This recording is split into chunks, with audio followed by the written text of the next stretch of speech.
It is nice and warm and toasty in our current location. How do you do today? Yes, it is nice and cold, but I Yeah. wanted to wear something that should warm up the personalities, the souls in the chat, Emerson. Oh. You got the peach, you got the pastel on. I appreciate that. Nice You're summer looking color. great. Nice Thank summer you. color. The shirt is not super tight fitting. What's up, Rufus? Hey, what's up, Roof Dog? But yeah, I'm excited for this one. This one might be a defensive battle. It might harken back to the old days of football when it was just the defense wins championships. But the one guy that you really have to consider through all of these sims, no matter if it's Weather Wednesday or if it's Throwback Thursday or going back to the 90s, which we'll undoubtedly talk about in this stream, that's Mitch Trubisky. Mitch Trubisky has been an absolute stud. If Mitch Trubisky was a haircut, it'd be on top of your head there. Thank you so much. Go. Check it out, everybody. There it is. I got a real professional haircut today. That is right. There it is. For once, my roommate's been cutting my hair here for the past 3 months. Finally today, I got to go see my guy Bo. Really good dude. I wish him nothing but the best, and I'll see him again here in 2 weeks. So talk to me here about Showdown. It sounds like Trubisky, who is not like the Trubisky in real life, but in simulation, that's who the Bears really wish they had. So is he a Slater-proof pick for you here? Is he your make it rain pick? He is my make it Regine pick, make it rain pick. That's how you spell it. And it's going to be hard to really focus in on any of the Buffalo Bills. It's just like we've always talked about this. Any Bills games that I've done in the past, you really don't see anyone hit that next level, right? Devin Singletary has done it a couple of times. He's averaging 9 per. But other than that, you don't see John Brown doing it that much. The secondary, too, for Chicago is pretty darn good. So against these receivers, it's going to be tough. Maybe that means it's a Tyler Kroft type of day. But even then, right, averaging only 9.6 at 8,700 in the flex, it's hard to go and look at him being your captain's pick on Buffalo. But all that being said, right, game theory, if you want to fade sort of the masses in the showdown, you're definitely going to go on the Buffalo side. If I had to, I'd just stick with that quarterback there. 10-8 in the flex, 16-2 in the captain, which is pretty expensive for Josh Allen, averaging 16.1. That downfield accuracy is going to hurt him, but he is, which is weird to say, he's like the poor man's Mitch Trubisky in these games. And that's why Trubisky is probably going to be one of the most owned, if not the heavily owned guy in this contest. So I'm looking at, if I had to go with Buffalo, I'd go there with Josh Allen QB. Okay, so Goldie Fishman says Bills and the Jaguars on a back-to-back. You guys are absolutely blessed. We are blessed, Reid, to be on the call of both of those games. This one, though, with wacky weather Wednesday, you got to target a defense? Kind of, actually. If Seattle was on this slate, I would definitely say yes, without a doubt. But man, we've seen defenses in the past in these sims. For the 18 years that we've been doing them, we've seen defenses absolutely show up. Seattle has been one of those defenses. Kansas City has actually been kind of decent. The Rams yesterday, we saw them show up. But then also the Saints, right? The Saints have also had a pretty decent defense. I'd say with Weather Wednesday, you don't necessarily say, okay, well, on Wednesdays I'm playing defense, because we've seen on every other day of the week and twice on Sunday sometimes, guys like Bobby Wagner or Luke Kuechly at the Carolina Panthers, it doesn't matter which day it is or how the environment is. These guys show up. So you don't have to, per se. But for me, if I'm looking at a DST in the main slate, yes, the Bills are at 2,100. They're the cheapest here. So I don't mind it. But at the same time, the Panthers they're at 2,600, right? Carolina's defense against Minnesota, we've seen Kirk, throw a couple of picks here, look like Emerson Latzia on the gridiron there. Throw a couple of picks there. Yeah. So I like Carolina at 2,600 if you're going to look at a defense just on the main slate. Okay. How about a quarterback on the main slate? Yeah. I mean, why not go down Trubisky? It's $5,700. I mean, because we had someone mention earlier they were going to fade this game on the main slate. Yeah, which is fine. And if you do, your boy, the jorts wearing phenom down in Duval. Oh, Uncle Rico, you see them mountains over there? Over yonder? That's it. Go ahead. I'll continue it later in the second quarter. $5,300 for Gardner Minshew. And surprisingly, if you look at Jacksonville and all these sims, even in Madden itself, Jacksonville's actually a pretty good team. They got one of the best running backs in Madden, Leonard Fournette. DJ Chark is an absolute monster. If you watched that game yesterday, oh, fantastic. And Gardner Minshew is a big part of that. He's averaging 17.4 fantasy points. So $5,300 against Kansas City, who, I like that secondary, but if they're going to be putting up points, Gardner's definitely going to have to be throwing. So I do like that as well. All right. I'm excited to see all of you here, the familiar faces in the chat. Bring it today, boys and girls. I need you to bring it. Bring that peachy attitude. Bring that spunk, that wisdom, that cleverness. Because ReidTFowler and I are here for all of it. The cereal of the day. French Toast Crunch. Oh.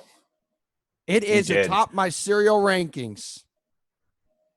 And Buffalo is atop my snow-covered rankings because in the wintertime, it snows a lot in Buffalo. But you can also earn yourself a ticket to a game there when after it snows, go there and scoop all that snow off the seats out of each row. And usually the team will help you out. So here you go. Here's a ticket. God, Buffalo. And I apologize for anyone who's from Buffalo in the chat, but it looks absolutely miserable right now to be in Buffalo, outdoors in the snow. But hey, these no way. That is a crappy attitude to have. Well, that's what I mean. That's why they're fantastic. Is that doesn't matter the weather, doesn't matter the circumstance. Buffalo fans will show up for their team. And look, Josh Allen. A lot of Buffalo Bills fans, some former colleagues of ours, were sort of balking at that pick, saying, "Why did they go with Josh Allen that high?" But I mean, for what it's worth, right? I mean, if you didn't get a chance to get some of these really, really good quarterbacks, this guy right here isn't so bad. Number 17. Anthony asking on YouTube, weather day slate, right? What gave it away? That's the only question I have for you, AD. Good luck, hashtag DK SimFam from your boy, Lincoln Hawk. Look at this showdown flex ownership. Not a shocker. Mitchie touchdown, 85%. And Allen out of the gates. Hey, man, that should be a penalty. Throw the flag. Clinton Dix on that hit. Yeah. Peter Duffy says, no surfing in Buffalo, Reid. Yeah, Peter, even if there was, my man, I would not go out in that 4mm. A lot of gray suit men out there in the ocean. A lot of gray suit men. Listen, the Niagara River, man, it is churning, it is burning, it is raging. You could surf that. You could surf the rapids, the falls. Take a little ride on the Maid of the Mist. If you know Emerson, which everyone does in this chat, he is he's got deltoids for days. Oh my god, if that's not obvious. He's got pecs for months, biceps for years. You know what I'm getting. But this man is deathly afraid of the ocean. I am not a fan of the ocean at all. Nope. And as a man who grew up around the ocean, near the ocean down in Florida, Devin Singletary, 10 yards on the carry there. Because I know Mr. Frank Gore is also in the loop, the ageless wonder, as the power back. Singletary is going to be your third down back, though. Cole Beasley, your slot wide receiver. Highly recommend not going in the ocean. There was the largest species of jellyfish. There was one of its dead bodies washed ashore the other day up in New England. This thing was 5 feet in diameter. That thing would swallow you whole. And since it's a jellyfish, they would just see your dead body floating in its belly. That's frightening. It would be like a jellyfish, that was pregnant with Reid. You saw Reid inside the jellyfish. That's a large baby. What a great time. What a great time to be here with you and our DK Sim fam. Josh Allen, the second highest drafted player in this showdown contest. So the two quarterbacks are up there. How about Tariq Cohen? 58%. Yeah. People like that speed, man. Right. And Montgomery hasn't been anything of notoriety to talk about in these games, right? Averaging 3.7 per fantasy outing, and his best game was against Carolina, which is surprising with that defense, right? But 85 yards and a touchdown. But he also lost a fumble in that game. So Montgomery is not someone that I'm, going to. Again, like I mentioned earlier, if you wanted to do that and be contrarian, which is fine in these sims, right? Because of the free rolls, they're perfectly fine. You may get that one hit. You can do as you please, but in these games, he's never really there as.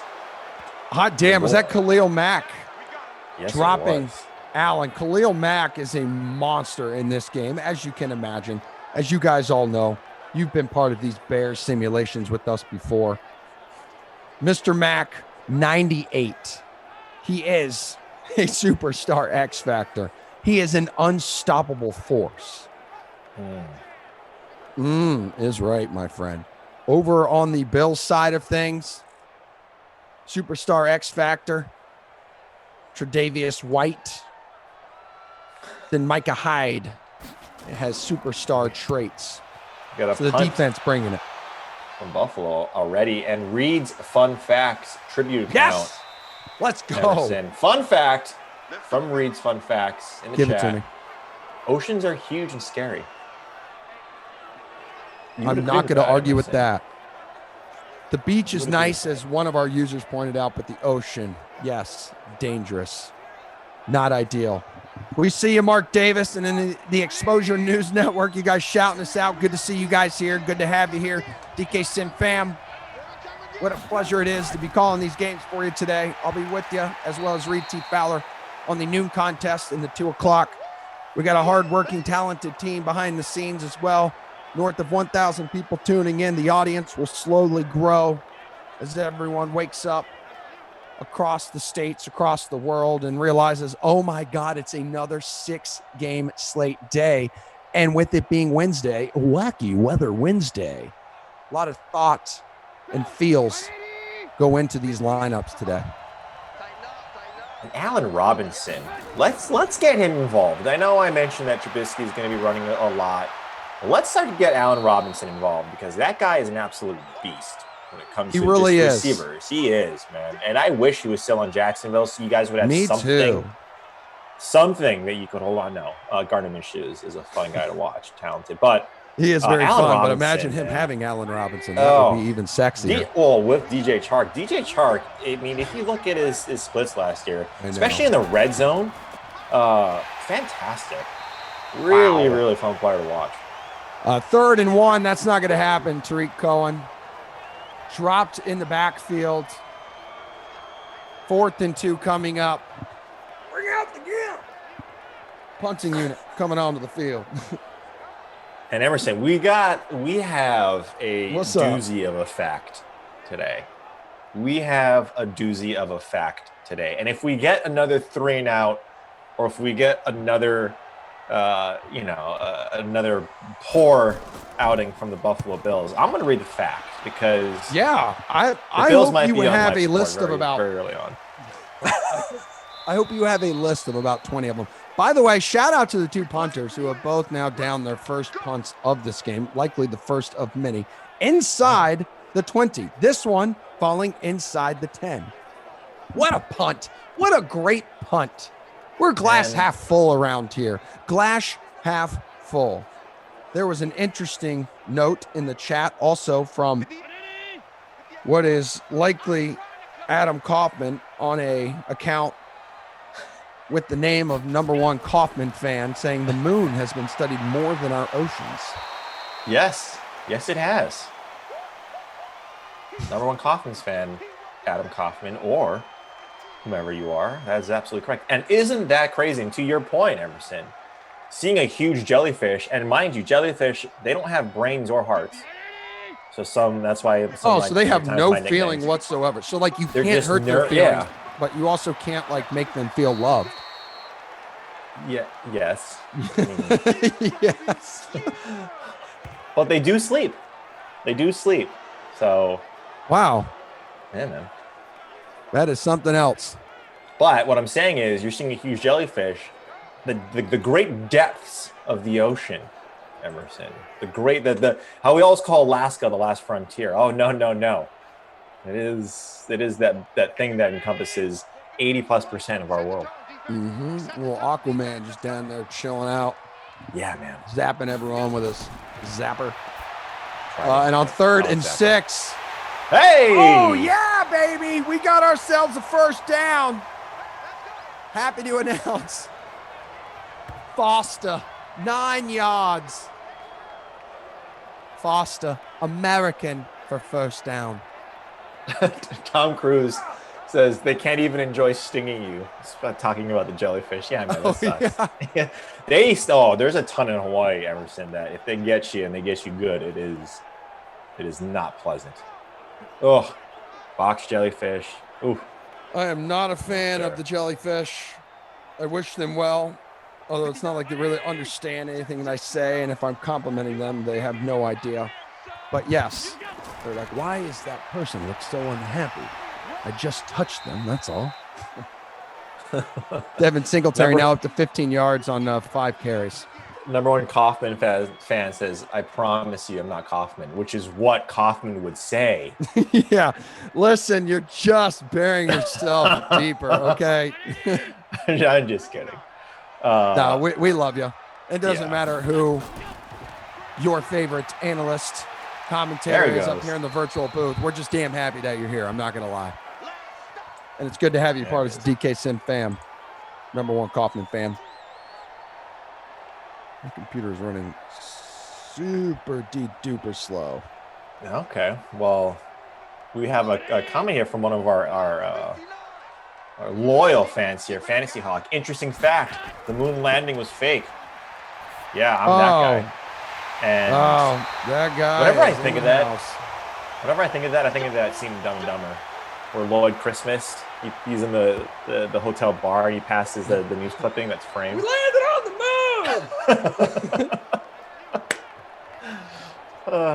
It's so good. It is so damn good. What a great movie. Hey, Josh Allen's perfect in this game right now. Yeah, 4 for 4. And you see, John Brown getting in the mix there, which is good. Smokey Brown is someone that I think has been routinely underestimated each year he's been in the league, just because size and position that he plays. As Devin Singletary gets absolutely bottled up in the backfield there, I believe, by Eddie Jackson.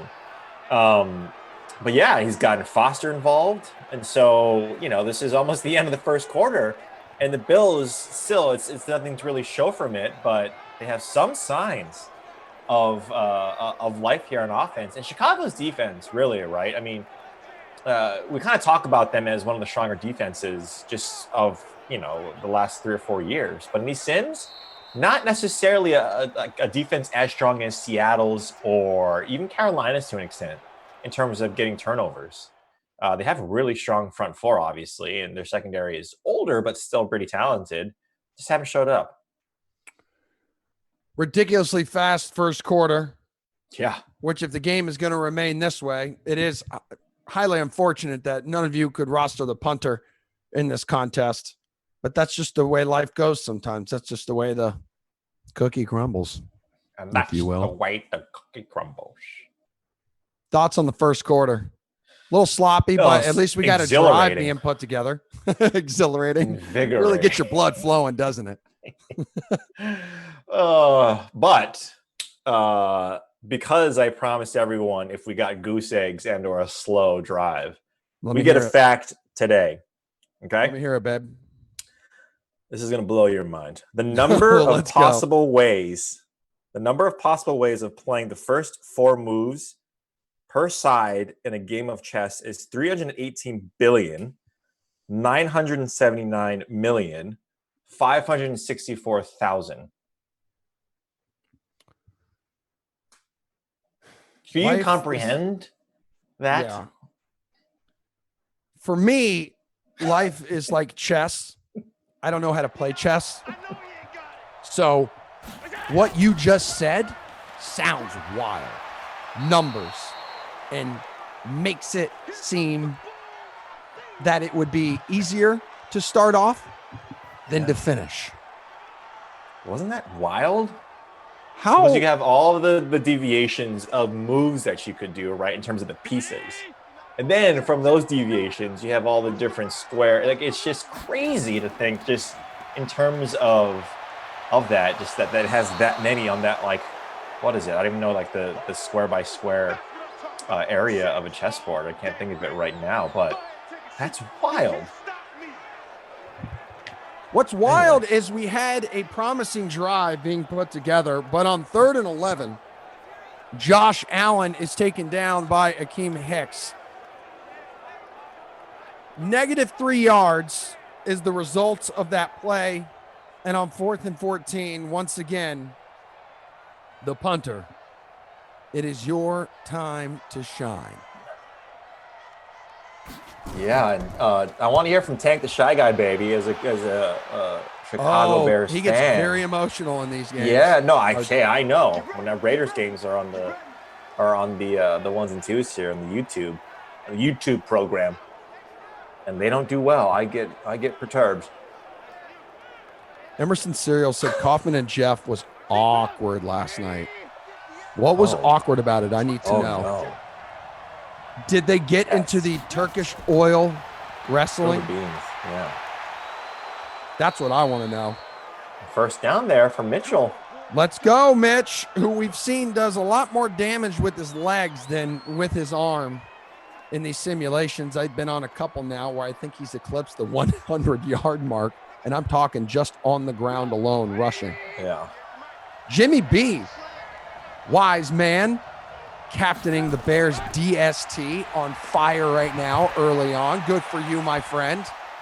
There's A-Rob pulling down the pass. Reid says, I want to see more out of the former Jacksonville Jaguar. 30 yards on the catch, Reid T. Yeah, he's great. I mean, you look at that, just that catch at the high point there, going up against Jackson, and rarely do you see, in terms of a size, speed complement, and quickness, right? Not exactly like, the breakaway Tyreek Hill type of speed, but the quickness out of his routes, it's a joy to watch. So I'm just excited to, hopefully, if Nick Foles, your boy, gets a shot with him, just to see him with an average to above average quarterback. No disrespect to Bortles. Absolutely none taken whatsoever. Yeah. He fooled us once. Shame on him. You know that? You know that saying? Shame on me, yeah. Like, what was it again? Him. Like, strike shame one, shame on me or something. Strike three. Fool me once, strike one. I forget it. I'm screwing up the quote from The Office. But here goes Mitchie. Mitchie 2 feet. Mitchie 10 toes. There you so go. The Bears 8-9, ahead, 8-9 in these sims. Right. Yeah, there was a question in the chat.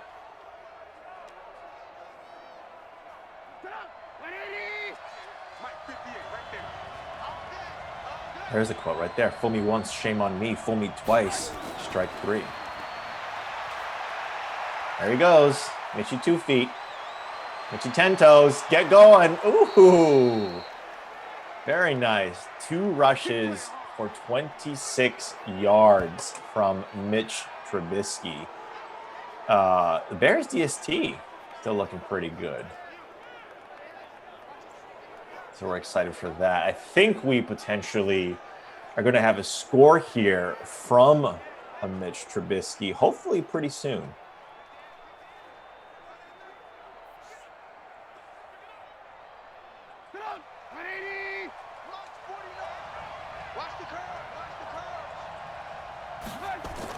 There we go. First and goal from the 9.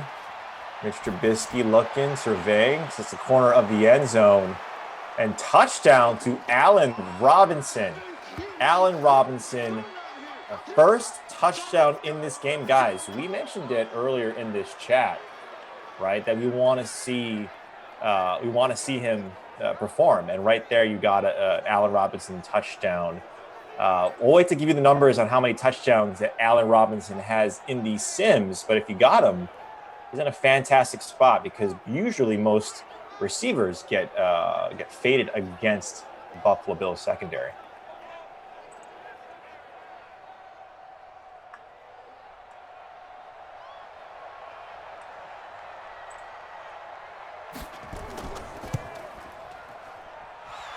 Kick is up. Kick is good from Eddie Pinheiro. So 7-0 for Chicago. Tank the Chicago, baby. I know you like that. I know you like your Chicago Bears going up early, 7-0.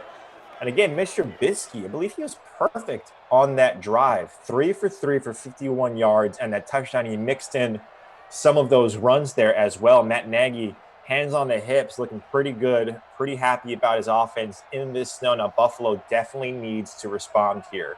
I know it's still very early. I know it's still a one-score game. We got 4.5 minutes left in the second quarter.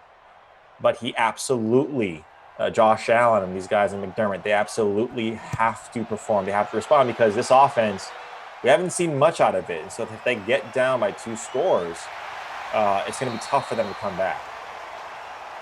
We got this. It's a pretty decent return there to the 30-yard line.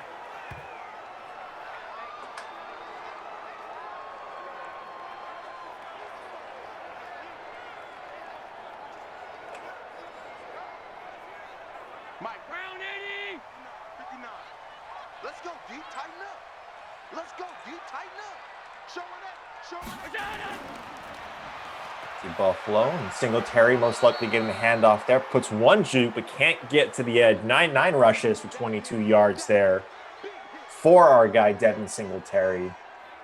Still 7-0. Buffalo needs to get something going. 2nd and 8, so it's not necessarily in dire straits just yet. 4 minutes left in the second quarter.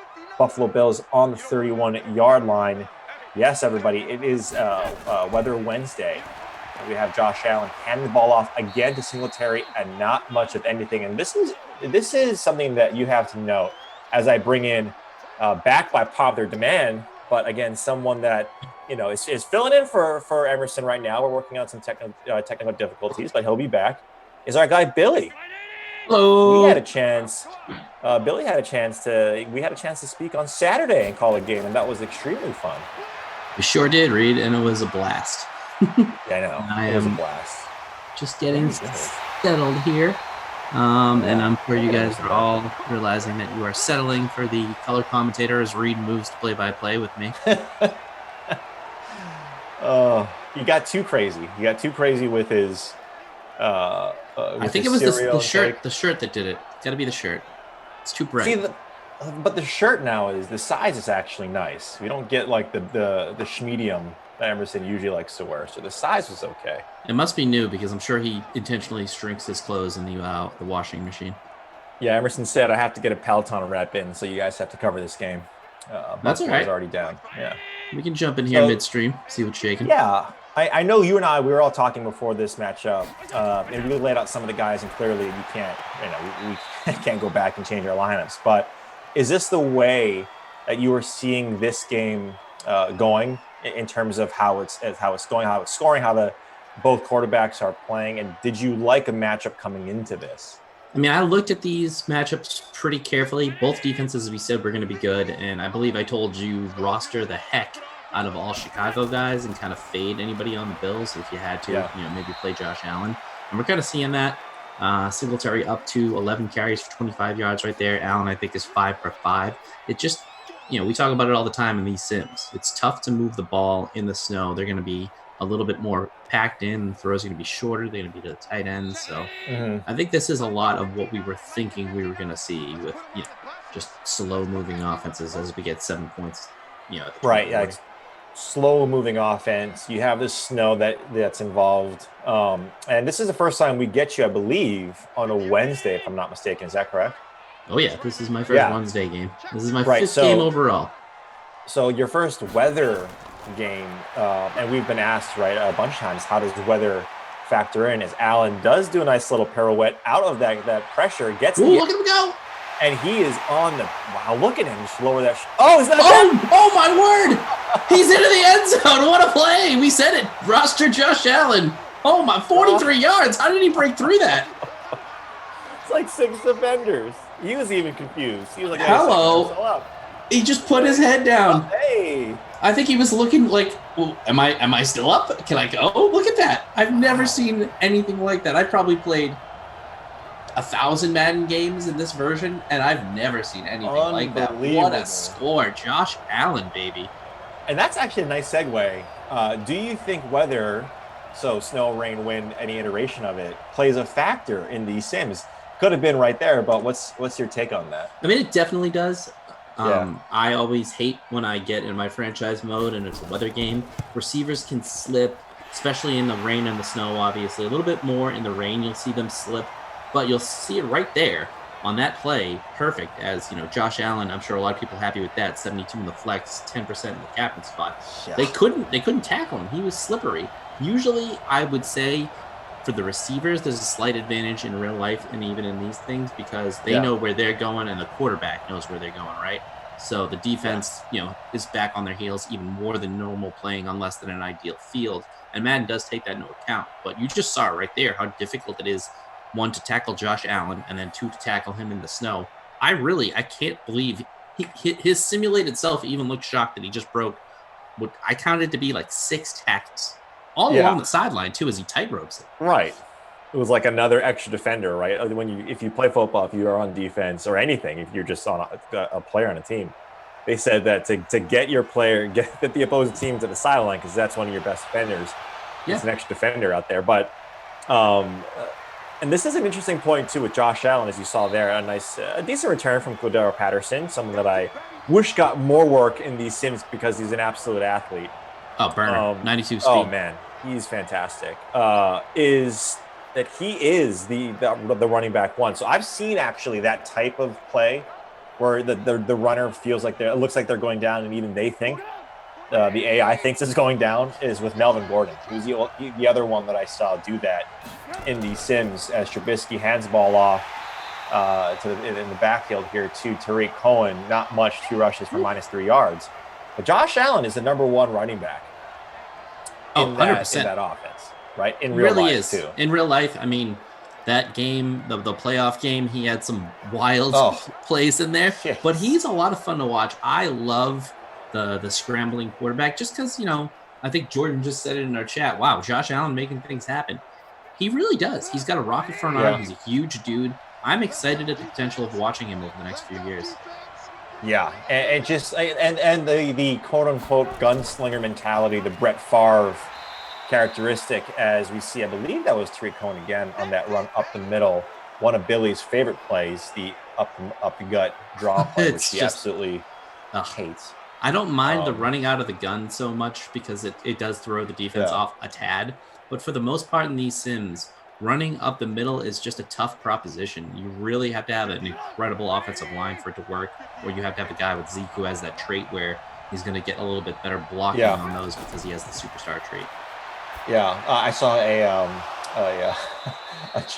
a comment here in the YouTube chat. It says DraftKings faded Emerson. No, that's not true. It's just technology is not his best friend right now. No. But this gives us Cal Ripken Jr. He's gonna get Wally pipped here. We got Billy, a surprise and a pleasant surprise. Have you for this matchup? This is the second quarter. That's Billy. This is not a drill. That is Billy. That's not Emerson Latia here. He's gonna try and get his Wi-Fi back and the technology back because he's having some internet issues. But he's trying to get that back for the Jacksonville game because he's really excited. It's all he's been talking about this entire week. He's not going to want to miss the Jacksonville game for the life of him. Right. So we'll get him back. We're looking at how to fix that for him right now. But this happens. Look, we saw it kind of in the golf match. I know this is something that was played on Sunday and not what we're talking about here with the Sims. 45 seconds left. 7-7 ball game, 2nd and 1. But this is the technology. Maybe it's the weather. Maybe it's the weather playing a factor for Emerson's technology as well. You know, we saw that. I mean, we did have a lot of trouble the first time we did a Weather Wednesday. We had some technical difficulties due to the weather. The stream wasn't quite as crisp as it usually is. As we see a face mask. We're gonna move the Bills into a pretty good position right here. Yeah. Probably gonna get all the way down to, I believe, the 33-yard line. Yep, as they just updated there. So they're in field goal range. They got 2 timeouts. Sorry, not the Bills, the Bears. A couple of B teams here. I want to see them go for the score here. You got Logan Gates saying Emerson got kidnapped by a jellyfish. That's totally plausible. Emerson, does Emerson have AOL? Get off the phone. He's using Netscape. That's really good. That's really good. Remember those days back when you get the dial-up and you had to wait. Yeah. And it was all I used to have to get the 150 free-hour disc, and I would have to beg my mom not to use the phone so I could just hear that. Finally get on. Yeah. 2nd and 10 for Trubisky. 36 seconds left here in the second quarter. And that is complete. What an absolute arrow to none other than Allen Robinson, number 12. And I touched on him that I want to see him perform not just in these sims, but in real life because he's such a fantastic receiver. Is he someone that is matchup proof in these sims? It pretty much seems like it, doesn't it? I mean, he's rostered about 55% today. He's got close to 1,000 yards on the season, 11.8 points per sim. He doesn't have that super, super high ceiling. He's had a couple of breakout games. He's got a few 20-pointers, 132-pointers, but he is super consistent. He's usually going to get you that 11.8 minimum per game, and I haven't been paying too close attention. I've been pulling comments and percentages, so I don't know what he was on the day coming in right there. Mm-hmm. But, I mean, he is definitely a good red zone target, so we'll see if Mitch can get the ball to him here. The play has to go to the end zone, though. 16 seconds from the 4. If they make it in bounds, which we've seen so many times in these sims, that's the half. Yeah. You're talking about Allen Robinson's ownership. He's 6.7 on the captain spot and 54 in the flex. That's what you're talking about. Yeah, you can't not roster a guy like that in these sims. Is Trubisky some time here? It's always interesting to see if that ball either drops, which is kind of nice to see here with the white contrast with the ball there. But looked like he could have been picked in the back of the end zone there. Yeah, it also looked like he could have run, but like as you were saying, right, got to be in the end zone because if it's incomplete, completed, whatever, that's what you want. So again, we have another opportunity for Chicago here with 11 seconds left on the 4-yard line, 2nd and goal. We see Tariq Cohen in motion. Same exact play. Wide open pass to the end zone. Taylor Gabriel with the score there. Little shock the monkey, little Peter Gabriel right there, sledgehammer in the end zone, wide open. I think it was the exact same play as last time, as he just runs that little curl route, and Trubisky, low awareness, but good enough there to get the ball in the end zone, get the score before the half. And I don't remember who got the ball to start. I believe it was Buffalo who got the ball to start. So that's a pretty huge thing right there. That's a classic football. Score at the end of the half, get the ball to start the second half. So they could really put some distance in between them and the Bills. And Mitchell Trubisky, we said it coming into this game. You guys said it in the pregame. He is a must roster in these. Whether he's getting it done in the air or on the ground, this guy is absolutely money. And it's like, what makes such a difference in real life, right, in terms of his abilities and his attributes in Madden? And clearly, right, it's not the same. We're talking about completely different things, but to an extent, right, when we have matchups, when we have players who are X factors and superstars, and kudos to Madden for making that distinction of players who are just above and beyond their competition. But when you're looking at that, and you touched on it on Saturday, and how you put those two things together, where it be a Madden rating along with potentially like the matchup and DFS to an extent, like that strategy. What is the big difference with Trubisky in these games and then in real life, right? It's just his ability to not care where he's throwing, and we've seen it's very hard for the computer to hold on to an interception.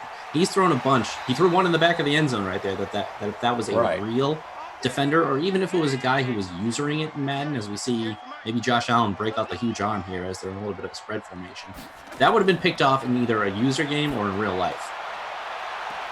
Right, exactly. Ooh, Wow. nice pass on the money there. He almost got it. With, yeah, I think it was. No, they're calling it out of bounds. It's 2nd and 10, so we're going to go to the... Ooh, they're going to go to half. That was the last play of the game. Unfortunately, we're going to half there. But I like the attempt. If they had a few more ticks on the clock, that might have worked as a clock shot, and they might have had one more second. As I'm a little parched here. I'm just so unprepared. Didn't shower. This is just me rolling out of bed, getting ready for work in the morning. So me too. I didn't shower. This is how I go to bed. This is the best you're going to get from Billy on a short notice here. No, but we appreciate it. Again, Emerson is dealing with some technical difficulties in the booth, the virtual booth here. We'll try and get him back as quickly as possible. But you know what? Even if we don't, this is an absolute pleasure because we have Billy there on your screen. Filling in for Emerson right now in this matchup. 14-7, Chicago is up on Buffalo. I believe, like as we mentioned, Chicago does get the ball back. We got Trubisky 8 for 10 for 110 yards and 2 passing touchdowns. Not necessarily what we would have thought at this stage where his efficiency would be coming from. And then obviously Josh Allen having 72 yards on the ground and that huge score, man. Yeah. And so like in terms of like in the passing, I was going to say he's having a decent game, but rushing is really where he's shining, right? So we're getting 2 of the premier rushers, not just in these games, right, in these sims, but usually when Trubisky was good, someone that we want to roster either in DFS in certain spots or season long, he was running the ball a lot. So when you look at these numbers here, Allen Robinson 4 for 76 and a touchdown. That's pretty much for the Chicago side of what we're seeing, right? Taylor Gabriel got that score, but Buffalo, kind of what we were talking about, and you were helping us out as well, is that Buffalo Bills, not really much of anything, right, in terms of their pass game. Do you think that should or could change in the second half? I mean, we saw it right there at the end of the half. The guy's got a cannon. I always bring this up, but people are probably sick of it from the times I've been on here saying it. Guys with lower awareness will throw it into coverage. And that will lead to some really big plays. So hopefully he can get the ball out. It seems like you always want to fade the Buffalo receivers. None of them are usually too consistent. The tight end Croft might pop. John Brown might catch a play here and there. But it's not consistent enough where you want to roster them. I mean, if you want to take a shot in the dark, you want that unique, that pivot play, sure, go ahead. But it's not one of those things that's even remotely consistent. You know, it's very hard to gauge when they're going to have a big game.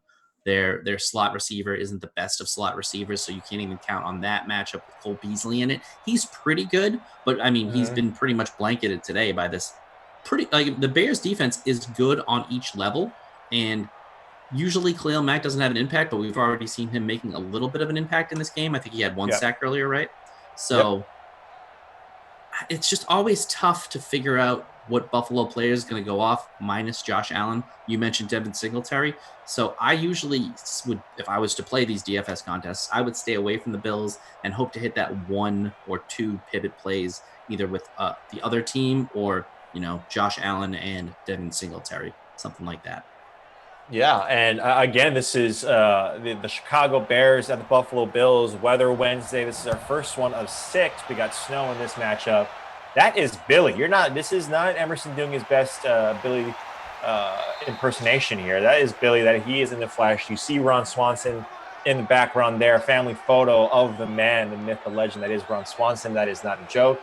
And a lot of people in the chat saying, Billy, thank you for showing up, bud. I mean, it's great. Anthony D says you and Gary are like some of the best analysts that we have. So you got a lot of love in the chat, buddy. To be compared to you or Garion and you are like you're the Romos of these broadcasts. You guys bring the analysis at all times, and it's sterling. So to even get like a whiff of that in the same sentence, I'm very happy. No, so thank you. Yeah, absolutely. And again, this is Chicago up by a touchdown, 14-7 against Buffalo. It's the third quarter with only about 9 seconds off of gameplay. The Bears, like Billy mentioned, scored in that last drive to end the second or the first half, excuse me. And they get the ball back here, 2nd and 10 as we get Tariq Cohen on a pretty decent run. He got about a few yards there, so it's going to be about 3rd and 6. I mean, he was in the negative until that point, or he was just about breaking even. I think he's at 2 yards and 4 rushes. He's a guy that, again, that was pretty much, I think, in one of the gaps, either the A or the B gap. Get him to the corner, get him to the edge as they come out again with him in shotgun formation here on 3rd and long. Yeah, and Emerson did, in fact, end up, or he got in the chat here as we see Trubisky put a little sauce on that move at the very end there to get a few extra yards. 4 for 40. This is little wiggle there. Yeah. Little wiggle there. He's so elusive.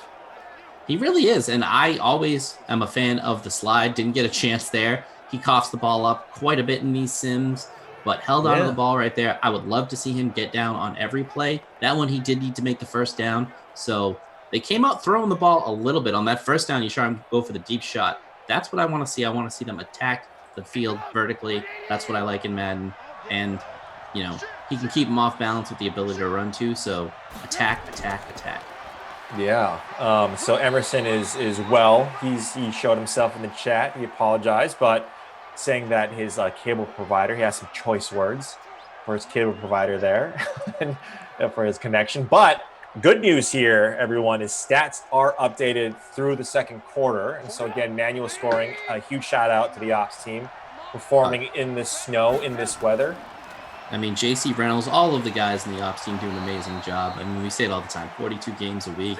And math is hard, people. It's not something that I want to do. I would much prefer to either call the game or literally anything else. I would not want to be in their position because and they've gotten to the point where it's pretty much live scoring. So, I mean, the strides that they have made, not that it was even ever bad, but I mean, just to get like near live scoring is unreal from them.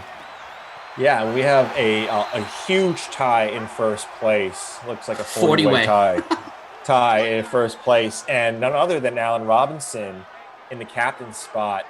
And some of the people that are chasing, or some of the lineups that are chasing, we got Trubisky in the captain's spot, Josh Allen flex, Bears defense, Tariq Cohen.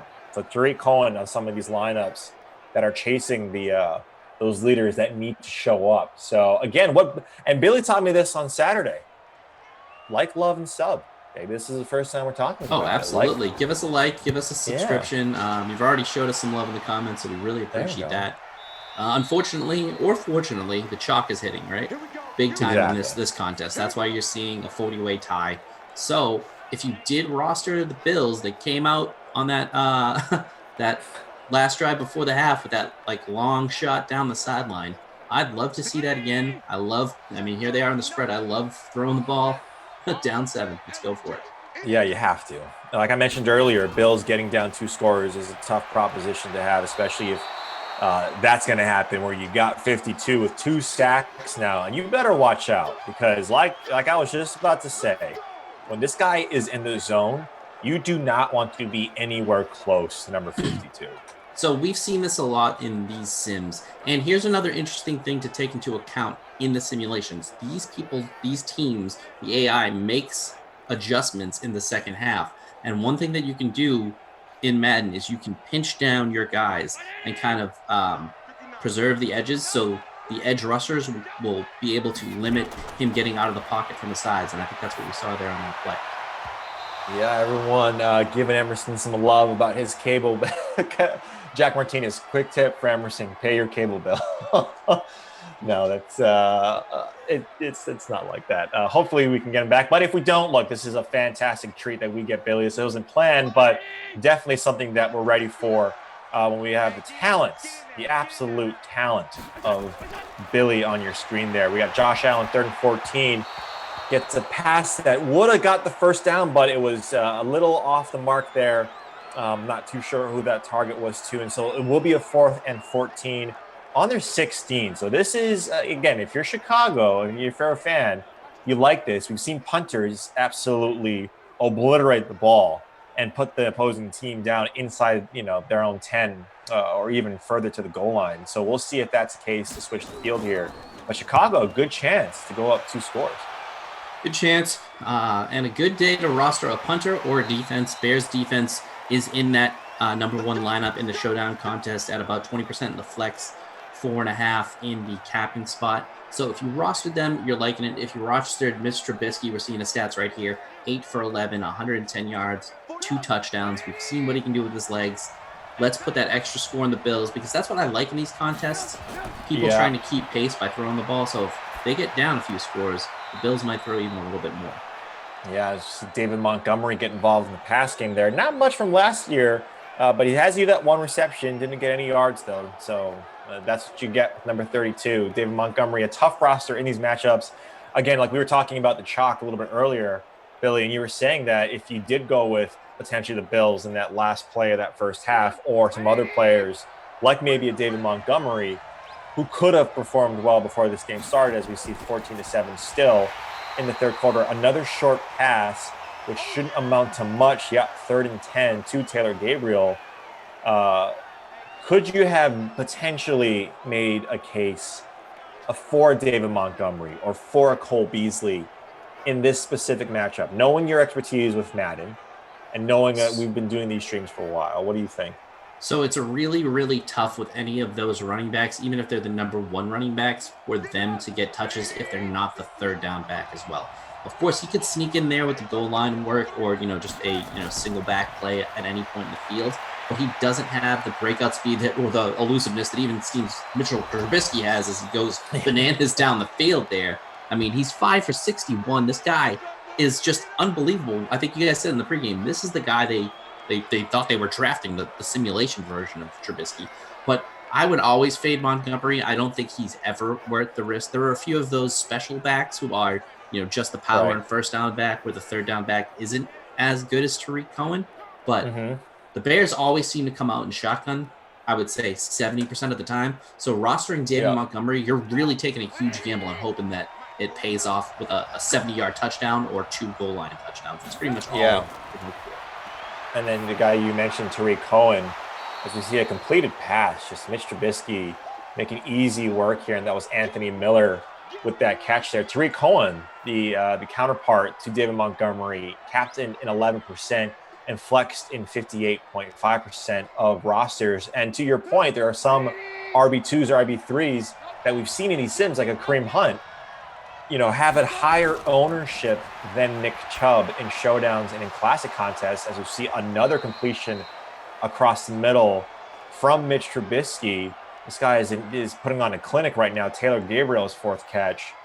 The RB2s that we have in these sims, right? And it's to an extent, right? And this is why I'm sure Madden has it this way, is that they are more incorporated in football of what we're seeing.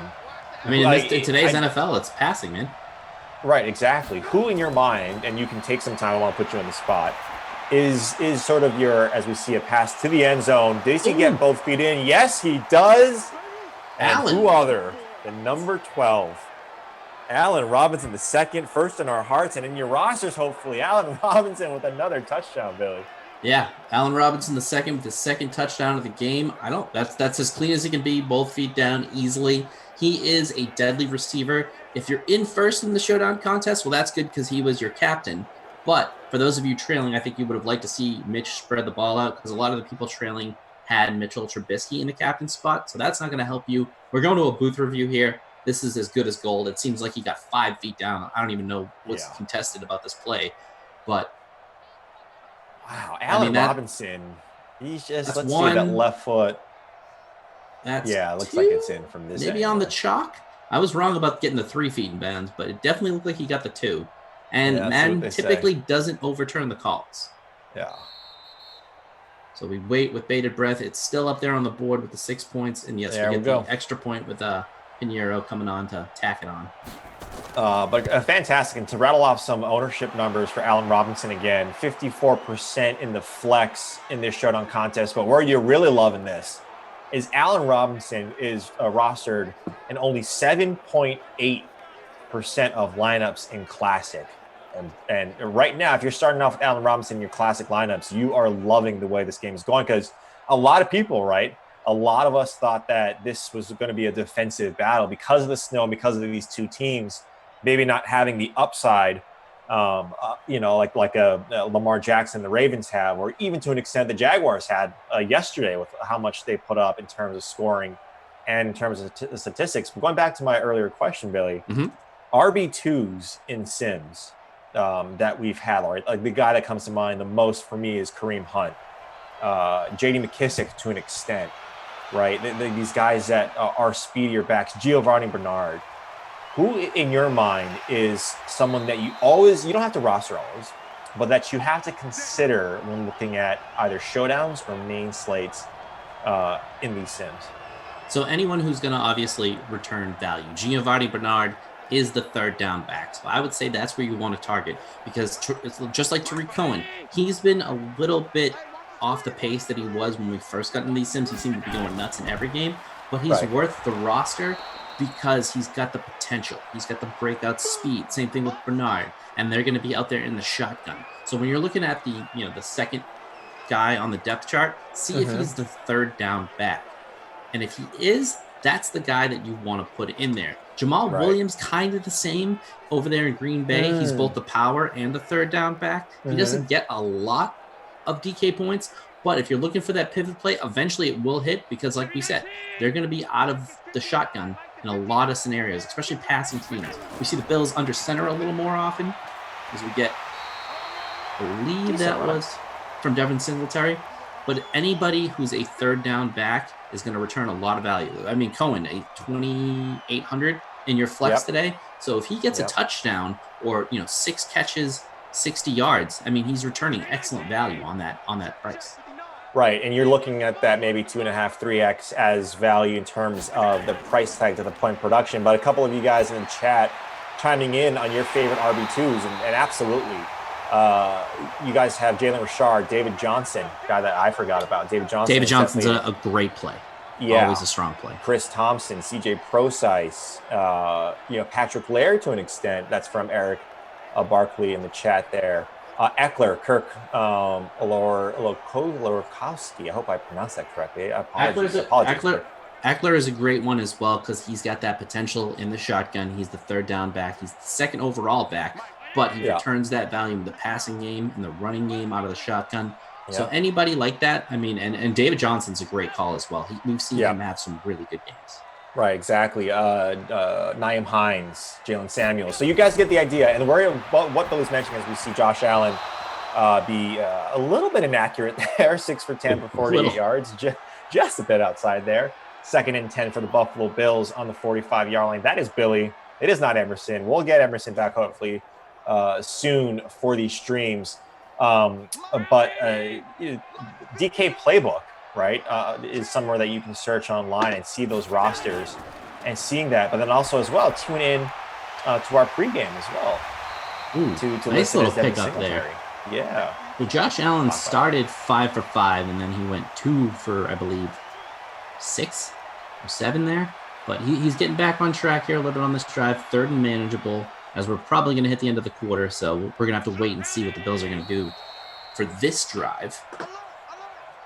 But end of the quarter. Yeah, this is a fairly quick game though. So if Emerson was gonna, have to do his laundry or take out the trash or maybe take Rufus out on a walk, this was the game to do it. We have one more quarter left. Again, that is Billy on your screen. That is not Emerson Latzia. Emerson is having some technical difficulties. He's appeared in the chat, and so if you guys do want to give him a shout out, he's potentially in there saying apologies, thank you, everyone misses me, yada, yada, yada. But going to this game, right, we have Trubisky at the 146 passer rating right now, 13 for 16. Devin Singletary's got you 13 for 30 yards on the ground. So, again, kind of what we were talking about, but the two best the two rushers QBs, in man. game. 72 yards for Allen, 61 yards for Trubisky. We talked about it last time on the halftime break. Those are the guys you want to roster 100% in these contests. They're going to be chalk, but you kind of need them in your lineup to get your lineup to the top of the contest. Allenson Robin is the man today, obviously. Yeah. He's already hit the bonus. He's got you 2 touchdowns. He, I would say, is matchup proof because he's going against a very good Bills secondary. They have a superstar X factor. The rest of their corners are all pretty good. So, and their safeties and, their free safety, their strong safety. So he is a guy that, it's going to be tough to get maybe a solo win in showdown. But if you want to share that lead, another guy that you need in your lineup. Yeah, 21-7. As Billy was mentioning, he likes this, and so do we, right? These games where the opposing team that's down has to pass it. Chicago, clearly their offense clicking, and it all sort of predicates on Mitch Trubisky, though. But Josh Allen passing to the sideline there, and it looks like he went out of bounds. Devin Singletary does make the catch, but he gets 1 yard short for the first down. And so the Bills on the 46, and looked like they had something going there. We saw it potentially punt. We saw it the other day. Some coach, I think it was Jacksonville. Oh, there in we this go. scenario, went for it, and we're going here on 4th and 1, baby. Yeah, Sean McDermott, thank you for being Riverboat Ron-esque as they get it, and as they get much more than they need, right? Devin Singletary, 14 for 38. You're not going to have, it's not going to translate a ton in the box score, but a huge run from the rookie in Devin Singletary. And he's going to be an interesting player to talk about next year when we talk about season-long and redrafts. In terms of where he's at, right? Because they did pick up a running back in the draft pretty early on. So there might be a split brewing, an RBBC, the 4 letters that we don't like necessarily in fantasy football all that much. And he might be one of those guys. Yeah, you don't love a running back by committee, but it's really not that in these Sims. I mean, we see it. He's getting the touches on a ridiculous pace right now as Josh Allen completes another one over the middle right there to Cole Beasley. I think that's one of the first times we've heard his name called today. Yep. Mm-hmm. Well, no, he's got 3 for 16, so not terrible value, but not a lot of yards. Turtles1 in the chat says, apologies, Billy, for cutting you off there. Oh, no. But Turtles1 says, Reid, digging the shirt. You know why, Turtles? Because these are turtles on the shirt, my man. Oh, you love a good turtle shirt. I love a good bird shirt. If I had known that I was going to be on the broadcast today, I would have worn a Hawaiian shirt. I have a nice Hopper shirt from Stranger Things, that like colorful J.C. Penney palette that he rocked in season 3. Yeah, if you please, Billy, let everyone know what your Twitter handle is, because you are a fantastic follow on Twitter, whether it be movies, pop culture, shows, professional wrestling. This man knows everything about everything. So Josh Allen to the end zone. No, incomplete. I believe that was Tyler Croft. So please let everyone know what your Twitter handle is. It is BillyD2411. If you want to give me the follow, that would be cool. If not, no worries. Reid T, what's yours? It's ReidTFowler, because when I was creating my Twitter account back in the day, I thought, what's my name? Yeah, I mean, Khalil Mack off the corner again, and he just lights out Josh Allen, baby. Oh, jeez. We got us in the chat. Dean Murray, fear the turtle. No, well, turtles are very docile creatures, but you got to fear number 52. He is an absolute monster. When he was with the Raiders, I was, to use a sea analogy or an ocean analogy, I was happier than a clam at high tide. But when he left, I was very depressed, very sad as a Raiders fan. He's an absolute monster. I mean, he's got the body of a great god. He is really dangerous off the edge. If you were to use him in Madden, you use him a little bit more in the middle of the field. He is great coming off that edge, but you want his hit power on those running backs and those guys coming over the middle. As we see again, short of the sticks on 3rd down. They went for it on 4th down. On 4th and 4 here, the AI might want to kick it. You got to go for the touchdown. You're down 14, and I think there's about 5 minutes-ish left. Yeah. A couple of ticks over that maybe, but John Brown, get that route a little bit deeper. Let that play develop just a little bit longer. You never want to run short of the sticks, man. Yeah, I know. And this is how it's a little bit different in terms of coaching and maybe Sims. So what Billy was saying, maybe go for it, or maybe go for the kick, but they're going for it here on 4th and 4. Let's see what Josh Allen does, because this pretty much, you need this, right? As he throws and it looks completed. Okay, very good, very good. Keep the drive going, I believe.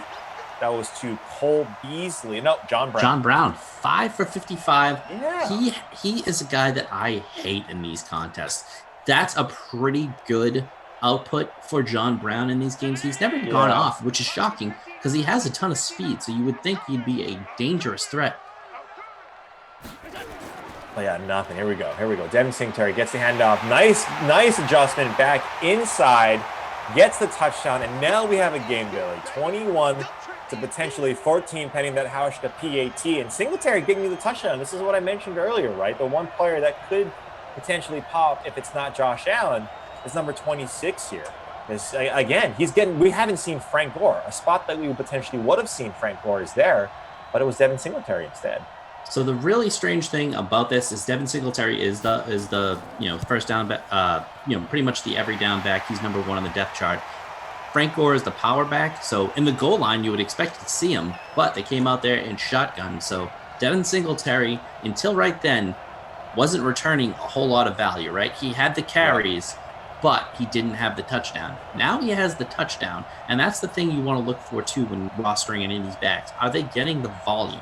Because eventually that shot will hit. Leonard Fournette gets every touch. So he's almost a Saquon Barkley, Ezekiel Elliott. You got questions, we got answers. Go to the DK playbook if you want to know who the power back is, who the third down back is, who the first running back is. That'll kind of help you feel out, the app and seeing like, oh, this guy popped. But, how many touches is he getting? Is he getting into every game? Our guys on the DK staff do a great job of laying that all out. So go check out the details, as I always say. Yeah. It's much harder to trigger an X factor and keep it, whereas the superstar conditions are always there. Yeah, just like this. He's I call him the Madden Oracle. Guy gives us all the tidbits here as we see a run, I believe, from Tariq Cohen. Nope, that is Montgomery. I've been all off in terms of the play callers that I've been seeing to make these big plays. And David Montgomery, 5 for 74. So before that, absolutely nothing. Right? Nothing. Absolutely nothing. And this is to your point, man. This is classic Billy here, where I tell you something and the complete opposite happens. I famously said roster Juju Smith-Schuster because the Steelers are going to throw all day. Ben Roethlisberger hits the bonus at half, and Juju doesn't catch a pass in the whole game. So I said fade Montgomery like crazy, and it's usually a good strategy because he has to have what just happened happen. He has to break off a ridiculous run, and he's not getting the volume. That was only his 5th carry. Yeah. So, again, to an extent, right, as we see a pass from Trubisky here off the fingertips from the receiver, you're right. But look, in terms of the defense, in terms of the rushing defense for Chicago, for Buffalo, they were 10th last year. They gave up 103 yards to opposing running backs. So not necessarily something that we're used to with Buffalo, who has a strong defense, as well as their offense needing to catch up to that, as we see a QB keep to number 10. It looked like he had a lane, but he got tackled there on the 3-yard line with just a few ticks under 4 minutes left in the fourth quarter. Chicago up by 7, looking like they're about to put this away to be up by 14. 3rd and 1, getting the first down. Billy, I need you to tell me where this is going to go, because whenever we're on a game and you're helping us out, you always call where this place is going to go. So where's it going to go? Oh, spread formation, baby. I'm looking at that. I believe it's a tight end. That guy right off of the right tackle there. That's what I'd be targeting. Oh, he was targeting someone. It looked like he was targeting a Bills defender in the back of the end zone right there. Yeah. 4th and 1. Now, again, something that might be different, which is what I was trying to get to before Montgomery rattled off that huge run, is that the coaches in this situation, in the sim, is going to go for more times than not for the field goal. Depending on which coach you have in real life, I would argue that in this situation, they would actually go for it, even though that they're up by a touchdown here. When you got 4th and 1 on the 3-yard line, and to essentially put the game away, you would go for the touchdown. I mean, you only need 1 yard. I'd really like to have the coaching major on here right now, Emerson Lazzi, as we get the Pinheiro to tag it on, make it a 2-score game here late. Bills still have a decent shot. The way they move the ball recently has given me some hope in their offense. I said it about Deshaun Jackson for the Eagles. He was a guy with speed. I was just waiting to break out, have that big breakout game. I think it happened on a call with you and Emerson, because Emerson was like, oh, Billy finally got his game where Deshaun Jackson broke out. Could this be the John Brown breakout game? He's not amongst the leaders right now as we take a look at the board, right? As scores are updated through the third quarter. I don't know if that field goal is going to be on there, but we've narrowed down the showdown contest. There is now only a 3-way lead. Wow. Huge. And first place, like Billy was mentioning, at 106 points as we get a return to about the 28-yard line, Allen Robinson in the captain spot, Josh Allen, Trubisky, Gabriel Pinheiro, and Knox. Yeah, a 0 from Knox. Yeah, that's huge. So, I mean, that can either solidify your contest right there. Devin Knox obviously just getting in because he was the super cheap play, not always, appearing in all of these games. He's only appeared in maybe 8 or 9 with the catch from that, tight end 2-3 spot. And Emerson isn't on the broadcast, so we don't have his superstar trait of invoking the lower depth chart guys right now. So you're probably safe if you're fearing Devin Knox points, because as we said, Emerson's internet not the greatest right now. You want to fade Emerson's internet today. Yeah, a couple of guys that are chasing, right? A couple of rosters that are chasing. One has Andre Roberts in that lineup. That's low 12 there. Having another goose egg from Roberts as we see another miss from Josh Allen, 3rd and 10. This is a spot again where if you're the Bills, you got to go to your key players here. Devin Singletary has been your guy, but getting Singletary on 3rd and 10 to get the ball might be a failing proposition. Like you mentioned, could this be the John Brown breakout game? And if so, does it start right here? I mean, that would vault some people up to contest. I know people in 2nd place really want a Bears turnover here. We saw that in the chat. Maybe a Bears fumble if this guy doesn't slide here. All right, you got to slide. You got to possess the ball. Josh Allen could hit the rushing bonus on this drive. And boy, do I love a good quarterback rushing bonus. Yeah. Extra 3 points gets you 100 yards. He's already got the touchdown and probably one of the best runs I've ever seen in simulated football down the sideline to end the half. So if you put Josh Allen in your lineup, you're feeling pretty good about yourself. Right, and that's the one spot, right, that if you had to pinpoint on the Buffalo offense that you wanted to go towards, and as a Lamar Jackson fan, you want to see everyone who has a little bit of Lamar Jackson, right? Josh Allen, Mitch Trubisky in these games. You want to see that because the upside now for the quarterbacks is the Russell Wilson ability to just run and make so much of your points through the it provides a safe floor, right? And if you get a touchdown rushing, it's absolute upside for your running or for your quarterback. I mean, I won a fantasy championship with Tim Tebow back in the day because he would always outrun his mistakes. Oh, I mean, it wasn't even in my big league. Actually, the kid in that year though did have Tim Tebow. Tim Tebow he outran his mistakes. He would return value because you knew even if he threw 2 picks, he was going to run for 60, 80 yards and help you out in that way. And he would get the ball to his receivers occasionally. Ooh, almost picked off there. And it looks like right now the plan on offense for the Bills, if they do get the first down on this, again, another 3rd and 10, would just be to probably get to 3rd and 10, send your receivers deep, really open up the field so Josh Allen can have some running lanes, get you the first down, right? So I think you'll probably see Josh Allen run Same here. formation. We saw him run out of this formation before. Yeah. Gives you the 2 guys blocking in the backfield for you more than likely. Throws it. As he slings it. Wow, nice completion. Accurate there to Cole Beasley. Cole Biscuits, man. Yeah. 4th catch. He's been all over, hasn't he, Cole Beasley? He's had a little bit of a journeyman's lifestyle. Yeah, most notably in Dallas with the Cowboys there, and then came over to Buffalo a couple of years ago. A possession receiver, no doubt. But Josh Allen, look, we know the speed is there at 84, right? You know the acceleration is there at 87. And in terms of his accuracy, not something that you would pinpoint him on, but that play was there. All below 80, which is not great for a quarterback, but it can be enough to get it done as Khalil Mack. Wait, once again, another stop for loss in the backfield. Just taking him down, 7-yard loss.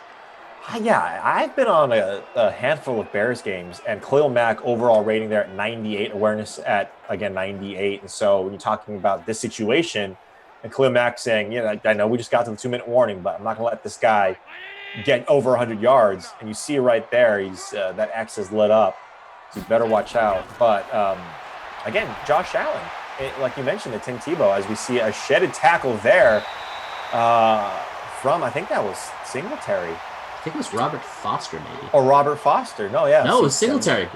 Never question ReidTFowler. That was my first mistake right there. I should have known. I should have known. I saw the 6. I got all excited. I thought I was right. I know. Everyone does it. You jump to the conclusion on who that catch is.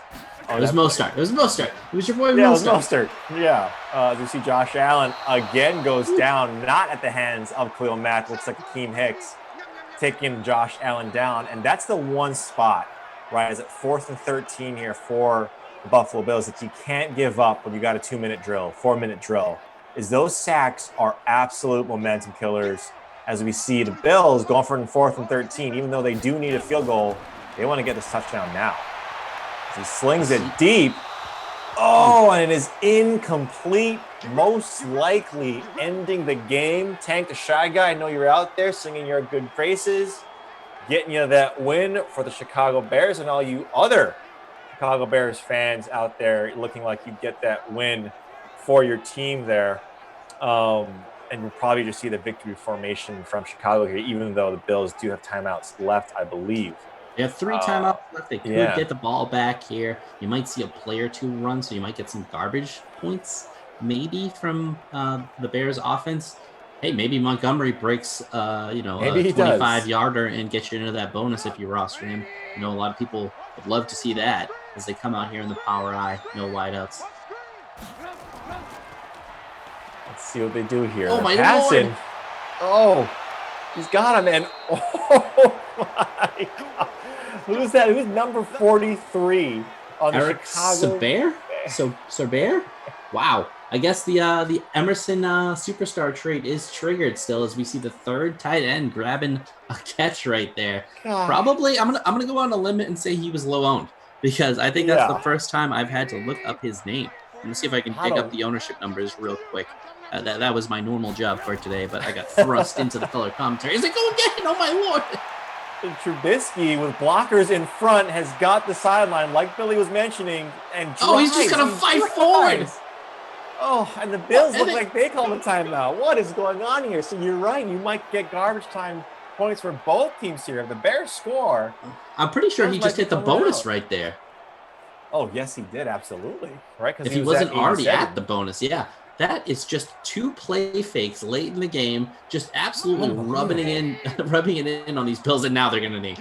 Now they're gonna need with seconds left from the 2. So this will be the game, but I think he's well within the bonus. He could probably take 50 knees and he'd still hit the bonus for you. But just an unbelievable turn of events. Some garbage time points there from Mitch Trubisky. So again, another solid game from Mitch Trubisky against what I thought was going to be a pretty good Bills defense. They weren't up to the task.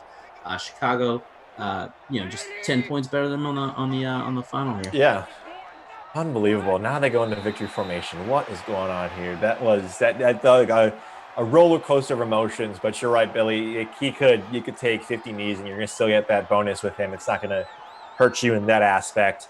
When you look at this game, because we'll come back on screen as this game finishes here and concludes. We didn't get the passing upside, and this kind of actually, for the most part, has the same feeling of what this game would have been like if we were watching it right on a Thursday or on a Sunday during the regular season. Chicago beating the Bills here 24-14, and the Bills getting another notch in the win category. What do you see in terms of what you were watching? I know both behind the lens and now in front of the lens. We had a couple of things, right? The must plays, if you will, on the Chicago side with Allen Robinson and Mitchell Trubisky. On the Buffalo Bills side, Josh Allen performed. But out of these group of players, who is your player of the game here? I think it's going to be Mitch Trubisky, right? He certainly hit the rushing bonus. We'll get the final stats here in just a moment for you. But he had 3 touchdowns. He had, I think, over 180 yards passing. He may even gotten to 200 with that unreal play fake in the final seconds of the game when they're up by 10. He's always a good play. Pretty expensive in your captain spot at $1,500. But, I mean, he's worth the salary. He just is. Yeah. He gets it done on the ground. I mean, he gets it done in the air. This is one of, I think, his best performances from the standpoint of both rushing and passing. As we see, he's got, a 142.5 QB rating. Really accurate. I think he was around 73%, 3 touchdowns, as we mentioned. And then on the ground, oh no, he does. He was just shy of the bonus. So maybe those. I don't know if it was just a yard that he lost in those last 2. So maybe he was at 99. We'll never know. So close, and he almost got the touchdown too. He does not hit the bonus. I'm sorry for all you out there. I really thought it was locked in there. Allen Robinson did hit the bonus for you. 5 catches for 106 yards. Stay tuned to that leaderboard. JC Reynolds in ops is gonna do a tremendous job, as he always does. But even with the 2 touchdown catches from from A-Rob there. I think it's got to go to Mitch Trubisky. Yeah, and again, thank you to Billy for filling in here. We had some technical difficulties that we're working through still with Emerson. He's telling us right now, because we got an internal text chain and Slack in terms of what we're talking about, that he should be good for that Jacksonville game, Jacksonville and Kansas City. Really quickly before we leave, anyone that you're looking at that in that game that is, if you're building a lineup here, that's a must roster. I mean, Patrick Mahomes, he's not even as good as Mitch Trubisky in these games. He's really not. It's close. He's at 19.5 a sim. I mean, Trubisky is well over 20 at this point. Leonard Fournette is a guy you always want to get in there because he's going to get the touches. DJ Chark is another guy that I love. Yeah. But if you want to go for that alt play, you want to go for that pivot move there, you could go with a guy like Marquise Lee. He's probably going to be a little bit lower owned. He's only getting you about 6.2 points per sim. But if you're looking to make that variant play, if you're looking to get a little bit out of the norm, he's popped a couple of times. He's had a couple of 10-point games, a couple of 14-point games. Mm-hmm. So if you want to make a unique lineup and hope that this guy, catches 2 touchdowns in this game, that could be a nice little pivot play. But obviously the chalk's going to be, Mahomes, Hill, Minshew, the guys at the top with the big salaries and the point production. But, you could try sneaking in somebody a little bit lower owned in these games. Both kickers, it could be a kicking day with the bad weather. They're both at about 7.1 points per sim. So maybe these drives get into the red zone and stall out. So I haven't really dug deeply into this, but if Emerson isn't back, maybe I'll give you a couple of hunch plays like Kaufman does in the next one. Perfect. No, and if he doesn't come back, we're in great hands with with Billy here. But thank you, Billy. Thank you for everyone in the chat. We'll be back for that game in Jacksonville and Kansas City in about 30 to 40 minutes. So stay tuned. And again, if you have a chance, give us a like. Give Billy a like. Why not, man? This guy filled in. He filled in for when we needed him. So we really appreciate it. So if you do have a like still available, please give it to Billy. For all of us here, we'll see you in about 30 to 40 minutes. So see you then.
Well, how the turntables, Xfinity. You thought you could keep me down? You thought you could just knock me off the grid for the rest of the day? LOL. Why do we pay for internet is what I want to know. It's everywhere. It's like invisible. I'm walking through a bubble of internet right now. Why am I paying for it? We shouldn't have to pay for the internet. And I should be able to control my own connection to my own damn internet.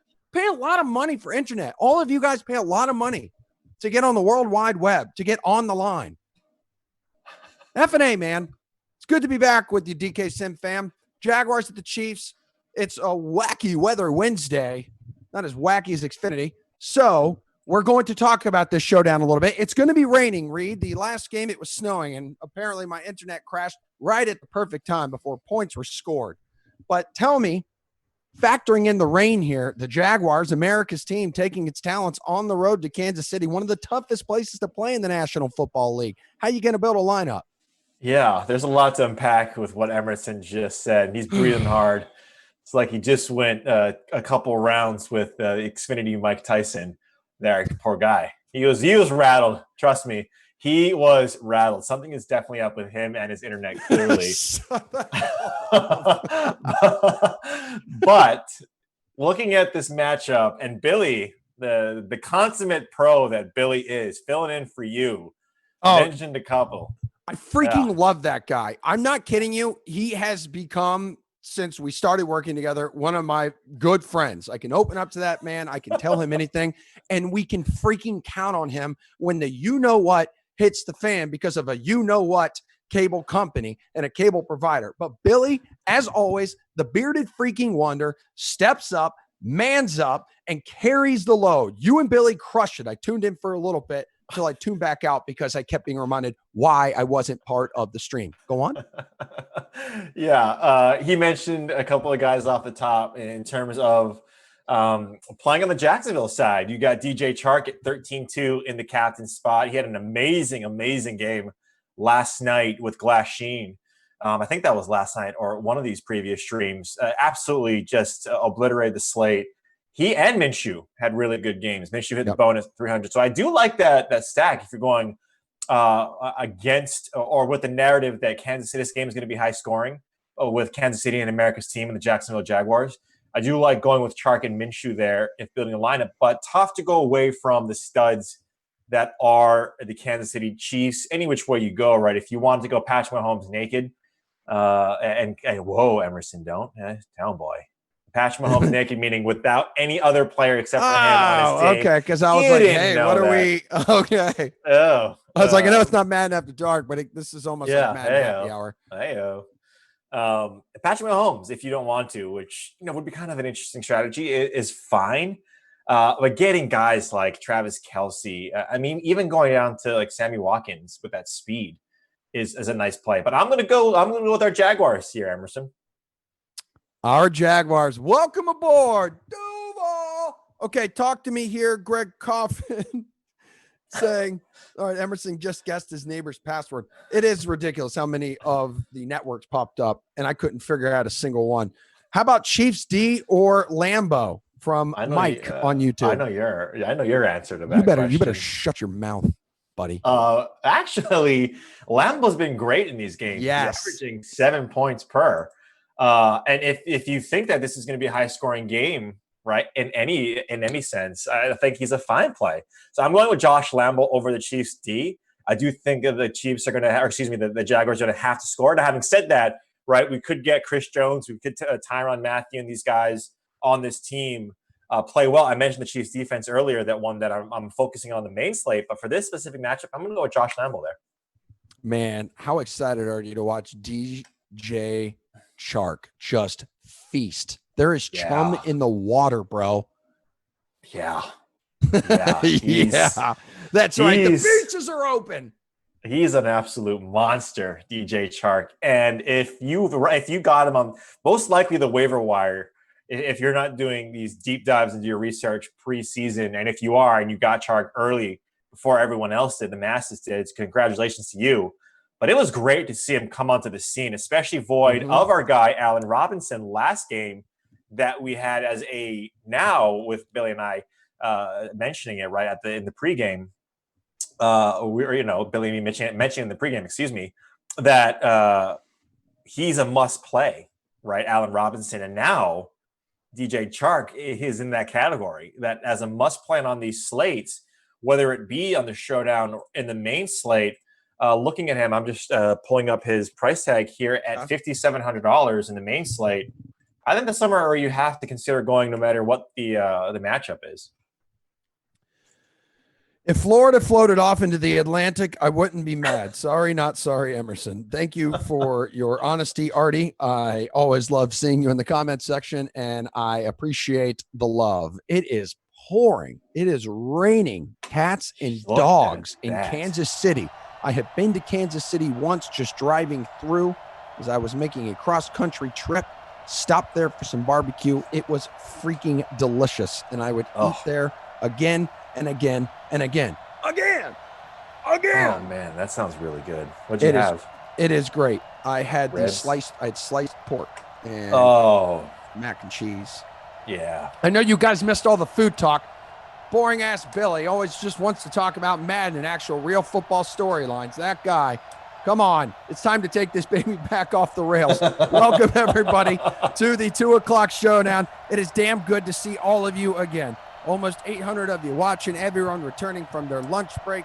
Maybe you just took a stroll in the park. You took your dog for a walk. You gave your parents a call. You gave someone a call who you haven't talked to in quite some time. It's a good opportunity to always do that. Maybe you just raged inside. Maybe you were boiling inside because you didn't have internet. That's okay, though, because we're all back and we're in this thing together.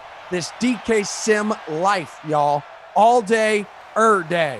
I'm Emerson Latzia. He's ReidTFowler, and the Jaguars and Chiefs are underway.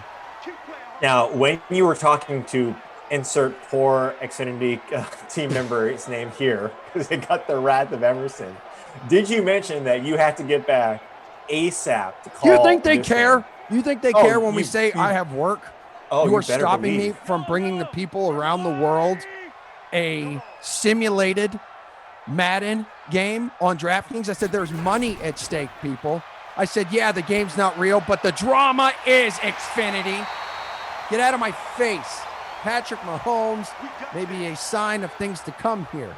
And yeah, you know what he does? He goes to his tight end too. Tight end. He goes to tight end 3. Tight end freaking 3, my superstar trait. Hello, it is good to be back with all of you again. I am Emerson Latzia. David Wells, number 88. Not the pitcher, but the tight end. And isn't it weird, right, when you start thinking about things that you can't explain, that noise in the darkness, Emerson. That little blip, the little aberration in the sky at night. And now the tight end 3, the first play of the game, it goes to the tight end 3. That you're here. There's some things you cannot explain. I don't understand. Of that nature is very unique. No idea what is happening. Not to be confused also with the big beefy David Wells, former Major League Baseball pitcher. But there's something about it, dude. I don't know. I can't explain it. We all know my X factor is overtime. How did the first game end? It ended pretty. Was there drama? No, it was a 24-10 game, or excuse me, 24-14 finish, and the Bears had it in control. But at the end of the game, when the Bears had it, with a minute left, and the game essentially shored up with no chance of the other team coming back, Trubisky rattled off like a 50-yard run, and he hit the bonus on that run and went down to the 2-yard line. Then the man takes 2 or 3 knees and actually goes out of the bonus and loses a few yards to only get 97 rushing yards. So drama of a different ilk happened in that game. Yeah. All right. So some people just about as pissed off as they'd be if they were to lose their internet. Well. Uh-oh. Oh, no. We got Emerson cut off mid-sentence, and it might be time again. At least we got a tight end 3 sighting from Emerson potentially before he has left the channel once again. Let's see if he comes back. We do, though, have a contingency plan like we did in the first game with Billy potentially on a standby. I'm here if needed, so I'm ready to go. Looks like Emerson at it again. And what I mean at it, not here. So, again, Xfinity has reared its ugly head once more for Emerson. He is again dealing with technical difficulties. I think it's safe to say that we might not see Emerson for the rest of this day, and if possible, might not be for the foreseeable future until he gets that internet worked out. I'm sure he's going to be safe. But yes, Choker on the YouTube channel, Billy to the rescue yet again. We were talking about the drama in that last game. Do you think this game now with Gardner Minshew again in shotgun here on 2nd and 10, do you think that we get drama in this game? I do. I mean, both of these teams can put up a few points. Minshew is not as good as quarterback as, obviously, the great Patrick Mahomes, probably the best QB in the league right now. Had an MVP, just won the Super Bowl. So, but Minshew Mania was a thing. We've seen him put up some pretty big games. He has some decent weapons, actually better than decent weapons. I mean, D.D. Westbrook and DJ Chark are pretty versatile, and they got the superstar in Leonard Fournette, who can take it to the distance almost any play. Yeah, and interesting with Kansas City is Minshew has time, and he's going deep. And completed, and who do we got here on the call? No, the D.D. Westbrook sighting. D.D. So not D. Yeah, not a DJ Chark, the number one before Chark became the number one. D.D. Westbrook saying, "Hey, don't forget about me. I saw number 12 perform in that last sim. He was a former Jaguar. Now it's my time to shine." I love D.D. Westbrook. I also love D.D. from Dexter's Laboratory, if anybody's old enough to remember that. Guy's a 93 speed, really good catching right there. You saw it in 84, good catch in traffic, 84, spectacular catch. So that's what he can do for you. And I think that's him down there in the slot once again. Yeah. You see Gardner Minshew again out of the pass, and it goes to their tight end, number 80. I believe that's O'Shag. Ooh, James O'Shaughnessy, the Irish lad kicker right there. Yeah, Jimmy O. Heck of a tight end, heavily rostered usually in these contests because he's going to get targets, he's going to get points. James O'Shaughnessy as Johnny on the spot here. Madison, our producer, with a 33.5% in the flex. So not in a ton of lineups, about 1/3. I thought he would be a little bit higher rostered in this contest. A lot of comments out there about Emerson just paying your bill. I think we have David Perry who says Emerson spent his internet money on cereal. You're absolutely right. As we get a touchdown from the tight end for Jacksonville, James O'Shaughnessy, number 80 on the Jacksonville Jaguars, gets you those 6 points and an early start from Jacksonville. This is kind of what I was talking about in the pregame, is that if Jacksonville can go up, right, can either go up early, which is obviously definitely nice. We get Leonard Fournette, maybe more so than we would have. Or if they have to play catch-up, you like the pass-catching options on Jacksonville. I mean, he's an absolute beast, and we see it in these rain games. We see it in the snow games that guys will, go to the middle of the field, especially these quarterbacks with lower awareness. They're going to try and get the ball out in these weather games, I think, a little bit quicker. In the red zone, you want those speedy guys, or you want those big, beefy tight ends. So shout out Emerson a little bit here, bring that Emerson vibe to the broadcast. I'm sure he'd be talking about his legs and his quads, but good on you if you rostered O'Shaughnessy in this one because he's got you on the board early. Yeah, absolutely. A very early lead, 7-0. Nothing that we saw from that Kansas City opening drive. So we got about 3.5 minutes left, or excuse me, that were ticked off in the first quarter, 4.5 left. And Jacksonville kicking. Again, this was a spot that Emerson really wanted to talk about. It was Josh Lambo and the Jacksonville Jaguars team.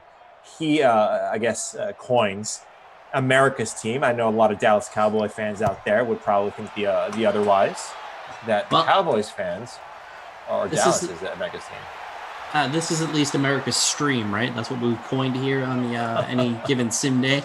With the DK Chat Kings conference room and all the nicknames we've given this great broadcast. But now we get a little bit of one of my favorite guys to watch in the sims and in real life, and that is Mr. Patrick Mahomes. I've yet to do a KC game. See the X right there. I'm excited to see what Mahomes can do. Yeah, and it's really, too, as we see a handoff here to, I believe that's Damian Williams. Like you were mentioning, Patrick Mahomes, captain at 11,000. Excuse me, his price tag 11,600. Captain at 14%, flexed at 76.5. And Damian Williams, that running back that just got the ball there, flexed at 56% of lineups here, and a very interesting 56%, right? And this is kind of, it goes off to what we were talking about earlier, a team that does deploy two running backs, LaShawn McCoy and Damian Williams, maybe not so much in these sims as in the regular season, but with so many like prominent pass catchers for Kansas City, would you have gone to Damian Williams in this spot against this poor Jacksonville defense? I mean, it looked porous right there. As we might get a hold, didn't look like it was a face mask. Oh, it was a face mask. Again, just fade Billy's commentary all day. But Damian Williams gets a ton of touches. He's a little higher priced in most of these contests, as he should be, because that's, like I said, he gets the touches. But he is, an interesting play. I like the speed potential of a lot of these Kansas City wide receivers. That's usually where I would be leaning, just because of the big play potential. I mean, we know Tyreek Hill is an absolute monster in this game. Yeah. As we see Yannick Ngakoue on that stop, Damian Williams not much. 4 for 17, though, for Damian Williams, so he's getting involved pretty early on. And again, talking about Jacksonville's defense last year and how it's going to be extremely different this year. You see Miles Jack there on your screen, probably one of the only defensive members to stick around from last year to this year. They got rid of a ton of players on their defense. Yannick Ngakoue is not going to be there. Calais Campbell now with the Ravens, as we see that stop there from a linebacker, whose name is eluding me right now. But AJ Bouye, Jalen Ramsey, these guys are no longer there. So this defense is going to look very, very, very different than what we're used to. I mean, we thought this was a team that was going to dominate the AFC South. At least Jeff Ulrich and Emerson Latzia did, because they were our Jaguars insiders, because they just loved him so much. And early on, we knew that wasn't going to be the case. They traded away a lot of their players. There was the whole coaching thing with Jalen Ramsey, and they lost what I think is the best defender in Madden from a cornerback standpoint, and probably the best cornerback in the league. Right. And that's, I think you're talking about there, Jalen Ramsey, who now plays with the Rams as Patrick Mahomes. A flick of the wrist here, Billy. A flick of the damn wrist. And that was too far, if you can believe it, for Tyreek Hill. That was overthrown, one of the fastest guys in the NFL there, taking a shot in the end zone to the streaky, down the middle Tyreek Hill, who was wide open. So that might have been a little on Patrick Mahomes there, huh? I mean, the 99 overall quarterback, I mean, it doesn't get any better than that. Awareness, 97. Deep accuracy is 93, and that's one of the best in the game, as we see a 58-yarder in the rain. Good luck, buddy. Yeah, no kidding. As we see a kick there from Butker, not even close, and giving Jacksonville some prime field position on the 48-yard line. And maybe this is a point where we see, like you're mentioning, right? We talked about him in the last stream, where you see Leonard Fournette, one of the better running backs, if not in the top, at least in the top 2 or 3, in my opinion, in these sims, and Leonard Fournette. Well, just because he has that speed, that size, that power, he's got a lot of good traits as a running back. He's got the bulldozer trait, so he's going to be able to truck some people, but he's got good elusiveness. As I mentioned, the speed for him at a running back at 92 means he can take it the distance at any given moment. Big guy, too. I mean, when you talk about that, and we see Gardner does, in fact, hand off, and there you see what Billy's mentioned, the elusiveness, and then the speed kicking in as he gets to the edge, and adios. He could, he did, he went all the way. Leonard Fournette, the first time I've called something good in a Madden sim, I guess I should just pinch hit more often. But yes, we talked about it. 92 speed for a back is incredibly good in Madden. That's a guy that if I'm, owning a franchise, I'm targeting. He even shows the wiggle there, not even the bulldozer trait, as he just goes right by the defenders and right down the sideline. Yeah, and you see that acceleration too. Once he made that initial juke move there, you saw the acceleration. Again, let's see his 11th touchdown of these sims. He's capped in 11.6% of leagues and 57% flexed. I mean, 11.6 for a captain spot, right, is not bad at all. And if you look at Kansas City's defense last year, which might have given you a tip-off of how this potentially is going to go, you see 14-0 in the first quarter still against the Super Bowl champions in Kansas City, is that Kansas City was very poor against the run and really good against the pass, which has usually been the opposite for the Kansas City Chiefs. They made a lot of moves in their secondary to shore that up. And then the run, in fact, was the one part of their defense that didn't show up last year. It didn't show up on that drive either. I mean, I think that was a one-play score, which you always love in Madden. You typically don't get that out of the running back. A lot of people on YouTube will tell you how to get the one-play scores from the passing game. But right there, just Leonard Fournette right on, I believe it was a halfback dive, just makes a couple of moves, and he's got the moves. He's got in 89 acceleration, good ball carrier vision for a running back of his power at 81, carry of 96, so he's not going to fumble the ball in this game. So we're going to see the Kansas City offense probably chuck it, and I hope that Patrick Mahomes does not overthrow what seems like it's impossible to overthrow Tyreek Hill because he is that 99 speed. Right, exactly. Again, this is something that we'll keep of note here, that the Kansas City Chiefs, I believe this is the first time I've seen them down by this margin, 14-0, still in the first quarter with 2.5 minutes left, as Patrick Mahomes nearly intercepted there, going to Travis Kelce as tight end for the first time. Some jitters here. Maybe Kansas City and maybe the Chiefs playing in the rain at Arrowhead is causing a little bit of butterflies for the Super Bowl champions of last year. Again, out of shotgun, though, is Patrick Mahomes. A little bit of a simulated trap game, maybe? Yeah, absolutely. As just a generous hole for Damian Williams. In fact, does get the first down. And now what we're seeing, which is, again, something to take into account for next year as well, is that the run game has been way more efficient than the pass game so far. Damian Williams now with, I believe, 5 attempts and over or close to at least 30 or 40 yards, averaging 6 yards per tote there. Yeah, and Logan Gates points it out in the YouTube comments. Chiefs are pretty meh in these sims. They've been a little bit underwhelming, especially because if you're doing the 3 randoms and a suicide in Madden, if you get them as one of the first 3 teams to play with against your friends, you're picking the Chiefs all day. They have an incredible offense that you can just go house with.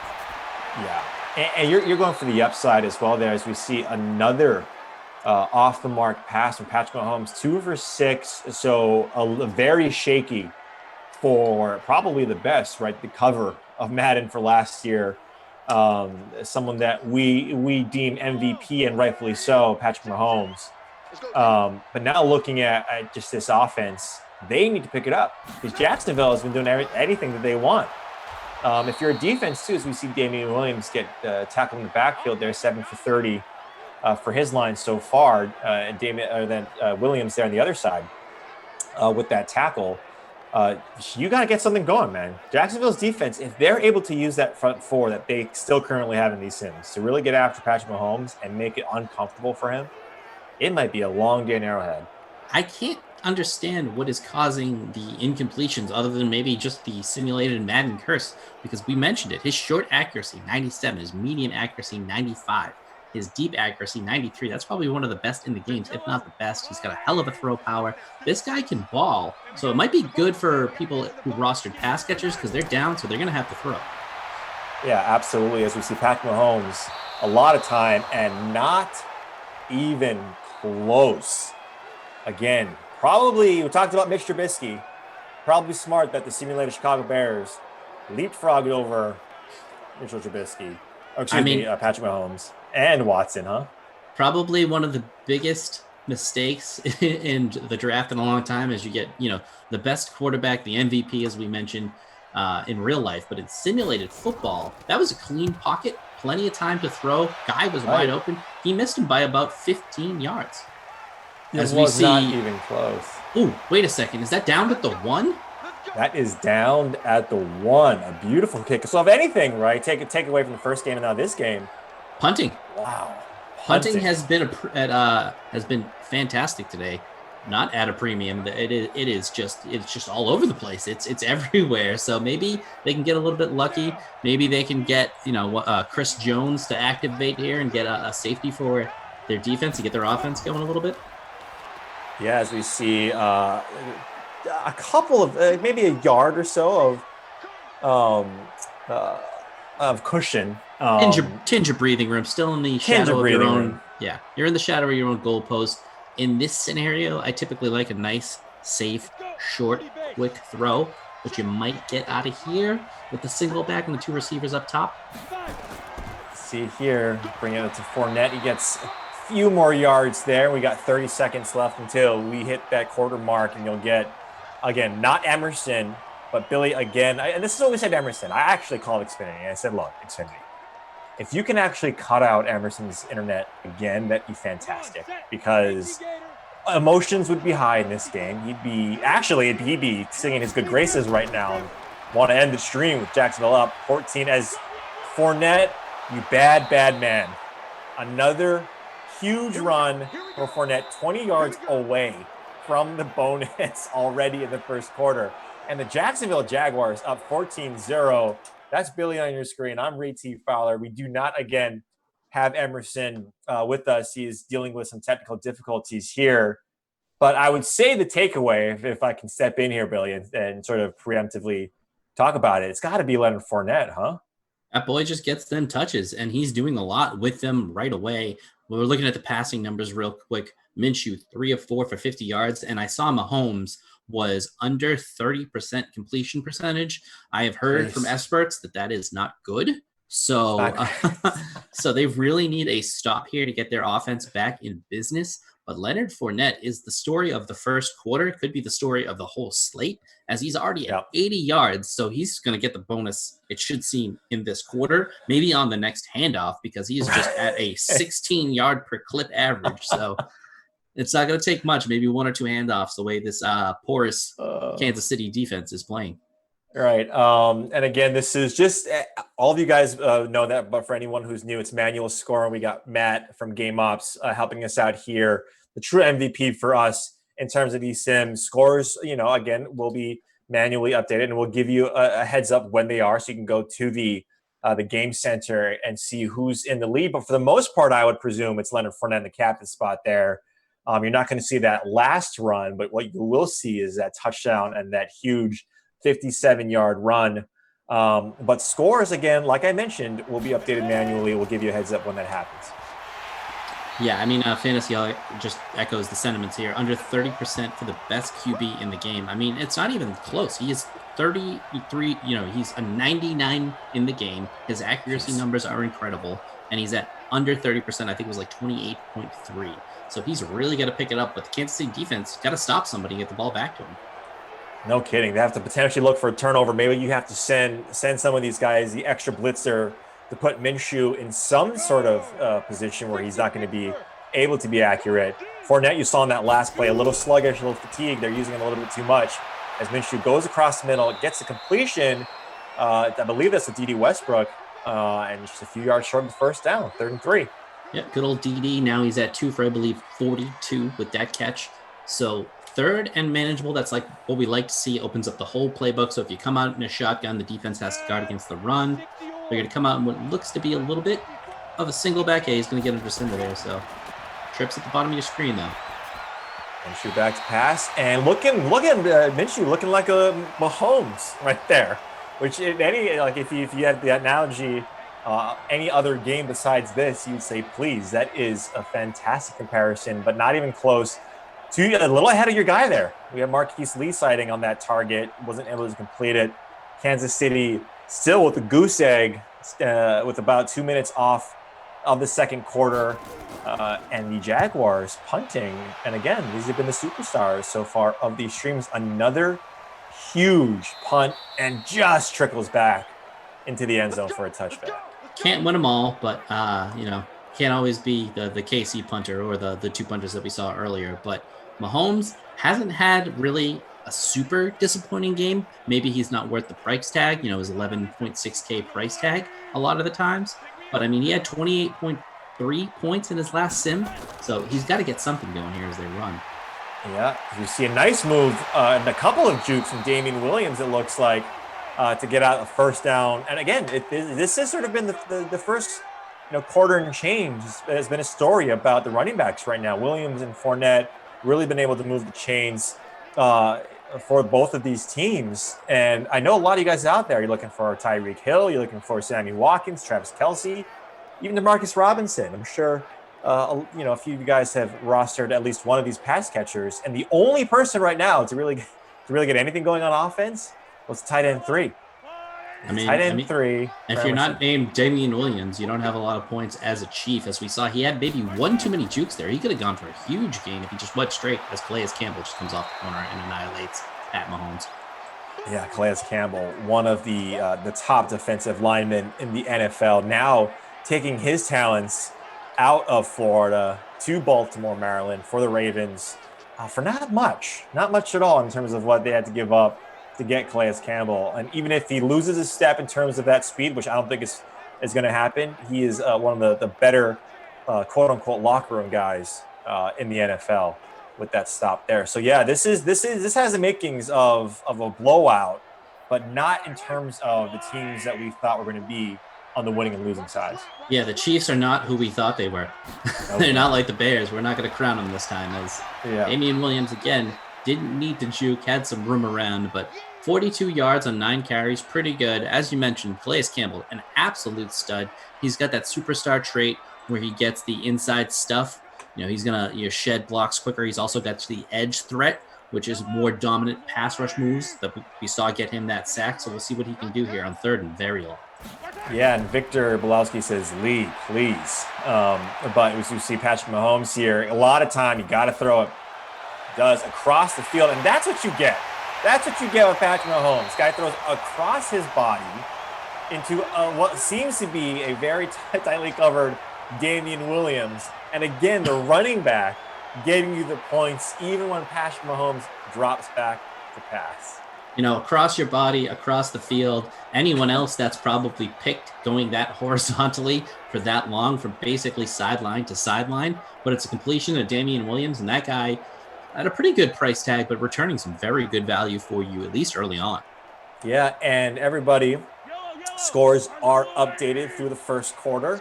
It looks like we got escape from Jed York right here at 53.8 in that spot, and a tie at the top spot as Patrick Mahomes finds his receiver across the middle. Another fantastic pass from Patrick Mahomes to Sammy Watkins. Sammy Watkins. Great game early in the year, I believe, in real life, and then kind of slowed down for a while. I think a lot of people were hot and bothered about him and Deshaun Jackson, and then Deshaun Jackson just got injured and went away. And then Sammy Watkins had some decent production, but didn't put up the touchdown totals. I believe he might have had 3 in week 1, if I'm not mistaken.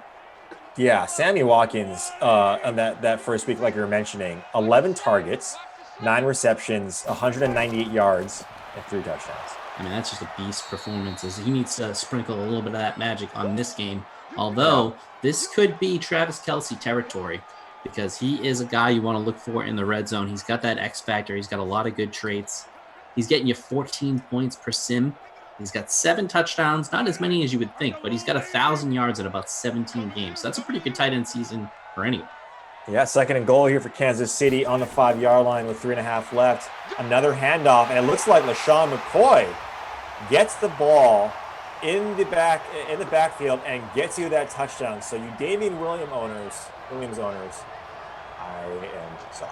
That is an absolute fatigue touchdown vulture from Shady McCoy. That is the running back 2. He is not the power back. He is not the 3rd down back. He is rarely used. So good on you if you went for the pivot play with the seldom called LaShawn McCoy. One of the best fantasy running backs for a very long time in the NFL.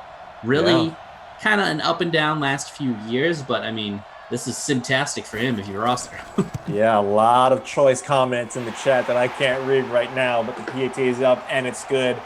Cutting the deficit by 7 points, Kansas City, and if you got LaShawn McCoy, you are part of the 0.92% who flex them in your lineup. So, like Billy said, good on you.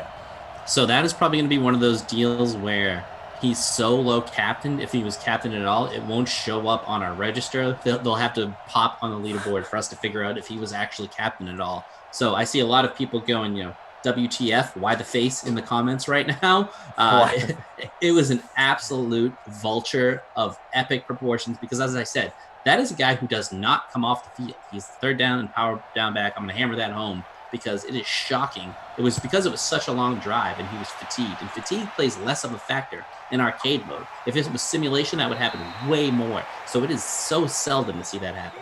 Yeah, and there you go, right? I mean, like you mentioned, not much in the flex spot. That's definitely going to change lineups as we see Minshew come back and say, hey, look, we want to get back up on 14 points here. We like that comfortable lead against this high-powered offense. You saw how quickly Kansas City was able to do it on those few plays to get chunk yardage. It's been like that for Jacksonville, so let's see if we keep that going as they hand the ball off to Leonard Fournette. and puts that truck stick for that first hit. And, oh, that is going to be a migraine. That's going to be a headache tomorrow when you get the forearm from Fournette there. Yeah, a little bit of a phenomenal forearm right there, lowering the head, lowering the shoulder, getting 4 yards.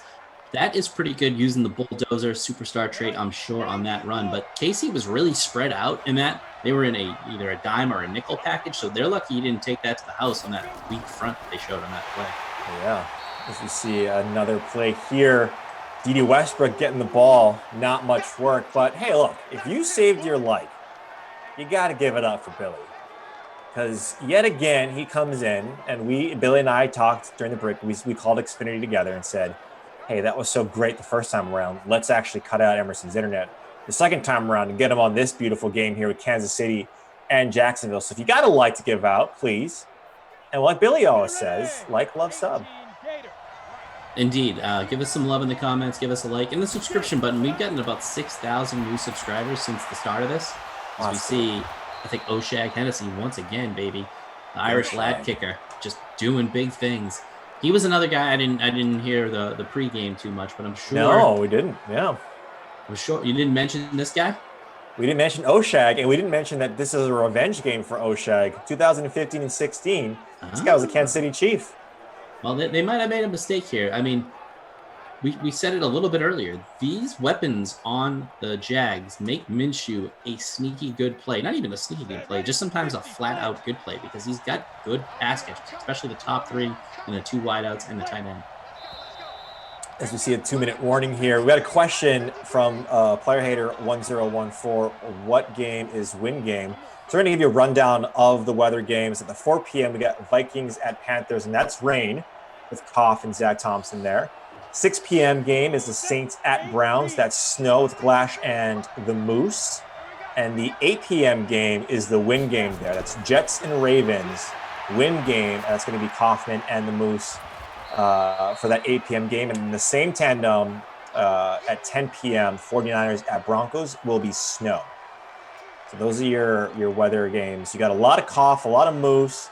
You sprinkle in a little Zach and a little Glash, and you got yourself a nice little wacky weather Wednesday there, Billy. I mean, who doesn't love a good Moose call? Whether it's actually Jeff just calling play-by-play or it's the Glash just going nuts with his Moose call and face paint like a wild man. I know. He is an absolute treat as we see Minshew missing again. So he started off hot. He's got a few wily throws there. He's 7 for 10. And so he's not necessarily out of it. He's got 70% completion rating, which is pretty nice against Kansas City Chiefs. Up 14-7, Jacksonville. 3rd and 8 for Minshew and the boys. Second quarter with a minute and a half left on Kansas City's 43-yard line as Minshew drops back. Looks like it's a screen play. And, if you got that complete. Yeah, there was a lot of development happening out in front. They had the blockers in place. Nobody was around them. They lured them in a little bit. I think you saw 3 guys rushing free. You saw the convoy just ready to go right there. The caravan of blockers just ready for Leonard Fournette to cruise. But hopefully, we're gonna try a 60-yard field goal in the rain. Good luck, buddy. There we go. I don't know what is going on with the coach's decision making at this point. As that one from Josh Lambo dots the I. He dots the I in the Kansas City chefs out there. Want to point out real quick, Nicholas in the comment picking up on my AJ Styles finisher reference.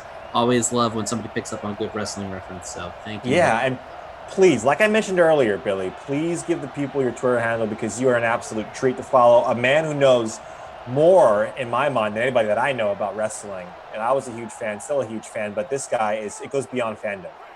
I mean, I love it. I talk about it at nauseum. Billy D 2411. So a pleasure to be here with the Dragon Steamboat, as some people call you. Yeah. Oh, that one got me good. It's true. But again, we got Billy on the call talking about Madden. Again, this is going to be less about food, less about cereal, less about quad fathers and of the ilk. And we get more Travis Kelce talk, more Madden simulation strategy. So a different stroke if you're in the chat there, hanging out with us, myself, and Billy on the call. The bad boys of Pop. I just came in. Did McCoy really score? He did. Yes. I know it is shocking. And I'll tell you, it'll probably be a long time before he scores again. But I'm going to need to look up, if I get a chance, the Damian Williams' stamina rate, because it's got to be low, because it's very rare to see a lead back check out like that. Yeah, as we see something up the middle here. Ooh, and it looks like he potentially got that first down, and Kansas City called a timeout. Yes, they did. So 55 seconds left, just under a minute in the second quarter of the first half. Kansas City putting something together here. Now, like if they score, and we go into the half 14-14, right? It's going to mask a lot of the deficiencies that Kansas City had in the first quarter. But this is what you get. This is what we kind of saw with that Houston Texans game in the playoffs, where they looked like a completely different team when they went down, 28-0, as Sammy Watkins again gets the catch from Patrick Mahomes, who is now 6 for 11 for 122. This is how quickly they can do it, Billy. I mean, maybe they just like to work from behind. Maybe it gives them that pace of play that they want, get into the spread formation and really sling it. The thing that I want to see for all those owners right there is some redemption for their Kansas City roster guys, as we know that Shady McCoy was flexed only about 1%. So right. If you're, they might get back to even, but you want some points to be scored by guys who are a little more heavily rostered. Yeah, as Patrick Mahomes here, time ticking off, 30 seconds left, drops back, does a little spin, goes back the opposite way. And it looks like that might have been Damian Williams there on the catch. Again, getting a lot of work in the passing game. And going back to Sammy Watkins, who made that catch previous, captained in 7.3% of lineups, part of the first place lineup that we have here, and flex in 42% of leagues, or of rosters, excuse me.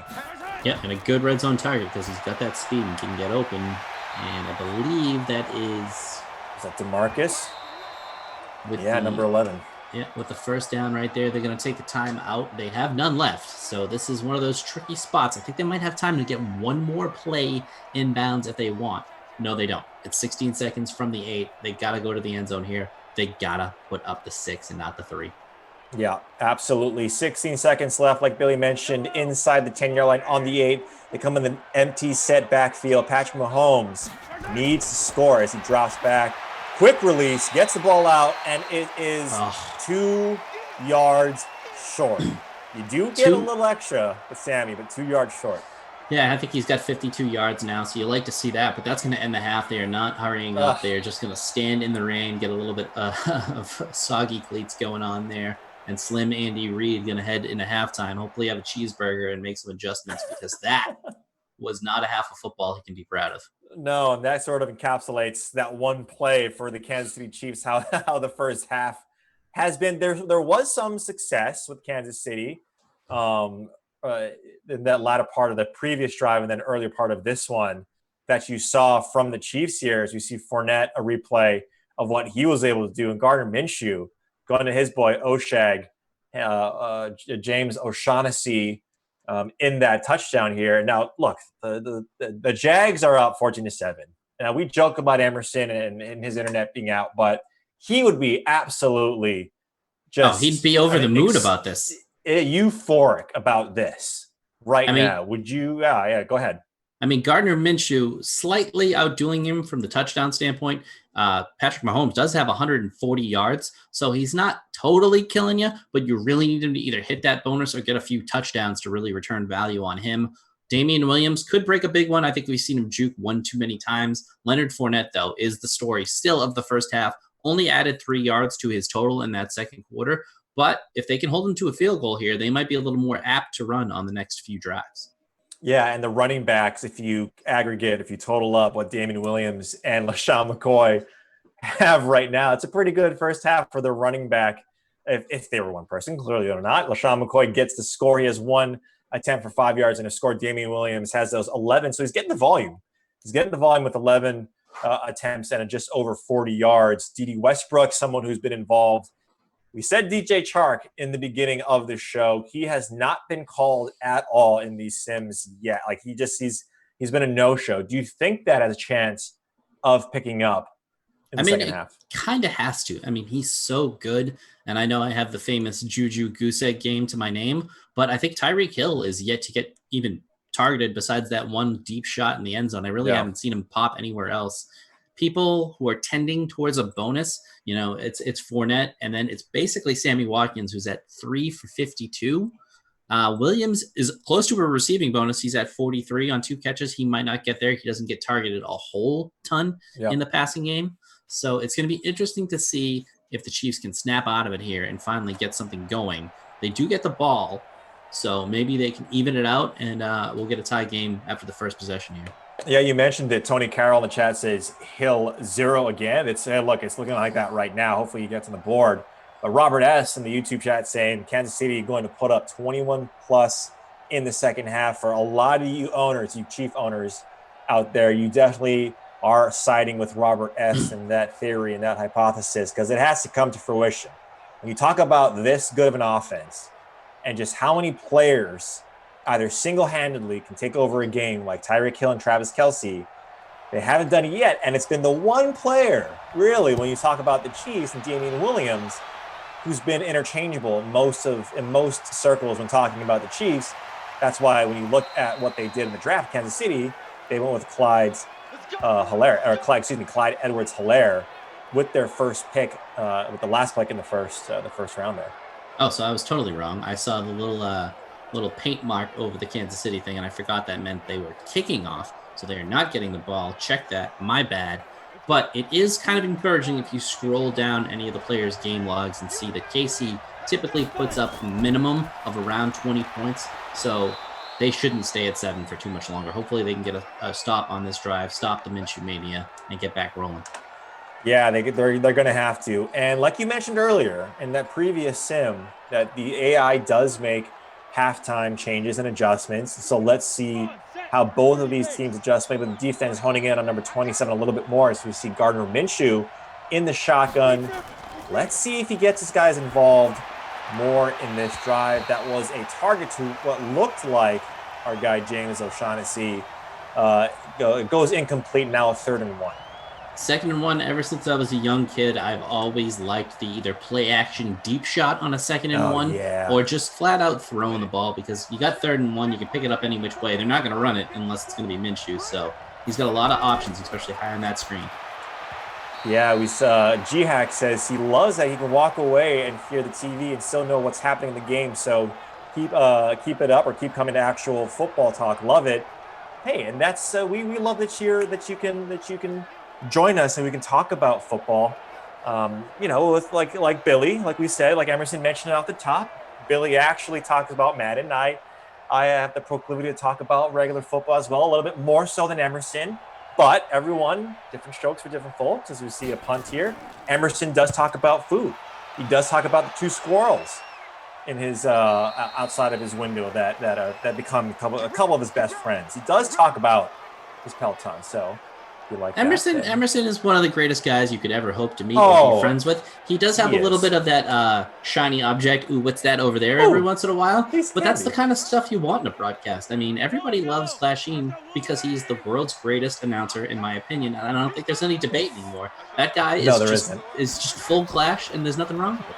And I hope if Glash, if we see him, and he does, right? He does broadcast it before all of this. He, that's sort of his job, right? He calls a lot of different sports too, so it's not just football.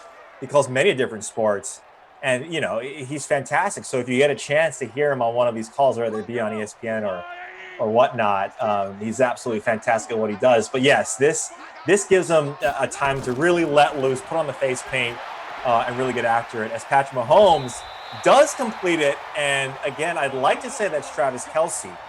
I want to say it's number 87. And he had the X under him, 3 for 27. And that's one of my favorite formations in Madden, whether it's out of the single back or the shotgun, where they have the tight end and receiver pair on each one stacked. You can also do it with a double, all wideouts or tight ends on one side. It just allows so many good route combos, and that was a nice in over the middle that was, easy pickup for first down. Yeah, and another crossing route there, slant to Demarcus Robinson. I believe that's his 2nd catch on the game. Kansas City, like we mentioned, right?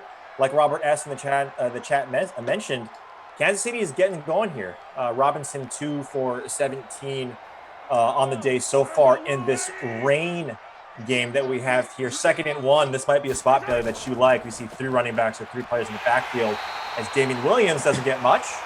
But he gets the first down. Just enough. Not what I like to see on the 2nd and 1, as we mentioned on the last drive with the Jags. They went for it a little bit more big balling. But we do have updated scores. Matt killing it in game ops, a 3-way tie atop the contest. Obviously, Leonard Fournette is your captain. He's pulling in about 21 points in the captain spot for you at, the 1.5x value. Yeah, beautiful. So we see another pass there completed. Again, not much, but you're putting some plays together. Maybe Andy Reid says, hey, Patrick, if he calls him by his first name or whatever he calls him. Maybe you need to see some completions, Mahomes. So here, we're going to get you some short routes here to complete. And then maybe now this is where we take a shot with Tyreek Hill. Yeah, it's kind of like a basketball player getting to the free throw line to see the ball go through their hoop. Maybe he just needs to see the ball in his receiver's hands a few times. Right, play fake here. Action. There we go. And again, a nice completion, a short completion. I believe that was to Blake Bell, number 81, the tight end 2 for his first catch. And so now we got all 3 tight ends. Emerson will be proud. Superstar trait still active, even though he's no longer in the broadcast. Always bringing that depth tight end. So he's still with us, and his presence is still felt. No, he's not dead. He's just, his internet is in the extremes. As you see, Patrick Mahomes going deep. This is what we like to see, Billy, and just like that, an absolute body job on the catch right there. Demarcus Robinson getting it done from the wide receiver 3 spot. Just an absolute beast catch. Goes up, elevates, high points the football over the secondary in the Jaguars. I think that was AJ. That was AJ Boye. So that was actually a very good corner. He went up and grabbed that ball against. I mean, he's no Jalen Ramsey, but he can still get the job done. Not on that play. As finally Patrick Mahomes on the board with a long bomb. It's got one of the best deep throw accuracies, as we said. Great throw power, and now you see that Kansas City offense finally clicking and chugging along. And I think it was like you said, it's like the the hit and run in baseball to trigger that guy who's in a slump, that free throw in basketball. Maybe he just needed a few completions to get things going, and now he's on the board with the score deep. Yeah, fantastic, right? And Demarcus Robinson, when you look at him, like you mentioned, right, in that catch and climbing that ladder, he's 6'1", and so he's not necessarily that tall. Just based off of what I'm seeing, it could be taller. And this is his 5th season out of the University of Florida. He was a 4th-round pick back in 2016. All of his years, though, his entire career has been with Kansas City. And he's had some spot games where he's been fantastic. And take week 2, for instance, 6 receptions on 6 targets for 172 yards and 2 touchdowns against my Las Vegas Raiders. I mean, a lot of guys got a little bit of extra work because Tyreek Hill went out with an injury for a little while for Casey. So you saw a lot of those other guys come up with some big speed. That's his 7th TD of the sim. A lot of people in the comments happy about it. I know my guy Kyle Cohen, who's been there for a while, that was his captain. A lot of let's goes, a couple of Uggs. Low rostered guys are going to do that to you too. I mean, that's going to help move the leaderboard around, though. A nice score from Robinson. Yeah, I got Logan Gates here. If Raiders win a Super Bowl in the next 7 years, Oakland deserves a parade. I like that. I like that call. I would say that. I mean, that poor team's been moved around, as you know, for just about ever. They had Al Davis, who, the lake, right? He had his issues, but yes, go ahead. I mean, in his heyday, there was probably nobody better. Just when Baby had some great coaching, some great talent, won some Super Bowls, but that late '90s, early 2000s, and even into the teens, it was rough for Raiders fans. Yes, it's been rough for you Jacksonville Jaguars fans. You were up early 14-0 and it's now tie ball game. 3rd and 10 in the 3rd quarter with 3.5 left. You're feeling it, man. Jacksonville, I know you know the plight of your team. And Jacksonville looking to go back to the Mark Brunell days. Fred Taylor, the Keenan Cardos. Love those teams. Absolutely love those teams. Fantastic. Tom Cruise in the chat with an unbelievable comment we'll get to right here. As O'Shaughnessy picks up the first down. Shark really brought the magic act because he is a disappearing. Really brought the magic day because he is a disappearing act. Yeah, again, yet to be seen. Although there are other guys on this roster doing stuff. I would like to see Leonard Fournette get to that bonus. They really haven't used him too much since that first quarter. Right, and this is a thing that you see sometimes in real football, right? Like and there's 2 sides to every theory that what got you there might not get you to win. And we've been talking about it, that maybe the run game might not be the formula early to get up on Kansas City, but if you're up on them and it's doing well, then keep on going. Maybe they thought, hey, we saw what happened in that last drive to end the first half or close to it, as we see a completion there from Gardner Minshew for another first down to DJ Chark. There he is. 2 for 20. on the board, getting and moving here. Yeah. But the AI does make adjustments in the second half. So I think you might have seen that a little bit with KC. I don't know what the AI was thinking, though, not running with Leonard Fournette. Maybe we'll get to see him a little bit here on first down from the 50. Yeah, let's see. Let's get him the bonus, right? I mean, and there you have it. From the blind side, not a chance. Clark. Frank Clark, a stud in real life, gets around the edge there, gets the sack. So it's going to put them in a second and long situation. So probably going to be throwing. I know that's disappointing Leonard Fournette owners everywhere. It's disappointing for me, especially when we saw him take 2 huge runs. I think he's only got about 6 or 7 carries. Right. So a guy who usually totes the rock a little bit more in these contests, got to get him involved. Probably not on this drive the way it's trending, but maybe they can pick up a first here. Yeah, and Frank Clark, he's one of those guys that in that sort of D Ford Frank Clark type of conversation comes over to Kansas City performing well. Hasn't necessarily stayed healthy as he goes. Gardner Minshew does deep to D.D. Westbrook, but incomplete. That was double covered. So maybe like you're mentioning, Billy, in that previous game, that in those situations in real football, if you're double covered in the rain, that might have been an interception from Gardner Minshew, but not here in this simulation. Yeah, it just seems like cornerbacks can't squeeze the ball. We do have a great comment here from Emerson's crappy internet. These people are amazing. Like they're just, these aren't troll accounts. They're parodies and they're beautiful. Emerson is now golfing from Emerson's crappy internet. It's all right, man. As long as he's staying healthy, staying safe. I know I've golfed with him a handful of times. If you've been a fan of these sims, you heard my winged foot story with Emerson, where I had to drive both ways from the city of Boston, which, is a very far drive to Westchester, New York, just so we could play golf in a charity golf tournament. But he's in his own right a very good golfer. He likes to think he could beat.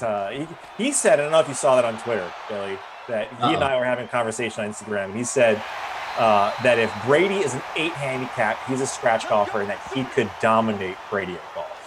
I was really disappointed in Tom Brady in that the match there. He did hole one from pretty far out on the nice chip after Chuck was talking some smack to him. But he just doesn't seem as comfortable as like Peyton Manning. Peyton Manning is absolutely hilarious. Oh, Give me he's Peyton a gem all day when it comes to media. Yeah, he's fantastic. And, and that's the thing. We'll touch on a little bit more is that as Damon Williams does get the carry there, 2nd and 5. So a nice spot, maybe a spot that Billy and I always like to mention, that 2nd and 5 in these short second goes, you could really open up the playbook. But I want to hear more of that. I want to hear more trash talk from these athletes, not just in football, but bring on Steph Curry, bring on the Michael Jordans, bring out these guys who are really good trash talkers. I want Michael Jordan be amazing in that scenario. Oh, fantastic. Absolutely fantastic. X is triggered. It's engaged. It's the bomb, I believe, which is a shout out to NFL Blitz in the old days. One of my favorite plays to run because it was just a straight out streak play. And God, I love that. I had to, once I got into, more competitive Madden, I had to dial back just throwing the bomb every single play. But it is fun. You don't. I'm sorry, it's the bazooka. He gets extra distance and extra arm strength on each throw. Plus, he's already got the escape artist, the dashing deadeye, the red zone deadeye, the no-look deadeye, as we saw that come to play on that huge throw across the field to Damian Williams. So now, look out if you're, a Jaguars defensive owner or if you're a Jaguars cornerback. As he misses again. When you were talking about those X factors, the thing that can knock him out, right, Billy, is the sack, fumble, or interception. So if he's in the zone and that X factor is lit, the things that can knock him out are a sack, fumble, or interception. I don't think we've seen a sack yet. Or we might have seen a sack from the Jaguars defense on Mahomes. I'm not quite certain yet. So guys, I think Calais got one. Got one early. Maybe off the edge and lay him out. But right, it's going to take a lot. It's going to take a lot. And again, that was my favorite formation in the whole playbook right there. They decided to run out of it, maybe just to keep them honest, and they'll come out and pass here. But that formation typically has the best routes in Madden. They're coming out in the spread 4 wide here. So not my favorite thing to go, but maybe they can pick a matchup here. Yeah, as we see Patrick Mahomes back, slings it on an absolute rope to Tyreek Hill. I know a lot of you guys mentioning, is Tyreek Hill even here? Where is Tyreek Hill? Second catch, 24 yards. He's on the board. Nice little X button there. Nice little possession catch on the sideline. Got both feet by about 5 feet inbounds. So he's so much fun to watch, man. He's so, you know, like he's just a fun player to watch on the football field. And sort of a segue, when you're talking about Patrick Mahomes' just superstar traits and all the things that he has, it reminds me of another player in Tom Brady in these games. It's a laundry list of things that he can do. It's like how many things can't he do in Madden is probably a shorter list, but our own Mads here, one of our producers, saying, well, look, Peyton had more practice on the course, so it looks like she's defending her guy there in Tom Brady, and rightfully so. And look, and you heard this a lot. If you listen to Pat McAfee and his podcast and his radio show, and a lot of us thinking like when you watch Brady and you watch him struggle, the guy can do no wrong. It makes him more like relatable to all of us who play golf. If you don't play golf and you liked watching him become more human, then you really enjoyed that. So when you look at Brady, you enjoyed him ripping his pants. You enjoyed him shanking it off the tee. It was I great. absolutely loved it. It is a little bit humanizing, although I still think he's a little bit of a robot growing up as a Bostonian and following the Patriots for many years. I just feel like he's entered that dad joke point of his life where he's on Facebook posting just, the stuff that every dad would post. So I've lost a little bit of love for Brady over the years. He's not even my favorite quarterback to ever wear 12. Shout out to Randall Cunningham from Madden 94. He's my favorite quarterback to ever wear 12. Because like I said, I like that scrambling quarterback, that guy who can throw on the run. Mentioned it with Josh Allen. And of course with Patrick Mahomes, who's got the escape artist, which is probably the best thing to have as a quarterback in Madden. I believe that Lamar Jackson might have it as well. So they can scramble behind the line faster than anybody else in the game. He doesn't use it as much. And it's kind of shocking that the other quarterbacks in this game who run so much, like a Mitch Trubisky, are able to get so many yards, where if Patrick Mahomes wanted to, he could be better than almost anybody in this game scrambling. Yeah, like you're mentioning, Patrick Mahomes, as we'll get back to the game in a little bit here, Patrick Mahomes doesn't really use his feet in the regular season, right? He had some games, so week 11 against the Chargers, and I believe, what was the other one? Week 4 against the Lions last year, where his highest output in terms of rushing, kind of hitting that 5 to 6 attempt range, over 50 yards. But we also saw it in that in the playoff, one of the playoff games. I can't remember which one it was. That Patrick Mahomes was an absolute monster with his legs, and so he doesn't use it a lot because he doesn't really need to, right? In terms of getting those extra yards, maybe to elude the defense. As Tyreek Hill gets you another catch, adding to his total at I believe 3 receptions now. For number 10 at 31 yards, but he doesn't use it a lot in the regular season either.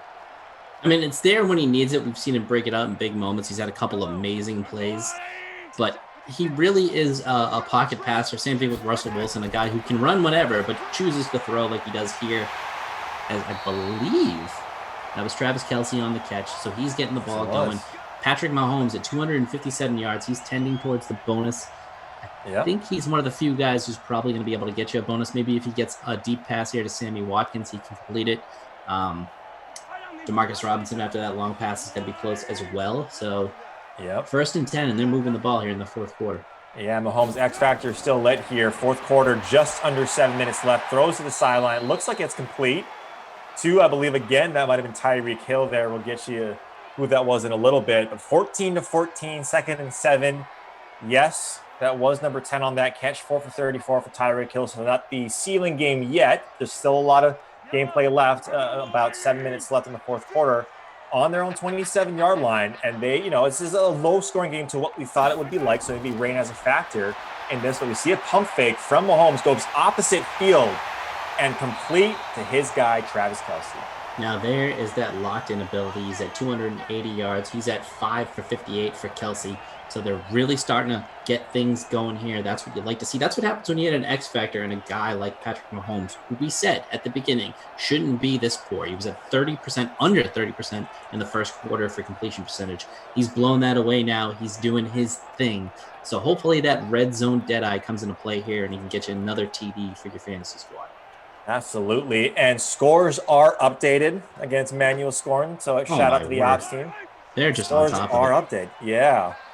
Through the third quarter. And if we look at that contest, I'm just refreshing here, Billy, as we get a juke and a near touchdown, but stopped there by Jacksonville's defense, captained Marcus Robinson in that captain spot for the number 1 at 90.05. Oh my, I'm scrolling. We got a 69-way tie in the contest. DeMarcus Robinson, as you mentioned, in captain. So maybe a touchdown here from somebody else can shake things up. Yeah, it looks like the teams that are chasing do have DeMarcus Robinson in the flex. As Patrick Mahomes does one pirouette, says, you know what? I'm going to do this myself. I'm going to do this myself because I can.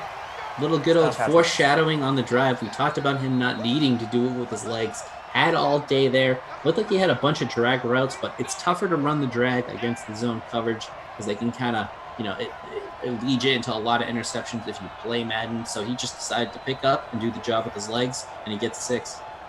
And that, my friend, is number 15's first rushing touchdown in the Sims. And we saw it right there. That just, he didn't really need to use it, but that escape artist comes into play there because he's able to just break out of the pocket faster than most quarterbacks in this game. And that's what needs to score. It's deadly to have in Madden because what you can do is what they did there. You spread out the field. No matchups are open. There's probably going to be a passing lane that now becomes a running lane, and you just hit that for a quick 6. And that's what they did. And now they're up 21-14 with about 5 minutes left to go. Yeah, and so guys in the chat, guys and gals in the chat, as we have a 21-14 game, just a 21 unanswered by Kansas City there. We saw Jacksonville come out to an early lead, but nothing of recent. Really, Jacksonville can hang their hat on. And you kind of put yourself in a position where you can't use your best player, potentially in Leonard Fournette. So maybe that means more DJ Chark. But give me a shout out for all you guys. Who do you need in this drive for for Jacksonville? As we have over 1,800 people watching, close to 500 likes. So it'd be fantastic for my sanity, for Billy's, well, not sanity because Billy's awesome, to get over 500. Why not one time? I need it. I need it, Billy. We got, close to 19K watching here. So let's get us over the 500. Like, love, sub. That's what I always say at least. But hit the subscribe button. Hit the alert button too if you want. Just for the heck of it, right? Why not? Why not? As we have a pass here from Minshew to his guy, his number 1 receiver right now, and James O'Shaughnessy with another catch to add to his total.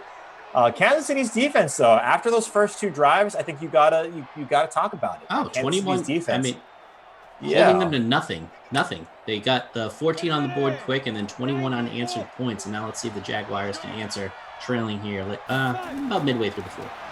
Yeah, as we see Minshew back, another pass here. It looks like another completion with the first down to D.D. Westbrook. Another nice pitch and catch. I mean, he's at 5 for 57. He's moving the ball now.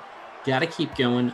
I would like to see them mix in a run out of the shotgun here. You might be able to catch the KC defense sleeping. It's looking like they're going to a little bit of a more cornerbacks on the field. Yeah. So that will bode well if they do choose the ball to get the ball to, can't speak English right now, Leonard Fournette in some open space. Yeah, looks like a lot of you guys do want a Sammy Watkins sighting for the Chiefs. Chark, we got a lot of Chark mentions out there. Cuddy34 says, hey, Reid, can I get a shout out from my friend you've been watching all day? His name is Gabe. What's up, Gabe? Here we go. Is that the first DJ Chark sighting right there? Oh, there we go. And I believe I think we got a few catches from our guy DJ Chark. We'll get that up very soon in terms of his line. But D.D. Westbrook flexed in 29% of rosters there. And DJ Chark makes his appearance known in the 4th quarter. Close to midway through the 4th quarter. Yeah, 22 yards on that reception. They're going to the spread again. I like the slot matchup here. There we go. Let's see if it pans out. We got Fournette. Let's see if he can shade that one. He did, but in fact, that amounts to nothing. Looked like he had some pretty good. Yeah. Looks like he had some pretty good matchups there on the top, the right side of your screen there. Didn't choose to go for it. Went for the short pass. It's always a risky proposition throwing that horizontal play. Didn't look like he had any other blockers. That looked like a panic throw to me out of Minshew. Here. So we got Minshew. Back and wide open was that pass. And let's see who that is. That looks like D.D. Westbrook for the touchdown. A nice answer from the Jacksonville Jaguars here. D.D. Westbrook, a guy that we didn't touch on too much, though, right? In the pregame flex, like I mentioned, in 30% of rosters, definitely going to make a difference there in your lineups in the showdown. Nice little move to the outside there. That's what we call rack in the biz, little run after catch. And he can do it because he's got the 93 speed, as we mentioned before. Now we just need the tack on here from Josh Lambo to even this game up. And now we'll see the clutch Patrick Mahomes. And I assume the X Factor's got to be still lit. So it could be an exciting finish here as we get the 21-21 score. Yeah, absolutely. And some players that we see in this game in the Classic is a guy like Leonard Fournette. He's a running back that we see in the first place position there over on the Classic slate. Again, you're seeing this start off as a slow game, 21-21 though now, 3 minutes, a little under 4 minutes left in the half. That is Billy that you're hearing, the beautiful sounds of Billy. And yes, there was a question in the chat, I think that was from Chill Will, Roman numeral 13. Is that guy from Parks and Recreation on Billy's wall? Billy? Oh, yeah, Ron Swanson, the greatest guy ever. I mean, I would devote my whole life to him if he was a real person. Yeah, there you go. There's your answer, Chill Will. I talked about it in one of the streams before, like who would you want to be quarantined with as a fictional character? And Ron Swanson would be my first pick of the draft. Interesting. Just do some woodworking, just hang out, just guys being dudes. Yeah, up to code though. You got to make it up to Swanson code that overlaps with the guidelines, the city codes. Oh, that's an early on reference. I think that's season 1 woodworking reference right there. Yes, it is, Billy. As we see, Billy is right. Patrick Mahomes still in the zone here. He does make a short catch. Like he's very close, 23 yards to the 300-yard bonus. Mahomes is, and we should be getting it. Look, we're trending towards Emerson's X Factor, which is overtime. So we do like that if we have some guys that do need some extra points, some extra quarters to produce, because we only have about 3 minutes left in the fourth quarter. Damian Williams getting a ton of work in the pass game, more than what we've seen of usually, right? 2nd and 13, though, for Kansas City. Let's see what they go here. We've seen Tyreek Hill. We've seen a little bit of Travis Kelce, but Demarcus Robinson has been a stud. Plenty of time. Slings it just on a rope, and it looks like it's to Tyreek Hill for that catch. I believe that's his 5th reception of the game, and pretty close to the bonus there for Patrick Mahomes. 50. Well, Mahomes is definitely zeroing in on that bonus. He should pick it up easily on this drive. But if he hits a bomb to Tyreek Hill from this spot on the field, he's going to get the bonus too. And our wonderful tech woman, Anna, asked if that was Lucille Bluth also behind me. Of course it is. I mean, that's one of my all-time favorite TV characters. She's just amazing. I should have said I don't understand the question, and I refuse to respond. But gotta love the Bluth family. So we see a catch, but a flag might get a holding, might get a DPI. We have no what it is. And it's neither. It is illegal man downfield. Eric Fisher, one of their top draft picks from a while ago. A penalty we rarely see in these sims. So not terrible. Only a loss of 5. If it was a holding, would have set him back 10. So still in a decent spot in the field. The 33, 1st and 15. X Factor lit. Spread formation engaged. You see, looks like a wide receiver screen. Another play that really chaps, you know what, off of Billy here. He does not like that. We don't like that. And Sean Preston, especially in the YouTube chat, does not like that. He says, build a hill in the end zone. Yeah, it's not what I would like. It's a better play if you're a user and you can really hit it in the right spot. If that coverage is really pulled far back, but a lot of the times in these sims, you're going to see that press. So throwing that is not only a bad play call, but it's really risky because it can be picked off. We've yet to see it picked off, return for 6, but that is something that can happen if you throw that horizontally with a press coverage. Yeah, 5 wide receiver set. Patrick Mahomes back. He has the ball for long in 3 seconds. You got to let it go, buddy. Goes to the sideline, and it is quickly stopped for another, I believe, either no gain or a loss of yards there. It is going to be 3rd and long. We just hit the 2-minute warning, 21-21. Kansas City playing host to Jacksonville here in a rainy Arrowhead. It's the 4th quarter. We are very close to potentially free football. That's Billy, along with myself, ReidTFowler. We got Patrick Mahomes out of the shotgun again. We got 3 wide receivers set to the left. Let's see if he can get this first down on 3rd and 14. They elect Billy to hand it off to Damian Williams. Andy Reid, what are you doing? You have, just silenced all your doubters in the Super Bowl and the playoff run. now cementing himself as so he was already probably a Hall of Fame coach before, but not trending that way in the simulation as he calls a run on 3rd and 14, I believe, and loses a yard. And now they're going to have to punt the ball away and give it back to Minshew with a chance to pull up the huge simulated upset here.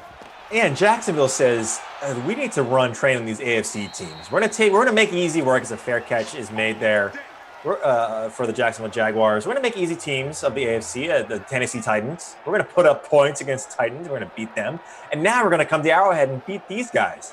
Gardner Minshew and Jaguars in the perfect spot, right? The perfect spot to put a stamp on this game, a game that they should have won, or they should be winning, right? Going up 14-0 early. Again, this is the best team in the NFL, returning Super Bowl champions, Kansas City Chiefs, as Minshew does make a completion for 5 yards. Yeah, looking to bookend the quarters here. The fourth quarter with 14 points, the first quarter with 14 points. If they can get a score on the board here, and Oreo cookie that 21 points by the Chiefs in the middle of the game here. Yeah, absolutely. As we see, Gardner Minshew does a little play action, goes to the sideline, and that was nice in theory. That was a good play call in theory, preserving your timeouts, trying to pick up yards and get it to the end zone, but execution, another thing, Billy. 3rd and 5, still very reachable. We've seen Minshew time after time in this game complete a lot of 3rd downs in the spread with the single back out of the gun. 3rd and 5, 1:23 to go.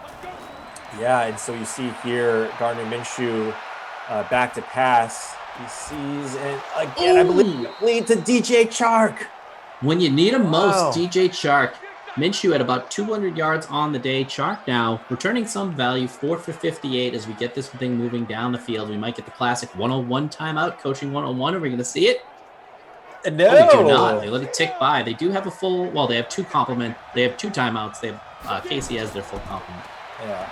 You see Minshew.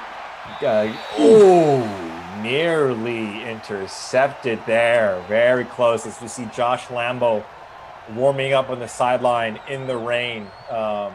Here is where that AI comes into big time plays. We already saw him attempt the 41-yarder, a kick from the 41-yarder, which is about a 59-yarder or 58-yarder. I can't do math and add 17 to something. But it is a dangerous proposition because sometimes they will settle for that field goal in the rain. I'm telling you, he's not making a plus 55.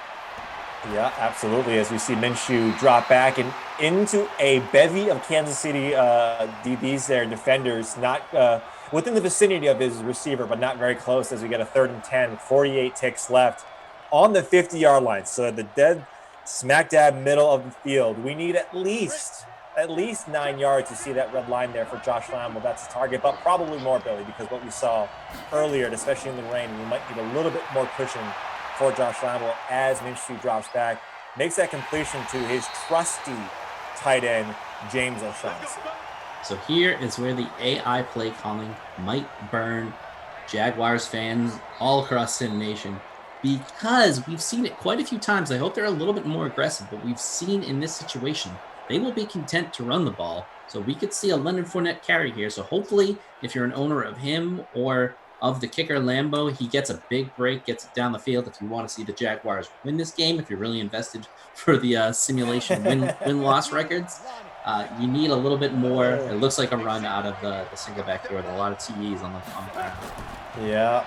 As we see a delay of the handoff there, tried to switch the position there, just try to get the defenders off of their toes, and not much there though. 2nd and 11, you lose a yard. You're Jacksonville. 55-yarder. 55-yarder coming up, which will leave KC when they inevitably miss it. I mean, if he hits this, he's really going to shut my mouth because he does have a good leg. But in the rain from 55, there's got to be wind involved usually if there's rain. So we're going to see what we get out of the KC playbook here. I think they're going to call a timeout at about 11. Nope. Oh, they're going to go for it. All right, shut my mouth. They're going to go for it. Shut my mouth. Well, we talked about Josh Lambo a little bit in the pregame, and that was the place I wanted to go. As Kansas, it looks like Jacksonville. My Lord, they didn't even get a kickoff. They didn't even get it. Wow. Jacksonville, a little hubris maybe there, Billy. They're taking Kansas City to extra innings here with free football. Get the overtime here. And look, it looks like the Jaguars will win the toss. That was horrible play calling. I mean, at least call the timeout with 3 seconds left and get the kick off. I didn't think it would be good, but you might as well take the chance. Yeah. They didn't. And we are going to get the Jags getting the ball here, as you said, in the OT. So some bonus football. We get a chance to maybe, light up some leaderboards here. Patrick Mahomes, as we said, turned it around. He's up to 80%, 24 of 30. He needs just 4 yards for the bonus. So hopefully, if they can stop the Jags, he might get to that bonus in OT. But what are you looking for, Reid, here? Yeah, like Minshew, 82 yards from the bonus. That's going to be potentially a little bit harder, right? Because you have to be in the right position and have the accumulated yards. It's probably not going to happen. But hey, any given sim day. But a lot of people in the chat saying, "Wait, what happened to Fournette? Right? What happened to Fournette?" I want to see him actually involved quite a bit, because that's when you had Kansas City maybe come up having to stop that 5 to 7 yard gain per attempt from Leonard Fournette. We saw what he was able to do in the open field. So maybe you see more of that. And then going deep over the top to maybe a DJ Chark, maybe hitting James O'Shaughnessy to get, maybe it's the same thing with Minshew, is that he needs the momentum to keep on going. He needs to move the chains. So I want to see Jacksonville actually put together a drive that involves number 27, because he's an absolute game breaker in these sims. So we saw the success he had in the first half. I believe it was 5 or 6 carries for about 80 yards. And since then, he's had, 4 or 5 carries for 1. He's lost a few on the last few possessions, just, ping-ponging back between that 80 to 83 yard mark with, just terrible handoffs. So maybe hammer the run a little bit more. Like you said, get him to the outside, get him to the edge, get him in space.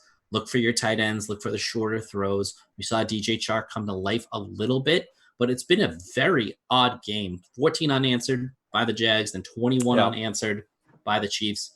Jags get on the board late in the fourth quarter and then have another chance to just, end the game, get into field goal range or get a touchdown, and get very conservative once they get over that 50, as we mentioned, during the fourth quarter. That's what happens a lot, and you always see it in these sims. They kind of just are content with going for the field goal. So the AI really hurts those teams late in the fourth quarter. Yeah, absolutely. So again, this has been a very tight game. We got extra free football with the Kansas City Chiefs and Jacksonville Jaguars going into overtime. Usually regular overtime rules apply, right? If we get into a double overtime, we'll cross that bridge when we get there, if that's going to happen. So they follow it to the letter. Both teams must possess the ball. Even if it, goes into that second OT, they get 10 minutes to each get a shot at it. But if a team, if they're stopped here or they get a field goal, it then becomes sudden death, baby. Yeah. And so that's what we have for this contest. And Jacksonville, this would be the way to punctuate how you came out early. You came out swinging and you landed your punches 14-0 quick in this game, as we see Minshew does get that bubble screen for a probably 6 or 7 yard gain to D.D. Westbrook, but it gets notched as a rush because that was on the line. That's what we get sometimes in these sims. Now, D.D. Westbrook has some statistics in the rushing department. Yeah, he gets on the board there. Again, if you're going to run or you're going to throw like it's a run, give it to Fournette, baby. You see the star on the field right now. Give it to him out of the shotgun. Yeah, and the agility, strength, and speed all mixed together is fantastic as we get another completion, kind of what we're talking about. James O'Shaughnessy with that catch for the first down and then moving the chains. Nice little outright there by O'Shag Hennessy, the Irish lad kicker, as I call him, to pick up the first down. Another great classic route in Madden to run, that out to the sideline from the short side of the field. Always open, can usually beat man, and will eventually open up during zone coverage. And we see Fournette, that star, the lone star for the Jacksonville Jaguars. Easy yards, man. Easy yards. Ripped off 8 right there. Now just 11 away from the bonus. Let's give it to him again. Let's pound the rock and get that TD. Yeah, like I mentioned, the only superstar on the offense. You got Calais Campbell on the defense of the Jaguars. But now you have Minshew 2nd and 2 in a really good spot. It looks like he just slipped or did something. He didn't know what was happening. That was the rain. Yeah, really lucky not to turn that ball over and give Kansas City prime field position. 3rd and 9, so maybe something that was alluded there, like a disaster. But you see Chris Jones come in and get that sack. More so, though, that was Minshew just losing his footing. Yep. Blame it on the rain, as they would say, Milli Vanilli or Missy Elliott. I can't stand the rain. That cost them 8 yards. They're now bumped back to a 3rd and long at the 45 on their own 45 with about 6:18 left in OT. Let's see what they do here. Minshew does get the ball, 3-step drop, surveying, keeps on surveying, and he does get sacked. Yeah, surveyed way too long. Now they're 4th and 16, so KC will get the ball. It is now, well, they should get the ball. It should be sudden death. So this might be a nice kill shot for Tyreek Hill if he can get the ball. We've seen that a lot in these OTs where the team doesn't want to waste a lot of time when they have that weapon X. Famously, I think in one of our first overtimes, Mike Evans went the distance on like an 80-yard score. Patrick Mahomes has the weapons. I think the X factor should still be lit. Got a ton of speed, ton of weapons. Let's see if we can get it done. Yeah, and scores are updated through regulation. We have a 3-way tie in the showdown contest at 117 for first place. We have a solo 4th place with James O'Shaughnessy there in the captain spot. And look, O'Shaughnessy captain at only 2% of lineups rostered at flex and 33.5. And so you're looking at James O'Shaughnessy potentially in that last drive to do well. You're going to have to wait. But other guys, D.D. Westbrook, James O'Shaughnessy, Damian Williams, in some of these lineups that are chasing those top 3 lineups in the showdown. Yeah. If you're a James O'Shaughnessy owner and you're that second place guy, you want a quick stop here from the Jags D. Yeah, as we see Mahomes making easy work there. He gets a nice little gain to Blake Bell, number 81, to tight end 2. So shout out to Emerson, wherever you are, buddy. You're in our thoughts. And this is not a eulogy for Emerson. He's not. Just his internet died. Yeah, every time a tight end 2 catches the ball, Emerson gets his wings, apparently. Yeah, exactly. He gets one more bar of Wi-Fi. As we see Damian Williams there on the run. He's got 18 for 68.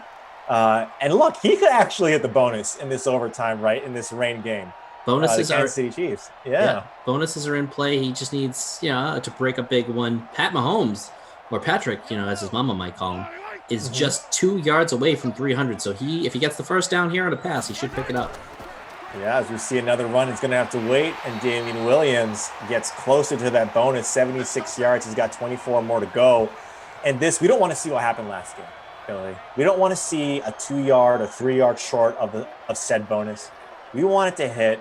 That's what we are entitled to. When we have Kansas City and Patrick Mahomes in overtime, we need this, Billy. Yeah, that's what you want. Tell me what you want, what you really, really want. And I think people want a bonus from somebody. They already got their touchdown vultured for that guy. So that can't feel good. They're out in 5 wide. This should be the Mahomes bonus coming. Let's see it here as he drops back, does sling it. And yes, as a matter of fact, to one of his BFFs, his best friend, is the former reality star that is Travis Kelce. You see it there, 306 for Patrick Mahomes. He does hit that bonus. You love to see it. You do, and you love to see Travis Kelce. This guy, top tight end in the league. Gronk took a year off. He's coming back. Probably won't be the same. And I think this is going to be the best 87 in football for a long, long time. He could go down as one of the all-time greats up there with Tony Gonzalez and Rob Gronkowski. Rob maybe has the better career overall just because he was the better blocker than Tony Gonzalez, but they didn't really ask Tony to block too much. But Travis Kelce could enter his name with a couple of more big years to the all-time great tight end conversation. Yeah, absolutely. Travis Kelce, one of the first guys really to have that hybrid moniker tied to his name. If you look at just his years in past, he's hit over the 1,000-yard receiving mark 4 straight seasons dating back to 2016, as we see Patrick Mahomes here, a play action, but 2 oncoming. Defenders, and ball is out, and is picked up by Jacksonville.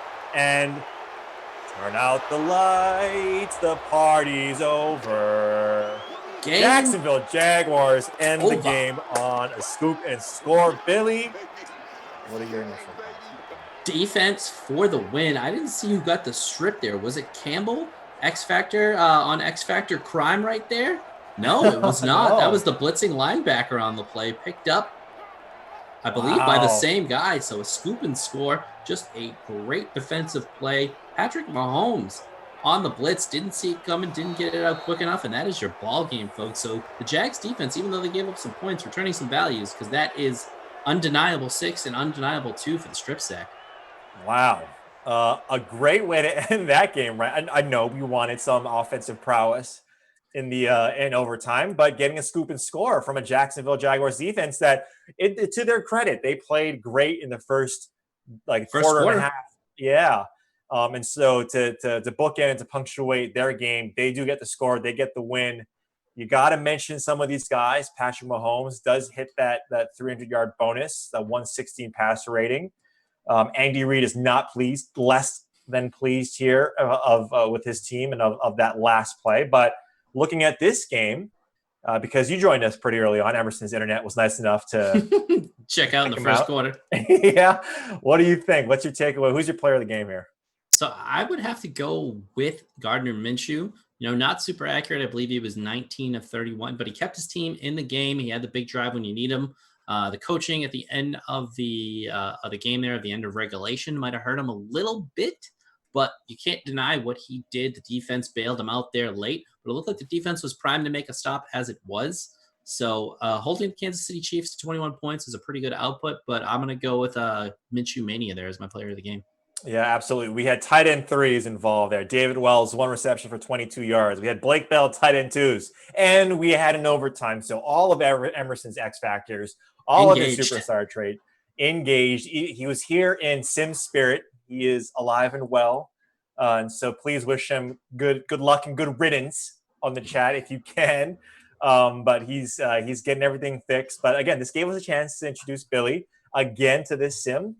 He's been fantastic in every sim that he's been in. It's an absolute pleasure that I get to talk with you, Billy. But in terms of the games that we have coming up, we have the 4 p.m. game. It's Vikings at Panthers. That's in the rain with Koff and Z.thompson. We have the 6 p.m. That's Saints at Browns. That's a snow game with Glash and the Moose. 8 p.m. is Jets and the Ravens. And that's going to be the win game. 8 p.m. with Koff and the Moose. And then Madden After Dark, 10 p.m. 49ers at Broncos. That's going to be another snow game, and that's Koff and the Moose to end your day. Billy, if there is one thing that you're thinking about leading into these next games, it could be anything. It could be a player, it could be a defense. It just could be something that you want to watch and see what happens. Outside of Lamar Jackson, because I already know that you want to see Lamar Jackson play. Of course. What is there? What are you looking at? So there's so many different ways you can go in these contests, right? But I think one of the guys that I would target for that late slate would be Robbie Anderson. Not always consistent, but has that big play potential. He'll be somewhat higher owned, but he might not be at the tippy top. He's a little bit of a savings compared to most of the guys. I mean, Odell Beckham Jr., obviously, he's going to get you a ton of points. Michael Thomas going to get you a ton of points. Those guys average, close to 19 to 20 points.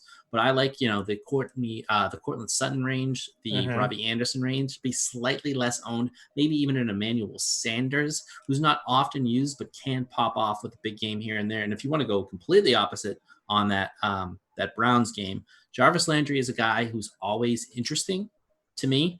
I mean, he hasn't had, the ridiculous breakout games, but maybe that's why people will stay away from him, and he could pop. I mean, the wide receiver 1 and 2 share a lot of the same routes on both sides of the field. So at that 48K, he could really be a good play. All right. Well, that's Billy. I appreciate your time, buddy. And if we need you again, I think we always need to have you on deck with Emerson. So we appreciate this. But for myself, I'm ReidTFowler. That's Billy. For everyone at DraftKings and for our game ops, again, manual scoring. So be patient. If it's not already updated, it will be very, very soon. For myself and the whole DK production team, you guys stay tuned. We'll be back in about 30 minutes or so. So take care. Have a good one.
Well, who says there's no NFL football on Wednesdays? Sure is. Welcome in. Adam Kaufman with Professor Z, z.thompson. We got Vikings-Panthers on the way in less than 10 minutes in the rain, ZT. What do you expect? Let's go. These are two of the best defenses at creating turnovers that we have in these sims.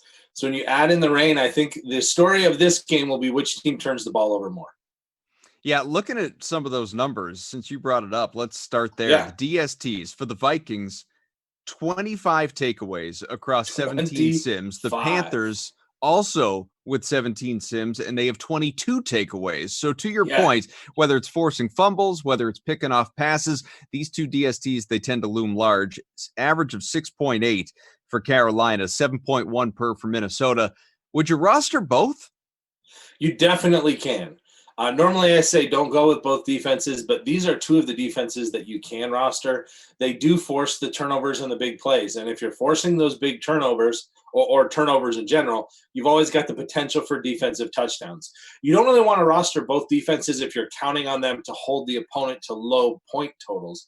But with these two defenses, that's not where their points come from. It comes from those big plays, and they both got a lot of playmakers on the defense that can make that happen, force the turnovers, and then get some scoop and scores. It could be a fun game because of all that. It could be pretty entertaining. I expect some pretty big momentum swings from these two defenses. Well, Luke Kuechly is an animal. He's it really just seems is. like a foregone conclusion. The man is going to at least have a couple sacks and a forced fumble. Oh, yeah. Yeah. The forced fumbles. I mean, we've seen him force 3 in a game. Sometimes he picks them up and returns them himself. Sometimes it bounces to his teammates. Sometimes the offense recovers, and they survive.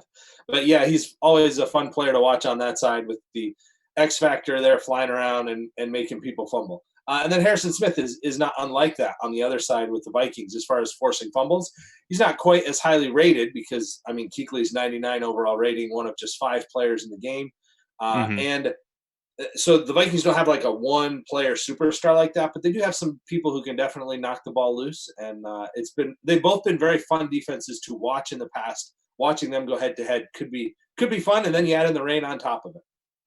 It's a good question here from Turtles in the Chat Kings conference room. I got you, cool. But if you've got 2 DSTs, who are you going to sit?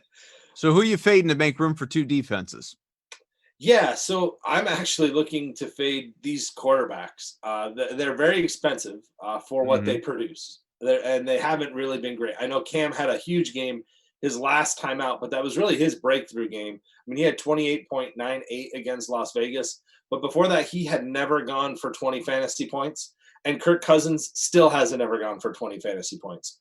So I think you've got plenty of salary to play with at that point. If you play the 2 defenses, don't play the quarterbacks, you can really pick the skill players you want. Both running backs are in a great position to succeed.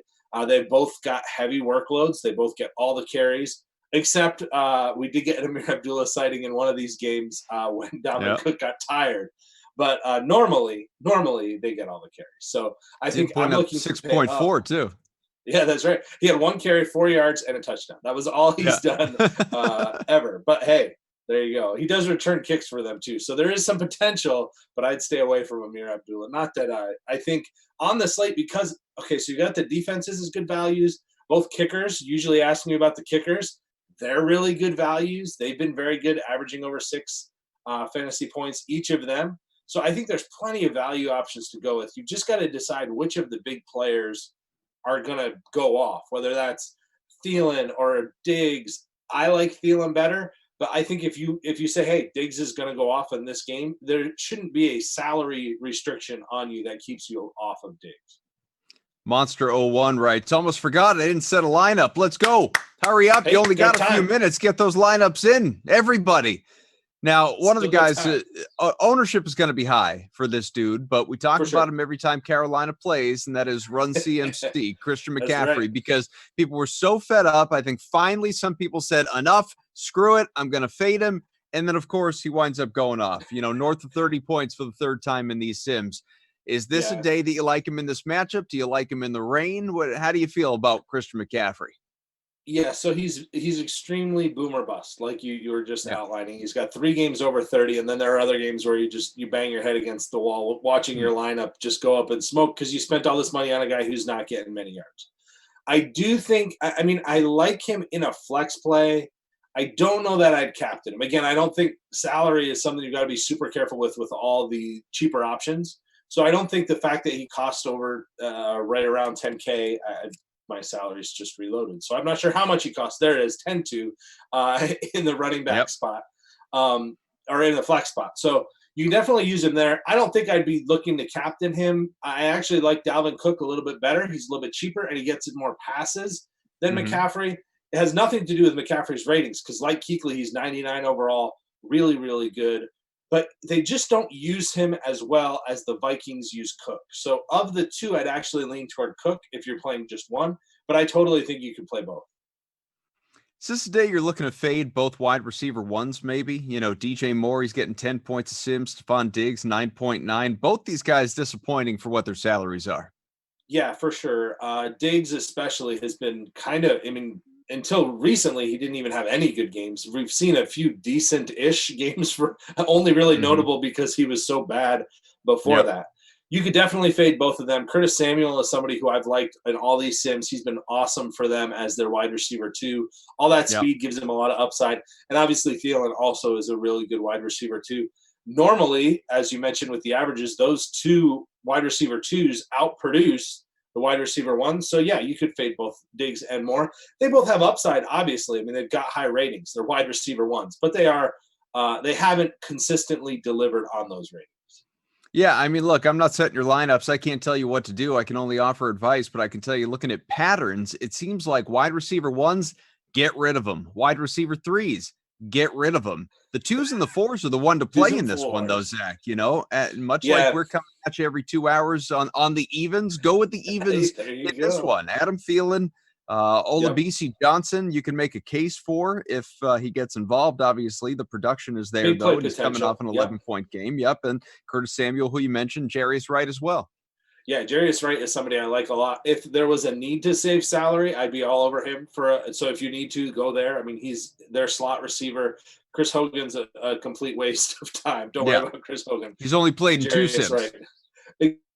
So that means in the other 15 sims, he has done 0, hasn't caught up. So skip him, go down that Jarius Wright. He's usually pretty involved. How do you feel about the tight ends? Greg Olsen, Kyle Rudolph, you know, both getting about 9 points a sim, both in that $6,000 to $7,000 range. Just basic, kind of.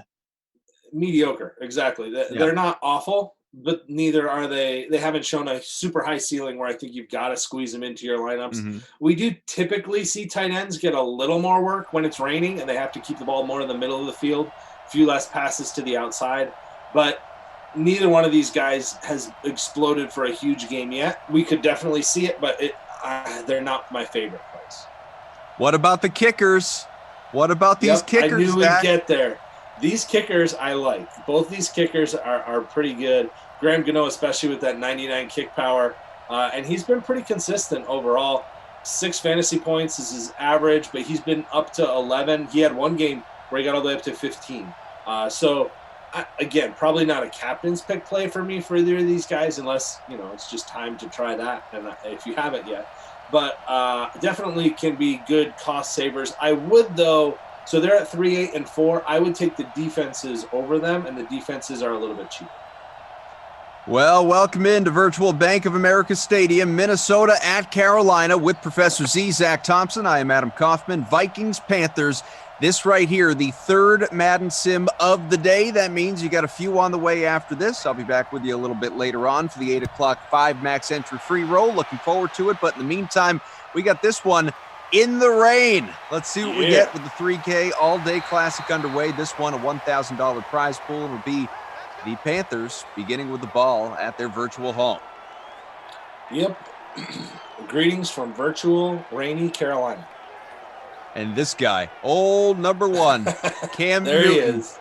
Going to be wearing another uniform at some point, whether it's next season or later. Current NFL free agent, 79 overall player in Madden. He is $10,400 in the flex in this game, averaging below 14 points a sim. Matter of fact, and Zach alluded to this earlier, as Cam, a long completion, good for a first, so maybe we get a nice start from him. Completed it to the slot receiver, Jarius Wright. Cam Newton, 29 points his last time out against the Raiders. That is the first time across 17 sims, Zach, that he has even gone over 16 points. There you go. Yeah, he's just needed some time to get loose. He's loose now. He's good. 17 sims. Needed a second season, so to speak. Really going to hit his stride, yeah. No, I don't expect that, but we'll see. I mean, we'll see what – off to a strong start there. Going to Jarius right away.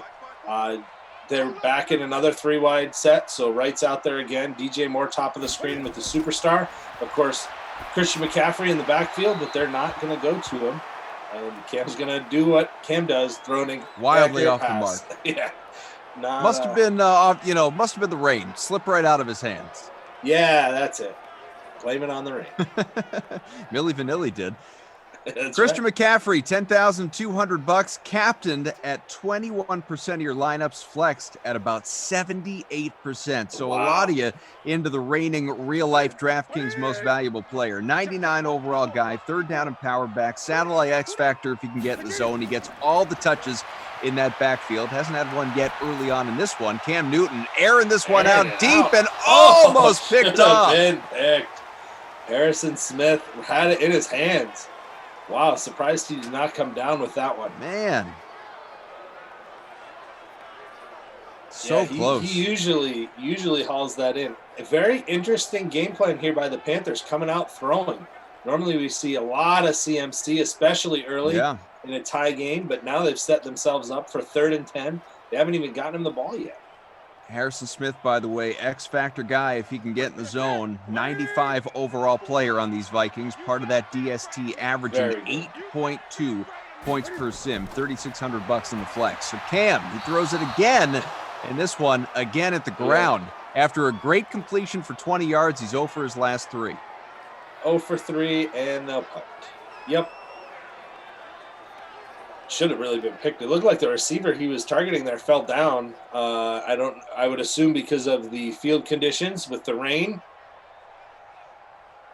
But for some reason, the guy he was throwing to was on the ground. I think it was Greg Olsen. We've got the, if you will, long gain for a first down, followed by a 3 and out, and the ball away. Yep. And now it'll be the Vikings ball less than a minute into the opening quarter. Each of these teams, if you care, would like to bring it up, 10-7 in these sims, Minnesota and Carolina. So sim 18 for two teams that have been identical. Yeah, and they would be in the virtual playoffs. If we had virtual playoffs based on our virtual standings, which are just for fun, they would both be in there. There you go. But that was actually a pretty bad punt. 25-yard line is where it went out of bounds. Kuechly dealing the punishment on the first play, but Dalvin Cook held on. Stiff-armed her to the ground. Oh, man. Get Dalvin out of Cook here, did just enough of a move to stay alive and not fumble. So McCaffrey didn't get a look, but Dalvin Cook gets the first try. Third down and power back on the Minnesota side. One of 2 X-Factor skill players, along with Adam Thielen, if he is able to light that up at some point. Cook. Want to Cook again. Good for a first. So all the yards, all 13 coming from Dalvin Cook on the ground. 91 speed, 90 overall, 94 agility, 92 vision. What I'm telling you is the man is good, and he has scored 11 times in these sims. Yeah, he's been really good, and I think we've seen kind of in this first set of possessions a little bit of the microcosm of why I like Cook over McCaffrey. The Panthers play calling is just weird. Yeah, it's just weird. They don't run the right plays for McCaffrey, or in this case, they didn't even run any plays for McCaffrey. Where Dalvin Cook usually can find some space, they also use him more as a receiver, even though McCaffrey is a satellite X factor, as you said, so that's actually has to do with his receiving prowess. They really don't use him as much as I would think they would as a receiver, where the Vikings rely pretty heavily on Cook. And you also see Stephon Diggs. He's the one down at the bottom with the superstar underneath him. Adam Thielen in the slot with the X factor. Definitely a good matchup for him against Ross. Oh, ball's out. Ball's out. Oh, they recovered, though. Vikings got it back. Rudolph with the recovery there. Man, scary. That Picked up a few yards in the process. 3rd and 4 out to the 43. Yep, I think that will not be the last fumble we see in this sim. Vikings fortunate enough to recover. And that one, I don't even think Luke Kuechly was around. It was the rest of his teammates who picked up a few things from him, I guess. I like this comment from Shay in the Chat Kings conference room on the YouTube stream, and I'm with it. Writes, I love to watch Kuechly. It's better than any offense. He really is a treat. He really is. He's covering Dalvin Cook right now, who ran a route out of the backfield, but instead they're going to go over the middle. All alone. Yeah. No one anywhere near. Is that Laquan Treadwell? Yeah, Laquan Treadwell. Old Treadstone there. There he is. The new Atlanta Falcon. 5 points or less his last 6 sims. He's only averaging 6.4, but nice gain for a first. And there have been many sims where he does absolutely nothing, doesn't even get a catch. So that's his average over his sims that he has played in. There's been some where he hasn't even been involved. Yeah. 1st and 10 from the 31. A few minutes gone here in the opening quarter. As the beard formerly known as Kaufman's writes in the chat, is it too early to smash that like button? You might wonder, with less than 600 likes so far, only 2+ games into this day. Go ahead. I don't think so. Let's smash that like button. We got about 1,300 of you watching with us on the YouTube stream, thousands more in the Game Center and beyond as well. We're thrilled to be here with you. It's a Wednesday. It's hump day. Smash the like button. Let's get towards 600 likes and hit the subscribe button while you're there as well. There we go. Let's do it. A YouTube account. This is good. Yeah, ever since crappy internet. I'd smash like, but the Wi-Fi's out. Yeah, apparently some issues there for old Lazia with the internet earlier. Hey, happens to the best of us. There was one game, Zach, that I was doing. My internet just, it wasn't even the internet. My computer just went off. Everything just shut down. And I was only gone for all of a minute and a half. Probably felt like an eternity, for, I don't even remember who I was working with at this point. I was going to say, who was with you? But probably felt like forever. I was gone for literally 60 or 90 seconds. I come back and Glasheen is already in there. He was ready. He's in the chat, just waiting to pounce. Yeah. I'm coming, guys. Just come on, somebody's internet crap out and I'm going to be there. Always ready. Gotta stay ready. That's his X factor. Always ready. Hey, I like it. Ball to 15, 2nd and 8, halfway through this first scoreless game. Let's see if we can change that. Haven't figured out your X factor yet. I know we said Emerson's is overtime. Emerson's is overtime, but he also has the superstar ability of depth chart diver because we get weird like Amir Abdullah touchdowns when he's on the call. Weird guys. I think I know my X factor, actually. Okay, all right. I'm going to give it to you after this. I think I know what mine would be, and I'm open for better options, but I think I have a thought. Does it have to do with the haircut, or is that a superstar? It has nothing to do with the hair. That's a superstar trait. Yeah, 3rd and 3, complete for a first, just over that yellow line right there, and completion to Kyle Rudolph, averaging 8.9, the 96 catching ability, 10+ points, 3 of his last 5. Already up to 3 catches on this drive. The Vikings first of the game. Been very efficient here, moving the ball. Not any huge plays, but able to march right down. Setting up what could be a Dalvin Cook touchdown. Unless he gets tired, and then we could get Amir Abdullah again. Rudolph flexed at about 36% of lineups, captain to 2.2, 1st and goal from the 4. What will we see? Will it be Cook? No, not this time. Touchdown. Complete end zone touchdown. Kirk Cousins able to get his first passing touchdown of the day. And how about Laquan Treadwell? Yeah. Coming out of nowhere. With that. Treadwell off the treadmill, able to deliver. Yep, little inside route there. Phelan cleared the space by going through the middle, and a 6-yard touchdown catch there for Treadwell. Flexed in just 12.3% of lineups. Cam Newton not happy on the bench. They showed a cutaway shot of him in agony. That's it's a beginning of the end there for Cam with his team trailing. All right, so I'm interested in your All right, so here we go. So there we go. Let's see. Rob writes, Kaufman's jealous Glash might be more relevant than him. You're good, Adam. Don't worry. I'm not worried about that at all. I do have a minor bone to pick with Glash. We can get to that later. Here's what I think my X factor is. The old Ripken X factor, Iron Man. Oh, you want to know why? Because unlike Glash, unlike Emerson, and this is by choice, by the way, this has not been forced upon me. It's mainly because I wouldn't know what to do with my life without a Madden Consecutive sim. days? I have not taken a day so far. Oh. Every day that these Madden sims have existed, going back to March 28th, I have been here for at least 1 and typically 2, sometimes 3 games. Yeah. So that's a good one. But I that's don't my think X that could be factor, your the X Iron factor. Man X factor. No, sorry. Oh, we just I take think that's because I gotta don't be- need to get in this. That's a superstar trade, I guess. Right, that's what I'm saying. It's got Yeah, because I don't have to activate it unless I activate it just Exactly. by showing up. Right. So I don't think it. I think it's a perfect. Hello, superstar everyone. I'm trade. here. Yeah. In the zone. Yeah. No, Yeah. I think, in the zone. yeah. Showed up in the zone. No. So yeah. You're right. No, you're right. It's a good one. It's a good one, but I think that's got to be superstar trade. Glasheen We'll have Gun to Kelly, think that's a about that. username, says Kaufman's Yeah. got the get me paid X factor because whenever he's on the stream, I end up in the money.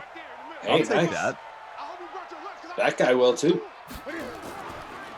Curtis Samuel wind up in the backfield next to McCaffrey going.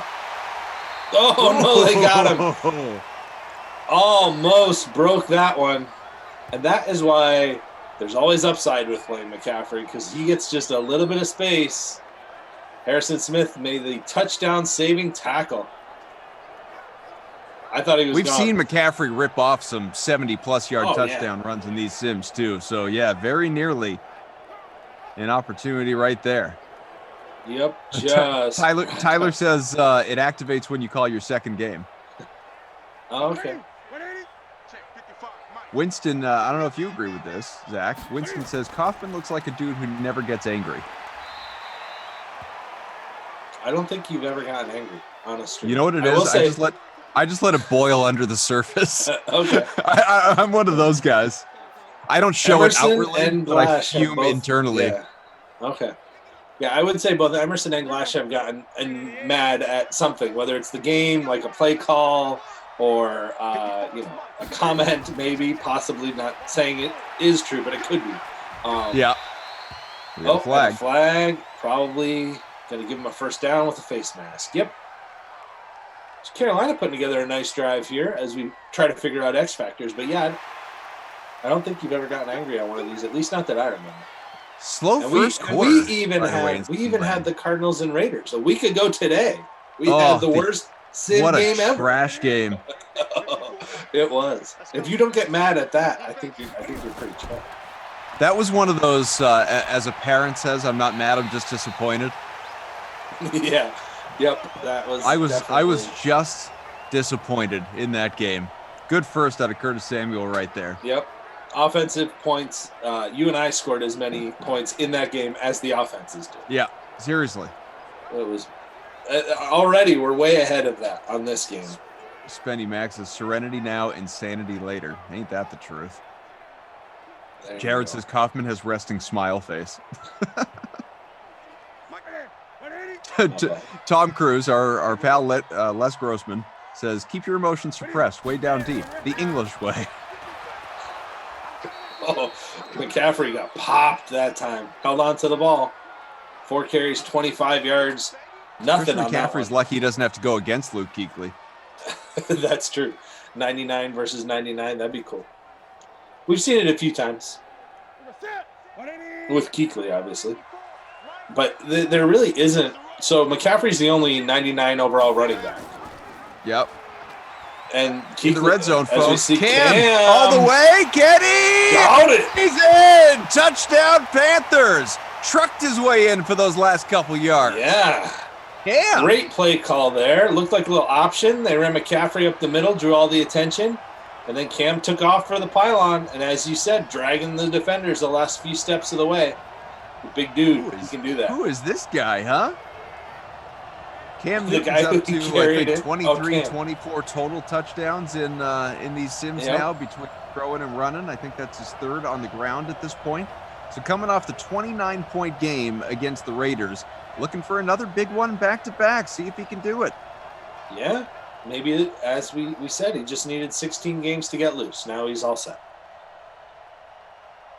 Very nice drive there by the Panthers to answer what the Vikings had going on. So we tie it up. There you go. Make it 7-7. Final 15 seconds of the first quarter. solid start to this game in the rain. Seen both running backs do a little bit. Nothing huge. Both touchdowns not coming from the running backs. Laquan Treadwell for the Vikings on a pass from Kirk Cousins. And then the touchdown we just had from Cam on the ground. So let me tell you quickly. Let's just address this since I brought it up in passing. The bone to pick with Glasheen, and I hope he's listening. Say his name 3 times fast. He'll show up in the chat. So he did a podcast earlier today with a mutual friend of ours, Joe Murray. And, just talking about his career and these Madden Sims and all the great things DraftKings is doing and, weighed in on a whole lot of other random stuff. I didn't listen to the whole thing. It was like an hour and a half long, and I have a life. So I couldn't listen. I had it on while I was doing prep for this game, actually. I'm keeping my notes and just kind of listening. It's on in the background. And so Joe asked him a question. He says, if you could pick anyone to quarantine with for a month or so, it would help if it's somebody that we know or we've heard of, people listening to this show. But if it's not, that's fine. Just a coworker, whoever. Anyone that you would quarantine with, who would it be? I take no exception to the fact that he chose our pal Steve Buchanan. Okay. He would quarantine with Steve Buchanan. He thinks they'd just tease each other for a month. They would have a jolly old time. That's great. No issues there. I love Bukes as well. Here's the issue. He answers the question by starting unsolicited. The question again, if you're trapped in quarantine for a month, who would you quarantine with? He answers the question by saying, well, it wouldn't be Kaufman, I'll tell you that. Right off the top, like before answering. Easy there, Glash. Oh man. Is it the eating habits? Is that what does it? How did I wrong you so deeply? So I want to know. Let's see. I'm going to look at the upcoming assignments. Good. That's Glash harsh. has the next game, folks. Glash has the next game, and then I have the 8:00 game. Okay. So I would like you guys in the chat to get on Glash about this and find out what his problem is. I want to know Glash's issue as to why he has no interest in quarantining with me. Wow. Yeah. And it wasn't even like he got led into that, right? Like sometimes this stuff happens and you're like, he probably didn't mean it. It was, he got put on the spot with the awkward question and had to go. No, that was not the case. The case let's say very far from that. Let's say Glash was asked the question by Joe this way. So you're in quarantine for a month. Who would you who would be the best person for you to quarantine with? Would it be, Bukes? Right. Would it be Edlow? Would it be Koff? And then he cuts him off and just goes, well, it wouldn't be Koff. I'll tell you that. Right. That's okay. Or if the question was, or if the question was, who would you not want? Like, of these 3, who would you least like to be quarantined with? Like, then he's trapped into answering. Yep, exactly. Nope. Unsolicited. Hadn't come up in ages. He just goes, wouldn't be Kaufman, tell you that. Coming in hot. Yeah, right? Wow. Chuck wants to know who's more annoying, Glash or Koff. Well, we'll leave it to a vote. You guys can discuss in the chat.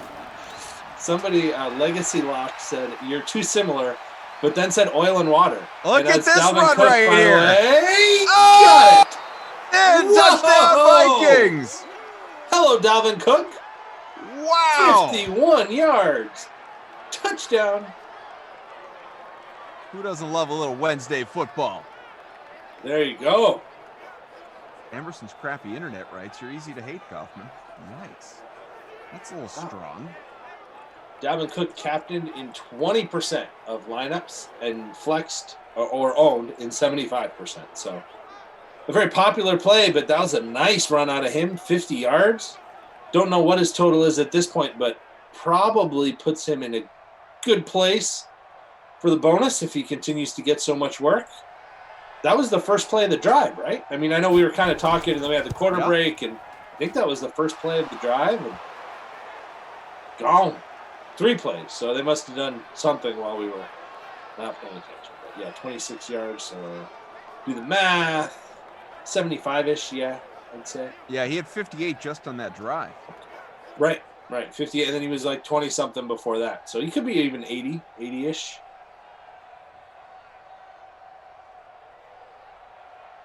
Math is not our strong suit. Don't No, you worry that's about why that. we We'll don't- get you the official numbers.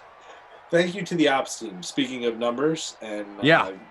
and adding them correctly, thank you to the ops team. That's for what they doing do. all that. Yes. We talk about nonsense, Yes. as you guys have observed in the Chat Kings conference room. With that said, 14-7 Minnesota on top of Carolina. Seconds into this second quarter after a nice long TD run out of Dalvin Cook. Yeah. Excellent. Between Cam Newton's touchdown to that same corner of the same end zone at the end of the first quarter and that one, we've had some pretty dynamic plays here. And when the defenses really haven't even gotten involved yet, as we teased off the top, these defenses force turnovers. We haven't had one yet. If I keep talking about it, then when it does happen, everyone will blame me. Yeah, it tends to be the way. 14-7. Wide open. There's a completion out of Cam, who has a rushing touchdown of his own in this one. And Cam up to 49 in the air. Got that to Curtis Samuel. Yep, Where's this? Curtis Kyle Samuel says, out of that remember, trips. Kyle wrote, remember, Glash is only 26, you're 45. Is that what you people think? Do you think I'm 45 years old? I mean, I'm not 26, but easy on the 45. Samuel flexed at about 70% of lineups. Cam taking his sweet time, letting that play clock run down, gives it off to Christian McCaffrey. He had nowhere to go. 5 for 25. Yeah, I got just 1 yard there. When they come out in a obvious run formation like that, McCaffrey just doesn't do as well. He's a shiftier back. He needs more space. So the success they have with him is when they get all the receivers out there. See, again, heavy formation, multiple tight ends. They're probably going to run it, and it's probably not going to work. Unless that happens, and there's a huge hole. Vikings, where are you at? Stats are updated through the Dalvin Cook touchdown, by the way, so go ahead, refresh your showdown and classic lineups. Taking a look here at where we stand, or really where all of you stand, since I'm just an observer here. We have a solo leader, Rob Nasty 71, less than a point lead in the showdown contest, which features about 29,500 entries. Kirk Cousins is in the captain spot with 9.5. Treadwell in that lineup with 11, of course, his touchdown earlier. Cook with the touchdown, though the yards still need to be updated. And we got a flag here. In the all-day classic, which has about 32,000 lineups and change, that is a solo leader. It's Smitty the Kid, 23. Mitch Trubisky went off for about 29 earlier. Allen Robinson, 31. Those guys had a huge first Oshag game. Hennessy had 20. Yep. You guys got Vikings DST in that lineup. Okay. Jags pulled off the upset and beat the Chiefs in overtime in our second sim of the day. Although the records are very similar in these sims, it still feels like an upset when the Super Bowl champs lose. Fantasy Hawk wrote, knock off, you just give us the Bob Saget vibes. I do like to keep a clean home. There you go. Tom Cruise, I'm not saying you're old, Cough, but you wake up to go to the bathroom at night more times than Glash does. I tell you, you hit a certain age, man. Suddenly you can't make it through the night. Second and 11 from the 20. 3 minutes gone by here in the second, and McCaffrey slips his way out of one tackle, but ultimately tripped up. 9 for 50 though for CMC. Yeah, so I mean he's pacing anyway for a bonus since we're only halfway through the second quarter. He's already at 50 yards. Not 50 points, although sure, let's see that too. Making the push for 700 likes. Smash that like button, folks. Hit the subscribe button while you're on the DK YouTube page. Cam, end zone, just shy, completed the one. Oh, that's frustrating. DJ Moore. Got DJ Moore. Needed just a little bit more. Ooh, I see what you did there. Yeah, it was too easy. EJ, 14 plus points, 4 of his last 6. He's only averaging 10 a sim, so having himself a nice little run. Yeah, he's got big playability. I mean, that's what his superstar trait is, streak specialist. So especially on those streak routes, which is not what that was, he's more effective. But he's got the speed to definitely put up big plays, big points, but he just hasn't been as consistent as Samuel. And we actually saw a key formation. It's not this one, so we'll talk about it more later, but they have a trips formation that they really use Samuel a ton out of. Cam. Newton off to his left, Easy. complete touchdown, Greg Olsen. So anyone who expected CMC to run for a score wasn't even on the field right there. No. Easy touchdown pass to Olsen there. Spread them all out. Leave Cam alone in the backfield, and they forgot to cover Greg Olsen. Flexed in just under 30% of lineups, but he gets the touchdown here. So if you have DJ Moore, sorry, he got into the one, but Greg Olsen gets the touchdown, and it looks like we're going to have a tie game again. This game has had a lot of offense. It's really it's been nice. Going slow, though. We're only halfway through the second quarter, and we're at a half hour real time deep into this one. Yeah, it's true.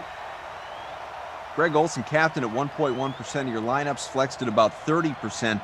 He's only getting 8.8 points a sim, as we talked about earlier, but the new Seahawk has only reached 10 points coming into this one once in his last 5 sims. So there's a reason we say any given sim day, Zach. Today just might be his day. Yeah, he's pretty highly rated in this version of Madden. He's been obviously higher throughout his career, but still some residual high ratings there. We see that with some of the, how would we say this? I don't know. I might need your help here. More mature players, some of the more grizzled veterans, where they've got a little leftover, leftover ratings. So you've got like Brady, who's a little bit higher rated than he probably is in real life. Greg Olsen's a similar case where some residual ratings. Yeah, he's got 88 overall, 93 awareness, 92 catching, 93 catching traffic. I mean, he's not that guy in real life anymore. No, that's like 2 years ago, Greg Olsen. And I feel like that's what we have with Brady, too, where you've got a little bit of that, like, residual. Ben Watson, you could say, is the same way, where he was at those numbers, but maybe he's not anymore. Yeah, was at those numbers like 5 years ago. Nevertheless, he has been awesome. Take a look at some of what you guys are saying in the VIP lounge here. His Cousins looking to his left, and that is complete, just barely able to keep the feet in. Adam Thielen fitting because Joe had just written, did Thielen say he was going to sit this one out? Or, oh, there you go, 1 for 5. Jared, cough, not the Full House Bob Saget, but the America's Funniest Home Videos Bob Saget. That I can see. Yeah, I can see those vibes. I get that. That makes sense. That's why Thielen hasn't been very involved, because he's been all Dalvin Cook with another nice run to the outside. He's up to 94 on 8 carries with that long touchdown run. Thielen's in a very good matchup against Ross Cockrell, who's been very beatable. We'll go with very beatable. He's been pretty bad in some of these sims, giving up some big slot receiver games. He's their slot corner. So it would seem to be a matchup that favors Thielen, but they haven't really had to throw that much, to be very honest. It's been mostly Cook, a little bit of Laquan Treadwell. 1st and 10, about 3 minutes to go here in this first half. All evened up, 14 all. And off that. Again! Ball came loose again. Yep. Yeah, they got it back, but that's the second time Dalvin Cook has fumbled. Correct. Yep. Both have fortunately been recovered by his teammates. Luke Kuechly Dalvin, hit that what are you doing? Is it the rain? Yeah, it could be. I mean, it does increase the chances of fumbles, but I think that's more Luke Kuechly, just being Luke Kuechly, laying the smackdown as he comes through the middle there. I think they're running right at Kuechly, and when you do that, fumbling is definitely a possible outcome. They're going to do it again. Now this time Dalvin hangs on to it, picks up the first. So he has got 108 yards. So in the bonus, folks. So congratulations if you rostered Dalvin Cook, and why wouldn't you? We talked about it pregame. Better option than CMC. Great option in this sim in general. And he has shown out 15-plus points, 3 of his last 4, make it 4 out of 5. And also in double-digit touchdowns as well for these sims. So he has been 75% tremendously successful. 20% in the captain spot. So that's looking like a good play so far. He's not in on this play, though. That would be his backup. Because Cody writes, so we get the second ever carry for Amir Abdullah right there. There it is. He was Dalvin due. Cook, a little tired. We saw history, took a little folks. break. We saw history. And Cody now says, Dalvin Cook's told back. y'all, Dalvin Cook's running for 200 today. Cool. They're giving him the ball again. Nowhere to go. Lost yards, in Nope. fact. Abdullah was owned in 1.5% of lineups, all because of that one carry for a touchdown. That's awesome. Now he's got 2 carries, so that's actually probably going to hurt his average. $1,000 in the flex. That's okay. All right. Hey, let's give it to Cook again. Seems like a good game plan. It's worked so far. Very unimaginative play calling there, but he's up to 111 yards, but they probably will be forced to punt here. Seems like too long of a field goal. I think they're still right around midfield. Yeah, 46. So I don't think this is the right conditions to go for the 63-yard field goal. Yeah, I would advise against that. So it's a good thing they're punting it away here with less than a minute to go in this first half. Ooh, took a bad bounce, but it was a nice back punt. out to the 20. But all timeouts available here for Carolina. Yeah, plenty of timeouts, and they moved the ball well their last few drives, mostly through the air. So if they continue to do that, I think they got plenty of time to at least threaten for a field goal. Hopefully they don't go too conservative here. Nope, they're running McCaffrey out on a route. So Greg Olsen, who had the touchdown catch on the last drive, gets this one underway. I was just kind of, I'm reading through the chat as we go along. 1st and 10 from the 42, or rather from the 33, 42 seconds to go. And, all this commentary about, Glash or Emerson or me or whoever else. And I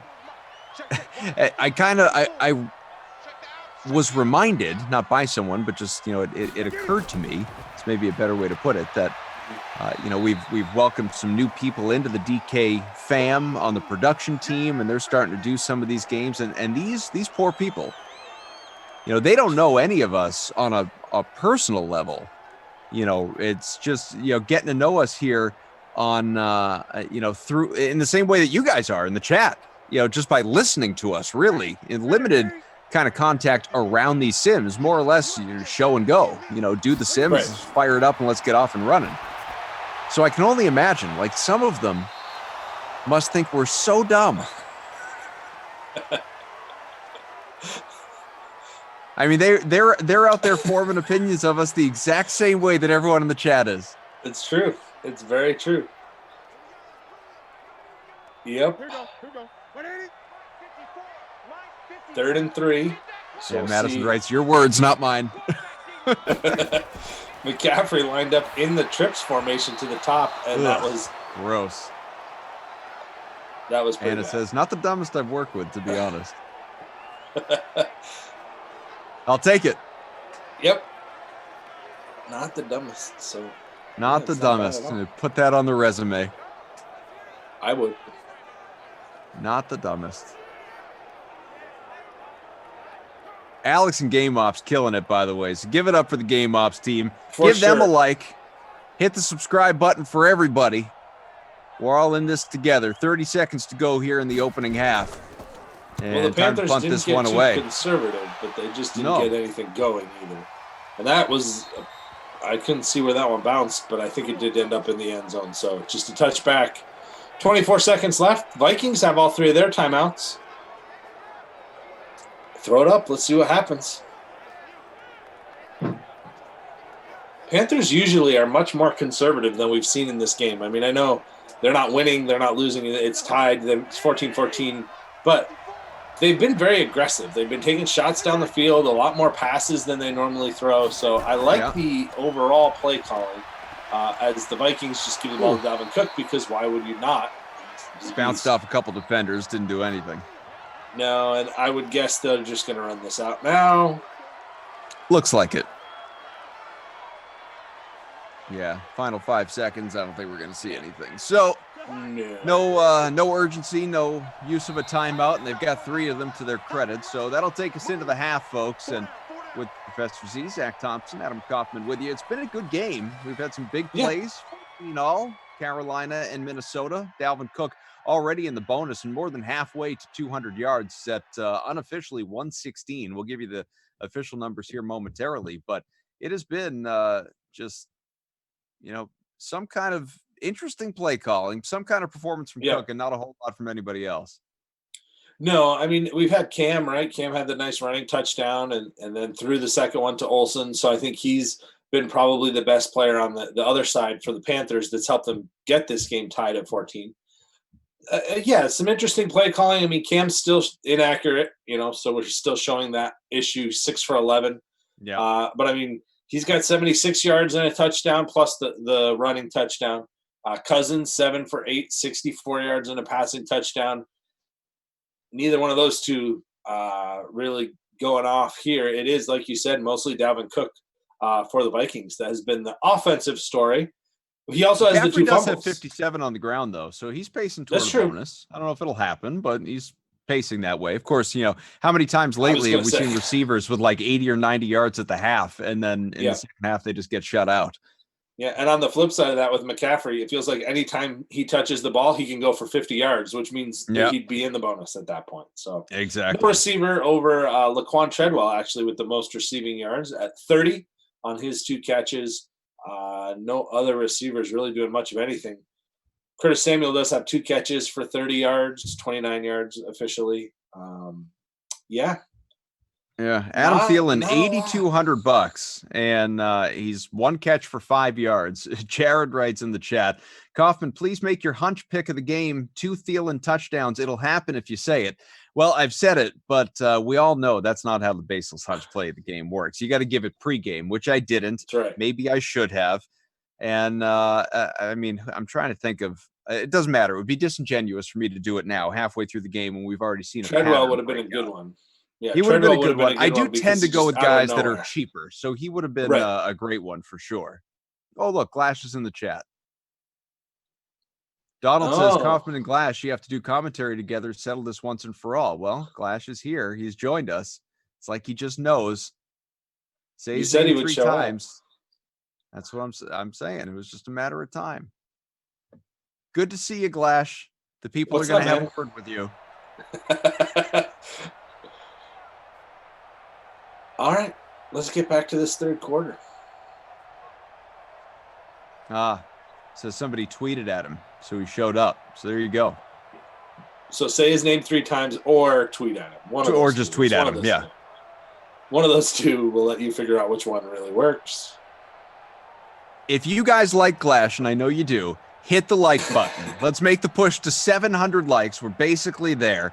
Smash that like button. Hit the subscribe button as well. We got up over 1,500 people watching along with us on this Wednesday for this 3rd Madden Sim of the day. You got 3 more coming your way after this. A full 6, 7 days a week now that we're through the holiday weekend. We're thrilled to have you here with us. Absolutely honored to be here with you as well. This is a treat. It's fun. We all enjoy it. Let's keep on going. See if we get some interesting play in the second half. 14 all. Good return there by the Vikings, setting up some good field position for Kirk Cousins. Vikings offense has been pretty good. I mean, obviously Cook has been their go-to option. I would not be surprised if they go to Thielen here, because whenever he's in the slot like that, that's Ross Cockrell lined up against him. That's a great matchup for them. See if that's where they go. But look like he ran all day long, Kirk. Complete in the air. Hey, why not? Dalvin Cook, let's get him the ball again. Robert says, if I don't like him, can I hit the dislike? No. If you don't like him, you should still hit the like. It's true. It's very, very true. Yeah, I mean, why punish us for his sins, so to speak? Not that any likes or dislikes are attributed to any 1 or 2 commentators or commentator tandems. Don't worry about that. Where was it? There was something in the chat. Bonzo writes, Ron Burgundy versus Wes Mantooth. That's pretty good. The beard formerly known as Kaufman says, Kauf, the new facial hair is coming in nice, unlike Lash's eyebrows. # Team Kaufman all day. Oh my gosh. You guys are something else. This is Thielen's route. But he checks off him. Oh no, he got it. Yeah, he got it. Wow. Just barely. Yeah, he Jonathan did. says, Kaufman, give me a shout out. Hey, Jonathan, thanks for hanging out with us. We see you. Thanks for hanging with us on this wet weather Wednesday, at least here in Carolina. What's the how you in real life? So, well, let's see what happens here. Oh boy, Cousins looking deep and knocked down. Couldn't quite get to his intended target there. Was looking for Stephon Diggs. So Zach and I, for anyone that doesn't know, we're both in New England, and for any of you in New England, you're aware of this. Really hot today. We've gone from like 70 to 90 in a blink. And I turned on the air conditioning for the first time today, Zach. I just said, you know what? Nope. not even going to fight it. I have no interest. And as a result, they gone too much the other way because I'm sitting in my basement doing this sim, and it is an icicle. It is a fridge down here. It just going to turn into snow. Huh? A real Ron Burgundy milk was the wrong choice kind of moment. Gotcha. Yeah, I'm also in the heat. Well, I do these games from our finished basement as well. So, yeah, that definitely does help. It was warm upstairs earlier. Glash has issued a statement, apparently. I would not quarantine with Kaufman, that is all.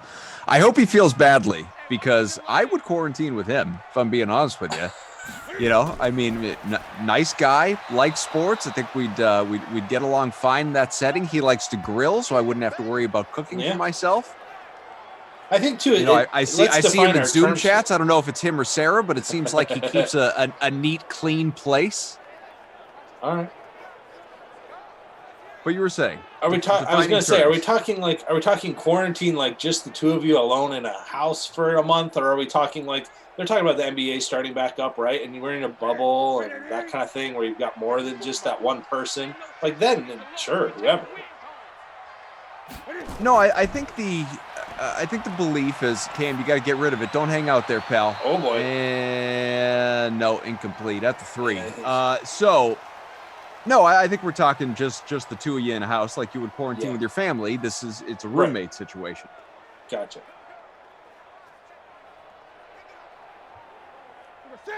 So, wonder if we get any. Yeah. All right. Panthers coming out big here. May just run it to try and get space for their punter, and they will. Oh no! He did I don't think he got out. No! Oh, he did. They're going to give him the one. That's not a safety? Oh, you got to be kidding me. Rhodes deserves the safety. The Vikings deserve the safety. That DST deserves the safety. We all deserve the safety. Men wearing hats deserve the safety. That is ridiculous. That was close. I want to see the angle right down the line, but either way, it's a huge stop for the Vikings. They'll get the ball back. But, yeah, it looked like a safety, that's for sure. And you got to, I mean, he just made a great tackle on a 99 overall player, one-on-one in the open field. He deserves a safety. I agree.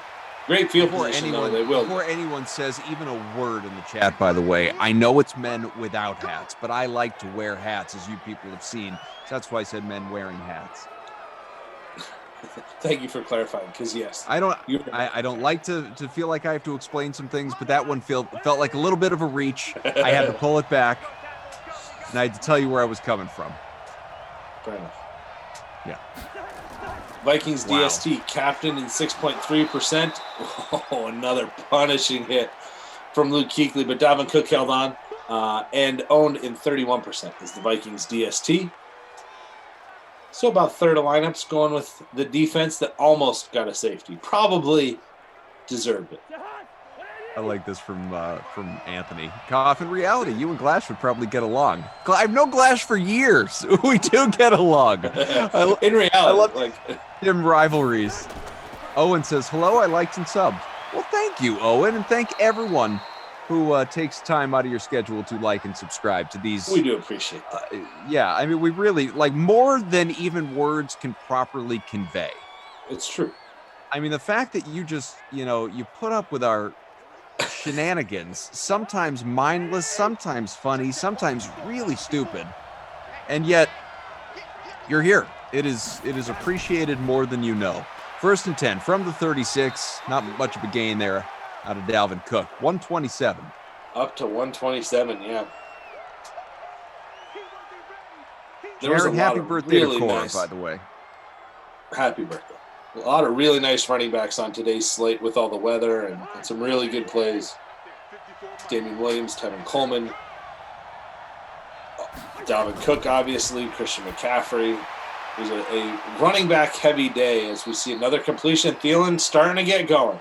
Finally going back to him. That's 4 catches now for him on the game. 3 in this half. See if they continue to attack that matchup. It's been effective when they have. They just haven't gone to it that much because it's been all Dalvin Cook. Emerson's crappy internet writes, cough without hats.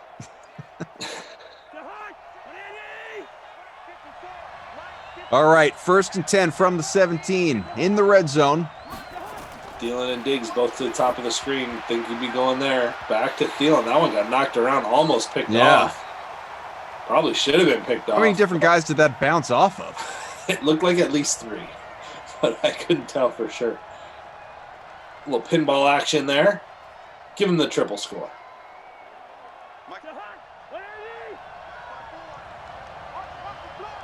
Second and 10, 3 minutes left in the third from the 17. Faked handoff, and it's complete. Yards lost in the process. No, it's going to go down as a rush for -2. Yes. Yep. Rush for -2. They say it was a backwards pass. Good job, Diggs, holding on to that, because if you put that down, that's a live ball. So someone in the chat, Lewis wrote, Koff got more caps than Eric Winalda. Nailed it. Eric, I read the comment just to tell you, I chatted, had a nice little video chat with Eric Winalda earlier today, chatted for a good half hour, and I don't know if any of that has made its way to the DraftKings social media accounts just yet, but I can tell you that you'll get a good chunk of that interview tonight during the streams, as we got a touchdown here for Thielen. So you wanted 2 Thielen touchdowns? You're hooked on a Thielen at least once, folks. He's stealing it. He's stealing it. There we go. That's his first. Minnesota ahead. Yeah. Nice. But yeah, I did want to tell you. Yes. Great chat with Winalda, and cool. It was really all about Madden Sims and how much he is enjoying where you guys are, hanging out in the chat and making lineups and following these and getting to know all of us. And it was awesome. I mean, really, we had just such a fun time talking. And so I can't tell you what time, other than later tonight at some point between games, you will get to see some of that conversation with Winalda. So check that out for sure. 10th touchdown to these Sims for Adam Thielen. He's gone for 21 plus points, 2 of his last 3, by the way. Yeah, still got a ways to go to get there, but definitely a improvement on his first half when he had just that 1 catch for 5 yards. Moving things a lot more involved here in the third quarter, at least so far.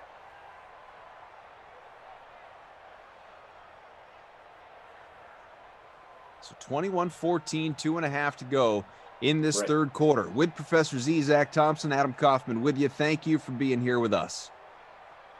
Vikings taking advantage of the good field position there after the Panthers narrowly escaped the safety. Just marched right down the field. Thielen touchdown. Let's see if the Panthers can answer. They should get a little bit more space here as they start this drive out across the 30. Nice return, almost to the 40. We have seen a few returns for a touchdown. Doesn't happen often, but we've seen a few.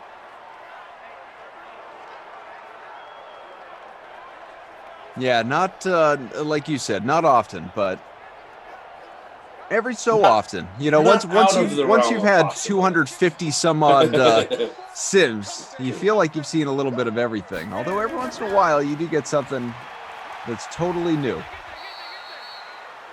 Nothing new there, just McCaffrey. 2 yards. Frank says, Koff drops more names than the phone book delivery man. Because I mentioned that DraftKings had a chat with Eric Winalda, I'll take it. Cool. What's he up to these days? He's coaching. He's coaching. He's or I don't know if he's coaching or if he's a GM, but he is still involved with professional soccer. Gotcha. We aside from watching Sims, obviously. I mean it's Sim life right now. I mean, truly, he is into it. He's just like the rest of you in the chat. He is into it. He's doing the full dozen lineups a day and watching when he can. He's got a big family at home, so isn't always able to sneak away to watch and be part of the chat, but loves it. That's really cool. Into it, which is great. It's very cool to hear. Yeah, Cam looking deep. Overshot him though. Should have had him, I think is the case. That's for sure. Yeah, Curtis Samuel wide open on the sideline there, but just led him a little bit too far. He's fast, but he's not that fast. William says, Professor Z, what up, homie? Hey, what's up, man? How's it going? 21-14. Decent game so far. Winalda's with us. Just wrote in the chat. Watching, boys. Hey, there you go. Thanks. There he is. Yeah, absolutely. I was just telling the people, Eric, they'll be able to see some of your chat from earlier today that we did a little bit later on between games. So get excited. All right, make sure to tune in tonight. All the weather tonight. You got a win game tonight. You're on the win game, aren't you? It's just our second win game of these Sims. I think so. First one was not that great offensively, Seattle and Oakland, but whenever Oakland's involved, it's hard to tell if it's the weather or just Oakland being Oakland. Yeah, that's a great. Well, again, you just go back to that Raiders-Cardinals game. Exactly. Yep. When Sims nearly died. Yep. Not really. It was just I felt like I was going to while watching that one. 21-14. The offenses definitely did go to die in that game. I'm told, by the way, that part 1 of the chat with Eric Winalda is tentatively scheduled to air right around 9:30 tonight. So in the window after the 8 o'clock primetime game, but before Madden After Dark. But again, that is subject to change. So I wouldn't plan your life around it, but that is the current window where it exists. So tune in for the win game. Tune in for the win game at 8 o'clock, and then right after that, probably, depending on how things go. Cool. All right. Well, we've got a good finish set up here. Chris says, I'm here too, Cuff. Well, hey, Chris. I can't shout you all out by name, but I'll shout a lot of you out. I'm happy to. Go ahead. Just rattle off your name in the chat real quick. Chat will explode for a second. I'm going to, but don't get all clever with like you're calling Moe's Tavern or something like that, because I'm going to read them in my head before I read them out loud. I'm not falling into that trap, folks. But go ahead, shout out your name, and I'll just rapid fire read you as many as we can. We can all feel special together. Closing in on 700 likes, so smash that like button, hit the subscribe button while you're there. Dalvin Cook still at 128, by the way. Yep. McCaffrey still at 56. Still got a chance to get there, but falling off pace now for the 100-yard bonus. No receivers really that close. Thielen is the leading receiver with 48 yards on his game-high 5 catches, along with the touchdown. All right, you ready? I see, here we go. I see Mitchell and Greg, Tyler, Luke, Yard Dog, Rizzo, Romero, Anthony, who says, I'm going to wish I didn't do this. John, middle name Adam, Proctor. Tanya says, hi from Denver, Colorado. We got Ben. Absolutely. I'm not doing it, David. Josh, Ozzy, Jared, Jarrett, Terrence, Bubba, Dell, Eddie, Jack, Jeff, Jared, Lou. You're never going to be able to stop now. Well, yeah, no, I'm going to stop. I just wanted to, Jar Jar Binks is in the house. Darnell, Brady, Archie. Laquan Treadwell also in the house, 3 catches. A Dan that I actually know. Hey, Dan. What's up, Dan? See ya. Robles, Eddie, Hickman, Darnell, Longwood, J-Rod, Prescott, Big Chris. I feel Did he actually write that? Dan that I actually know. that you actually? No, he got more descriptive, talking about more Gotcha. specifics. So there you go. All right, we got a lot of you. Roger, Hugh. Speaking of Hugh, I watched a Hugh Jackman movie the other day that I had not seen yet. You seen Bad Education? I know you're not a huge movie guy, but I don't know if it was on HBO. No. With Allison Janney. Seen that one. Janney. Oh, Janney? okay. I like her. Yeah, Janney, I like her. She's good. It was based West on a true Wing story. fame. Mm-hmm. Okay. Really enjoyable movie.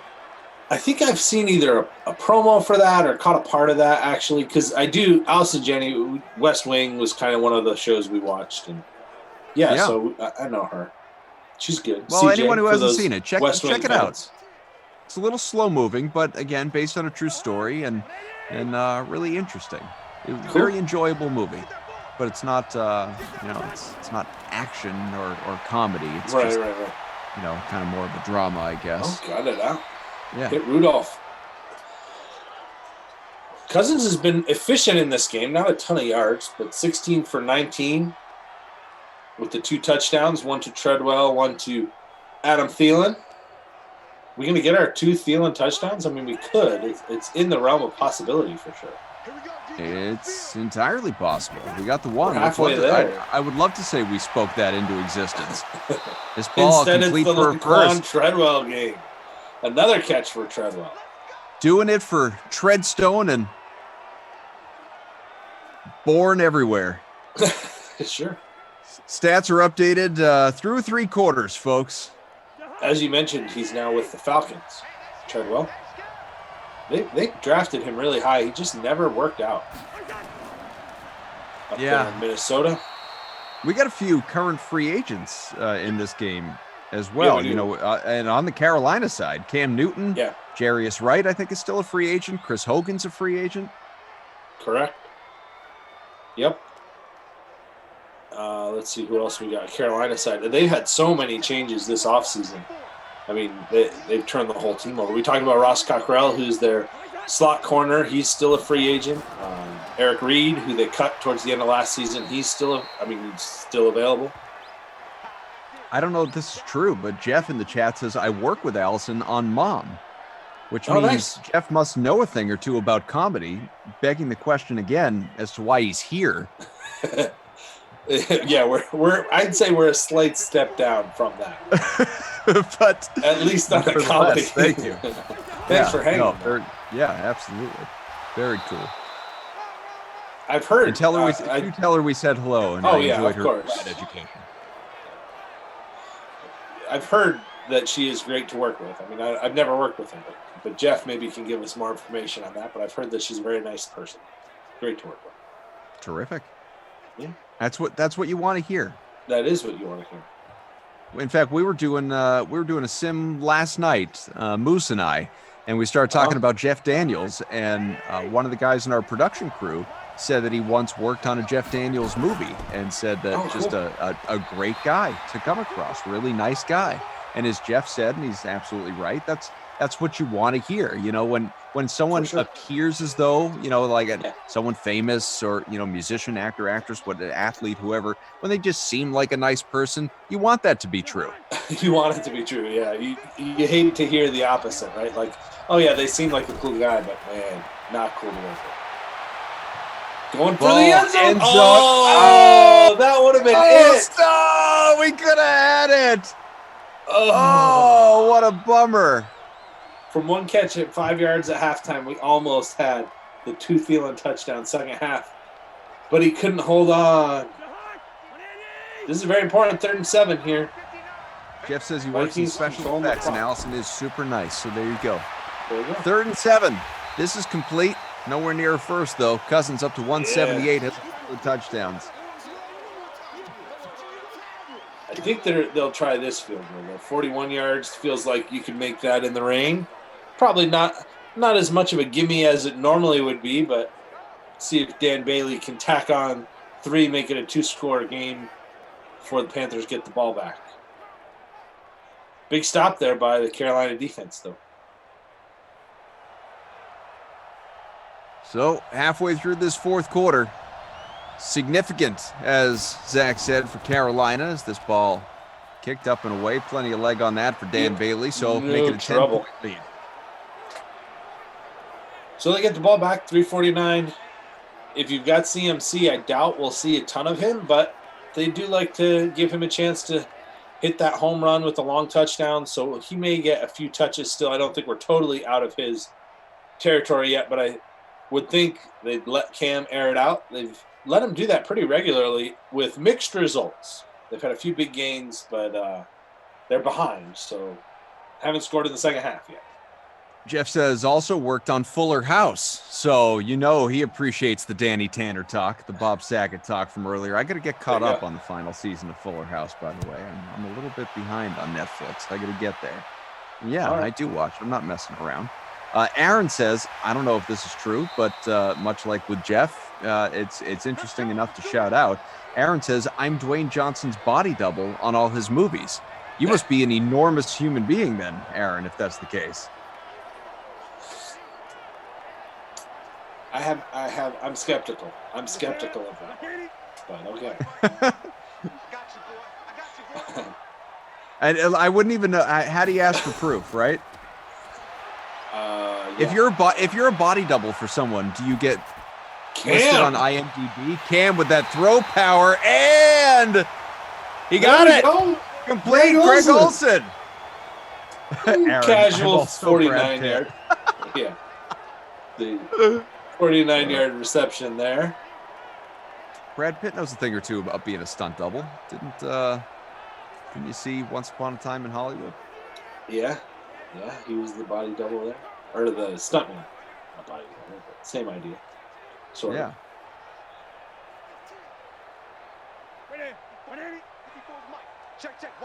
Greg Olsen, 3 for 63 now.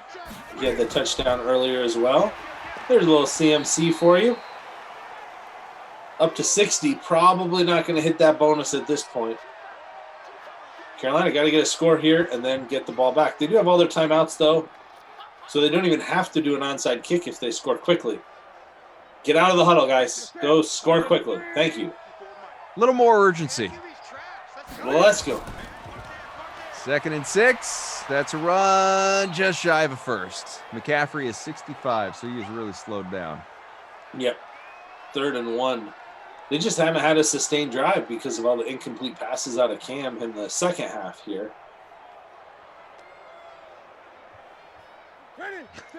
We have a user, Glasheen's eyebrows DK. I'm Glash's eyebrow double.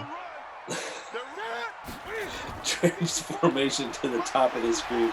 That's when they usually, they really like Curtis Samuel out of that trips formation. They didn't do that there. So I guess, all right, if you're Carolina, you take the field goal, right? Because you need 2 scores. So I think you kick the field goal because 4th and 2. So I think you take the field goal, make it a 1-score game, kick it away to the Vikings, use your timeouts, get the ball back. I think that's the clearest road to success, but still going to need a stop against Dalvin Cook, which they haven't been able to do all year. And it is Graham Gano. Gano. 3 points. Take the points. Make it a touchdown game again. 24-17, about 2 minutes to go in the 4th. Yep. Right. You need a touchdown and a field goal. You can. Yeah, I think the worst part of that is the 45 seconds or so they burned there instead of at least taking a shot at the end zone. On 2nd or 3rd down, they ran it with McCaffrey. I think I would have been a little more aggressive there, but still got a shot here. I don't think you do an onside kick either. Just kick it away. Use your timeouts. We have seen a couple of those onside kicks work, but not very often. NFL floating around the idea of changing the onside kick rule. I know they were. There's been a lot of talk about that, and because they've had to make so many adjustments to an onside kick for safety reasons that they're very rarely recovered. So they're now giving teams a 4th and 15 or something like that. 4th and 15, yeah. Opportunity to choose. So it's not right. It's not outright eliminating the onside kick. It's just you can choose whether you want that. Or 4th and 15, I think, from your own 25. So obviously, if you're unsuccessful, it gives the other team amazing field position. You're already in field goal range. Right. It's interesting. Yeah, I saw Patrick Mahomes quote tweeting the speculation and kind of laughing at it because obviously he's got a cannon. Yeah, 4th and 15. That's like a dump off for him. Is 4th and 15. Right. But yeah, we'll see. I think it's interesting. I think it would add some strategy to the end of these games. I'm for it. It's not official yet. So I love it that they are, but I think they have it up for vote, right? The teams are voting on whether to include that or not. They did get rid of the wonderful, and by wonderful I mean awful, pass interference review. I think that was officially gone. I might be wrong about this. Didn't the 4th and 15 thing, this proposed rule change is Cousins taking his time here? He's just going to run out. Come on, next Kirk. Seriously. Incomplete. I'll just stand here for the rest of the 2 minutes. Did that 4th and 15 thing come from the XFL? They had a similar rule. I think it's been around before that. I think it actually originated earlier. They may have used it as well. But I know it's been talked about even by the NFL before as an alternative because they had, before you used to put all your players on one side and do the onside kick, but it was just too dangerous, too many injuries. Kirk Cousins, again, has 2 days to throw the ball. This time he doesn't. We get a timeout. Wow. Nice stand by the Panthers defense there. Huge. And they've still got a timeout. They get to keep a timeout. The Vikings barely take 30 seconds off the clock. Minnesota, what you doing? Just all game you've been giving the ball to Dalvin Cook. Run. Well, yes. At least then you burn the timeouts. Now they're going to get it. Not even bad field position. Fantasy Hawk, not a fan. Says, yeah, let's send tight end 2, 3, 4, and 5 on go routes. This is nonsense. He almost had enough time for the tight end 2, 3, 4, 5 to get all the way to the end zone, I think, on both of those. He had so much time back there in the pocket. So Cam, 8 for 15, 121. He's also got the rushing touchdown. Here we go. Chance to tie the game. 4 wides. 1st and 10 from the 33, minute 20 to go. The one timeout available for Carolina. Cam scrambling. He's going to wind up on his back. Yeah. Steven with the sack. That's going to keep the clock moving, too. They're not using that timeout yet, unless they burn it at the old 101. We'll find out in a second here, but it's 2nd and 22 on the way. Oy. Seems a little early to use the timeout. I think you'd want it for later, but also you're now you're 2nd and 22, so you got to get moving. You're behind the chains as well. Down to 50 seconds. Cam. You got to throw it, Cam. Sitting at the 15, pal. Airs it out, looking toward the logo. Almost should have been picked. Harrison Smith, as we saw in the very first pass second pass came through the day, almost intercepted that one. Almost intercepted that one too. Couldn't come down with it, but does knock it away. 3rd and 22. This could be an epic conversion if they pick it up, but they gotta get at least part of it here. You think you don't want to face 4th and 22, and it's definitely 4 down territory. I would hope you can't. Cam. Oh, come on. Well, I said you don't want 4th and 22. What you actually definitely want instead is 4th and 26 or 4th and 28 or whatever they're in now. You may as well at least use the timeout. I mean, why are we still ticking down right here? No idea. I mean, I guess. Oh, good. No huddle. Yeah, no huddle. Yeah, well, I take time to actually plan a play. Let's see how far you can throw it, Cam. Everybody go. Cam airs it out, looking deep. And he got him. He got him. Caught at the 36. 12 seconds to go. Oh, no, DJ Moore. DJ Moore comes down with it. Couldn't see the number with the cutaway. 3 for 59 now for DJ Moore. DJ, the streak specialist, showing off some of it. Yeah. So here we go, 1st and 10 from the 36. You cannot take another sack. He's got time. He's got space. Cam, no, you can't laser. What? No. Complete for a first and 4, 3, 2, 1. Jarius Wright with the catch. Congratulations, Jarius Wright owners. 2 catches, 30 yards, including that catch, which I don't even know why you throw it. Come on. That's tough. To the end zone. Yeah, Carolina should cut him. Oh, wait. Time for a new quarterback in Carolina. We'll talk about it next. Oh, wait. They did. Done. Yeah. We're late to that party. Well, we had offense in every single quarter with the well, in general, but offense from every team in every quarter, with the exception of the Vikings in the third. Other than that, points from everywhere. So Cam goes for 180 and a touchdown. Kirk Cousins 178 and 2 touchdowns. So he was marginally better, which I don't think anybody should be all that surprised by. No, but Cam actually had more fantasy points because he did run for the score as well. So he passed for the score, ran for a score. So I think he would have actually edged him in fantasy points. Fantasy beast in this one, though, in my player of the game. Dalvin Cook, 22 for 138. Definitely getting the work there. Also involved as a receiver on a couple plays. So he's the only player in the bonus, and he would get my player of the game, carrying the Vikings to this win. Thielen, Treadwell, Olsen, all touchdowns in the vicinity of 60 yards, more, 58 as well. So, yeah, it was a balanced attack for both offenses, you might say, with the exception of Dalvin Cook. But it's frustrating when games finish that way.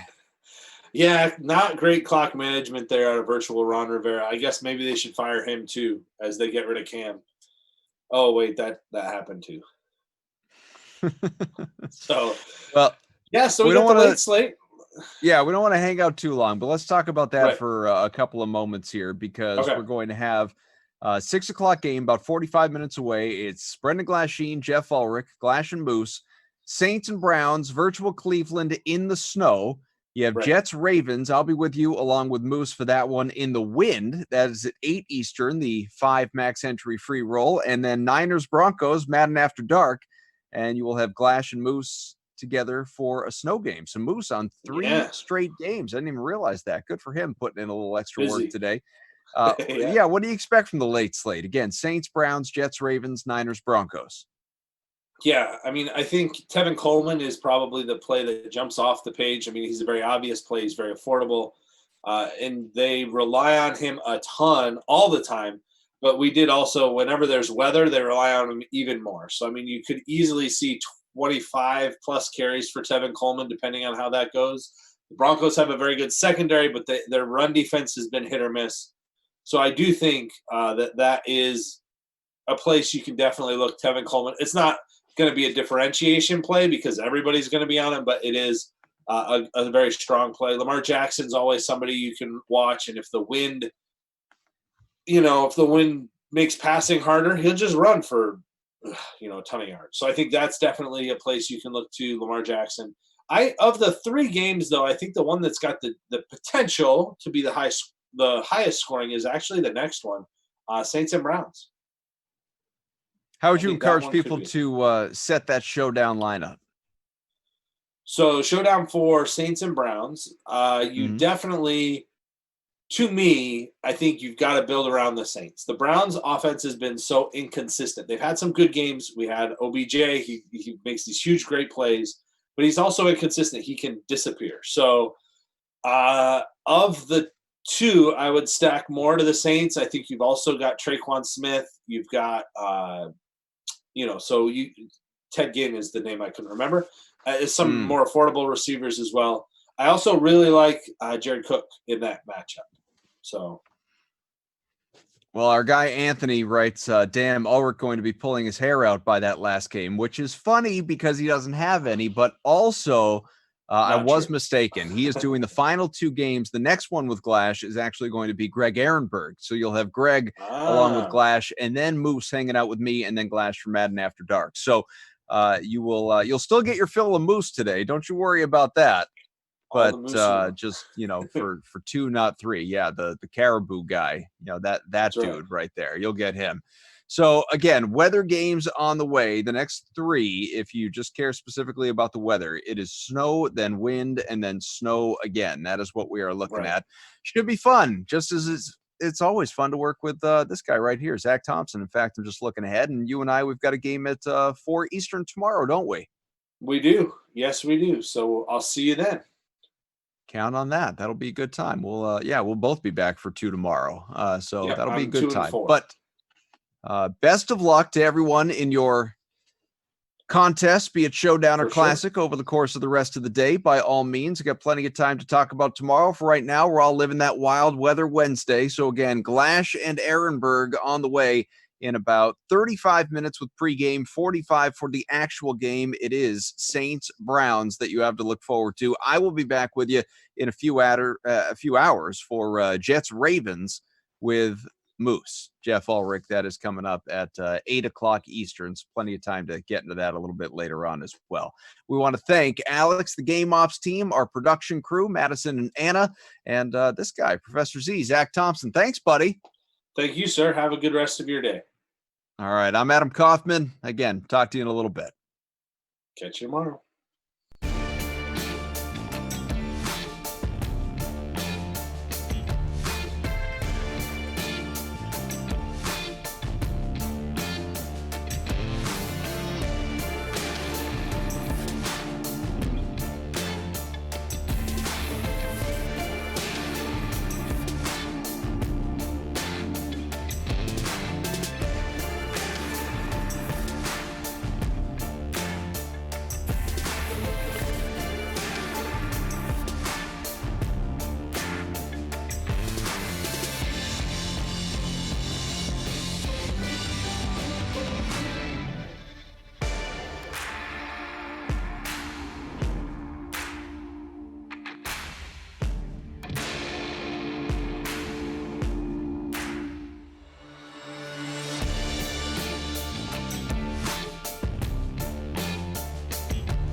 Welcome to the late slate of games on a wild weather Wednesday here on the DraftKings Daily stream. I'm Jesse Cofield. Buckle up because we have another 3 Madden Sims coming your way. First on the docket at 6 p.m., it will be Drew Brees and the Saints visiting snowy Cleveland to take on the Browns. Brendan Glasheen and Greg Ehrenberg will have the call for that one in just a couple minutes. Then at 8, things getting windy in Baltimore for the Jets at Ravens. Adam Kaufman and the Moose, Jeff Ulrich will keep you company for that one. And that is our 5K, 5-entry max featured showdown. And finally, Glash and the Moose are back. And so is the snow for Madden After Dark at 10 p.m. It's 49ers, Broncos in a winter wonderland at Mile High. 1K showdowns for the 6 p.m. and 10 p.m. games. And as mentioned, a 5K, 5-entry max for the 8 p.m. featured showdown. Of course, all these games are part of the 3K Full Slate Classic and 2K Late Classic contest. And all these contests have super satellites that you can enter where you can win entry into the $2.5 million MMA Millionaire for UFC 250 on June 6th. That's $2.5 million in total prizes, including a cool million to the winner, plus an entry ticket into the DraftKings Tournament of Champions. All right, I know you're all here for virtual football, of course, but when the games aren't on, we still have plenty of content headed your way. Here's a good one. One of the members of the hashtag DKSimFam and former U.S. national men's soccer star Eric Winalda is going to join Adam Kaufman to talk about life on the streams. What else? What a world. All right, let's see. Deadspin senior writer Karin Phillip joins us to talk all things NBA. We're going to also preview tonight's Alsco Uniforms 500 at Charlotte Motor Speedway with Pierce Dietrich. And pro golfer Sam Triplett is going to stop by to give us an inside look at the Outlaw Golf Tour. Does that not sound like enough? Weird. But don't worry, there's plenty more available on DraftKings, as you all know by now. Esports, including Counter-Strike, Call of Duty, and League of Legends. Plenty of interesting offerings on Sportsbook, including table tennis and darts. A lot of soccer with the Bundesliga in full swing, along with the leagues in Belarus, the Czech Republic, and even the Faroe Islands. And you can now get lines on KBO games plus future bets on MLB, NFL, college football, and college basketball. Also on Sportsbook, a number of free-to-play pools, including the UFC, reality TV like 90 Day Fiancé, and even the weather. Yes, like the weather outside. So speaking of weather, there's snow in the forecast in Sim Cleveland. So here's Brendan Glasheen and Greg Ehrenberg. Gentlemen, take it away.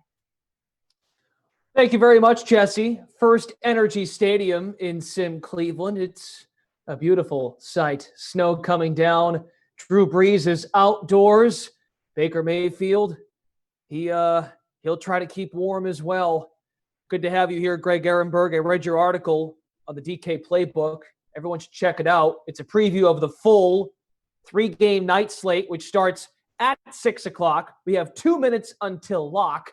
You like the value of Baker Mayfield. Why? Yeah, so I do think this is a decent spot for Baker Mayfield overall. Actually, if we look at the showdown contest too, the 2 quarterbacks, Baker Mayfield, Drew Brees, between the two, I think we would just assume going in, hey, it's Drew Brees. He's the higher scoring fantasy quarterback, right? Well, not actually the case. Baker Mayfield averaging 19.5 DK fantasy points. Drew Brees, 18.7 DK fantasy points per game. So with the cheaper price of Baker Mayfield, to me, he makes more sense as a DFS play. All right, how about the rest of the contest here? I mean, Michael Thomas has been an absolute stud, but you save a little cash in the showdown, $600. In the classic, you save $900 for OBJ, who's been dominant, 16 touchdowns. I mean, you can't go wrong with either, but you get the yards and the scores with OBJ. Yeah, I do wonder if because of the weather, this will impact Michael Thomas a little bit less, just because he's not really that downfield speed burner. He's more of a guy who, well, I mean, he could do everything, except he's a big receiver. He's a really good pass catcher, route runner, good possession receiver. So I do think that maybe because of the weather that he'll be a little bit safer of a play than Odell Beckham, because Beckham seems to me a guy who could be a little bit more impacted by the weather than Thomas is. Okay, and how about any interest in Chubb? Or, I mean, Kamara's got the pass-catching element. I mean, you have to almost feel Kamara here, right? Because Chubb and Hunt, oftentimes you don't know what you're going to get. Yeah, well, I mean, just because for the value, I don't mind Kareem Hunt in this game. Like, we need to find salary saving somewhere. And if we do think this is a game that the Saints are going to win, that sets up as a pretty good game script for Kareem Hunt. Because we look at what he's done as a pass-catching back, he's had his best games when the Browns have been trailing. So if we look at his last 4 games, 3 of those games, double-digit DK fantasy points, all games that the Browns have lost. The one game they won, he only scored 0.7 DK fantasy points. So if it's a game that we think the Saints are going to win, as I do, it sets up as a good game script for Kareem Hunt. All right, lineups have locked. It is 6 o'clock, so we should be out to First Energy Stadium here in Simland momentarily. I feel like this is a jacket, Greg, Baker Mayfield would even wear. It's the Browns colors. Well, isn't all of your personal wardrobe all come from the Tom Brady collection now? This is true. So everything you wear, I think, that's something Tom Brady. Although maybe not anymore, because now we've got Brady in warm weather, Tampa Bay. So I figured, did he just give you all of his winter jackets? Wouldn't that be the right thing to do? It would be the right thing to do. He should make the drop off just like he did with Byron Leftwich, his new offensive coordinator. Stop by the house, Tom. We'd welcome you in. All right, here we go. Let's do this thing. Browns, Saints, snowy, Cleveland, Ohio. Into that. And you said it. Baker Mayfield has been superb. He kept up with Patrick Mahomes in their last simulation. Drew Brees came through big time. They lost against the Tampa Bay Buccaneers at home. But Brees has been putting up good numbers, but not as good as Baker. You do have to take into account the Browns had a little bit of an easier sim schedule early on, but Baker's proved in these sims he can keep up. Yeah, I mean, the other thing, too, is if I'm going to play a little bit of devil's advocate in terms of who's been better or worse, while Baker Mayfield has played the easier schedule, Drew Brees has played half his games in a dome, and this is an outdoor game. So that's a little bit of a factor, too, especially when we consider the X-factor ability of Drew Brees that gives him that boost playing in dome games. Right, he's got that indoor trait, the fearless X-factor for Brees. So a lot of star power on both sides. New Orleans has 4 X-factors, Kamara, Brees, Thomas, and Cameron Jordan. Only 1 for the Browns, and that would be Nick Chubb. So in snowy Cleveland, we are underway. And the Cleveland Browns are coming out first. It's good to have you all here on the DK SimFam YouTube chat, and also on the Game Center, the DK Live app. The ops team is here as well. Thank you to our production team. You all keep coming back. We're doing 6 of these suckers a day, and you all just keep returning. It's great. So they'll start from the 25. Baker Mayfield's in the gun. And they'll get started here. On the carry, it is Kareem Hunt for 11 yards to the 36. A little surprised to see Hunt get the start there, since he's usually more of the pass-catching back. But like I said, coming in double-digit DK fantasy points in 3 of the last 4 games. Also, he doesn't average that much less on the whole than Nick Chubb does. 7.8 DK fantasy points per game for Hunt compared to 9.7 per game for Chubb. Yeah, 4 straight games, Chubb has been a dud. Does have 10 total touchdowns. Hunt, as you said, averaging about 8 a sim. That is caught for -1 yards. Jarvis Landry going backward. 2nd and 11. That quick wide receiver screen does not seem like a high success play in the Madden screens. We've got 18 weeks now of sample size, and I've only seen that work a handful of times. Unbelievable. We're already into game number 18 for these teams. It really is something. New Orleans 10-7, Cleveland's 8-9. Again, the Browns had a lead for much of that game against Kansas City, and then the Chiefs made a comeback the other day. But Baker, even with that low awareness number, has proven he can keep up. That is once again Kareem Hunt on the carry. Where is Nick Chubb? Yeah, I think people that drafted Chubb can't be thrilled with him being missing from the early game, especially overall. If you just look at his last few games, pretty alarming. 4 games in a row under 5 DK fantasy points. So certainly a boom or bust option, Nick Chubb, and a little more bust than boom as of late. He is missing. 3rd and 11. Baker and company need the first. Look it. Baker. Toss it. That is broken up. That looked like a play that the weather might have had a little bit of an impact on. Ball kind of hung up there, hit some hands, bounced around. That's a good Saints defense. A lot of bodies in there. It's kind of tough. Saints wearing those white tops with the snow. They blend together. Kareem Hunt, by the way, 38% owned in the showdown for the flex spot, about 5% captain. Look at Nick. How about Nick Chubb here? 2.6% captain, 14% flex. So people are into Hunt more than Chubb. Which, I mean, makes sense given the overall production, the recent game production, the prices.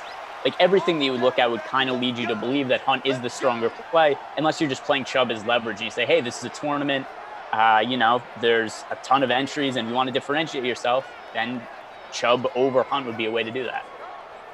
So here's Drew Brees, 4,100 yards passing in our sims, 36 touchdowns to 4 picks. He's hit that bonus, 300 yards for quarterbacks, 4 times.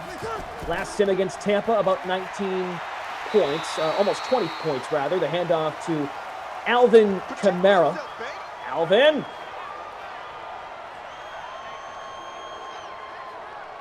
One thing to be a little bit concerned about with Drew Brees in the game outdoors is he hasn't been great his last few outdoor games. It's 11.7 DK fantasy points against the Jets, 16.7 against the 49ers, 15.2 against the Rams. The Saints have actually played a lot more home games than road games in our simulation so far. At least the good news is the DK fantasy points per sim are identical. Overall, that is, of course. But lately, and we like recency bias, there's not much to go off of in these sims. I mean, when we first started doing these, we were so oftentimes going off of what we saw in real life. But it's just, at this point, it's hard to do that. We've played so many sims at this rate. Yeah, and that would be a question for chat. Which guys in sims do you like a lot more than you like in real life in terms of fantasy, and which guys in real life do you like a lot more than you like in the simulations? Saw the other day, people were naming their MVPs. Tevin Coleman, Mike Williams from the Chargers has been really good. Miles Sanders from Philly. That's what sparked the conversation because we were doing it. Oh, this is intercepted by Cleveland. That was in the hands of Michael Thomas, but picked off by the Browns. Reid Williams. See what happened. I need to see a replay. That was an odd play. He just jumped the route. He got right in front of him. It looked like the ball might have hit the ground, though. What happened? Oh, no, never mind. It's an article of clothing. Articles of clothing. 1.9%. 1.9% the ownership on the Browns defense. Some of their second interception overall. Mitch Trubisky, that's a good one. Lincoln Hawk. Baker completes to OBJ, and just like that, the Browns are in the red zone at the 15. Odell Beckham actually comes in highest average scoring player in this game overall, 1,346 receiving yards, 16 touchdowns, averages 19.6 DK fantasy points per game. So that is a better average than Michael Thomas or any of the starting quarterbacks in this game. Great game against Kansas City last sim. 6 grabs, 97 yards, 3 touchdowns, just under 34 DK points. He just missed out on the bonus, which he's hit 4 times. Baker's in the gun, empty here. OBJ in the slot on the right side. That is going towards him, but broken up.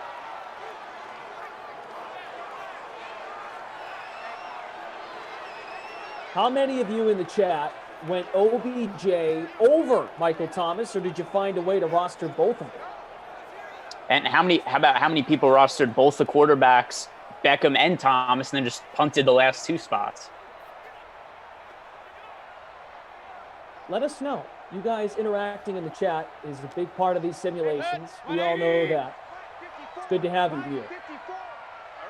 2nd and 10 for Baker Mayfield and the Browns. Jarvis in motion. There's Chubb and a flag. So potentially still no official carries for Nick Chubb. And it's a Clay Ace captained OBJ, faded Thomas. Some people here, Richard, Shamar, they have both. Kareem Hunt's turn. He carries 17 yards. And Look, Kareem Hunt, $3,000 in that showdown contest, and you're saving $6K if you played him over Chubb. And it's interesting. We've seen him get some work on the ground and have success. Usually when we see him score fantasy points, it's with the PPR, pass catching, maybe catches a touchdown. We don't usually see him get this involved in the run game with this much success early on. Mayfield spins, fires, completes for a touchdown. Beautiful throw. Baker Mayfield completes that one to David Njoku.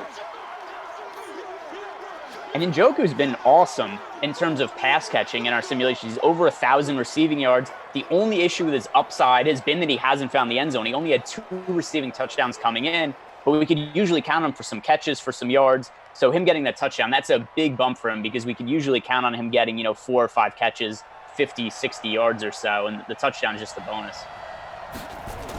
There's no doubt about it. He's not a tight end, but he reminds me of Demaryius Thomas with the Jets. A ton of yards, but like 1 or 2 touchdowns. It's only the third for Njoku in these sims. So he's up over 1,000 yards receiving and coming in. Looking at the ownership, 36% in the flex, 5.2% in the captain for this $1,000 DK prize money showdown. Freddie Kitchens likes that. And you compared him to Demaryius Thomas. We compare the prices in Classic, $4,000 for Njoku, $3,700 for Demaryius Thomas. So those were 2 pretty comparable price players that you might have been considering between in the flex spot. Archie Dude in the chat says, this is getting me more pissed off than actually having fun. Archie, take a deep breath, man. It's all right. Got a lot of game left. Bud. Young Barrymore says, battle of Sims for MVP, Beckham or Thomas? I mean, Beckham's got the edge in touchdowns and yards and receptions. Beckham's got and he's cheaper, so it's got to be Beckham. He's got it everywhere. Right. And he's only a superstar. Michael Thomas is an X factor. Happy feet, Drew Brees got it off to Kamara. Bulldozes out of bounds. Drew Brees, his first completion, 9 yards to Alvin Kamara, who has 40 receptions in these simulations, 12 total touchdowns, 7 rushing, 5 receiving. Yeah, averages 14.9 DK fantasy points per game. He's been one of the more successful running back ones. Yeah, Durka, you're right. Mike Williams, he may be MVP. Nothing there for Kamara. Comes up short, 3rd and inches. Creature from the Glash Lagoon has checked in. He has risen to come up for a breath. Njoku is leading him to the promised land in showdown, and Glashik.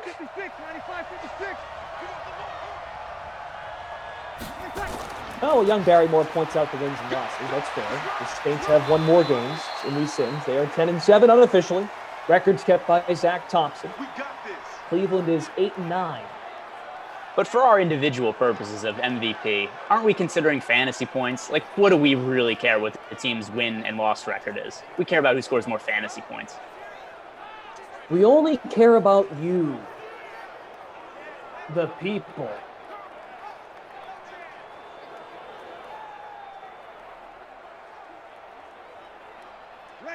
Ready? Check 53. Saints got the first from the 49. Oh, poor Alvin. He was just getting smushed. They haven't been shy to give it to him, though. 5 carries already, 16 yards, and barely halfway through the first quarter. Thank you all for being here. We have that big 5-entry max showdown coming up after this. So be sure to stay tuned for that. And then Madden After Dark. So still a long way to go on this Wednesday. How about Kamara breaking some tackles?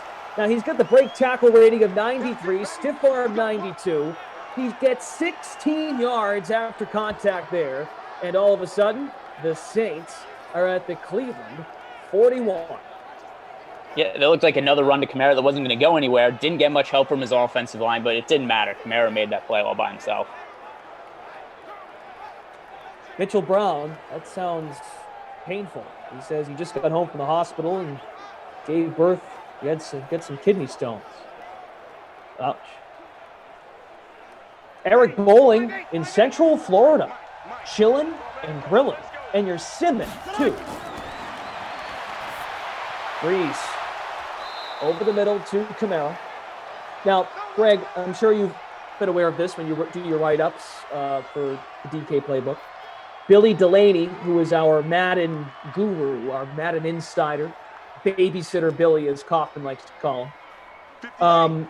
When oftentimes in the snow, quarterbacks are going to use the middle of the field and go short passes to be efficient, or they'll just run the heck out of the football. So that little play there a moment ago is something we might see.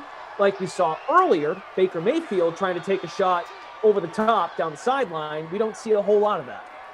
No, and that was why at the top of the game I said the weather I thought could potentially impact Odell Beckham, who's been a big play receiver for the Browns and kind of relies on those big plays downfield down the sidelines to pick up a lot of his chunk yards and his fantasy points. Thomas in motion momentarily. 5-step drop for Breeze. Searching over the middle. It's Jared Cook, and the Saints are in the red zone. And Jared Cook coming off a sim career high 9 receptions. Actually had 9 the game before that also. So he's been targeted an awful lot recently. And this is another game, like you said, where that tight end over the middle in the snow, he could get more looks than usual. And already he's been getting a ton of looks in recent games. Yeah, about 19 catches, I think, over the last 2. And we've reached the end of the first quarter in Sim Cleveland. David Njoku has the touchdown early on.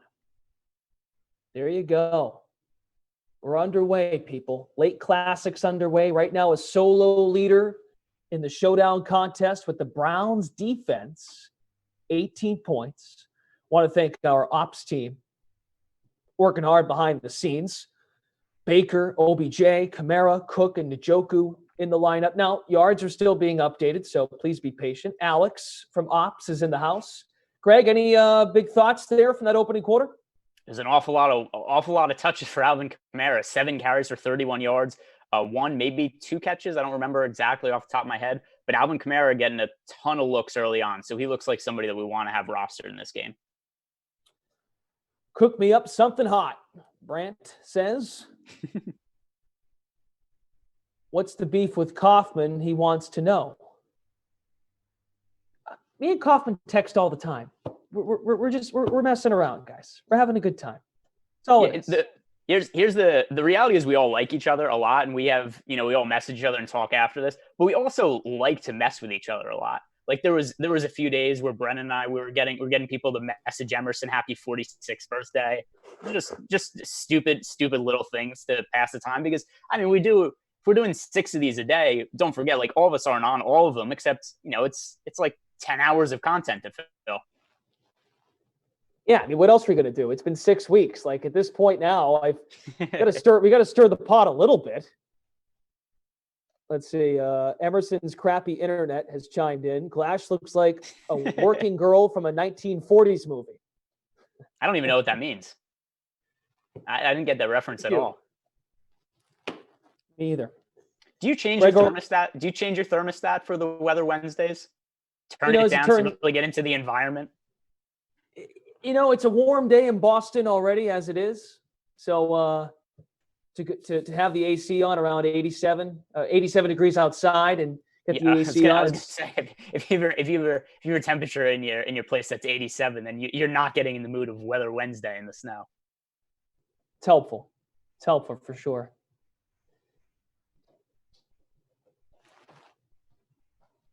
Someone's upset. All right.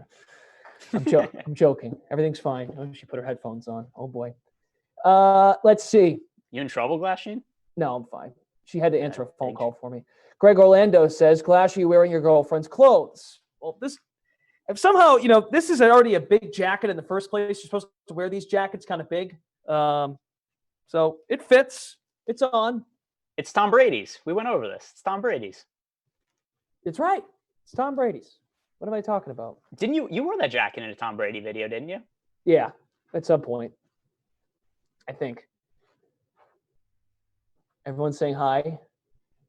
I did not kill a Wookiee. Wookiees are so nice. They're harmless. They're harmless characters. For sure. how many Ewoks would you have to kill to make that jacket? That's like 8 Ewoks. And See, Sarah's a huge animal person, so I don't think she'd ever do that, or she would never buy something like that. they're not animals, they're aliens. Oh, a Wookiee, right? Okay. It's true, too. Not wearing a carpet. All right, we're back. Second quarter. Breeze in the offense in the red zone. Alvin Kamara, it's been his show. 8 carries, 33 yards. Yeah, we've only seen Breeze drop back to pass 5 times, and we've already got, almost twice as many carries for Alvin Kamara. So it seems to be what the game plan is. They're going to run the ball early and often with Alvin Kamara. Monster 01 thinks they need a better hack to go with the coach. We can work on that. Breeze to throw on 2nd and 6. That's complete for a first and a touchdown. Ted Ginn and Juice.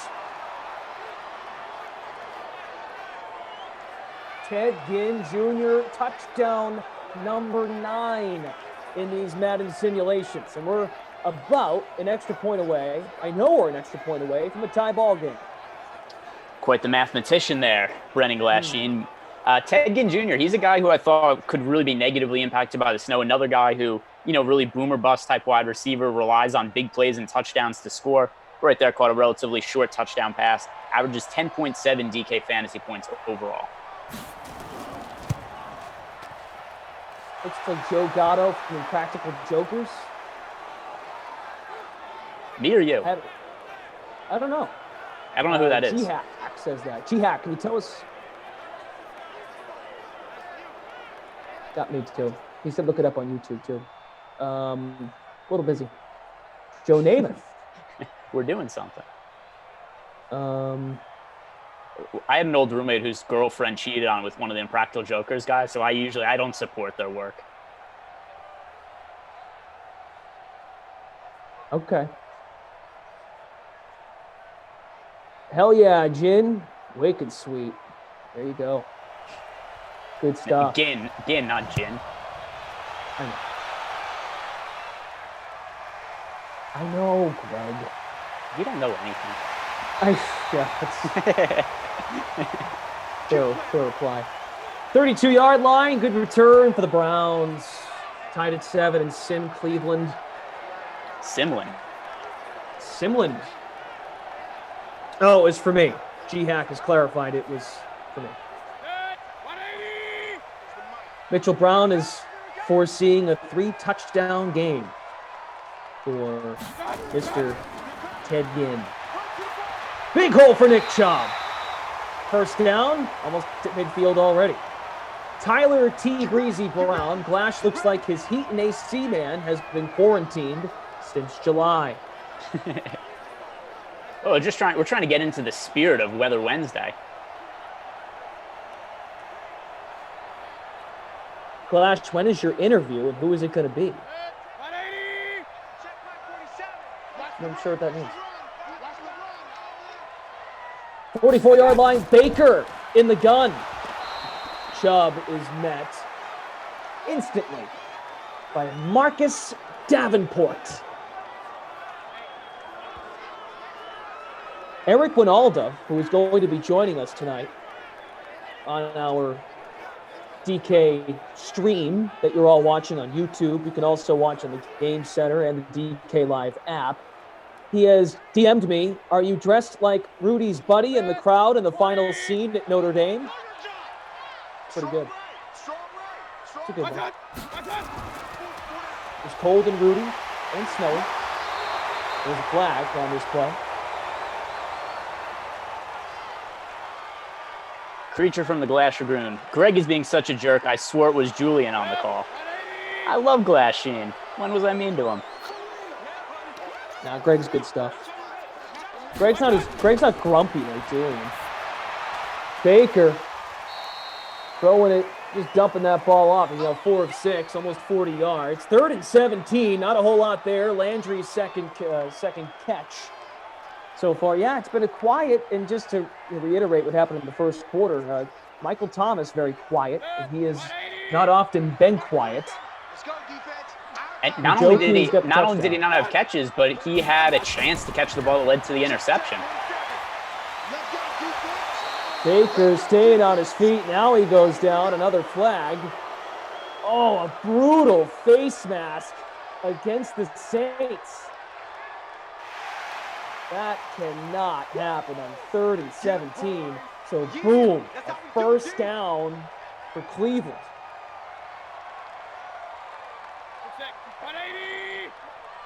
What a break. What a break for Baker.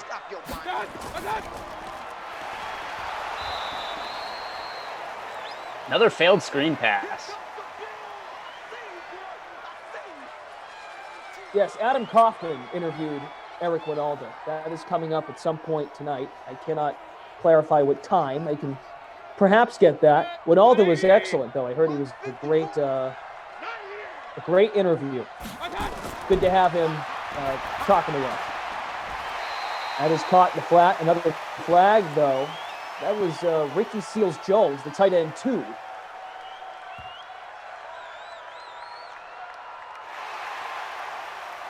First down, unnecessary roughness.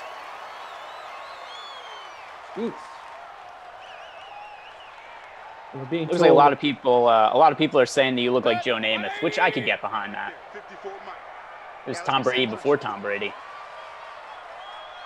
What about Montana? No, Montana didn't have the dress swag like Joe Namath. I think that's a positive. But he was Joe Cool.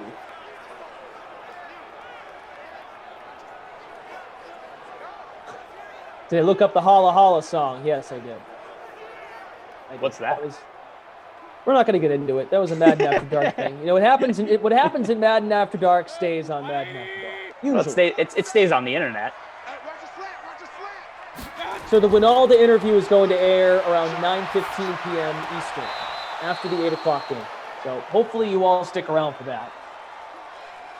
3rd and 11 coming up. Another 3rd and long. Who do you guys have here on the Browns? OBJ? Hopefully Baker. the refs and the penalties. The penalties are helping. They're at the Saints 36. In the snow. Baker. Nice move there by Chubb. Daylight ahead. And out of bounds at the 5. Biggest play of the game so far. Nick Chubb, not Kareem Hunt in the passing game. 31-yard gain. They're at the 5. And that is only Nick Chubb's 5th reception in all of our simulations. He came with 4 total catches for 15 receiving yards. Unreal. I mean, when you consider Hunt has racked up all those catches. But you know it's Hunt because of the X under his. Pardon me. You know it's Chubb with the X under his feet. He's the lone X factor for the Browns. 1st and goal from the 5, midway through the 2nd quarter. They hand it off here, and that is a touchdown for Cleveland. That is, you got to be kidding me. Brown, Pharaoh Brown, the tight end 4. All right, so Pharaoh Brown's total stats coming into this game: 1 catch for 9 yards. Oh, my. That's it. A vulture touchdown. Pharaoh Brown, the tight end 4. Tight end 4. Like Is that the most obscure touchdown you've seen so far? Like, there's been a lot of weird ones. Pharaoh Brown, that is so far off the grid, though. Right, it's off the grid, and it's not like he's done something before. Like Levine Toilolo is the tight end 3 for San Francisco, and every once in a while he'll catch one, and you're like, okay, we've got to be ready for this. This dude, he's on the bottom of my sheet, and I go, all right, well, you never know. He's got 1 catch, you might get something, and what do you know? He pounds it in on 1st and goal. What a troll job of you guys. You know that it's always a weird touchdown when it takes Glasheen a really long time to figure out who the player was that scored, because you're usually pretty quick at looking at the depth chart and figure out who the players were. There was a decent pause there to find out who that was. Gerard says he rarely asks for a shout out. Sitting here. Happy 1st birthday to Cora. Good stuff. You're molding her mind for future simulations.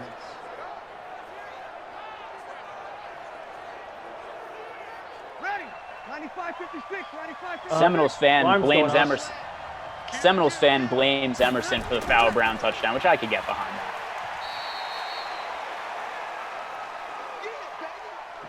Yeah, we're working on the ownership right now. That's a tough one to find for It Farrell might Brown. it might be 0%. You know, I kind of hope so, but you know what? I also don't, because if someone went that far, it shows your commitment to taking a chance. Make it happen. Spin the wheel. There goes Alvin Kamara. Drew Brees has the X Factor lit, which is fearless. Fearless guy. Fearless son of a gun. By the way, based on the comments in chat, you know who didn't roster Fowler Brown? Anybody in the comment section. That is for sure. It's all that matters. 3rd and 8 for Brees. Saints at their own 27. Backpedaling. Down he goes. Big hit. Myles Garrett. Myles Garrett. Keeping the helmet on and just doing it the safe way. I think he's going to have a big year this season. Well, define big when it comes to Myles Garrett. Hit 2 people over the head with his helmet. Oh, yeah, that was so bad, huh? 93 overall. I wouldn't be shocked if he won Defensive Player of the Year. Overall, I'm pretty bullish on the Browns this season. I think that they're going to have the season this year that people thought they were going to have last year. Good bounce back team. Jeff Bailey wants a shout out to Raider Nation. Jeff, I was looking at the schedule, and I'll be on Raiders Packers tomorrow night for Madden After Dark. So that'll be fun. 14-7 Cleveland. They're making a stop. They've got the lead and the football. And by the way, everybody, I know we talk about that damn like button all the time. Hit the subscribe button as well. We're really making a push here on the subscriptions. So you guys are notified what we're going to be up to. I'm sure these are going to keep going for a while. There's a fumble, and who picked it up? All right, they recovered. Browns keep it. The Browns are there to retrieve the ball. Chris Hubbard. Breaking news, guys. We have the ownership on Farrell Brown. 0.3% owned. So that is across all the lineups in the contest. What is that, like 6 of them or something? It's a very low number of people that rostered Farrell Brown. 0.03. Wow.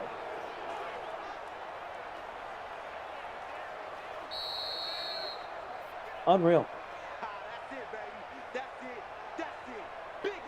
Michael says it's hard to take Glash serious without his face paint.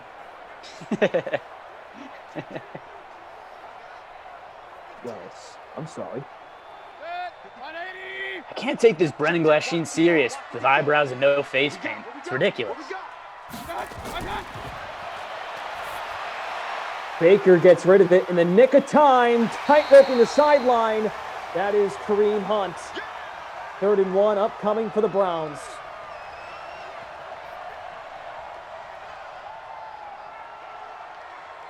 Rob Mysterio, Glash versus Kaufman can only be settled in the steel cage.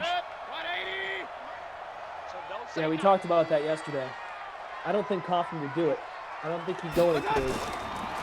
He needs a way to run away. 3rd and 1. That's caught for a first. And it's Hunt again. This is the Hunt drive. Do you have any combat experience? No. Well, I will guarantee that Kaufman doesn't.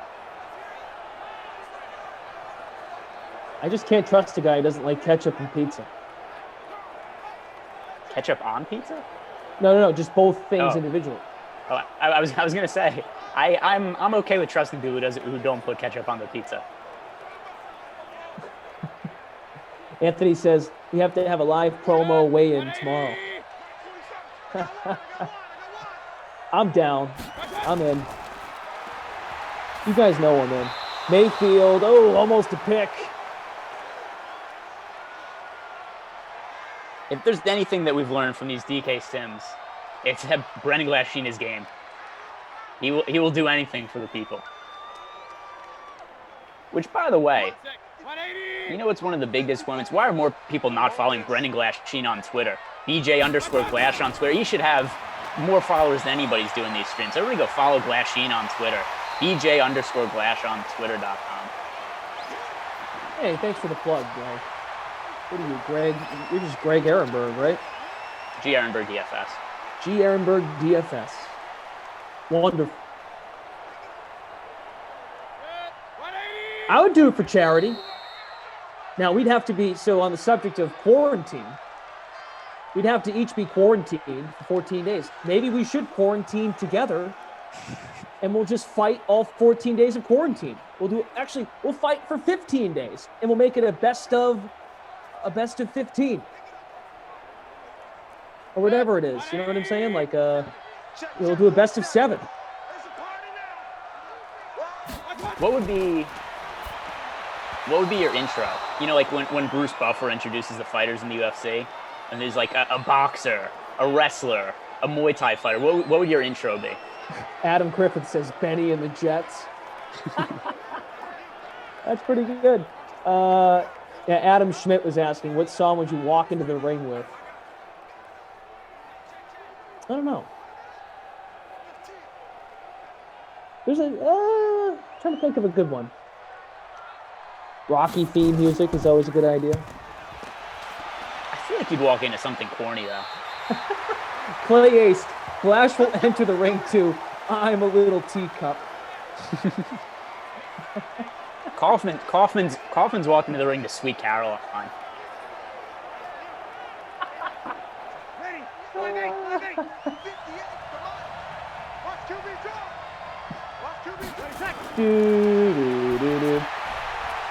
Breeze to Kamara. All the running backs, man. Where is Michael Thomas? I mean, Ginn's got the touchdown, of course. No Traquan Smith just yet. Preferably a Disney song. I would do the Frozen Into the Unknown. How about Let It Go? Let It Go. Let it go. Yeah, just let it go. I'm a fan of that. Lamb of God. Tiger King. Thomas, the target. Nothing there. So Greg Coffin's in the chat, and we know there's been a lot of confusion, especially times that I've been on the streams with you. When you're talking, we don't know whether you're talking to me. We don't know whether you're talking to Greg Coffin. So we have come to a conclusion on Twitter that going forward, I'm the real Greg, and he's the realest Greg. That's good that you guys worked that out. Well, we're going to need your participation. There's Traquan completing on 3rd and 4. Saints take a timeout. Cleveland got the ball first, so Saints trying to score here. They're at their own 31, 40 seconds. Emerson's crappy internet has been chiming in quite a bit. Kaufman is walking into the ring with a hat and holes in the heels of his socks. Doesn't that just sound disgusting?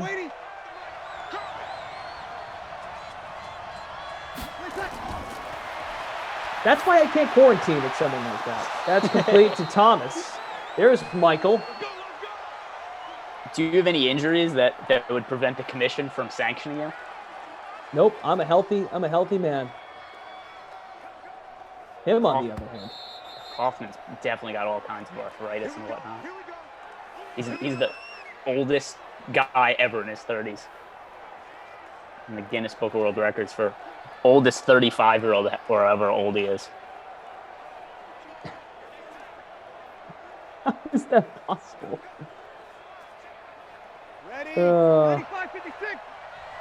Payroll Bob just shot me a tweet. It looks like I look like one of the Muppets. That's a good call.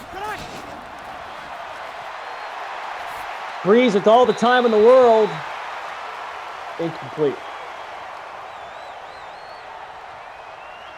I'm healthy mentally. Oh, that's a good question, Emerson's crappy internet.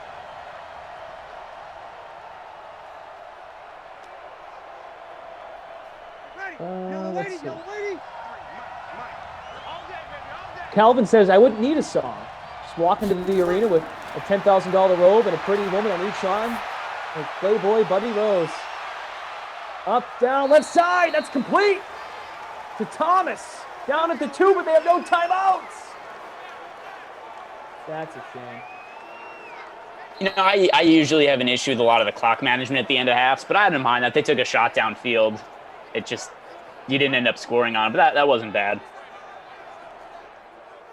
We've seen worse faux pas. What did it do, baby? That's coming from Jarrett Stark. Jarrett, what's going on?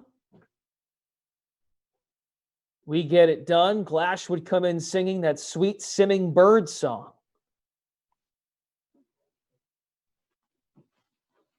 Jeff, I would have Jeff. Jeff, I heard Jeff yesterday, Jeff Ulrich, Moose Ulrich. He actually couldn't pick a side yesterday.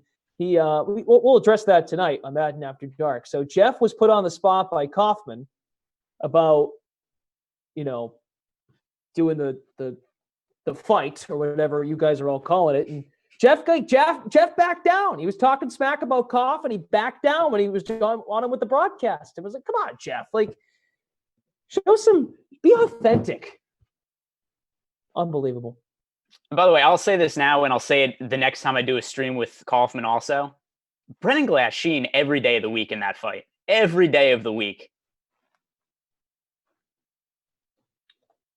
You done? Not you, Greg. A certain someone. All right. It was like we're on camera. You don't have to look at me. All right. It was like you got upset that I picked you to win. No, it's all good. I appreciate that. Appreciate the endorsement. Patriots Nation, Glash, I love the coat. Thank you. You can thank Tom Brady.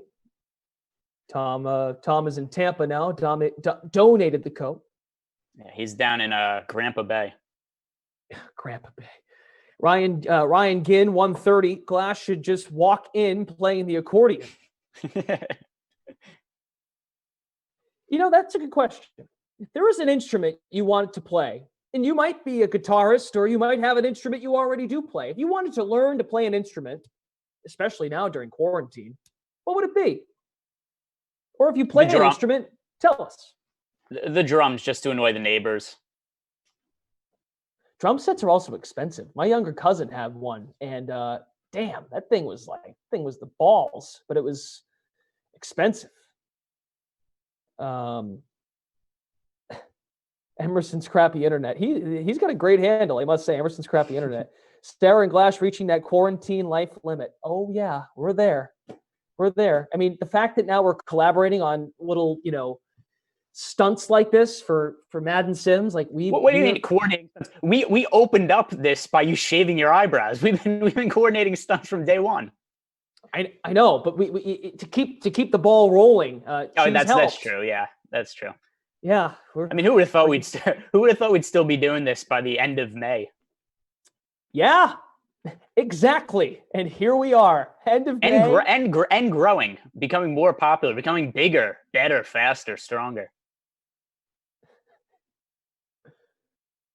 Jeez, Jack Martinez, Glash, you look like you should be doing this broadcast from a cardboard box under a highway overpass with that coat. Someone pick me up! Someone! Hey, Michael Thomas picked it up there, right? 3 grabs, 71 yards. We're at the half. We're almost going to start the second half momentarily. From Jizzo Barbs, Greg, it's snowing out. You shouldn't be wearing a T-shirt. When I was a kid, me and my brother, no matter what the weather was outside, we wore shorts and a T-shirt to school every single day. And it got to the point that one of the teachers called in my mom for a conference because she thought it was some kind of issue, like we weren't getting proper clothing or whatever, because it would be 15 degrees outside. My brother and I, we just refused to wear proper clothes. So we would my mom just didn't want to fight us. We were so annoying. We're just like, no, we're going outside in shorts and a T-shirt. I was like that too, like younger, like the hell with the coat. Yeah. And it was only because we were told to wear long clothes. Like it's not that we weren't cold, we were freezing, but it was just that we were told to do something. We're like, we're not going to do that, even though it's reasonable because we were told to do it. Danny in the chat, walk-up song has to be, dude looks like a lady. Patriots Nation, Flash, you should let OC Girl broadcast for you in a game. I'm actually down. Well, hey, you know what? You can take it tonight. You can take the Madden sim. It's all right with you. 14-7 Cleveland. Michael Thomas caught a long ball from Drew Brees. And pardon me, the Saints are getting the ball. Oh, yeah, right. The Saints do get the ball first. Second half. Cleveland had it first. So here's Kamara trying to rip one. 38 yards.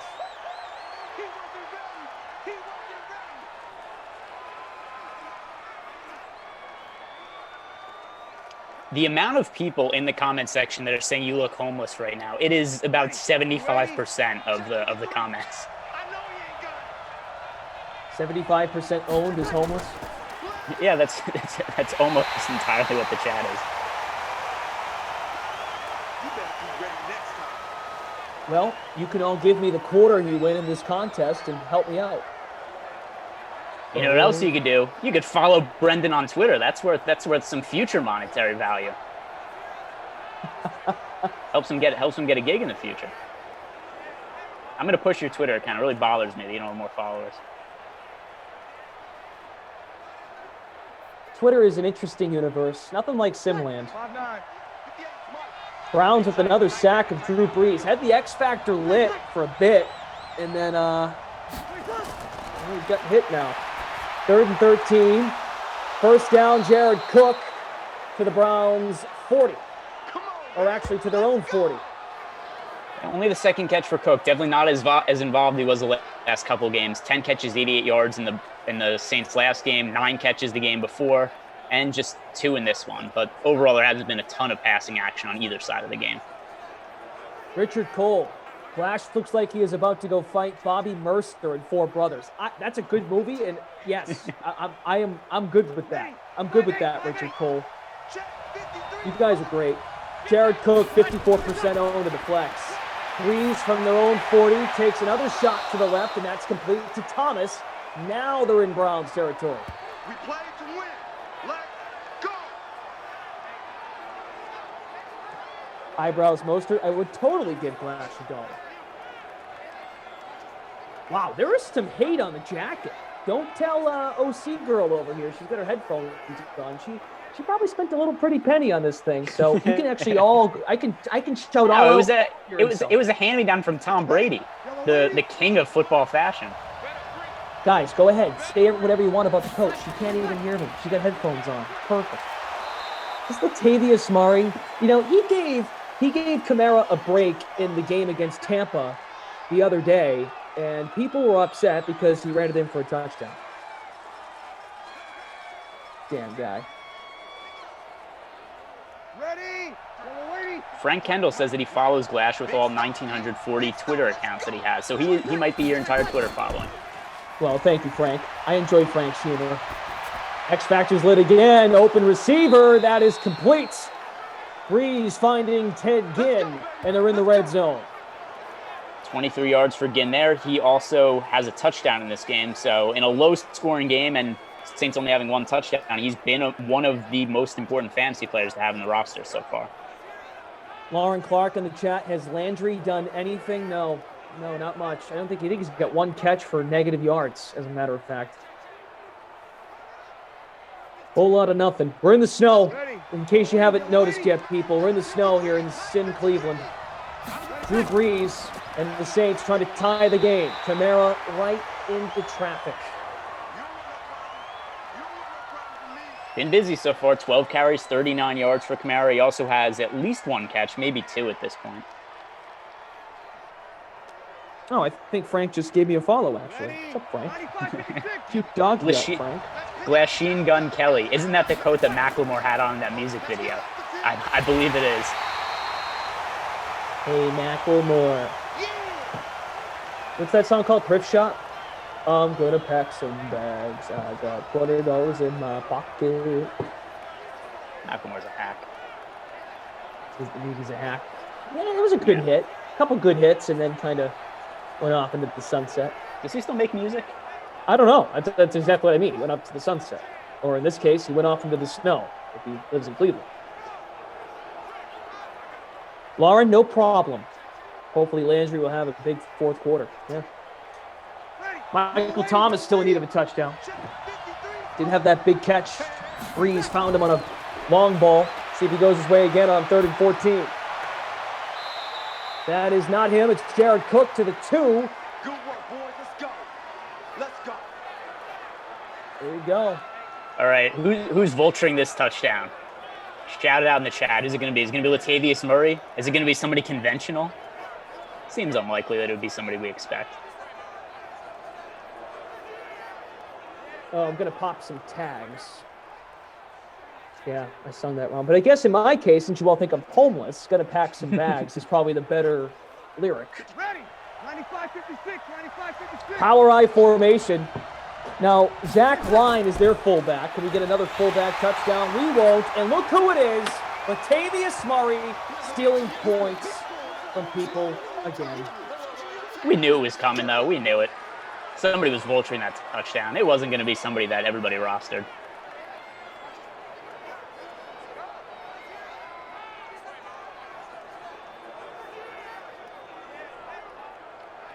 It seems a lot of people in the chat thought that was Kamara that scored the touchdown. Not the case. That was Latavius Murray. Oh. So back-to-back games for Latavius Murray with a touchdown. Saints have tied the game. 0.1% captain, 1.9% flex in the showdown. 3rd touchdown overall, Greg Ehrenberg. This has been quite the vulture game. We've got the Pharaoh Brown touchdown, Latavius Murray touchdown. So when this game comes to an end, you got to figure that showdown contest is going to have some really low-scoring lineups at the top of the leaderboard unless something changes in the 4th quarter of this game. So, of course, this is the start of the late classic. We've got a big tie in the showdown. There's a leader in the 2K Classic. And there was also a solo leader in the full 6-game classic, which started at noon. Thank you all again for being here. Another loaded 6-game slate of games on this Wednesday. It is Weather Wednesday. Got the big free roll coming up tomorrow night at 8 p.m. Eastern. Jeff Bailey says, hey, Glash, I have some cans to donate to you, but what if I can't open them? I've struggled opening jars on these Sims, as you all witnessed. You'd have to bring canned goods that are opened. That's okay. Please. Baker completes to OBJ. Gain of 6, 2nd and 4. You know, with that update about you having some struggles opening jars, I might be leaning a little bit more towards Kaufman. You know, everyone's I have to question your upper body strength if you can't open a jar. No, but see, I got it back and it was fine. I got it open. I wasn't trying to. I wasn't. You know, you remember those kids? You know, when you grew up and you were playing baseball or basketball, and they always were like, "Oh, dude, I wasn't even trying," and then they. You know what I mean? When they suck and they just say, I wasn't even trying, man. Like, oh, yeah. Or like they got a bad grade. Oh, dude, I wasn't even trying. I didn't even study. I always used to hate those kids that would get like a straight A. And they say, yeah, I didn't even study. Like, you know what? That's not cool because I had to really work hard to get a good grade. Is this you trying to justify not being able to open a jar? Yeah, I guess it does connect back to that.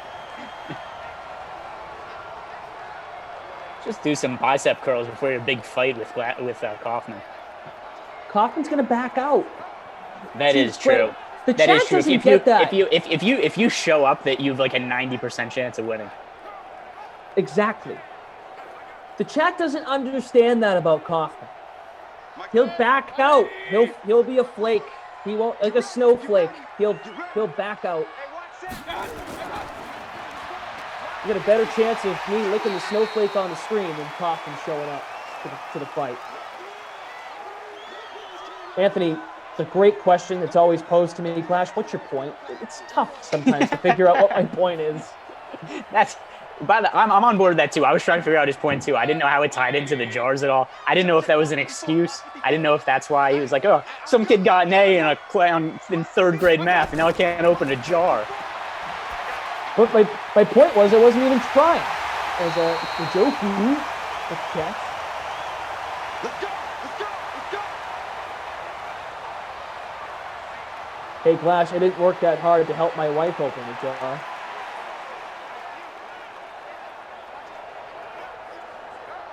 Kaufman is Goofy's brother. Stop chanting the subject, Glash.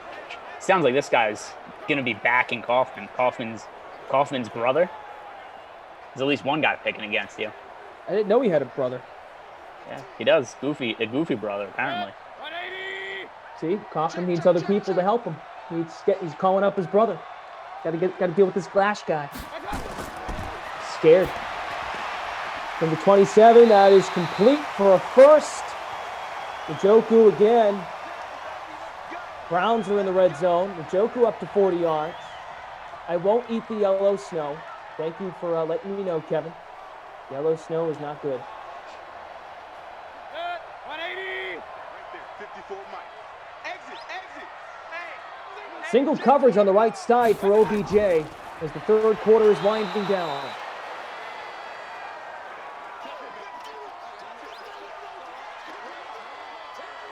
Six carries, 11 yards for Nick Chubb. If we look at his recent games, 33 rushing yards, 38, 38, 47, 170, 29, 48. So it's really all or nothing for him in his rushing totals. Baker steps back, delivers, and that's incomplete. Good coverage there for the Saints. It was Marshawn Lattimore.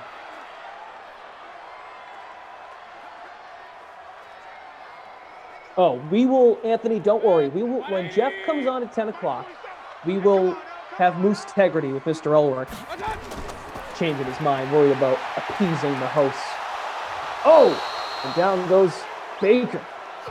Yeah, so I think what you need to ask, Glesh, when you need to ask the Moose later, is not only who he's picking to win the fight, but why. I want a full fight breakdown. I want a full blueprint. I want to know method of victory. I want to know strengths and weaknesses. Yours seems to be physical. That seems to be your major weakness. I can manipulate his brain. Emerson's crappy internet. Kaufman would destroy Glash. I hope it doesn't happen. Well, thank you. In that case, he's looking out for me. Or the internet is looking out for me. How's that going, by the way? Hopefully Emerson got his internet all straightened out. Did he have internet issues? Yeah, Billy Delaney had to fill in for him, I guess, today. Oh, no. Helped him out. Yeah. All right, let's see. Let's have a look at the old contest. Michael Thomas, 12 yards from the bonus. That's good news if you've got him. OBJ's at 52 yards. He was active early. So there's that. Njoku's got a touchdown. Latavius Murray has the other New Orleans touchdown. Cleveland, Pharaoh Brown. And then I'm forgetting who. Oh, and Njoku. Right. So. And the Saints' touchdowns belong to, Ted Ginn. There it is. I said Njoku twice. Ted Ginn and Latavius Murray on the Saints side. And we've got Pharaoh Brown and David Njoku on the Brown side, just as everybody predicted coming in, of course. Oh, get bodied. Emerson's crappy internet getting all the shout outs. I mean, it's one of those things, guys. I'm not kidding. Like, you got the game, we got the game up, and then I got the chat to the left minimized. And it's the one channel that is just consistently in there. So it's nothing personal. He had internet issues for a full hour. It's a name that stands out there. It does. It does stand out. Eric Crawford. Kaufman is a worm who can't throw a football and boasts how good he is at putt-putt. Oh, my God. All right, I'm leaning back towards Glasheen. Really? What if? Yeah. Oh, yeah. See, I mean, at first glance, I'm going. It's going to be Glasheen by ground and pound. The fight's starting. You're coming to the middle. You're taking him down. You're beating him up from the top. And then you tell me that you had struggle opening a jar the other day, and I'm like, yeah, I got to go a little bit towards Kaufman. Then I find out that Kaufman, like, he's got on his resume what he's telling people is like, no, you don't understand my athletic prowess. I'm good at putt-putt. And I'm like, all right, I'm going back towards Glasheen now. Let's see, though. I haven't totally made up my mind, but. What kind of flex is putt-putt? Yeah, it's not a good one, but I don't know. I don't know what other sports he'd be good at. I assume none. He's actually pretty good. We've actually played each other in pool before. Pretty sure I beat him. I think. He'll probably tell you he beat me. Creature from the Glash Lagoon, although not with much power, Glash lands 65% of his strikes significantly every 3 minutes. Ooh. Kaufman has no standing or ground defense, but his overhand right slap is devastating. You know, I bet. Does Kaufman lay up when he plays mini golf? I bet he does. He seems like he'll lay up playing mini golf. What'd you say? He'd what? Lay what? Does he lay up when he's playing mini golf? What does that mean? You know what laying up means? Like there's like a water hazard or something, and instead of trying to make it over it, you lay up, play it safe. Oh, okay. Never heard that term. I'm assuming you don't play golf then. No, not often. I went like last week, but play it short or safe. Okay. Oh yeah. Well, yes. Of course, that's him. Frank, the fact that he calls it putt-putt lets me know he is not ready. Yeah. You guys have missed it all, though. He's not even entertaining it. I've at least entertained the idea. This is all Emerson's fault. Emerson started this. Now, if Emerson was in the mix, though, I'm taking Emerson over both of you guys, even if it's 2-on-1. I would say Emerson's is a good choice. Yeah. Leg day Emerson, the man who invented leg day, yeah, he's taking all of us. He never does leg day. He invented it. Collects royalties on leg day. All right, so Seibert with the field goal to put the Browns up 3, 17-14 in Sim Cleveland. What do you think? What kind of finish do you think we're getting here? Sloppy one. Sloppy. Yeah, well, it is snowing. Based on what we've seen so far, 17-14 in the fourth quarter. Offense is struggling to move the ball. A lot more geared towards running plays that haven't yielded much success. Yeah, I'm going to go with a low-scoring, sloppy finish here. Jesse Redmond says, let's go Cook.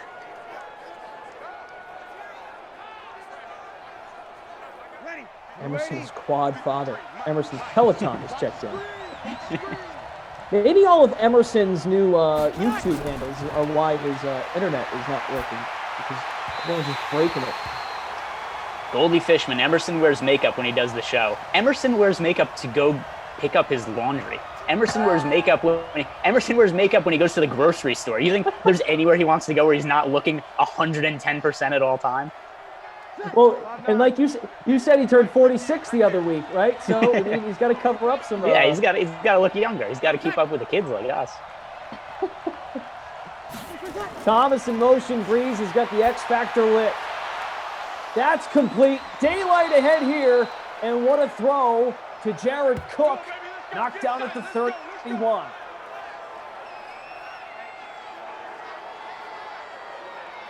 Yeah, and it's been not a big game for Cook, but he's been fairly solid. I think that's 4 or 5 catches from him now, a bunch from in the 10 to 15-yard range. So in a game where there hasn't been a lot of touchdowns, there hasn't been a ton of overall fantasy production, he's been serviceable. Yeah, latest update in the contest, 48 yards, 3 receptions. And again, thanks to our ops team updating those scores manually. First minute of this fourth quarter. Breeze with all the time, using the middle of the field. Thomas with the snag, marked down at the 16.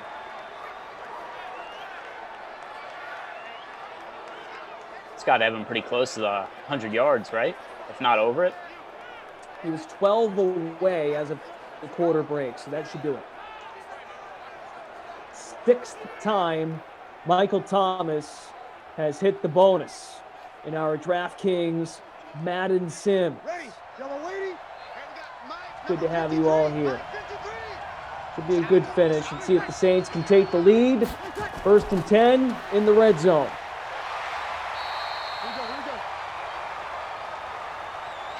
G-Hack, there's been punt return touchdowns, but I don't believe any kick return touchdowns. I've seen a kick return touchdown. Miles Sanders had one, at least in games that I've done. I know there's been at least one or two more. Off the top of your head, do you remember other players that have had them? Pharaoh Cooper returned one. Tyler Irvin for the Packers. Hole here for Kamara, uses the juke, and he's got the first. Down at the 4. I have not seen a punt return for a touchdown. But yes, kick returns is a good amount. I mean, I would guess we've got about 10 of those by now.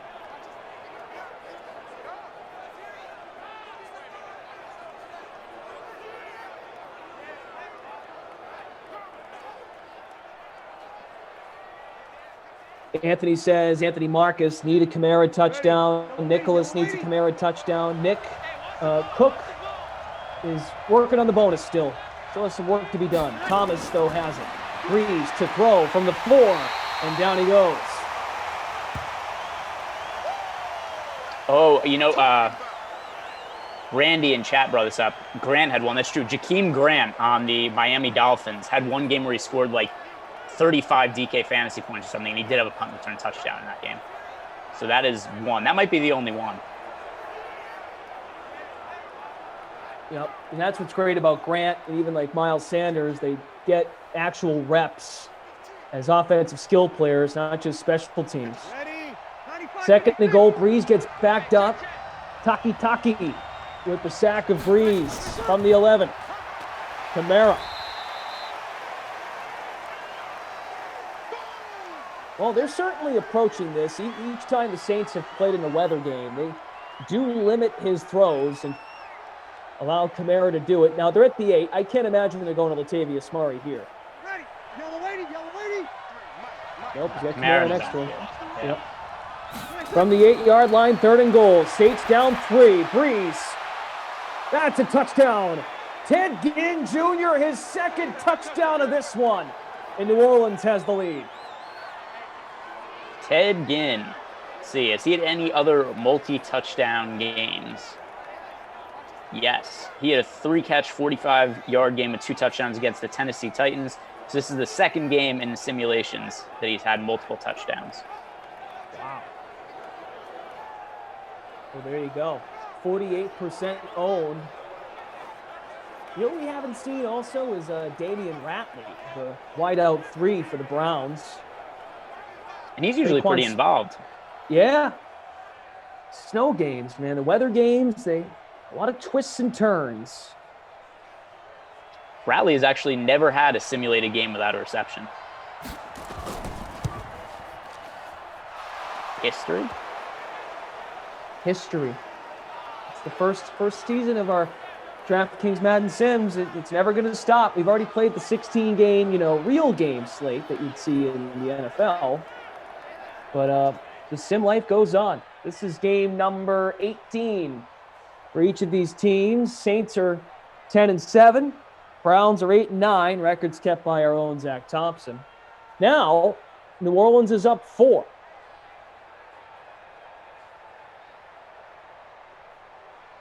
Can you guys make a push for 1,000 likes? Let's smash that like button.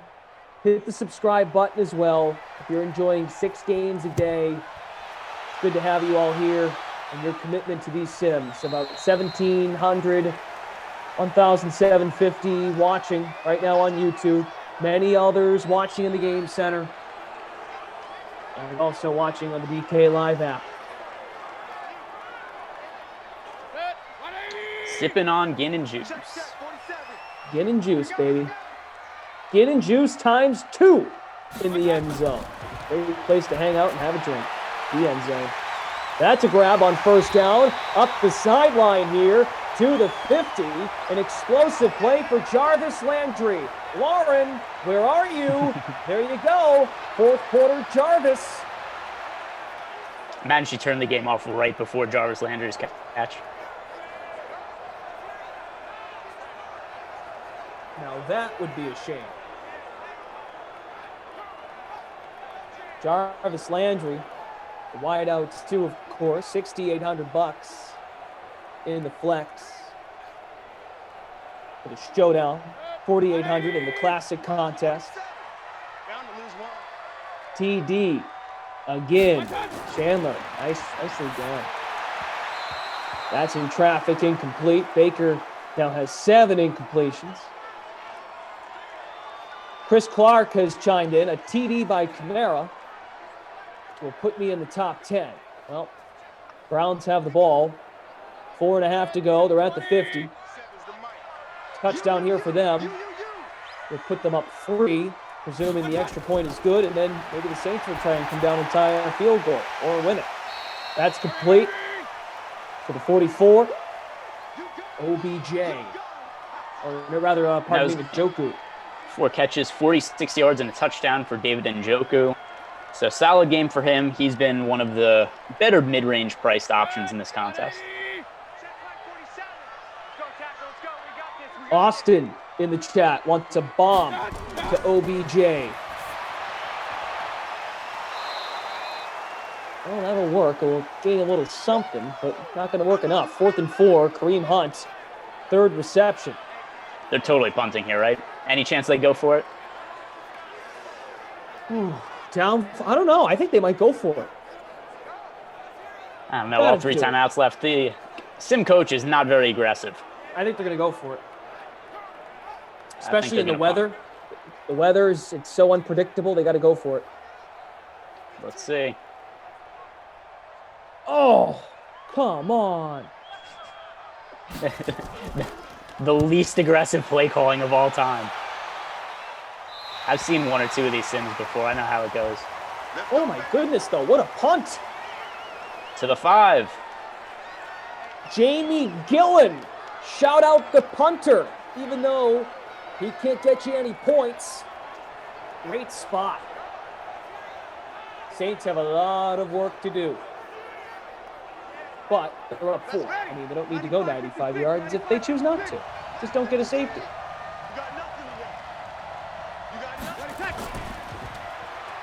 Let's run the football. Kamara approaching the 1st. He got it. Gain 10. That spin by the Browns D might have helped him. And they're at the 15-yard line. Jay Shuggs wants Kamara to break 1. That could happen. A lot of you have Kamara, as we've discussed during the show. Alvin Kamara's ownership, 55.5%. Michael Thomas, 57%. And Drew Brees, 56%. Hey, the Saints are going to be looking to run the ball out here. If they pick up a couple first downs, it's not out of the realm of possibility that Kamara gets over the opponents here. Play action Brees. Little drop off to Cook. 2nd and 9. All right, again, people, coming up after this, it's going to be windy. Windy. In Baltimore, Jets at Ravens. Adam Kaufman and Jeff Moose Ulrich on the call. What's the origin of the Moose nickname? Well, it all started with Kaufman asking a question to Jeff about him to tell a moose story, and it wasn't really a long moose story, and pretty much it. I think Kaufman was proud. Kaufman was proud that he landed a nickname with somebody else, and he has made it stick. As Cook makes a beautiful grab, keeping his feet in bounds, and that's a first down for New Orleans.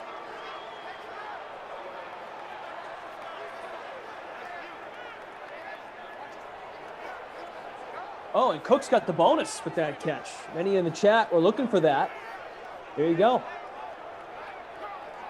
That was sneaky because Cook has not had, any huge plays, but just pretty consistent getting peppered for those 10, 15-yard targets, and over the course of the game, they've added up. Right, exactly. Been a quiet 100-yard game for him. Even Michael Thomas, considering how quiet he was most of the first half, and caught that long ball from Brees. Thank you all seriously for being here. Even though you can't take me seriously oftentimes, it is much appreciated. It's an outlet to get away from the real world, and we're in Simland on Weather Wednesday. Which, if we're being honest, this is the real world for you at this point. Yeah, it is. It is. Because like you said, you had mentioned this earlier, Who would have thought we'd be doing this after Memorial Day? That was kind of what, to be honest, I kind of thought, end of March when we started doing this. I'm like, I bet you this goes like, I could see end of Memorial Day. Because that was like the target, June 1st was for all the sports to come back. But that's not the case. That's okay. Latavius Murray taking the ball for the second straight time. Do the Saints want to win this game, or do they want the Browns to threaten and score? Well, the Browns just punted on a 4th and 4 from the Saints' 40-yard line. So I don't know if the Browns want to win this game either. This is a real, a real war of who wants to win the game less. Ready. Yellow waiting. Number 53. Why is Baltimore a part of every other primetime game? Because they've got a lot of good players. And Lamar Jackson is just a beast. He is a video game. 4th down, timeout Cleveland. So here's the situation. 4th and 2. Cleveland has no timeouts. They need a touchdown. That's why they should have gone for it on the last drive, but they chose not to. The team should be going for a lot of these 4th downs, though, but they never do. Very, very conservative. No cojones on these coaches. Greg, we had a game. It was one of my first games back after the holiday weekend. I did it with Billy Delaney. I think it was in Denver. I forget who the opponent was, but the score was 10-0, and the team down 10-0, middle of the second quarter, no man's land on the field. They went for it on 4th down. It was amazing. It was like, great. Like, this is realistic. If that's the actual situation, that's the most ambitious play calling I've seen in any of these sims. It was. I'm not kidding. It was mind-numbing. It was that crazy. Sheldon Rankins with another sack of Baker, and tick, tick, tick, tick, tick, tick, tick, tick. It's a fair observation, though, by the way, about the Ravens. They do play a lot of 8 o'clock games. Something else about the Ravens. I mean, they have Lamar Jackson. He's been one of the top fantasy quarterbacks. Super fun to watch in these streams. I don't think he's going to be affected by the win tonight because, he doesn't throw the ball that much anyway. He hasn't thrown for over 200 yards in something like 10 games in a row. But he rushes for 100 yards every game, so he still has good fantasy performances. It's good to have you all here. Really mean that. Jesse Cofield coming up for content in between. We have the Eric Winalda interview as well. You can look forward to 9:15. Baker throwing it deep, has the 93 throw power, and that ball is reeled in. What a catch by OBJ, and they're inside the 30, but the clock is moving. Tick, tick, tick. How long is it going to take them to run the field? Run the field. Are they going to spike it? Are they going to try to get a playoff? Shotgun. Go. This could be the final play. Mayfield surveys the defense. Left side. There's a flag. Oh, man. It's against, that's holding. Never mind. And now they're backed up to the 37. Clock stops, though.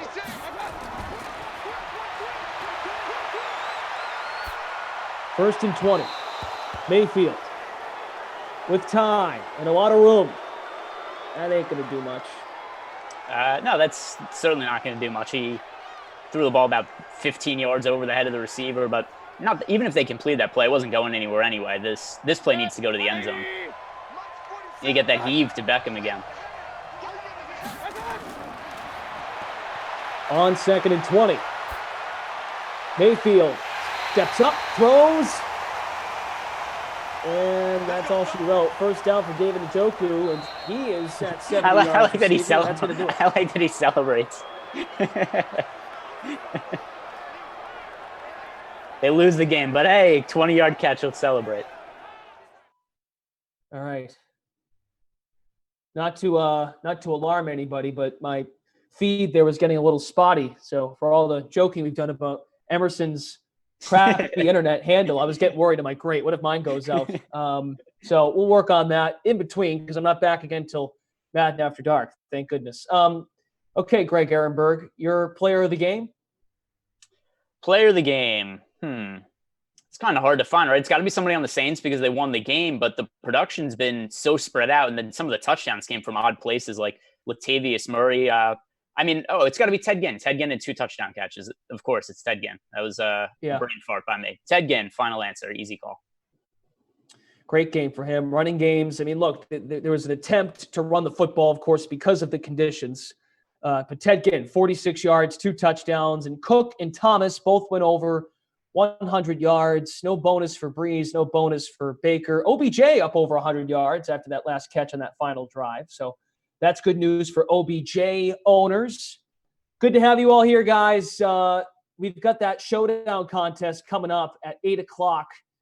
Jets at the Ravens. Adam Kaufman and Jeff Ulrich have the call. Now, Greg Ehrenberg is here. Greg did the late classic write-up.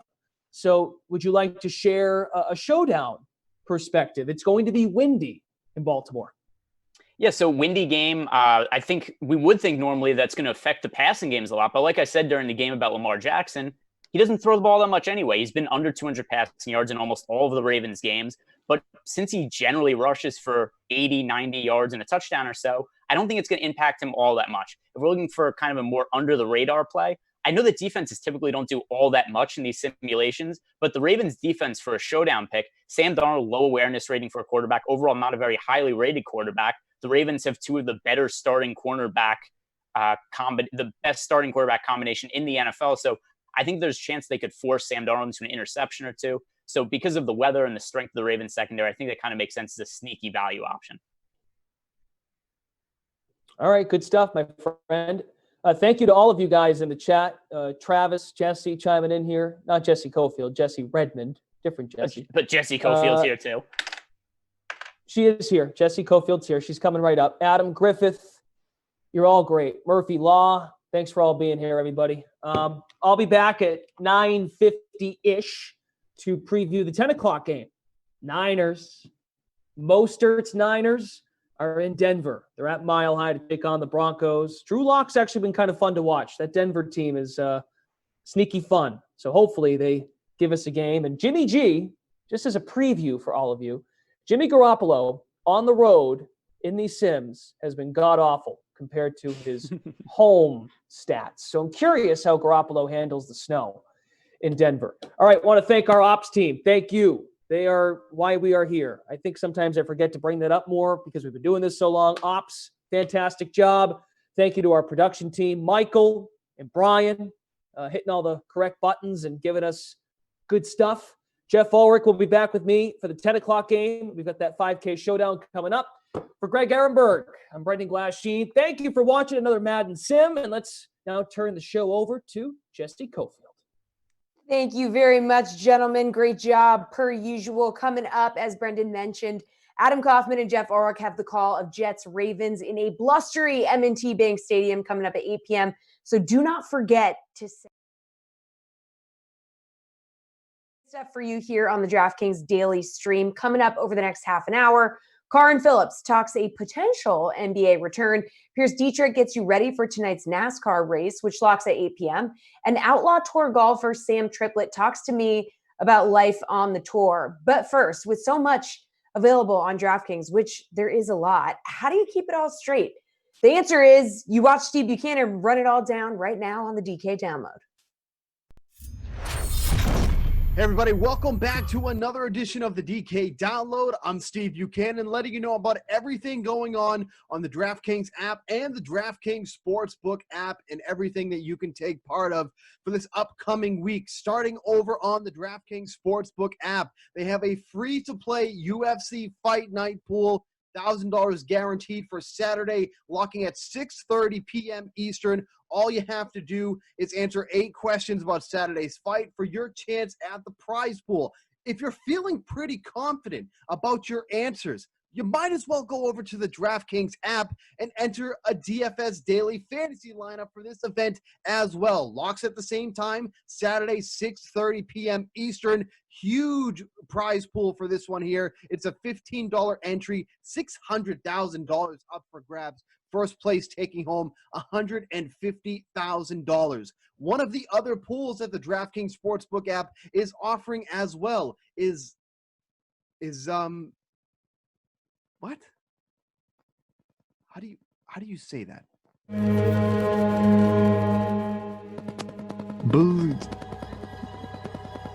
spin.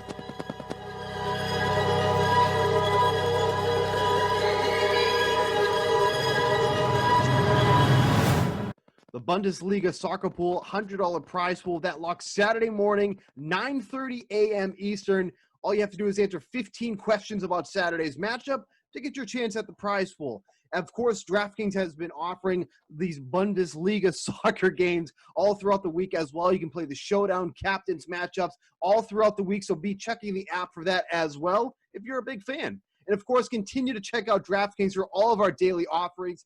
KBO baseball continues bright and early every single morning except Monday morning. So make sure you get your lineups in early for that one. NASCAR has been back in full force as well. We've been seeing a number of events all throughout the week and during the weekends as well. The next big event will come Sunday afternoon, $12 entry fee in that one for the front row event, $200,000 to first place. So you make sure you want to check out that one as well. As always, over on DraftKings.com/playbook, we'll have analysis from Piers Dietrich about that event. Also going on Outlaw Golf all throughout this week, the Madden simulations, the NBA simulations. There's plenty for you to do to get into. If you want to try a new sport, once again, DraftKings.com/playbook has all the information for all of these events that we have going on throughout the week. So make sure to check that out. I'll be back with you guys on Friday to get you ready for all the weekend events we have on DraftKings and the DraftKings Sportsbook app. Catch you then. What's up, everybody? I've got senior writer for Deadspin, Karin Phillips, here with me. Karin, thanks for being here. Thanks for having me back. All right, still no decision on what the format of the league could look like if they return. In your opinion, what's the biggest holdup for getting the season back underway? Probably just trying to figure out the odds and ends, and if the Adam Silver in the front office is dotting all their I's and crossing all their T's. This is a lot. If they're going to pull this off, even if we just get away from the health concerns, you have to get guys, back in playing shape. We probably talk about if guys even want to play. And then on top of that, just the logistics of how you're going to get everybody, how you're going to feed them, where they're going to train, where they're going to sleep. I know, the place down in Orlando at Disney World is huge. They have stuff like this all the time and different tournaments and events like this. But I don't think they've ever had a situation to where you have to have this amount of people and keep them quarantined in their own little isolated bubbles. So this is going to be very, very interesting. And I think that's the biggest holdup. Just now that it feels like they have a plan, but now you have to execute that plan. And sometimes that's a little harder than actually coming up with it. So some teams are lobbying Adam Silver to involve every team in a knockout round style playoff to give those who are, at the bottom of the barrel a shot at competing. Do you think that's what the NBA needs at this point? No, that makes no sense. And that's like the dumbest thing ever. One, if I'm the Phoenix Suns and I'm Devin Booker, why am I playing? Why am I getting back in shape to play one game? Because we're going to get bounced. This makes no sense. Also, will this affect my draft chances when the lottery happens? Like, that's an also important fact that people aren't talking about. So yeah, I don't understand this. Why you even want to do this? Because if it was me and I'm on a bottom team, why would I play? You know what? Just let the two-way contract guys and the G League guys play. I'm going to sit down and stay at home with my family.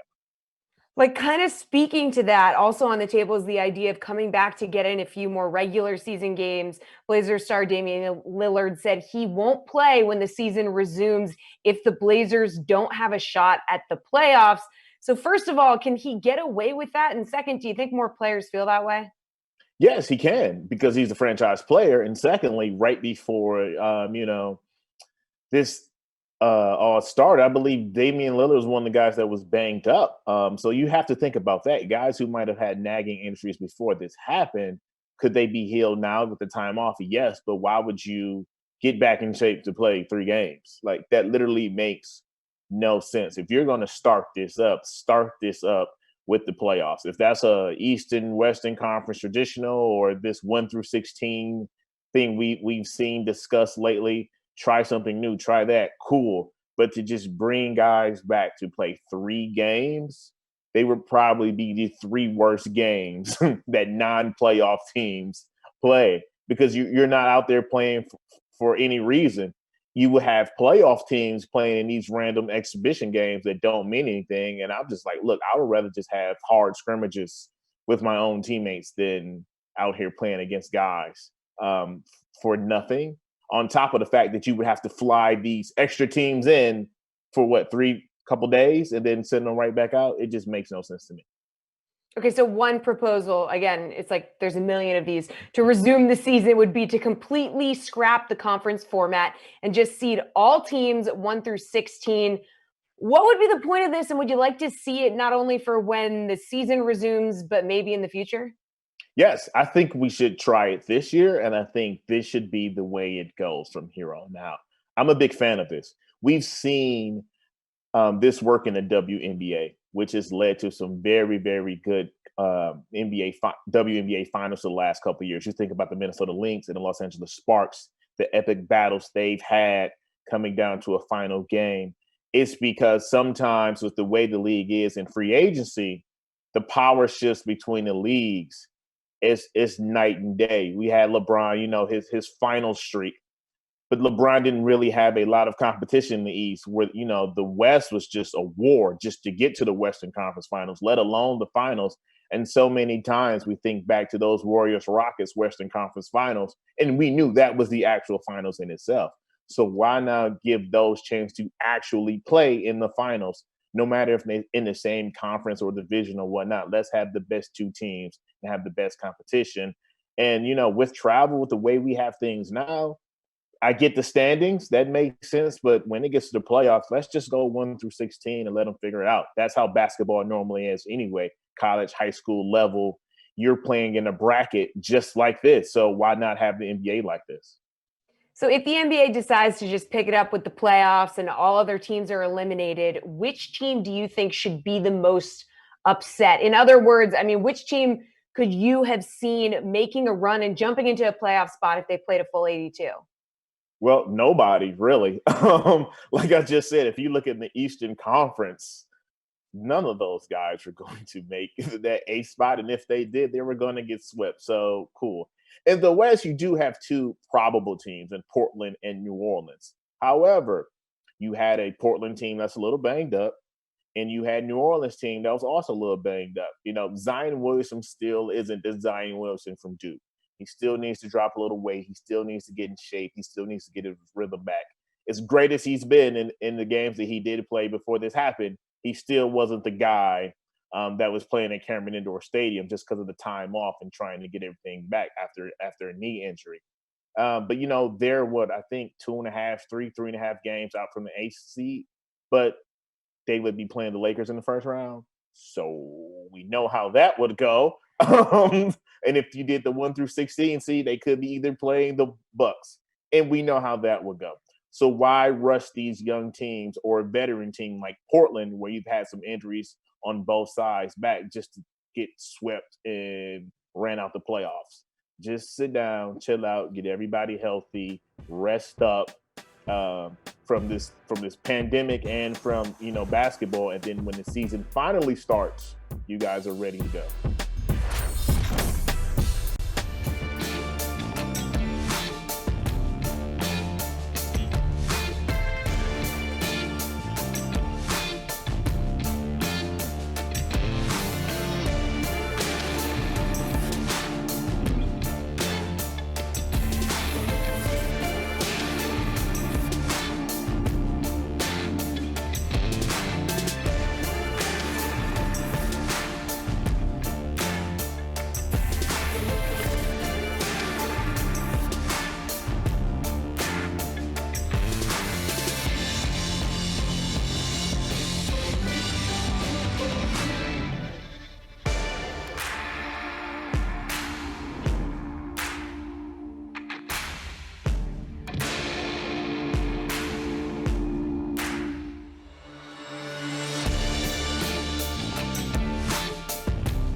NASCAR is set to start the Alsco Uniforms 500 at Charlotte Motor Speedway in just about 30 minutes. But before we get to that, we wanted to look ahead to our play of the day on DraftKings. So now in the DraftKings lobby, you can reserve your entry into the NASCAR Front Row contest for Sunday's Food City 500 at Bristol Motor Speedway.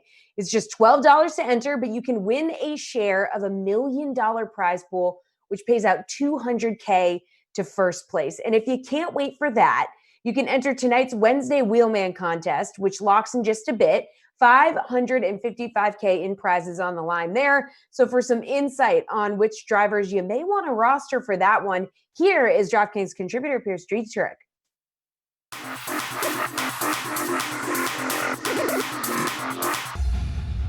Welcome to the Price Check. I'm Pierce Dietrich. Let's look at the salaries for the truck race at Charlotte. Whose salary jumped up this week? Todd Gilliland, $8,500 up to $9,600. He scored 18 place differential points at Las Vegas because he was fast on pit road. Now he's more expensive and he's starting closer to the front. Ross Chastain, $11,000 up to $12,000. Nothing against Crash Stain, but you can't pay $12,000 if you want Kyle Busch or Chase Elliott.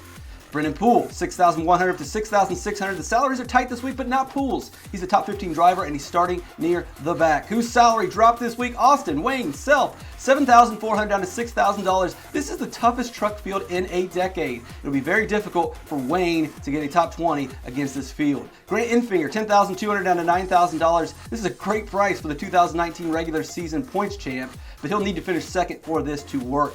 Tate Fogelman, $5,900 down to $5,000. He's starting 17th. Young Motorsports trucks are typically 20th place trucks against average fields. This field is loaded. Favorite play of the week, Kyle Busch, $15,000. He's the best driver, he's in the best truck, and he's been optimal in every race at DraftKings in the Truck Series. Jesse Little, $6,500. You got to save somewhere, and Little is a little too cheap. Don't overthink it. He's a top 20 driver starting in the back, and he's cheap. All right, guys, check out the DK Playbook for your DFS information and needs. If you have NASCAR questions, hit me up on Twitter at Race for the Prize. I'm Pierce Dietrich. Catch me on DK Live. I've got a special guest joining me now, Sam Triplett, pro golfer and player on the Outlaw Tour. Thanks for being here, Sam. Thanks for having me. All right, so for a while, the Outlaw Tour was like one of the only games in town. Sports were on hiatus. How nice was it to be able to keep playing while so many other leagues had to shut down? Yeah, it's been great the last 2 months. I would say kind of the quarantine for us golfers here in Phoenix has been a lot easier than for most of the people around the country. So to be able to compete and play pretty regularly has been really great. Of course, I mean, in order to stay up and running, the tour had to make some adjustments. So what have been some of the challenges of playing over these last few months? Yeah, so we've only been able to play with, or been able to putt with the pin ends or with the pins in. And, there's no rakes in the bunkers. So just kind of some small things like that, which are different than our normal play. But I think for the most part, guys have accepted it and we've been able to adapt pretty quickly. So it hasn't been too big of a deal, and we can still just play a normal tournament like any other week. So kind of the small changes aren't a big deal in the big scheme of things. Well, like we said, for a little bit, you guys have kind of been the only game in town. Have you noticed the added attention that the Outlaw Tour has been getting over the last few months? Yeah, definitely. I think it started when our tournament started showing up on DraftKings and some of the other betting websites. Guys started talking about it more, and then on social media, on Twitter and stuff, you start seeing random people tag you in things, asking you to play well to help them out. So, and then obviously Golf Digest or golf.com have done some articles too about the Outlaw Tour. So it's been nice to get a little national attention at this time, and hopefully that can kind of help the Outlaw Tour grow going forward. Yeah, so for somebody who doesn't know, can you describe the level of talent on this tour? Well, it's been great the last 2 months without without Korn Ferry and without the PGA going, because a lot of those guys have been playing with us. But the Outlaw Tour is kind of a place for guys who haven't made it yet to the Canadian Tour or Korn Ferry or PGA, just to hone their skills. So the quality of play is still really high. It's not as consistent as some of the other tours, but if you're going to win, you still have to play as good as you would have to play well on one of the bigger tours. So it's a great starting point for pro golf. So you played at a high level in college at Northwestern. How important is a tour like the Outlaw Tour to give players coming out of college a chance to get a taste of pro golf? Well, it's great because, usually when you turn pro, the first thing you do is a Q school or a qualifying school, either for the Mackenzie Tour, Latin America, or even Korn Ferry. And that's just kind of a 1-week deal. And if you don't get through that, which it can be very difficult to, you're kind of stuck with no place to go. So the Outlaw Tour and other mini tours provide a great opportunity to compete and make a little money when you really don't have anything else to do. So your father, Kirk, is a former PGA and current Champions Tour player. They last played in March. So is Dad a little jealous that you've gotten to continue to play competitively? I think if you asked him, he would say no, that he's nearing the end of his career and he's kind of happy to be taking a break anyway. But I think in another month or so, when I'm continuing to play, he'll get the itch again and be happy to get out there and compete with his buddies. Well, I got to imagine you watched the match this weekend. What were your thoughts? What did you think?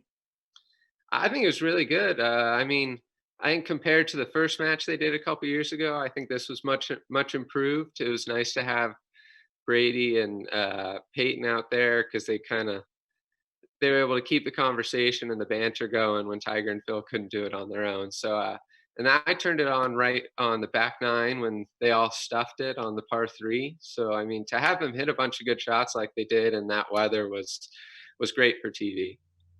So you're currently competing in the Southern Dunes Classic. How'd round 1 go? And what'd you pick up or learn from day 1 that will help you out as you go forward? I shot even yesterday, which I think would have been the cut number. So I need a lower round today to kind of get back in the tournament. But just need to hit a few more fairways. Pins are tough, so you gotta have easier shots coming into the greens than I had yesterday. So hopefully I can clean that up and make some more birdies. Sam Triplett, thank you so much for stopping by. Thanks, Jesse.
It's almost time for some football, but first, I want to tell you about what else you can find on DK this week. Esports, including Counter-Strike, Call of Duty, and League of Legends. A lot of good stuff on Sportsbook, table tennis, darts, a lot of soccer with the Bundesliga in full swing, along with the leagues in Belarus, the Czech Republic, and even the Faroe Islands, all right? And you can now get lines on KBO games, plus future bets on MLB, NFL, college football, and college basketball. Also on Sportsbook, a number of free-to-play pools, including the UFC, reality TV like 90 Day Fiancé, and even the weather, like the weather outside. All right, guys, enough of this stalling. Let's get back to that sweet, sweet fake football. It's windy in Baltimore, and that's where the Jets and Ravens will do battle tonight. With the call, Adam Kaufman and Jeff Ulrich, take it away. Thank you so much, Jesse. Appreciate it. Moose, how are you, buddy?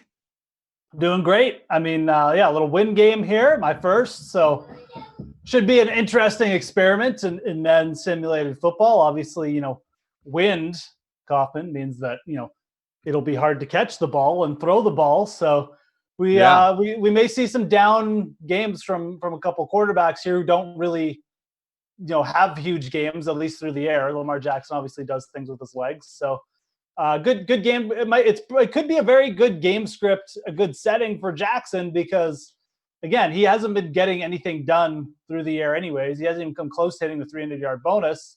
So maybe the Ravens will just call it more run plays, or maybe it'll just be the ugliest game we've ever seen. So both of those possibilities exist. Yeah, this is interesting. So it's Jets Ravens in virtual Baltimore. I'll be honest, I don't have a clue what to expect because, as Jeff noted, this is a game in the wind. I've seen rain games, I've seen snow games, I've not seen a wind game, so I don't really know what to anticipate from this one. But to your point about Lamar Jackson, the fact that he doesn't necessarily throw the ball all the time anyway, routinely is getting production done on the ground. It's why he's averaging better than 20 points per sim, because as many touchdowns he's thrown for, he's run for almost 10 as well. So do you figure he's kind of weatherproof, for lack of a better term? Yeah, I mean, he's definitely the quarterback who you probably give that term to, because so many of his points come through the ground.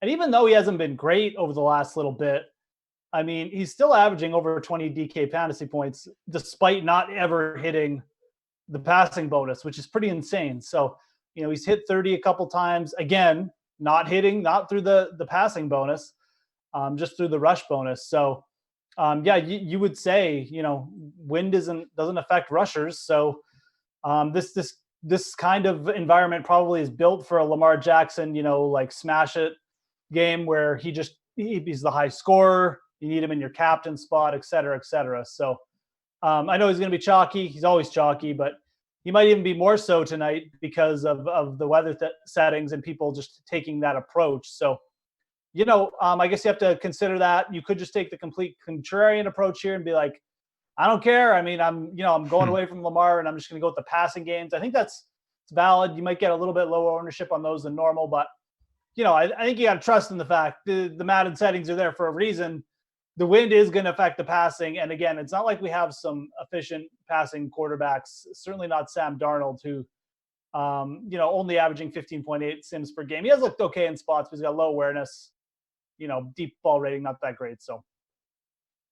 So as we look up and down, the interesting thing, I guess, with these two lineups, and it just speaks to the fact that not everything, you can only read so much on paper, but historically throughout these sims, and part of that is matchups, maybe it's conditions, things along those lines. But the Ravens, the best plays really are clearly Lamar Jackson. You can make a strong case for Seth Roberts, but on the other side, you have a lot of more compelling options, guys that are getting a good chunk of points per sim for relatively low cost.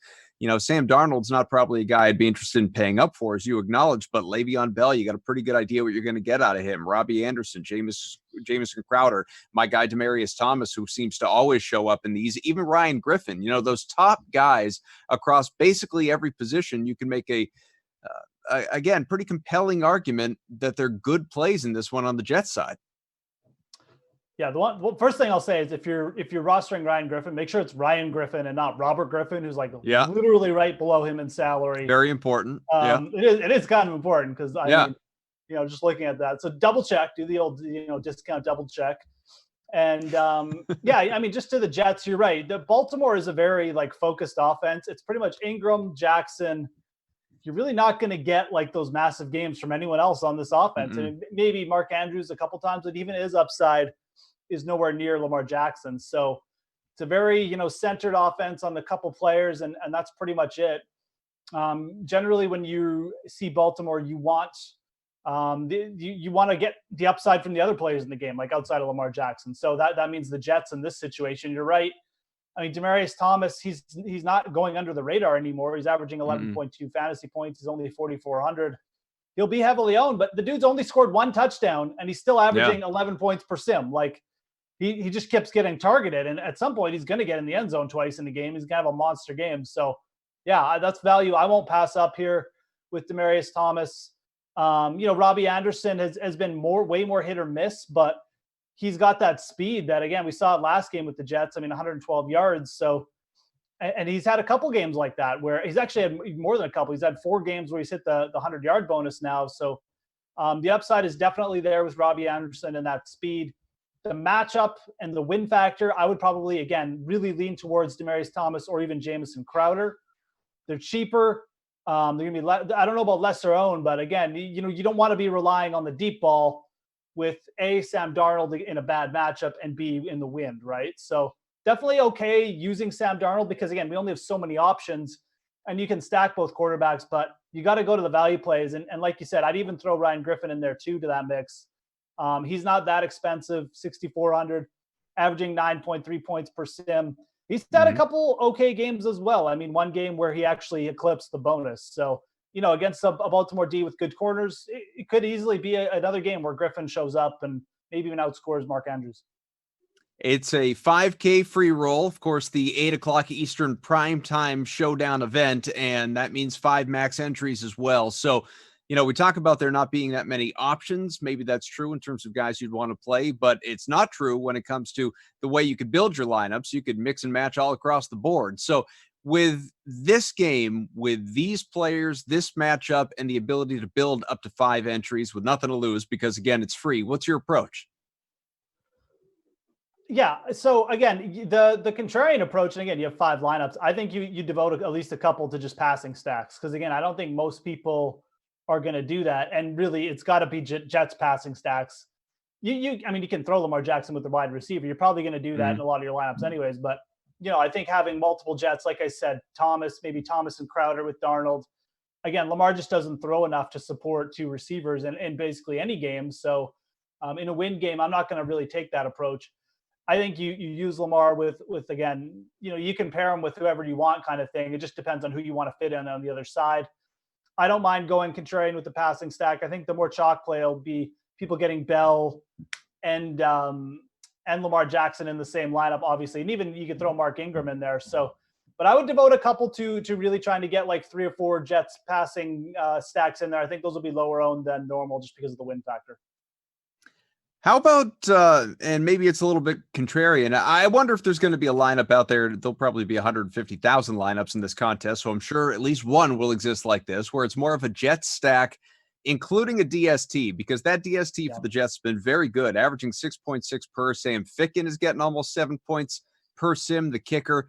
And then maybe just include, throw in Lamar Jackson. So it's Jackson, then a whole bunch of Jets. What do you think about playing the DST or the kicker in this one?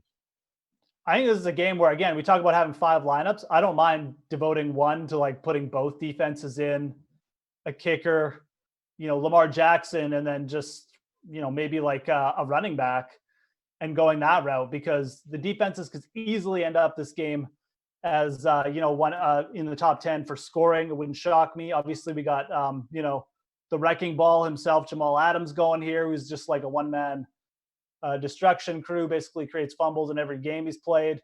And really, the Ravens defense only 3.8 points per game, but they do have the studs there on the outside. And Earl Thomas's superstar trade, I believe, is like is like a pick 'em. Just he gets more picks. So it makes sense. Like I like this spot. That the Ravens have underperformed, but the Jets have overperformed. So maybe just use them both. And again, if this game, I would say would have been saying this game was probably going to be ugly without the wind. So with the wind, yeah, I like devoting a lineup to like having a bunch of special teams in it. Well, this right here is so inside that even I'm not sure I understand it all. From our guy Nicholas in the Chat Kings conference room, the VIP lounge, he writes, I'm going to captain medium rare steak for my nephew's dinner, flex Turkish oil, Moose's step-by-step explanation of clicking the like button, Kathy Ireland's leg, and then this one I don't get, Manu Mana. Should I know what that is, Moose? I have no idea. Well, I'm sure Nicholas can explain it to us. Either way, Jets-Ravens virtual M&T Bank Stadium in Baltimore with Moose. Jeff Ulrich, I am Adam Kaufman. You get the 3K All-Day Classic, 2K Late Classic, both those underway. And this, the primetime event, $5,000 showdown. Whole bunch of DK dollars on the line. The Jets 9-8 across their sims so far. The Ravens at 10-7, if that type of thing means anything to you. And it's going to be the Ravens at home starting off with the ball. Opening kick is away, and we are underway.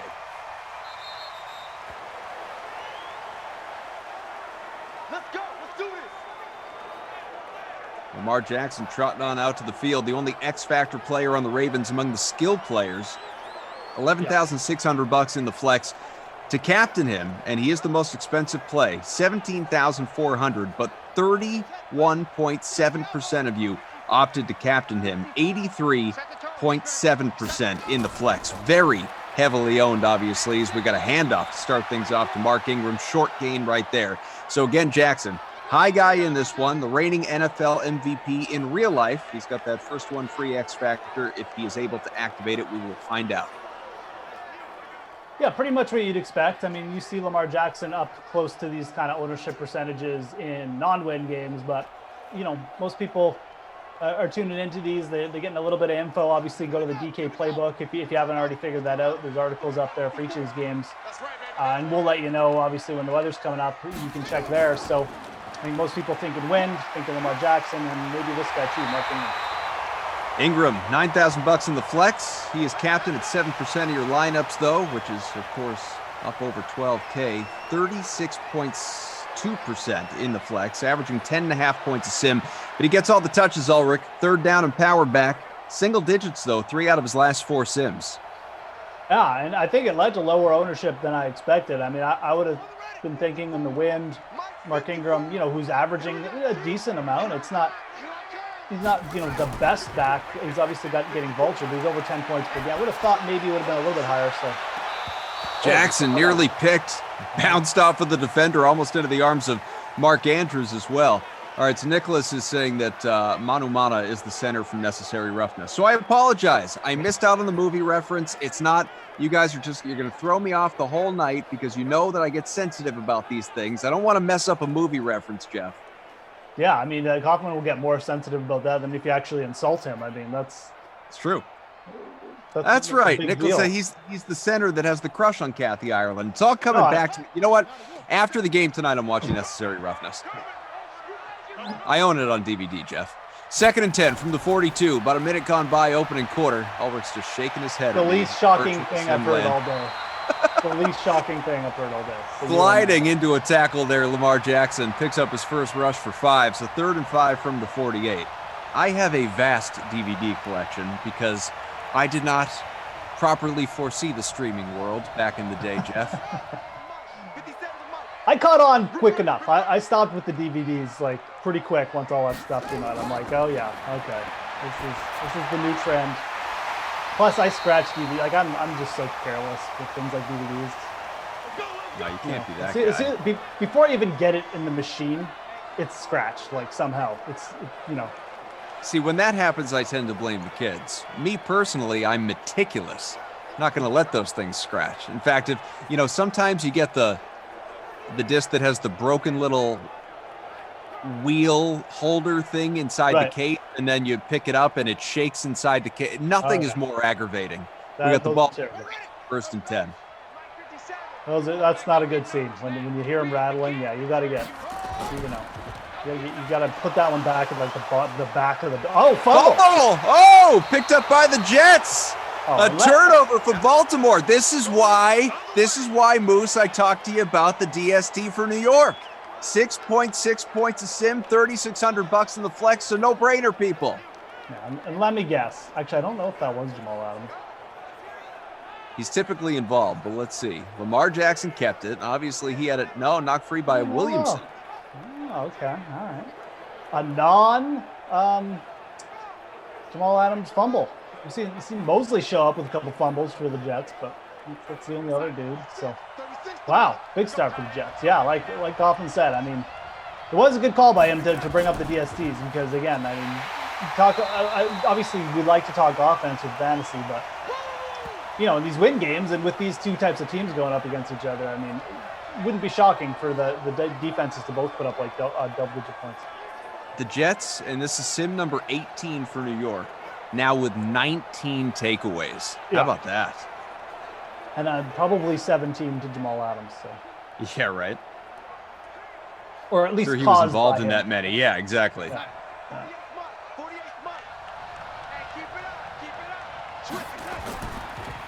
Second and 13, a run and nowhere to go for Le'Veon Bell.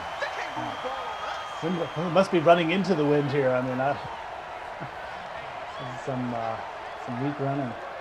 It's a very important question that I want you to give some thought to here, Jeff, as this drive continues for the Jets. Lincoln Hawk wants to know, you have one game to win. Do you go Paul Blake or Shane Falco?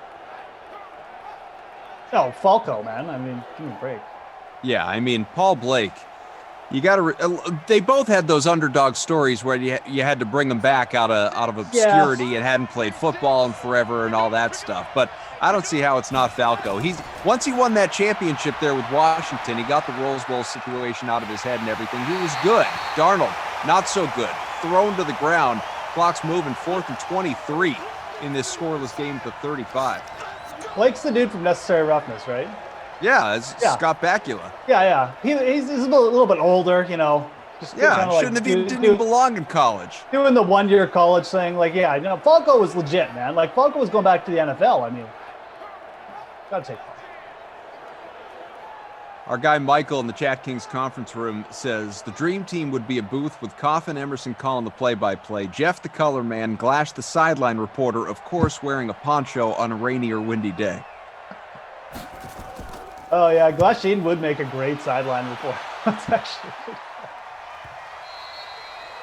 Oh boy. Here we go. Here we go. Here we go.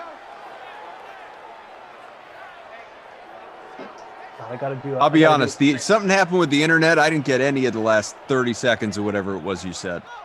Oh, you did? Can you hear me now at least? I got you now. Yeah. Okay. So good. give me that again. No, I was just gonna say, Glasheen as the sideline reporter would be. It's an amazing call. It's a great call. Yeah, it'd be perfect. And then I was just gonna say that I have to do a stream with that maniac after this. Yeah, you got a little Madden After Dark action. So I have to get my park on after. He'll probably get mad at me. Yeah, Lincoln Hawk says Paul could have been great if he didn't take over the family business on the farm. Right. No, that's true. I mean, look, it's just, again, he's come back for like 1 year. Falco's still in his prime, so. Yeah. I'll go Shane. Well, I don't know if he was in his prime, but he's feeling good. He got the head cheerleader. I mean, it was just everybody on the team was behind him. It was a great situation for him. Nicholas says this game is going to have a bunch of fumbles and cough every time. You should scream Fumblerooski or Fumbalaya. Yeah. Might have to. If we get another one, and I actually think of it. Joe says that's a good team. Just involve Babysitter Billy and it'll be the DK Dream Team. Lamar Jackson airs it out off the mark. 3:09 to go first quarter. We are scoreless. He'd be like the stat guy in the back, just, you pan to him, like give us the angles and all that stuff. Oh yeah, he'd be hitting. Loves him some Madden, that guy. Yeah, when he's not talking Madden, he's playing Madden, or reading about Madden, or doing Madden Sims on his own. Yeah, getting a dog and naming it Madden. I don't know. He's all Madden all the time. Punts away. So slow start for the offenses here, Mr. Ulrich. Scoreless game, Jets and Ravens. I mean, could we see a 0-0 game? Who knows? But this is the setting. I mean, the wind definitely affecting things. Have we even seen a completed forward pass? I don't know. Feels like we haven't. Nothing will touch the worst game in the history of DK Sims, which was a Cardinals-Raiders game a week or so ago that ended 7-0, and the Cardinals and the only touchdown in the game came from the Cardinals on defense. Chandler Jones scored it. So it was a game that there were no offensive points scored. It was the most painful experience of my days. Who are we on with that one? That's great. Professor Z, z.Thompson. Zach. There's a forward pass completion. Darnold, his first for Steen, got into the hands there of Demaryius Thomas. Yeah. Sim Goat, Demaryius Thomas. Risen from the dead. Vintage Demaryius Thomas, we'll start calling him. Demaryius Thomas, over the middle. $4,400, averaging 11.2 points a sim, 14 points last time out against San Fran. What's his status now? Is he a free agent? Is he still with the Jets? He's still attached to the Jets. I don't know if he's got a contract, though, or what, but I think he's still attached to them. Yeah, last I checked. That's an easy Google. We can find that out pretty quickly. Oh, yeah. I'm not going to bother, but you can. Mainly because we know somebody else will. 1st and 10, 2.5 to go in the first. Jets with it. Darnold, make it 2 in a row. Just shy of the first. Did he muscle his way there? He might have. Darnold 2 out of 3 for 27. He did. Ball to the 36. Nice going. Herndon. Yeah, Chris Herndon, just his 9th sim. Yeah. Obviously the tight end 2. Kind of like more like the tight end 1 in real life. He was suspended, hurt. Had a pretty bummer of a season. People were expecting big things from him last year, and then like the suspension just killed his momentum. So we'll see. He's still in play for them.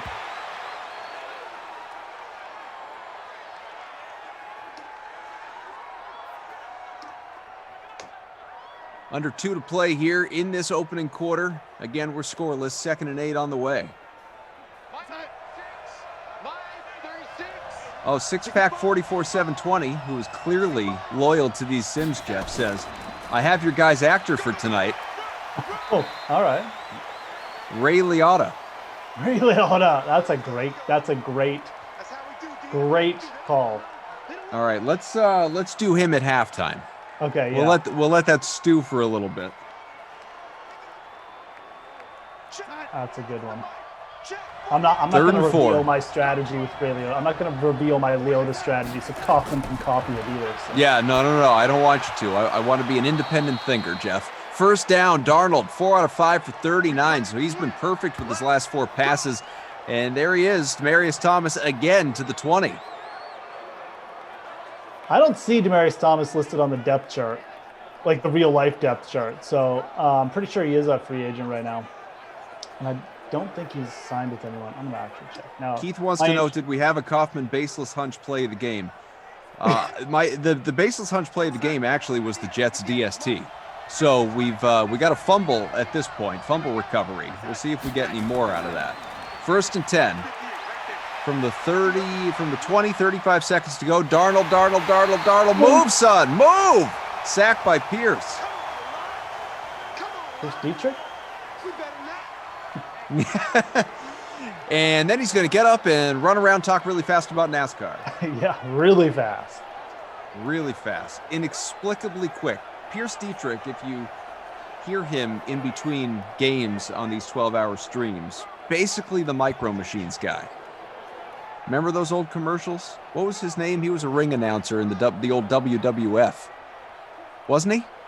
Oh, maybe. Yeah. I know what you're referring to, but I don't remember. Did a lot of commercials. I don't remember who that was. You know what? That might have I think it might have been a different guy and they looked exactly the same. I'm going to Google that. That one I am going to Google. To the 18, Le'Veon Bell. I wasn't Google the NFL Thomas. question, but Google's the Micro Machine guy. All right. Yeah. Micro Machine guy. So the Micro Machine guy was, or is, he's still alive, Josh Machida Jr. He's the fast-talking guy. And then the WWE guy, or WWF ring announcer, let's see, was it Mean Gene Okerlund? I think I'm thinking of Mean Gene. Yeah, I think you're right. Yeah, Mean Gene and the other dude, identical. Oh, okay. Oh, okay. Yeah. Very similar looking. That's why I have, for the life, like for my existence, I have confused the two of them. So let's see. Ingram, the rushing leader with 20. Of course, no touchdowns scored in this game to this point. No. See if we get anything good out of the receivers in terms of the official stats as they tick on through for us. And all your lineups will be updated momentarily. So give it up for the Game Ops team. Let's make the push to 900 likes, by the way. We're basically there. So really, I want 1,000. But 900 likes. Smash that like button. Hit the subscribe button. Yeah, it's just Demaryius Thomas, 2 for 26. Yeah, it's Demaryius Thomas, 2 for 26. Marquise Brown, I guess, has a catch. I don't even remember that one, but I guess. He's in there. He's in there with the catch. Mark Ingram, 20 rush yards. On the Jets DST. Still kicking, obviously, with the turnover. But the Ravens DST has 2 sacks as well, so they're doing all right. Although it looks like they could yield a field goal, but who knows how field goals are going to go here too with the wind. And we got Ficken, so it's going to be a Ficken field goal, and Ficken actually has low ratings, so one of the lowest rated kickers overall in this. It's a fun question by YouTube user Saved by LaBelle. If you guys had some DK jerseys as a result of these Sims made up, who would have the best selling jersey? His money's on Rufus. What do you think of the actual commentators? Whose jersey would sell the fastest? Who would have the top selling jersey among all the DK commentators? Probably Jesse. That's fair. Yeah, you might be right. I'm going to vote Glash among the people that show up. I would say Glasheen probably. Yeah, right. Yeah. I would say Glasheen probably. Good chance. Glasheen's a man of the people. Yes, he's very much a man of the people. No question. Got to rep that Glasheen. I mean, maybe mine if I had Moose on the back. It's a great point. Yeah, if we did player Everyone nicknames likes a Moose jersey. I mean, yeah, like in baseball, they do that one day a year or one series a year where it's the player nickname series. Yeah, maybe if there was a Moose jersey, right. that thing would sell, or old XFL style with the nicknames like He Hate Me on the back. Just get your Moose DK jersey for sure. David says, we had a tornado warning earlier today, and the news kept saying, get in your safe place now. So I sat back down on the couch in front of my TV watching a Madden sim. We are your safe place. We are your happy place. This is our safe place for everybody. I mean, definitely. Yeah. I don't think any of our jerseys would be best sellers, but, dare to dream. It's a legit question. Yeah. Yeah. No, it's a good one. I like that question. That's fun. Just scrolling through the chat here. Yeah. This Weather Wednesday is, causing us to. I don't know if people like these weather games. Have the rest of the games been good, guys? I don't know. I'm just tuning in now. I haven't had a chance to catch up on the action. Has there been any big scoring games today or what? Zach and I had a game earlier today that was. Oh, you were on earlier. Okay. Yeah, it was a rain. Was it a rain game? Yeah, it was a rain game, and it was fine. It was okay. Nothing crazy. Yeah, the rain games don't seem like I think one of the highest scoring games I've done was in the rain, so it doesn't seem to affect things quite as much as maybe the snow or wind. I mean, the wind, I'm always going to expect like a bad game, but I know the last wind game that we did was terrible. It's like 10-10 into like double OT, I think. We got our first scoring, and it's the first Ficken field goal of the game. 3 points for Sam. 3 runs in the bottom of the second for the Jets. Well, thank you for being with us. With the Moose, Jeff Ulrich, I'm Adam Kaufman. This is the 5th of 6 Madden Sims on this day. You got Madden After Dark with Glash and Moose coming up in about an hour and 40 minutes. Jets leading in virtual Baltimore 3-0. We are seconds into this second quarter. The next one, it's Saints-Browns in the snow. So we got a game here in the wind. You got a snow game in virtual Cleveland that you've got on the way. Should be fun. Oh, no. Wait. It's not Saints-Browns, is it? Is it? Oh, 49ers-Broncos next game. Niners-Broncos. What were we looking at? I actually prepped for that game, Coffin, so you get me worried. Sorry. Saints-Browns earlier, I think, was maybe a good game. I don't know. It doesn't really matter. You've got a game coming up. And you mentioned it, Niners Broncos. Niners Broncos. It's in the snow. It's what we all have to be excited about. Look, man, I got to deal with that. Glass Sheen's usually the guy who gets everything wrong, and I got to correct him. Don't you start too? Yeah, I mean, I'm sorry. At least it was a fact and not a player, right? And call it a wrong guy yet. 1st and 10. Lamar takes off on his own to the left from the 31, shy of the first, got out of play to stop the clock. 3 for 9 on the ground for Lamar. Some of you in the DraftKings conference room here. Let's see what the VIPs say. Tom Cruise, Ethan Hunt, our guy, says it'd be country specific. Moose in Canada, cough in Germany, because of course, the whole Hasselhoff thing. David Hasselhoff. Ron says Emerson's jersey would be too small to fit. I'd say that's accurate. Len says I would have the most popular jersey when I had my beard. When I shaved, it becomes somebody else. Sneed, a rush officially for 9. Yeah, Ravens moving the ball at least. Ray likes your beanie, by the way. Thanks. This is an old one. This one's getting old. Used to have a pom-pom. My kids ripped it off. That'll happen.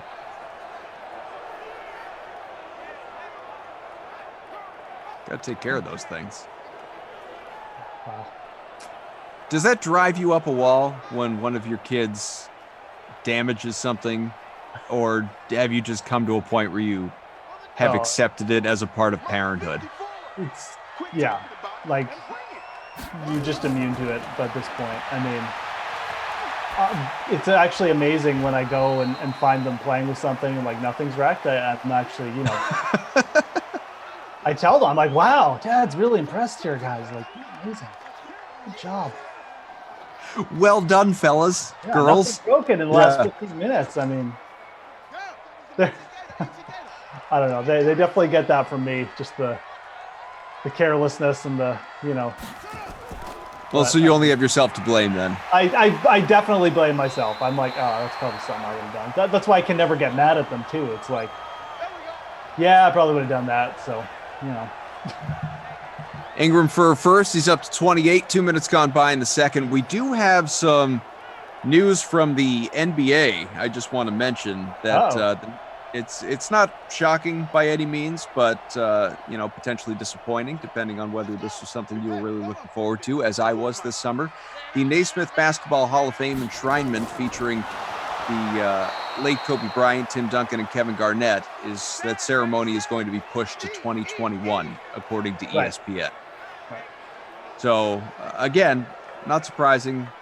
It is a bummer though, because that is obviously for a great many reasons. You wish Kobe was there, but even with his legacy being enshrined and his body of work, along with the two others, it just shaping up to be an historic class in the NBA, one of the most historic that we've ever had. And was looking forward to hearing those speeches, so we'll have to wait another year. And so who was with Kobe? It was David Robinson, Tim Duncan? No. David Robinson's been long retired. Tim Duncan and Kevin Garnett. Okay. I was like, that's why I asked. I'm like, David Robinson is in the Hall of Fame, isn't he? Like, but yeah. So apparently instead of summer 2020, it's going to be spring 2021. So says ESPN, I guess through Jerry Colangelo. So just a bit of information for you as we make the push here to 1,000 likes. Smash that like button. Hit the subscribe button. Lamar Jackson. Inside the 10. Right. Jackson up to 54 and a completion to Seth Roberts. This is kind of what drives you a little bit crazy about the Ravens watching them in these sims, as I've done numerous times. I've done a lot of Raven sims too. It's just Lamar can chuck it. They just don't really throw downfield that much. They don't use Marquise Brown. That was Seth Roberts. But, Seth Roberts has popped up with like a good game or two, but he doesn't do it consistently. So little maddening to watch, is the pun, but good connection there. Overcame the win. That's going to be a tackle. Yeah, not going to work out there. Ingram 7 for 25. I think it's a good move by the NBA delaying it though. You got to give Kobe his due. You don't want to do it, maybe in these circumstances where people can't attend, or you got to do it online or something weird like that. So probably the right call by the NBA. 2nd and goal from the 6, a run up the middle, stop short again. Ingram got to the 3, so he's approaching 30 yards.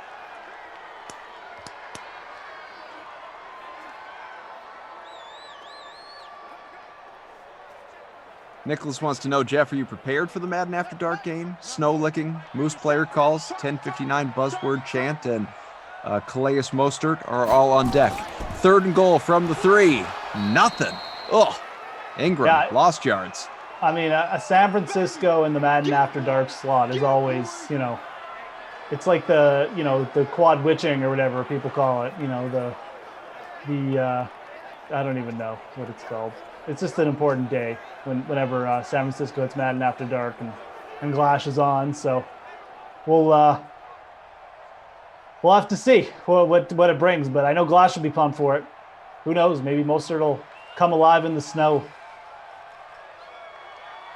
He's due. He's due for a carry, that's for sure. Kick away. It's a chip shot. It's good. So it's the kickers, man. Justin Tucker with the field goal after Sam Ficken earlier. And that's all the offense we've gotten. Ficken flexed at about 17% of lineups compared to Tucker at about 23%. They're both capped in less than 1% of your lineups.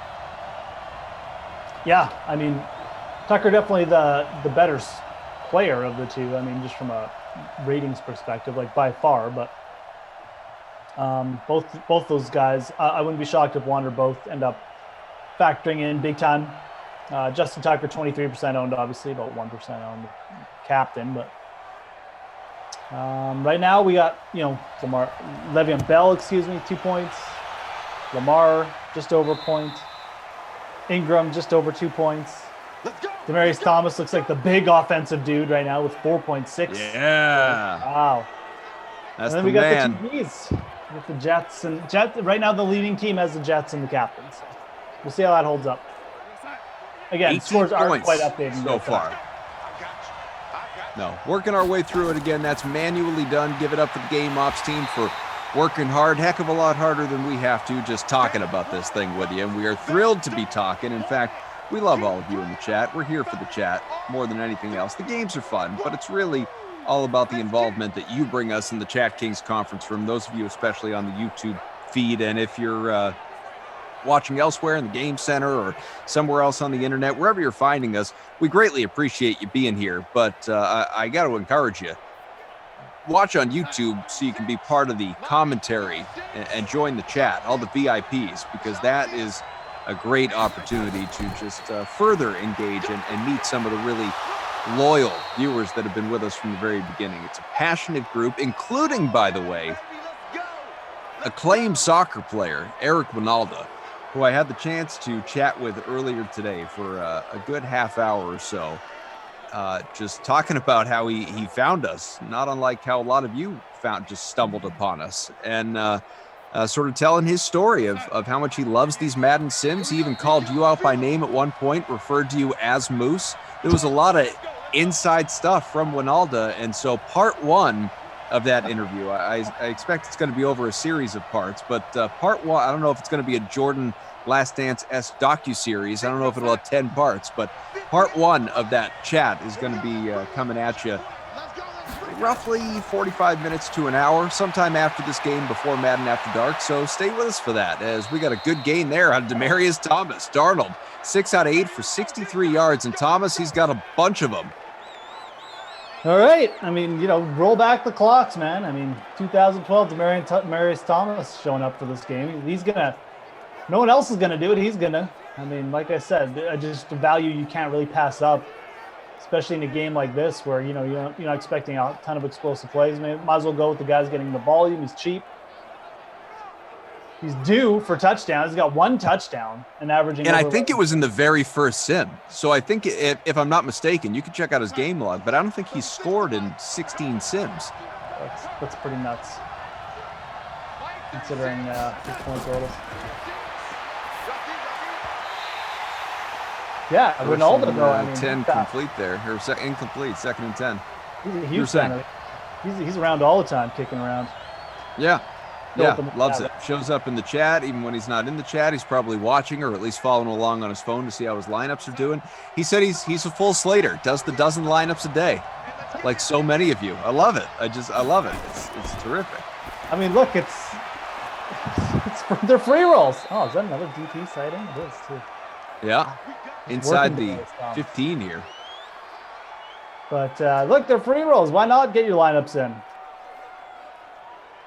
It makes a ton of sense to me. I mean, especially, obviously, some people got more cleans than others, but. First and 10 from 13 minutes go in the half. Darnold to his left. Pass broken up. He's 7 for 11 for 76. Demaryius Thomas, unsurprisingly, very heavily owned. 62.4% in the flex. Captain at 9.6%. Yeah. Again, I wasn't trying to bring him up as like a super sleeper or anything. I think most people are on to him by now, just like they're on to some of the other value plays. But again, sometimes you just got to eat that chalk, man. I mean, he's just been too easy to play. Oh, and they're going. Oh no, it's Bell. Le'Veon Bell. Looks like the same play with Thomas over the middle. They've just been working it, but. Yeah, Bell's looking for his 12th touchdown of these Sims. Had 24 points a couple of Sims ago against the Saints. Yeah, I mean, that's a huge discrepancy. Lev Bell, obviously 12 touchdowns. Obviously, he's a running back. He's probably going to get more opportunities than Demaryius Thomas, but pretty big gap between those two, considering the volume they both got. Darnold, 3rd and 3 from the 6, hanging out, takes it himself, run up the middle. Oh, in touchdown! Sam Darnold, 2nd rushing touchdown of these Sims, his first today. Looks like he had about 2 guys open over the middle, and he just got scared, saw some ghosts. He's like, I got to get out of here. Broke a tackle, though. And then he slid in the end zone for no reason. Good job, Sam. Count it. Yeah. Darnold only in about 41% of your lineups as well. Captain at 5.6%. Yeah, I mean, again, I mentioned off the top, it could be one of those things where just no wide receivers ends up really going even semi-nuts. So, the quarterbacks and their passing yards, if they get 1 touchdown, it could be the high scores, with low totals, right? Like you might see a QB be the high score with like 16 points or something. So feels like that type of game. That's a big touchdown. I mean, most people are expecting Lamar Jackson to do that, right? So for Sam Darnold to do that before L-Jax even gets like 50 yards rushing, I mean, we're halfway through this game. This game's flying by too. See if the Ravens can do anything in the final 47 seconds here. 10-3, New York, virtual Baltimore. You were saying? I was just gonna say, yeah, they got 3 timeouts, so definitely possibility. Rip off one Lamar Jackson run, getting into the field goal. Tucker's got a good leg. That's it, baby. And we don't know if they're all be from the 28.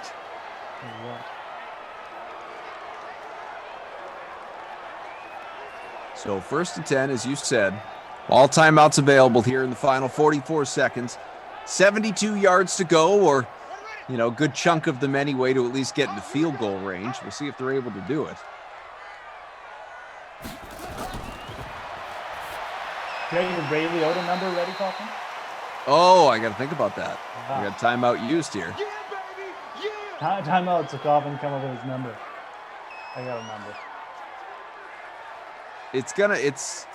I feel like it's higher than I think, so I need to tack on a little bit.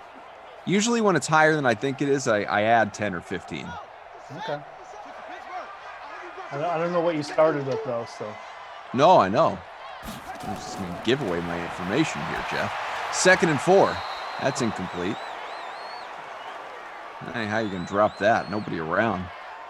Maybe somebody in the chat can tell me why we're talking about my mini golf game. I'm sure that stems from an earlier stream at some point. But I'll let you guys educate me there in the Chat Kings conference room. 3rd and 4 from the 33. Lamar, complete for a first. We got a flag. We got a hold.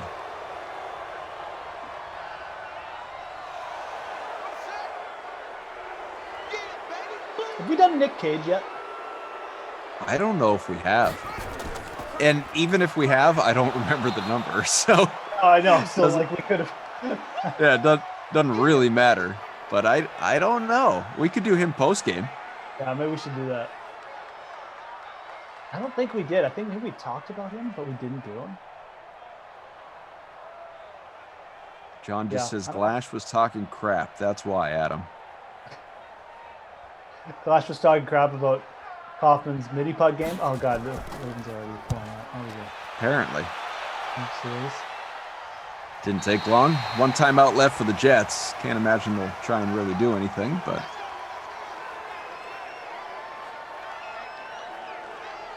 I will happily, I mean, hey, social distancing, like what could be easier?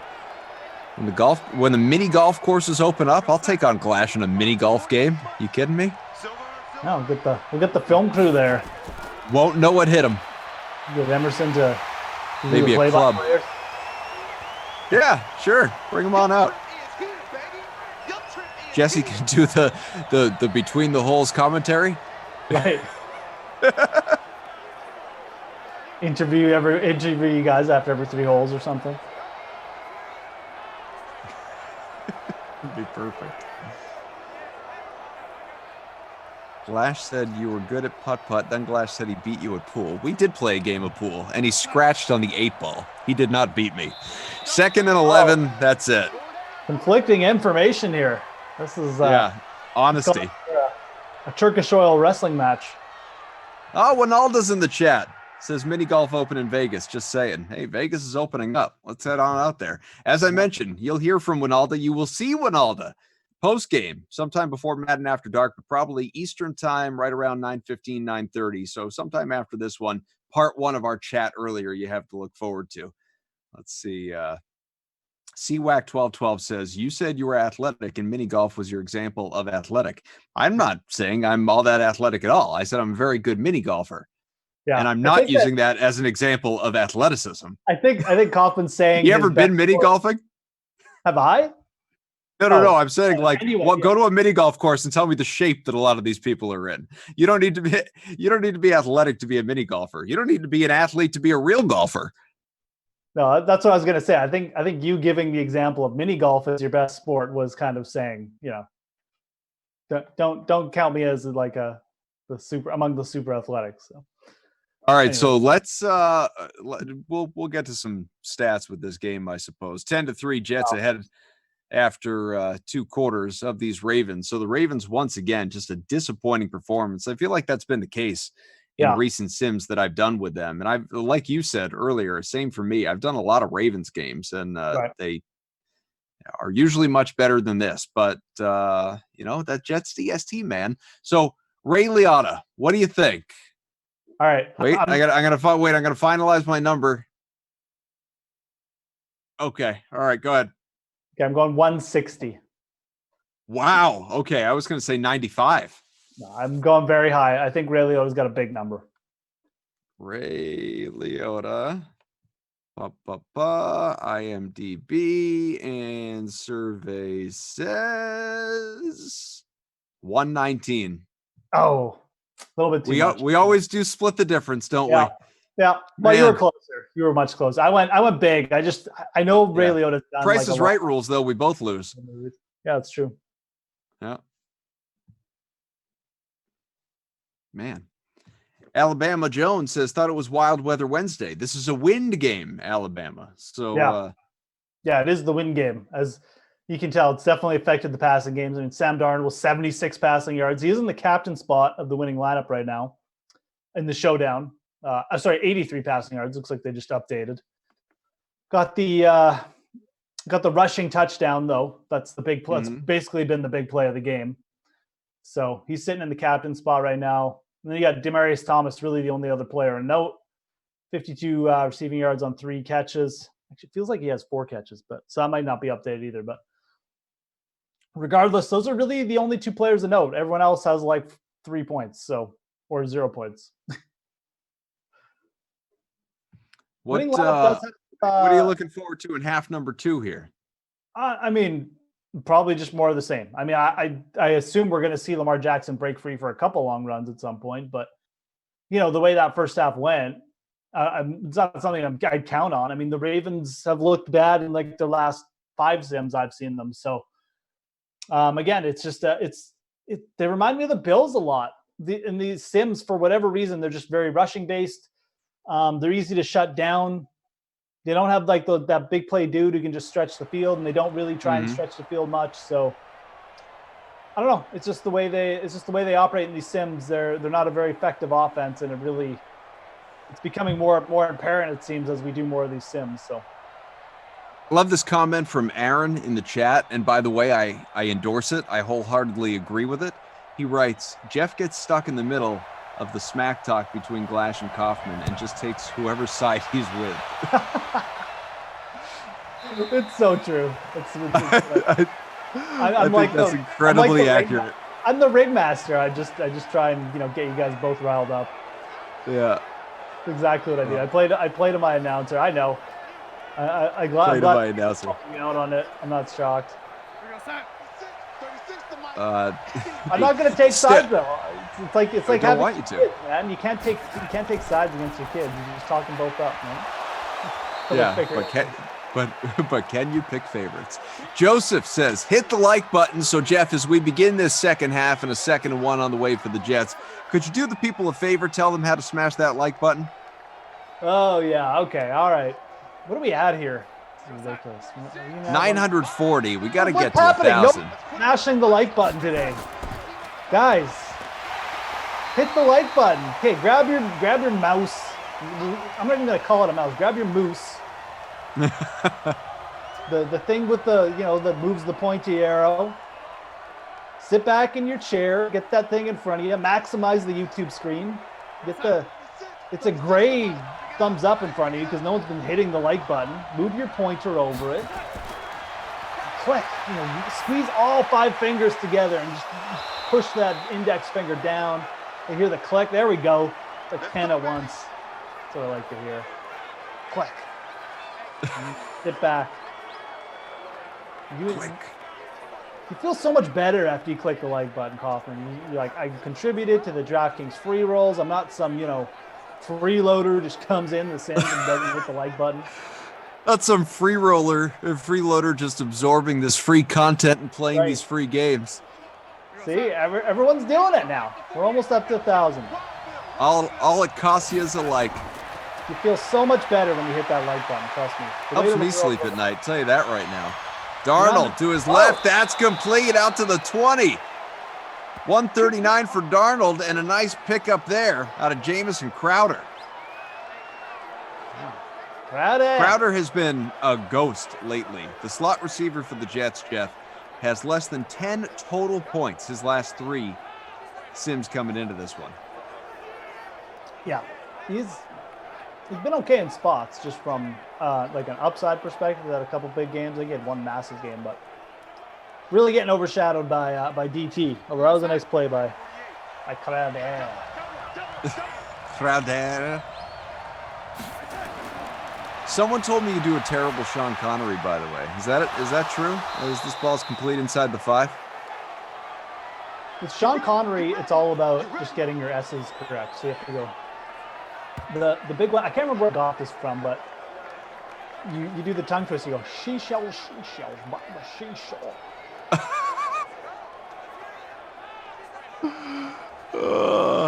Too good. Money penny. I feel like anytime I try and do Sean Connery, it just turns into Darrell Hammond doing Sean Connery on Celebrity Jeopardy. 1st and goal from the 3. It's a very tricky thing to do consistently. That's why I only break it out. Fake handoff and touchdown. Then he just threw the ball on the ground. Didn't even want it anymore. That was just bizarre. I mean, I thought he popped it, but that Chris Herndon with the score? Yep. Whoa. Chris Herndon, folks. Sim number 9. I don't want that anymore. Was that his first touchdown, or? I don't know. I have to see. I mean, this game is like a built for like a Chris Herndon touchdown, so not shocked. But Calvin says, "Don't be a fool, Kaufman. Don't use the term ghost as it relates to the Jets." Ah, you got me. You got me. Wouldn't want to scare Sam off. 17-3. Tell you what, he's not seen any ghosts tonight in virtual Baltimore. His team is ahead by 2 touchdowns against one of the top teams in the NFL. Celebrate, boys. Celebrate. Well, we've hit 1K, Jeff. Joseph says, bam, 1K. Thank you for doing this, guys. It certainly helped while stuck at home with no sports. Here's the good news, though, and I agree with you. I support all of that, so thank you very much. Sports are on their way. Golf's coming back. NASCAR is back. UFC is around. You got the plan to play from the NHL released by Commissioner Gary Bettman yesterday. Some news coming out of the NBA today that their plan is up and coming from Commissioner Adam Silver. The only sport right now that it's hard to be really optimistic about is Major League Baseball, just with all the arguing that's going on over the revenue split between owners and players. Other than that, there's a lot of positivity in the return to sports pretty soon. I don't know what baseball's doing. I mean, I get it, players looking out for their rights and stuff, but well, it's hard, right? It's too bad that it's all happening publicly, in all the media reports and that sort of things. Another fumble. I got it right back up by the Ravens. Yeah, Lamar Jackson dropped it and was able to recover it. But just to finish that thought, we don't want to harp. But all I was going to say was that, you can sort of understand both sides. Like, it's been a terrible time, obviously, for the economy, unemployment records, so many people across the U.S. losing their jobs. They don't want to listen to millionaires complaining about not getting their full salaries, but still making millions. But by the same token, if you're a guy that makes, I don't know, $36 million a year, and you're being told, hey, we'd like you to play a half season, not a full season, but a half season, and we're only going to pay you between $6 and $8 million a year, you can understand the frustration on their part. So they're, not to be, not to be old Jeff when he's working with me versus Glash, not to be Switzerland on the issue, but you can understand both sides of the fence. Yeah, I think the major thing is you nailed it. The fact it's now playing out in public is just really bad for everyone involved with Major League Baseball, no matter where you are, because nobody wants to hear about that right now. Right. Exactly. So, obviously, we love baseball. I think most people do. Most people love sports like at least baseball. I'd love to see it back. Hopefully they get something worked out. It is complicated, you're right. There is always more to one side of the story, especially with things like bargaining agreements and things like doing things like that. So. Yeah. Oh, he caught it. First for Baltimore and a whole lot more. Mark Andrews juked his way out of one tackle and then made his way down to the 16. 26-yard rack there for Andrews, the tight end. Yeah, the sound of the music there from Mark Andrews. I mean, but yeah, baseball. I'm sure they'll get it figured out. I mean, I couldn't even imagine them just ditching the season. But you're right. That's like the one spot where people are kind of watching right now. I just hope for baseball's sake too that it's able to figure this out in the next few days, come to that agreement, start spring training, in the next couple of weeks and get the season going by July 4th, because, you'd really, especially if you're Major League Baseball, and beginning, if it comes back, beginning with a regular season, you would like to return before the NHL and NBA playoffs, because at that point in time, when those sports return with their biggest games of the year, that's automatically going to pull eyeballs away. So you'd like to be at the forefront if you can be.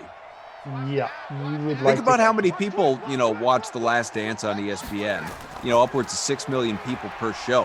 You had an average of 5.8 million people watching, the match with Tiger and Phil and Brady and Manning. Like, people are, look at the numbers that we get for these sims. People are yearning for real sports, and so I just hope they can all. I hope cooler heads can prevail and they can figure it out. Yep, that's all you can hope for. I mean, it's obviously a tough thing to get figured out, but the other sports have kind of managed to do it. Although every sport is in a unique situation too. I mean, the NHL and NBA players just kind of trying to obviously get the season done. They may have similar issues going into next year. Who knows? We don't know that yet. We're not there, but MLB is in a unique spot because they're start to the season has been delayed. Revenues and stuff like that obviously going to be smaller. So another field goal out of Justin Tucker. This game has belonged to the kickers, folks. Yeah.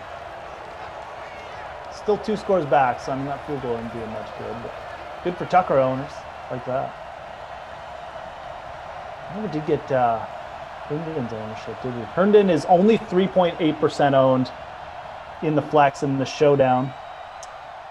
And he only had, this was his second, actually scored a touchdown last game. So this is his second touchdown of these Sims. Wow, touchdown in 2 straight games. Amazing.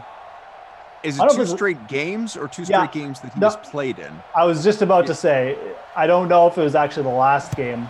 I don't think it was, but it's, Well, you can look at what's the week number on his game log. Yeah, the week number is 16, and we're so this is 18 or 19 for the game log anyway. You'd have to see Sam Darnold's or someone who plays every game. You'd have to look at what number the last one was for them. I can do that. Well, this is number 19, so that was 3 weeks ago that he scored. Which was probably like 6 days ago in real life. 3 sim weeks ago. Yeah, exactly. In our never-ending sim season that goes to infinity.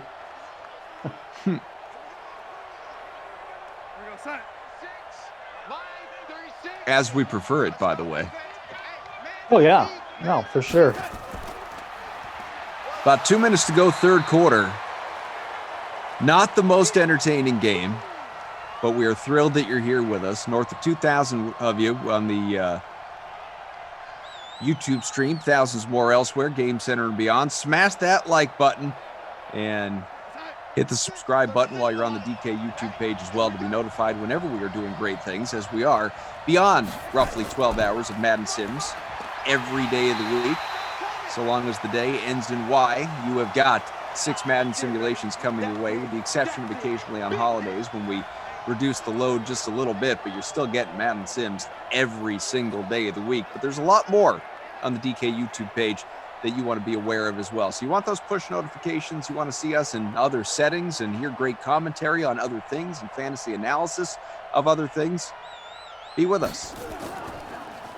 Yeah, and don't forget too, guys, I mean, obviously we got Weather Wednesday today, but tomorrow prime time, make sure you tune in because it is it's a double free, it's a 10K free roll for the showdown contest. So obviously if you just joined us or need a reminder, make sure you tune in for the primetime game tomorrow. I don't know if that game has been set. Yeah, it's Buccaneers Patriots. You'll be with Brendan Glasheen, actually. Bucks and Pats. So it'd be a good one. Yeah, it's the Tom Brady game, basically. Yeah, the Brady Bowl. Yeah, although he's still technically a Patriot in these Sims. Yeah. I wonder if Brendan will do one of his Brady. Dress up like Tom Brady. Who knows? Who knows? We'll ask him about it tonight. You can't rule it out. I would actually more so rule it in. I think he's probably already got that plan. On Glasheen. As long as he puts on one of Sarah's jackets. For some reason, that's how Glash decides to dress up like Tom Brady, by wearing women's clothing. 2nd and 10, 30 seconds to go in the third. I'm not kidding. Go back and look at all the videos that he made during the regular season last year. For anyone that doesn't know. I think that was one of the first things we asked him when we saw those videos. Like, where'd these clothes come from? Oh, it's Sarah's. What? I just want I want to really emphasize that for all of you to know that this, like, it's not shtick. He's not playing it up for you. This isn't just, Glash gone wild in Madden Simland. Like, this is who he is. Yeah, no, he was doing this stuff before. Yeah, for sure. He just didn't have any followers. It's just more eyeballs now. Yeah, way more eyeballs. Jessica says Koff's a hater. Why is that, Jessica? Oh, he's not a hater. My favorite one was when he jumped onto the field and did the whole Tom Brady celebration, fists in the air. Oh, yeah. Oh, I mean, look, they were great. I was always retweeting those things. I love those videos. Oh, no. I want to know if he's going to keep doing it now that he's a Buccaneer. I got to a point where I was looking forward to it. I'm not even going to lie. They're great. This game is terrible. 158 yards, though, for Sam Darnold. He is playing okay. He's outplaying Lamar Jackson. I mean, let's be clear. Definitely that is showing up in the fantasy standpoint. Luckily, we got a free roll attached to this thing, DraftKings free roll showdown. So we still care about this game for good reason. Jets defense, still hanging in there with 9 points. Got that turnover. And then Herndon is the vital play right now. He's in the winning lineup. It's a solo winner. Like I said, 3.8% owned. So it's going to be interesting to see if this lineup holds. It's got Ingram. It's got Demaryius Thomas. It's got both QBs. Demaryius Thomas 4 for 65. Only guy who's really flirting with the bonus right now. Pookie Bear 90 is the lineup. Pookie Bear. Yeah, we'll keep you posted on those lineups and let you know when scores are updated through 3 as well. But you got the all-day classic, the late classic, of course, this 5K showdown, and a lot of people, competing in that one. 143,000 lineups, and as Jeff said, Pookie Bear 90 is in first right now with the third entry that they have of however many they decide to enter. Sam Darnold, of all people, in the captain spot with about 26 points.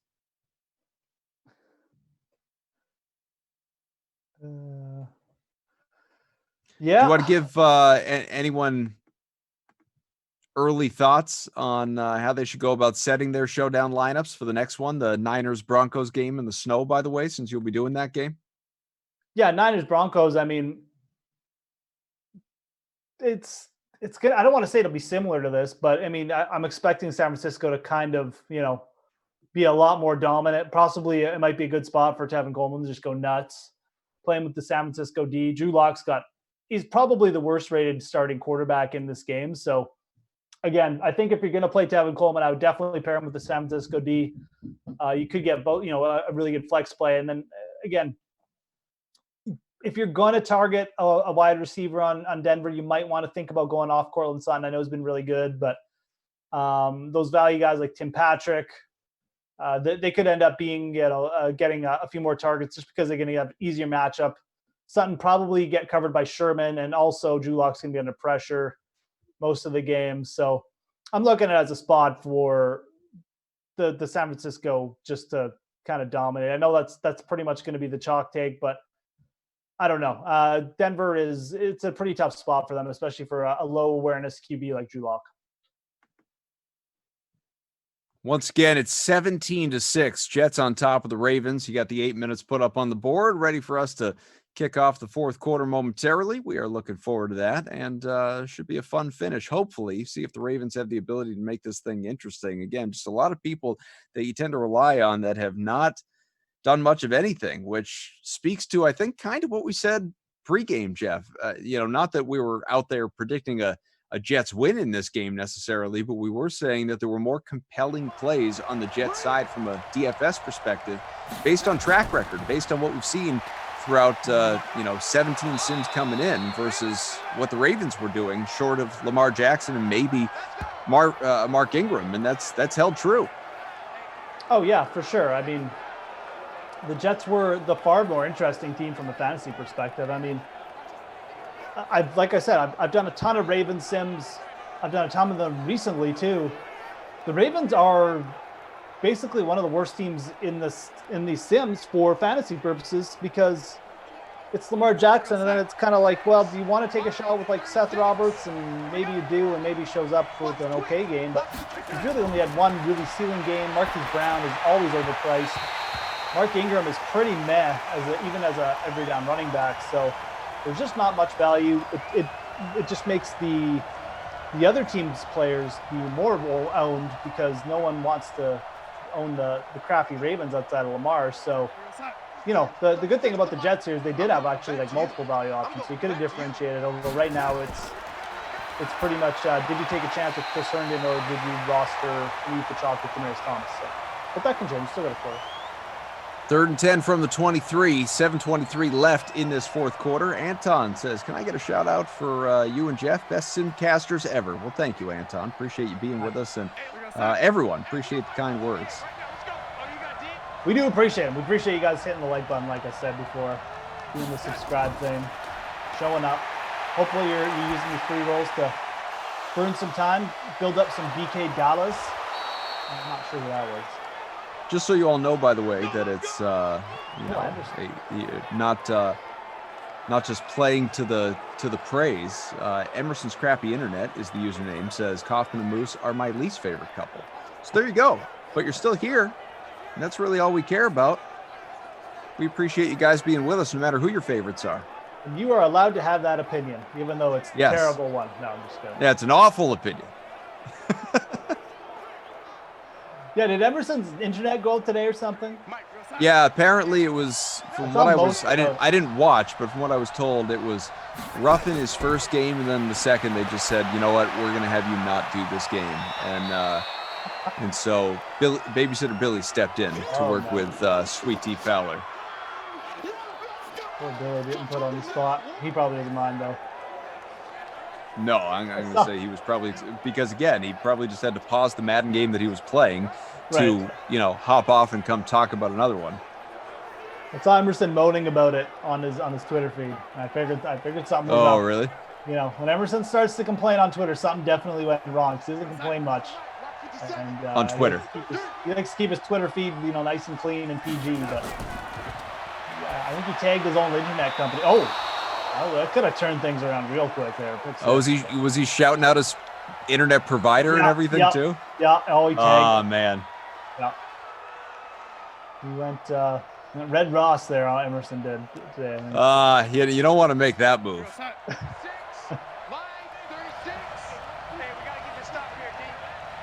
If I did that, if I started tagging things I hated, like companies I hated, that would be my whole feed.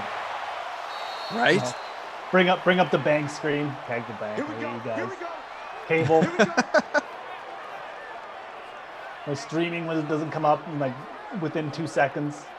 They get tagged. I do always chuckle when people do that, though. Like, there's nothing more popular, I think, than people shouting out, like complaining about airlines on their Twitter account. Like that's got to be as cliche as it gets. It is, but God, it's just a cathartic thing because everyone hates airlines. So I do understand people who do that. Although at the same time, unless it's something and look, I've had some bad experiences with airlines too. I mean, I remember this one check-in lady who got mad at me because I didn't open my passport to the right page. Right. And she literally got mad at me, and she's just like, I think she threatened to call, just because I didn't open my passport to the right page. And then I just kind of looked at her blankly after. I'm like, why are you getting mad at me? And then she took that as I was criticizing her, so she was going to call security on me. It was just a really bizarre situation. You go from having your headphones on, not thinking about anything, to all of a sudden you're about to get kicked out of the airport. It's just... Am I the Twilight Zone? Travel can be frustrating, man. Yeah. So, anyways, I always sympathize with. I also hate flying. So. Probably why we haven't gotten you out to the East Coast to say hello in person yet. Yeah. I'll get out there. For anyone wondering, yes, Robbie Anderson's off the milk carton. Couple of catches, first and 10 from the 21 here. Nice little leap out of Le'Veon Bell, but didn't pick up much. He has just 43 on the ground. Robbie Anderson, by the way, is $9,400 in the flex, 14.6 per sim. New Carolina Panther, but he had 25 points last time out against the Niners. Yeah, I did a really big game. I did that sim. Darnold had a pretty good game in that one too, kept it close. Yeah, Robbie Anderson going to the Panthers is kind of a weird move. They already have two speed guys there, and Curtis Samuel and DJ Moore. DJ Moore's possibly going to have a real big year with Teddy Bridgewater. I'm not sure what they're going to do with Samuel, but he's a really good player too, kind of in the Robbie Anderson mold. So be interesting to see how that trio works. None of them really the traditional red zone target, but they got something up their sleeve there. So 3rd and 3 from the 14. Run up the middle and pushes his way in. Le'Veon Bell. Long touchdown run. His first of this game, 12th of the sim season. I mean, Jets fans right now just are loving this. They're like, why can't we do this in real life? Just run out, Darnold out playing Lamar Jackson, Lev Bell running right up through the gut of the Ravens D bullying his way in at the end too. I feel like I'm just watching like a Jets dream sequence or something right now. I mean, this is what it could be like. Yeah.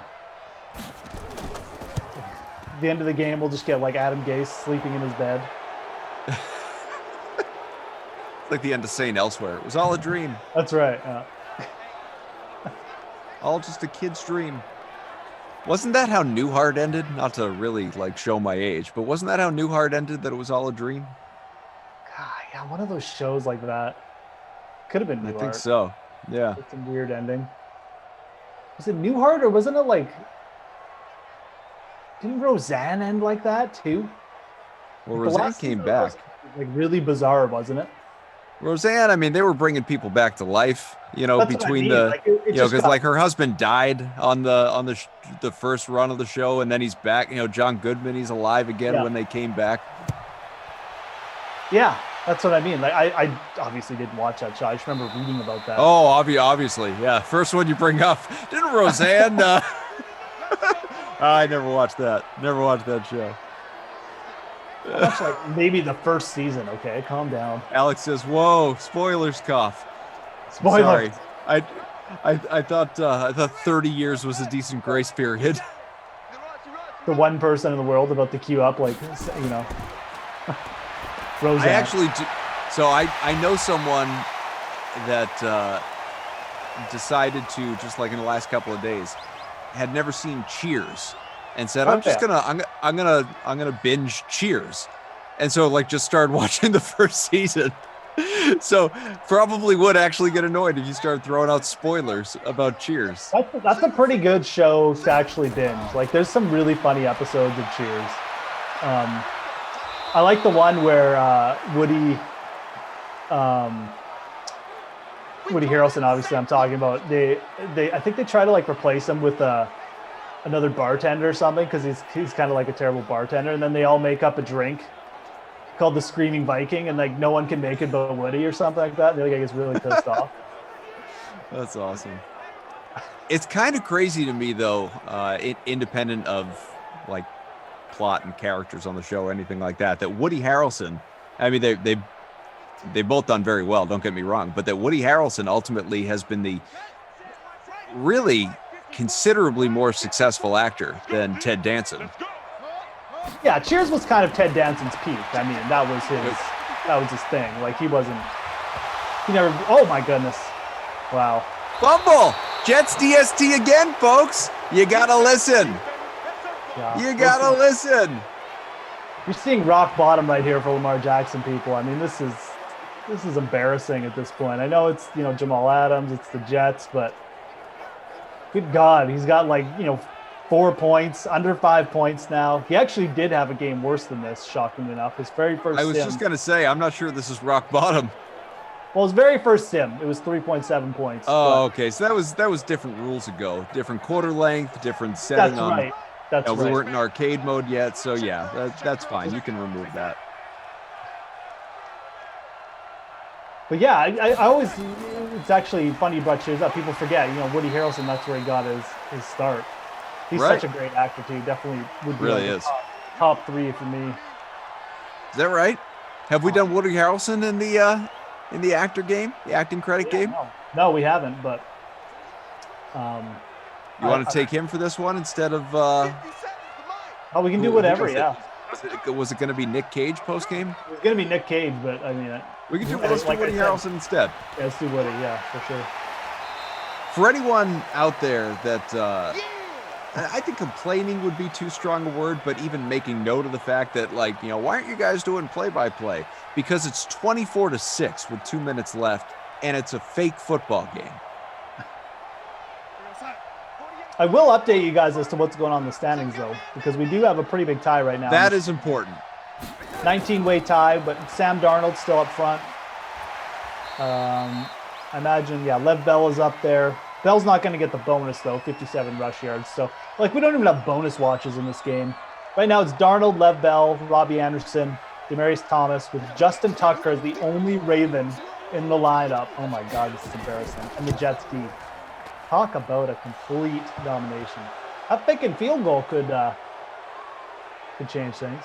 Second frickin' field goal, folks. Frickin' field goal. Another frickin' field goal. That could actually change things, though. But we'll see. We'll wait and see the lineups get updated.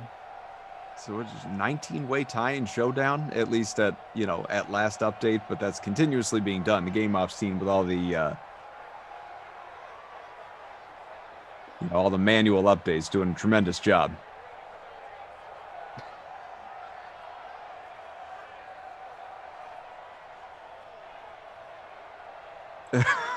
Brian says, cough, there's no Christmas.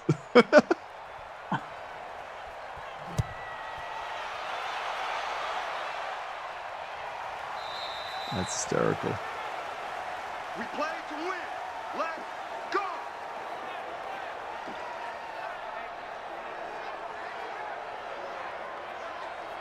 Chris wants to know, did you guys do Samuel L. Jackson already? That was an early one. That was a day one. His number was big. It was like 190 credits too. I think he was outside like Danny Trejo, who has like 500 credits. Yeah, he was up over 400 for sure. No, remember the big one was Eric Roberts. Was it like 576 or something stupid? Yeah. Eric Roberts. Someone was shouting on the chat, do Eric Roberts, do Eric Roberts. So we did him. And mind blowing. Tiger Cold says, who shot JR? Remember? I don't remember who shot JR, but I know it's a Dallas reference. First and 10, 144 to go. I legitimately never watched. Well, that was probably a little. I mean, that was before my time, so it was before yours also. It was definitely before my time, yeah.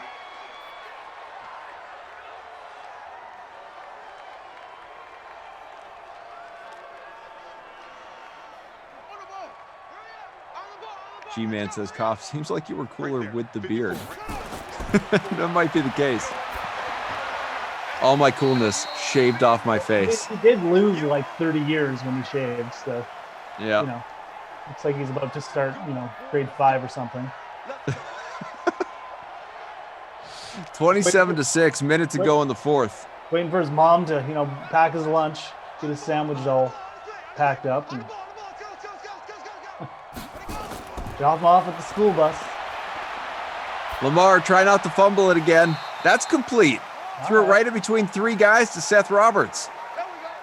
Clock's moving, though. Still have 3 timeouts, the Ravens, but really, I mean, they're not playing for anything in terms of wins and losses. Just trying to, right now, obviously get you guys some more points. Seth Roberts, though, coming through. He's got just under 10 points, so that could be. Yeah, we did have a little movement here in the leaders, the winners lineup. I think you're Oh, go ahead. It does have a big tie. Now we do have Sam Ficken in the winning lineup, so 48-man tie. I think you were selling Ted Danson short, saying that he peaked at Cheers. I mean, he had a good career with Becker, and then he's obviously more recently just been showing up on Curb Your Enthusiasm as Jackson out to the left. That's complete, and using a timeout. And then he had that other show with Dak Shepard's wife. What is her name? Oh yeah, the Good Place or something. Yeah. Yeah, Veronica Mars. I can't remember. Kristen Bell. Yes, thank you, Brian. Yeah, I mean, but still, that was like Ted Danson was. He's had other shows, obviously, but that was still like his peak. Like Cheers was a big show back in the day. That's why I say it was his peak, because that was probably the most popular show he's been on, and he was the star of it. So. That changed flag. things. Yeah, you got a flag. Hold. Yep. Yeah, they didn't even pretend like that was a touchdown. So. Even when the Baltimore Ravens do something good, they're bad.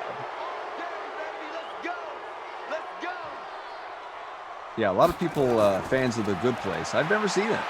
Me neither. I don't even know what it's about. Or what it's about. Look at that. Way off the mark. I don't even know what it's about, too.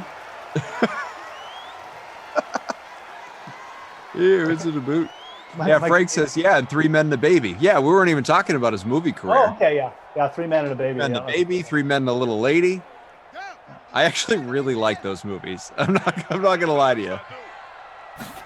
They're pretty solid. I watched Tom Selleck, Steve Guttenberg, Nancy Travis.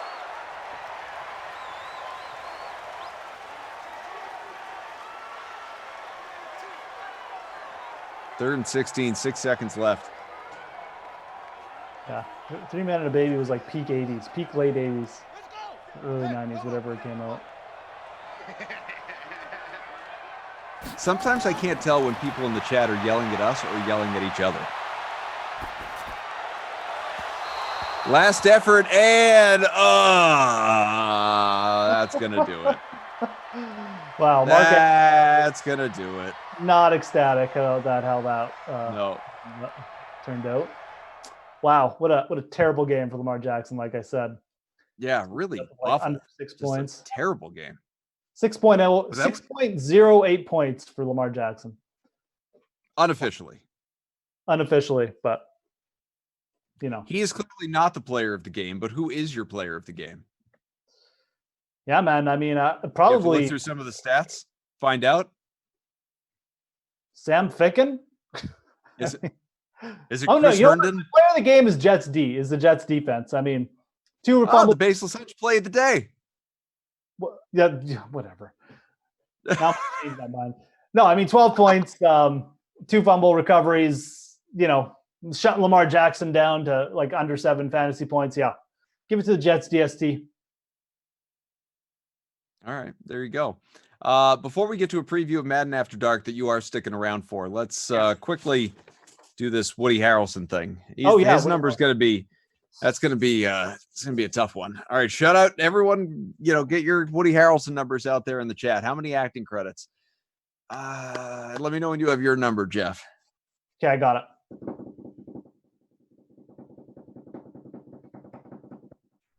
All right, you go. 84. I'm gonna say 115. Wow, that's high. It is high. All right. IMDb, Woody Harrelson survey says 103. Wow. Yeah, we always split. It's always right in the middle somewhere. Woody's done a lot. Woody's a busy guy. He's a real actor's actor. That's why I like him. A real actor's actor. He is very versatile. Absolutely.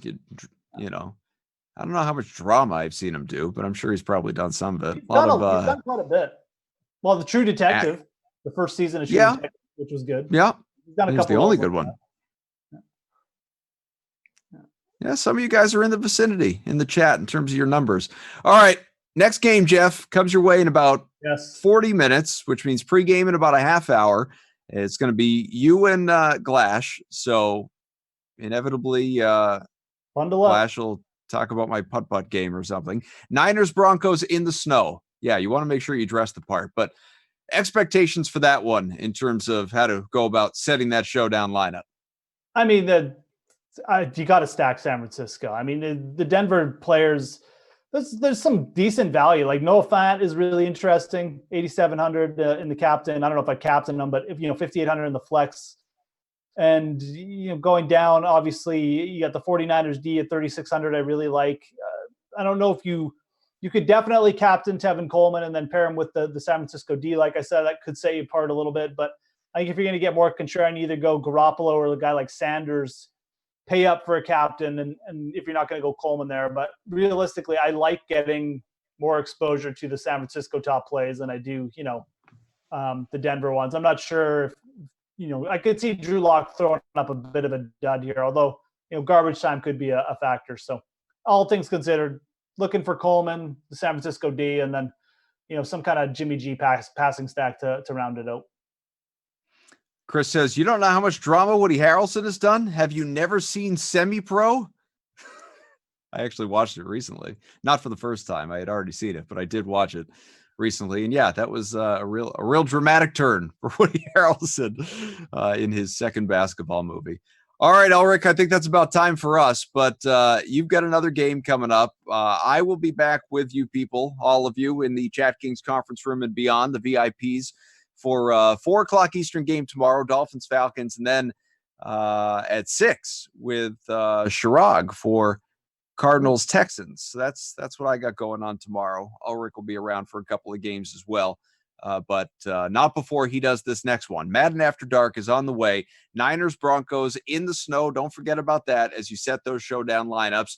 But there's more fun, great stuff on the way. We want to thank the Game Ops team. We want to thank our production crew, Mike, Brian, and of course, let's send it back to our virtual studio. On behalf of Moose, Jeff Ulrich, I'm Adam Kaufman. Here is Jesse Cofield.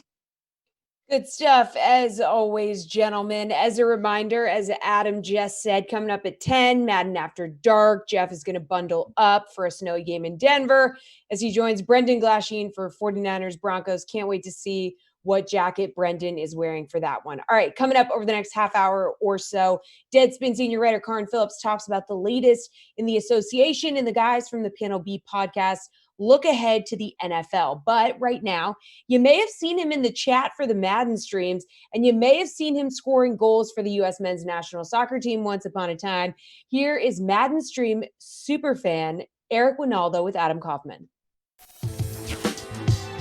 This guy right here, Eric Winalda, a celebrated soccer player. He's a member of the National Soccer Hall of Fame. At one point in time, the all-time leading goal scorer for the international squad. But more than any of that, let's be honest, he's part of the DK Madden Sim fam. Eric, what's going on, man?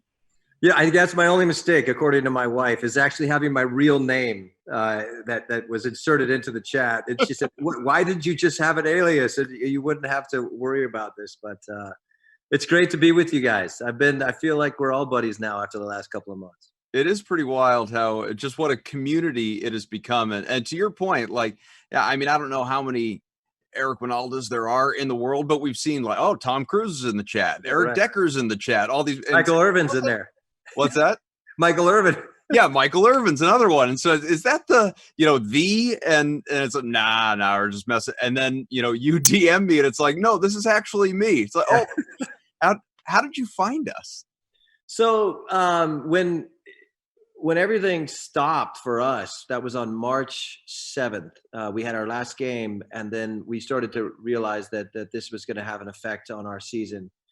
And about the second week, my coaching staff and we were all looking at old videos of other teams and systems of play.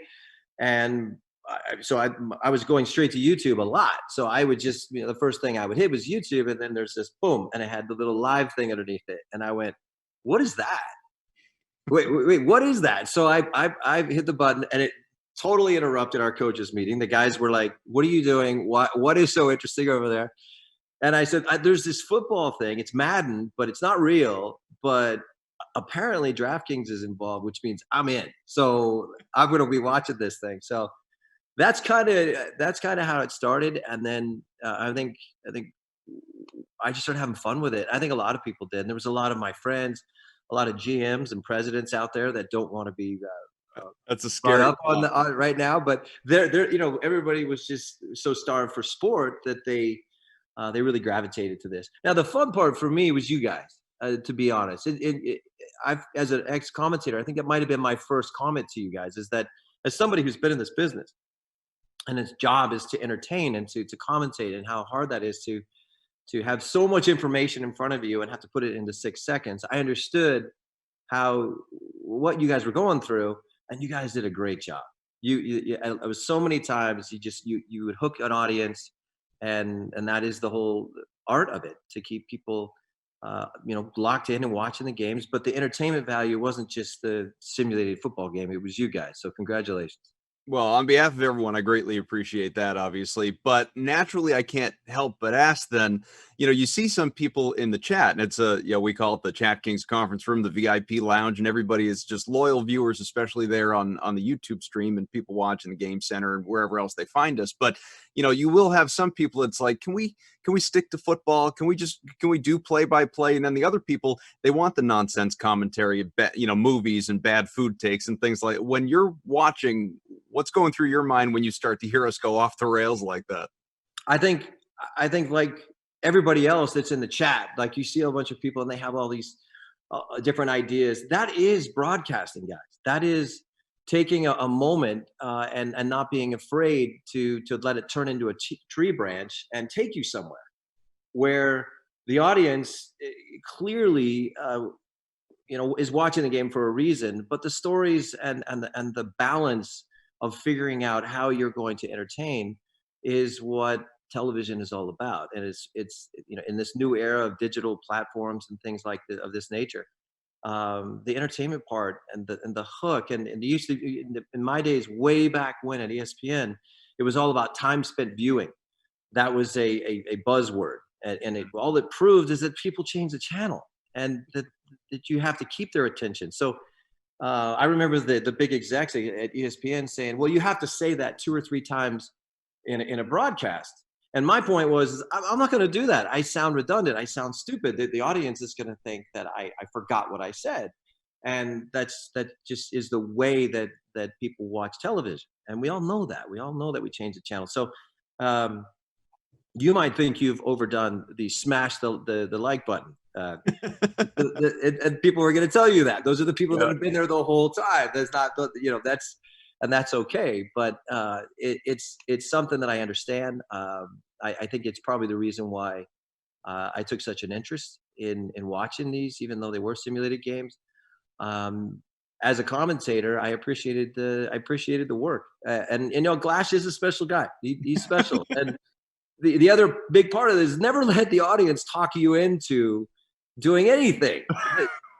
Shaving off your eyebrows. Yeah, I've been starting with the eyebrows, and then you and I were going back and forth, but don't do the hair. Just don't touch the hair. And then it was the paint, and then somebody actually had the audacity to point out that when he painted his face, the flag, hey, what are the 2 black marks? Those are your eyebrows. I'm sorry that you forgot that he was going to grow those back. So, have fun with it. And the interaction is also pretty cool. I think, a couple of people have reacted. Soccer people have reacted to my being on the chat. So, and I go back and forth with those people. Look, this is a very unique time, guys. This is a very odd situation for all of us to be in, not just sports fans. So, I think it's a reminder that the human connection is kind of important. So, if we're all in this together, we should all figure out ways to take care of each other. And I'd love to meet some of these people in the chat. I'm afraid of it a little bit, but I still think there's some pretty cool people out there. All right, guys, now it's time for our play of the day on DraftKings. Now in the DraftKings lobby, you can reserve your entry into the NASCAR Front Row contest for Sunday's Food City 500 at Bristol Motor Speedway. It's just $12 to enter, but you can win a share of $1 million prize pool, which pays out $200K to first place. But if NASCAR isn't your thing, here's what else you can find on DK this week. We have esports, including Counter-Strike, Call of Duty, and League of Legends. Plenty of interesting offerings on Sportsbook, table tennis, darts, soccer with the Bundesliga in full swing, along with leagues in Belarus, the Czech Republic, and even the Faroe Islands. And you can now get lines on KBO games, plus future bets on MLB, NFL, college football, and college basketball. Also on Sportsbook, a number of free-to-play pools, including the UFC, reality TV like 90 Day Fiancé, and even the weather. All right, guys, Karin Phillips is just around the corner with some NBA talk, but most of you are here every night to watch these Madden streams and plan our nightly contests. So for a little bit of strategy on how to tackle the Madden sims on DraftKings, here's our very own ReidTFowler. How's it, football fans? Reid Fowler on your screen to teach you how to play in our Madden simulations here on DraftKings. If you've entered in lineups previous in the NFL regular season on DraftKings, you're going to be used to the same stuff that we have in these simulations. The roster construction is the same, the salary cap of $50,000 is the same, and even the game modes that we offer every single day is going to be similar. The showdown mode for each individual contest, the classic game mode, the main slate, and in this case, it's our 6-game main slate, and then the late 3-game slate are all completely free to enter. Now, when you look at the strategy for entering in these contests, it's going to be different than just looking at maybe their average fantasy points per game, their matchups, their statistics from last year, or just their overall fantasy prowess. It's also going to include their Madden ratings, and first and foremost, their overall Madden rating. Look at guys like Mike Thomas, for instance, DeAndre Hopkins, these pass catchers who have pretty high overall Madden ratings as guys you want to roster more times than not, or what we call in our core lineup.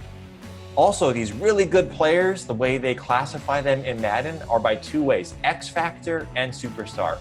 The superstar players like a Julian Edelman, for instance, will always have their superstar traits, but the X factors, the game changers, the guys who make a difference in each and every single game on both sides of the ball are going to have traits that supersede any matchup. So this is true for guys on offense and on defense. So look at rostering those guys. And last but not least, look at the guys who are extremely fast. In Madden, speed is a difference maker. Guys like Jakeem Grant with the Dolphins, Marquise Goodwin with the 49ers, and of course Tyreek Hill are going to be able to get past any defender. So hope that helps. Good luck to everyone. We'll see you next time. What's up, everybody? I've got senior writer for Deadspin, Karin Phillips, here with me. Karin, thanks for being here. Thanks for having me back. All right, still no decision on what the format of the league could look like if they return. In your opinion, what's the biggest holdup for getting the season back underway? Probably just trying to figure out the odds and ends, and if the Adam Silver in the front office is dotting all their I's and crossing all their T's. This is a lot if they're going to pull this off. Even if we just get away from the health concerns, you have to get guys, back in playing shape. We probably talk about if guys even want to play. And then on top of that, just the logistics of how you're going to get everybody, how you're going to feed them, where they're going to train, where they're going to sleep. I know, the place down in Orlando at Disney World is huge. They have stuff like this all the time and different tournaments and events like this. But I don't think they've ever had a situation to where you have to have this amount of people and keep them quarantined in their own little isolated bubbles. So this is going to be very, very interesting. And I think that's the biggest holdup. Just now that it feels like they have a plan, but now you have to execute that plan. And sometimes that's a little harder than actually coming up with it. So some teams are lobbying Adam Silver to involve every team in a knockout round style playoff to give those who are, at the bottom of the barrel a shot at competing. Do you think that's what the NBA needs at this point? No, that makes no sense. And that's like the dumbest thing ever. One, if I'm the Phoenix Suns and I'm Devin Booker, why am I playing? Why am I getting back in shape to play one game? Because we're going to get bounced. This makes no sense. Also, will this affect my draft chances when the lottery happens? Like, that's an also important fact that people aren't talking about. So yeah, I don't understand this. Why you even want to do this? Because if it was me and I'm on a bottom team, why would I play? You know what? Just let the two-way contract guys and the G League guys play. I'm going to sit down and stay at home with my family. Like, kind of speaking to that, also on the table is the idea of coming back to get in a few more regular season games. Blazers star Damian Lillard said he won't play when the season resumes if the Blazers don't have a shot at the playoffs. So first of all, can he get away with that? And second, do you think more players feel that way? Yes, he can, because he's a franchise player. And secondly, right before, this all started, I believe Damian Lillard was one of the guys that was banged up. So you have to think about that. Guys who might have had nagging injuries before this happened, could they be healed now with the time off? Yes, but why would you get back in shape to play 3 games? Like, that literally makes no sense. If you're going to start this up with the playoffs. If that's a Eastern Western Conference traditional or this 1 through 16 thing we've seen discussed lately, try something new, try that, cool. But to just bring guys back to play 3 games, they would probably be the 3 worst games that non-playoff teams play, because you're not out there playing for any reason. You would have playoff teams playing in these random exhibition games that don't mean anything. And I'm just like, look, I would rather just have hard scrimmages with my own teammates than out here playing against guys for nothing. On top of the fact that you would have to fly these extra teams in for 3 couple days and then send them right back out. It just makes no sense to me. Okay, so one proposal, again, it's like there's a million of these, to resume the season would be to completely scrap the conference format and just seed all teams 1 through 16. What would be the point of this, and would you like to see it not only for when the season resumes, but maybe in the future? Yes, I think we should try it this year, and I think this should be the way it goes from here on out. I'm a big fan of this. We've seen this work in the WNBA. which has led to some very, very good WNBA finals the last couple of years. You think about the Minnesota Lynx and the Los Angeles Sparks, the epic battles they've had coming down to a final game. It's because sometimes with the way the league is in free agency, the power shifts between the leagues is night and day. We had LeBron, his final streak, but LeBron didn't really have a lot of competition in the East, where, the West was just a war just to get to the Western Conference Finals, let alone the finals. And so many times we think back to those Warriors Rockets Western Conference Finals, and we knew that was the actual finals in itself. So why not give those chance to actually play in the finals, no matter if they're in the same conference or division or whatnot? Let's have the best two teams and have the best competition. And, with travel, with the way we have things now, I get the standings. That makes sense. But when it gets to the playoffs, let's just go 1 through 16 and let them figure it out. That's how basketball normally is anyway. College, high school level, you're playing in a bracket just like this. So why not have the NBA like this? So if the NBA decides to just pick it up with the playoffs and all other teams are eliminated, which team do you think should be the most upset? In other words, which team could you have seen making a run and jumping into a playoff spot if they played a full 82? Well, nobody really. Like I just said, if you look at the Eastern Conference, none of those guys are going to make that 8th spot. And if they did, they were going to get swept. So cool. In the West, you do have two probable teams in Portland and New Orleans. However, you had a Portland team that's a little banged up, and you had New Orleans team that was also a little banged up. Zion Williamson still isn't the Zion Williamson from Duke. He still needs to drop a little weight. He still needs to get in shape. He still needs to get his rhythm back. As great as he's been in the games that he did play before this happened, he still wasn't the guy that was playing at Cameron Indoor Stadium just because of the time off and trying to get everything back after a knee injury. But they're I think 2.5, 3.5 games out from the 8th seed, but they would be playing the Lakers in the first round. So we know how that would go. And if you did the 1 through 16 seed, they could be either playing the Bucks, and we know how that would go. So why rush these young teams or a veteran team like Portland, where you've had some injuries on both sides, back just to get swept and ran out the playoffs? Just sit down, chill out, get everybody healthy, rest up from this pandemic and from basketball, and then when the season finally starts, you guys are ready to go.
think we can all agree while virtual football is great, nothing beats the real thing. And there are plenty of options to play the NFL on DraftKings.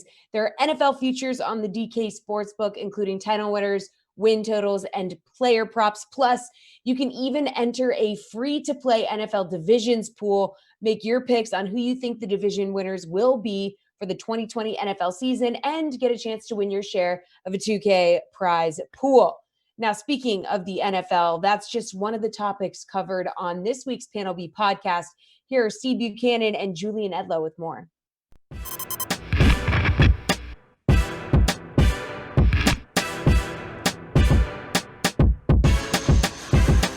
Another team we want to look at, and I feel like it's going to be a lot of money placed on this team, especially with this win total, is the Cardinals, who are at an even 7 wins for the upcoming season here. They went 5-10 last year, so we're giving them 2 more wins for this upcoming season, and makes perfect sense. They now have DeAndre Hopkins in the mix after trading David Johnson. Free agency, they added defensive end Jordan Phillips, offensive linebacker Devon Kennard, and then, of course, with their first-round pick, which is the 8th overall, took Isaiah Simmons in the draft in the first round. I feel like they had a pretty good draft. Do you disagree or agree with that?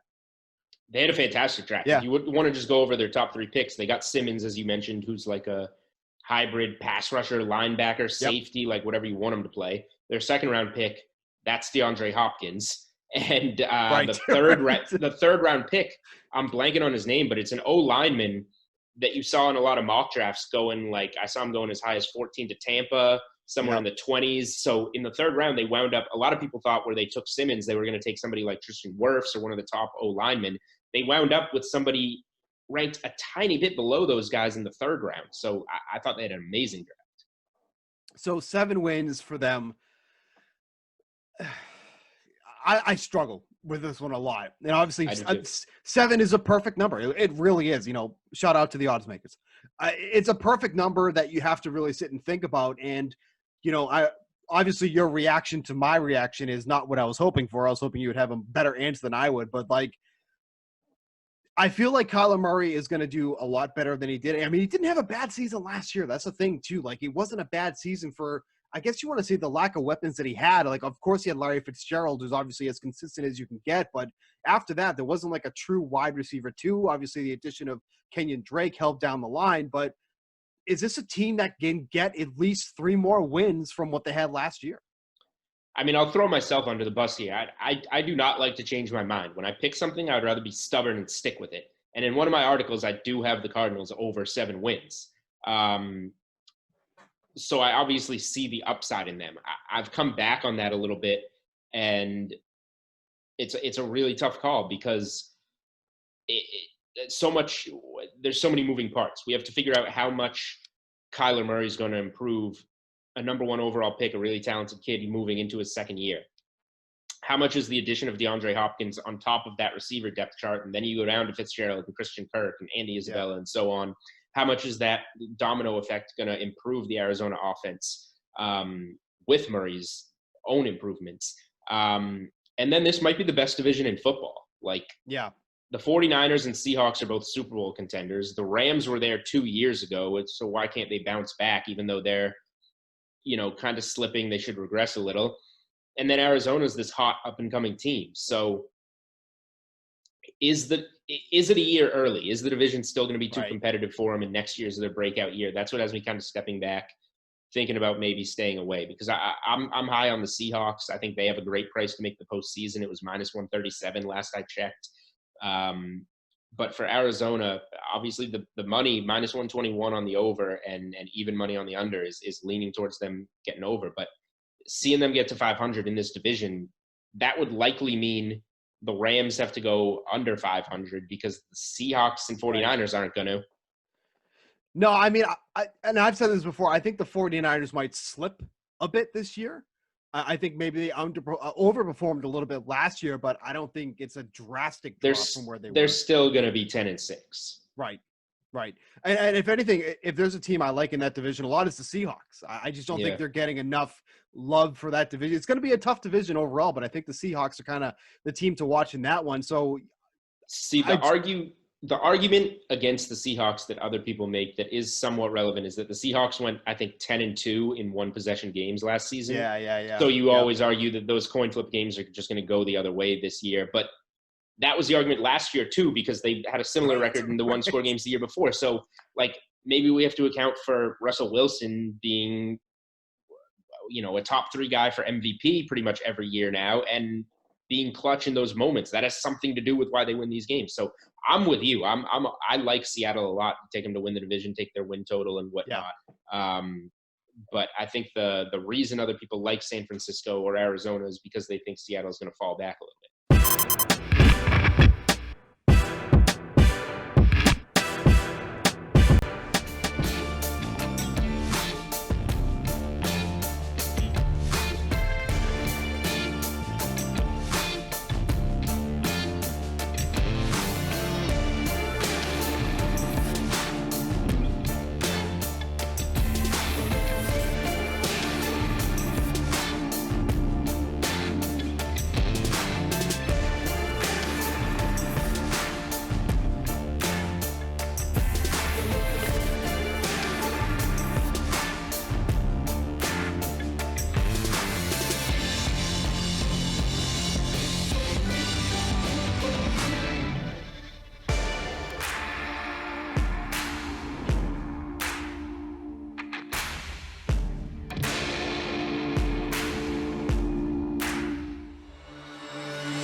All right, guys, sadly, it's time for me to say goodnight, but I'll be right back in this chair tomorrow night before the 6 p.m. stream to bring you the latest that DK has to offer. But just because I'm calling it a night does not mean that the fun is over. Oh, no, the fun is just beginning with Brendan Glasheen and Jeff Ulrich. They are here, 49ers and Broncos in the snow. Gentlemen, please take it away. Jesse, thank you very much. We are geared up here at Mile High Empower Field, to be exact. We have the Denver Broncos and Raheem Mostert's 49ers. I'm feeling it. I just want to see Raheem Mostert with a carry and just do a big snow angel in the snow. It would just be glamorous. A Mostert angel. A Mostert angel. Oh, I got to find a Snowstert. I've got him handy somewhere. I'll find him. Snowstert. Snowstert. Let me find him. There we go. Look, we got a whole lot going on tonight. A lot going on. There's Snowstert. There he is. He's still here. One of the most symmetrical snowmen I've ever seen created. Very, very good snowman. Yes. Snowstert. All right, buddy. So I did some prep for this one. I mean, normally have, but let me give you some numbers for you. Let me give the people some numbers here. Jimmy Garoppolo on the road in these simulations. 10 touchdowns, 4 picks, 13.2 fantasy points a sim. Not good. When he's home, 22 touchdowns, 1 pick, 22 points a sim. You shouldn't play Garoppolo, and I think Drew Lock should be in your lineup. And I know it's snowing. I know he's got a low awareness, but I think you got to find a way to get Lock in there and then go Tevin Coleman and all that other good stuff. What do you say to that? I mean, I definitely think Tevin Coleman is the kind of the key San Francisco 49er you're going to want to lock in on. And look, it's a good point. The road splits, home splits, they have kind of been a thing in these sims. I probably don't talk about them enough when I'm doing the previews. Obviously, we only got, so much time to fit everything in. But, Garoppolo fits the bill of a quarterback who's been not as good at home. On the road as he has been at home. But some of that comes down to matchups and stuff too. And I still feel like this is a matchup where I just do not trust Drew Lock. The San Francisco 49ers defense, you got Richard Sherman up there. You got one of the best pass rushes with Nick Bosa, obviously. And Drew Lock is in probably the lowest awareness QB we have in this game. He's going to be taking sacks. He's not really reliable. So, and again, Cortland Sutton might get shut down a little bit. So if you're going to go the Broncos offensive players, personally, I get that. I get going a little contrarian, going with like a Drew Lock stack. And I don't think it's like the worst play in the world, but still, gun to my head, I am probably going to go with a cheap wide receiver like a Tim Patrick or a Noah Fant, and then stack the rest of my players in the 49ers, Tevin Coleman, Garoppolo. I like this as a breakout spot for George Kittle, who's been a little bit slow over his last few streams. I think Kittle can come to life here, kind of 8 points. He hasn't had over 11 points his last 3 streams. And realistically, he's only had 1 game in his last 6 starts with over 12 points. So I think there's a spot Kittle comes to life against the Denver D, who's got some good corners, but they still have some question marks. Yeah, I mean, Kittle, no touchdowns since week 12 of our sims. Now, we're doing 6 of these today, so in sim language, that's probably like 2 weeks ago, or not even, like a week and a half ago. But you get our drift. Kittle has been MIA. Looking at Cortland Sutton, last game, only 4 points. I mean, last game, San Fran played at the Jets. We did that game together, and it didn't go so well. And the last game for Denver was home against Green Bay. So who are you interested in, by the way, in value? We will get to the Moose Call guys, and you can reveal them now, Jeff, if they fit the question for value. We will reveal in 4 minutes, once the lineup's locked, Moose Call players, and we also need submissions for the 10:59 p.m. Eastern buzzword of the night in honor of quiet hours here in the building. All right, so we got to talk a little bit about the Moose players in terms of value, because both of them are definitely dudes you want to think about. I mean, Kendrick Bourne, Tim Patrick, we're going with the wide receiver 3s tonight. Both guys averaging right around the same points, 9.2 points for Bourne, 9.1 points for Patrick. Bourne has been a touchdown maker. I mean, 9 touchdowns for him in these sims. He's been a bit of a red zone target, not like the heaviest targeted player in these sims, but again, almost like in real life, the San Francisco 49ers looked him towards the red zone a little bit. Tim Patrick, a little bit more volume. So, if I'm forced to choose, I would probably lean Patrick over Tim Bourne. I think I appreciate that volume, the fact he might have a little bit of positive touchdown regression in him compared to Bourne, but both these players have been good.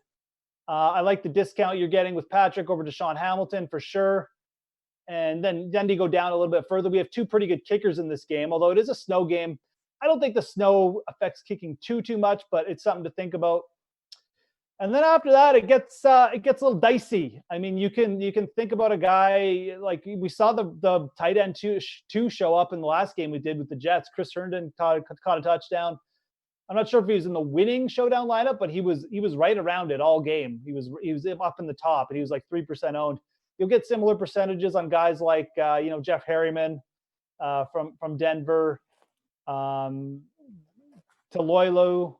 And I'm definitely forgetting someone who I wanted to bring up down here, but whatever. Ross Dwelley was the other dude for San Francisco. Dwelley's actually the listed tight end too. So those are dudes you take shots with, right? I mean, they're boom or bust, but if they catch that touchdown like Herndon did last game, you get like 3% ownership. You're loving life, but you don't have to go down that low. I do think it is going to be kind of I don't want to say low scoring game, but it's not going to. I don't think we're going to see a shootout or anything like that, especially with the snow factor. It's a good point. Chris Waskey, it's a good idea. Outside the box, the Moose call equals a Von Miller sack. We could factor in defense. Maybe next time. We already committed. I don't want to go backward and change everybody's minds. We want to stick with offense, but that's a good call. Maybe we'll do that for Weather Wednesday. Let's see. Frank has something to say here. Frank says, just got word that tomorrow my custom-made Glasheen Fathead will be delivered. I don't know if you're serious, but if you are, please tweet that out so we can all see it. Please do, Frank. Frank's on the social media machine. Lineups lock in 1 minute. Let's see. Durka has Coleman captain, Noah Fant as the lone Denver Bronco. That's a good. I like that. Good idea. Okay. Yeah, I like tight end here for Denver. It feels like a good tight end game use the over the middle a little bit more with the snow.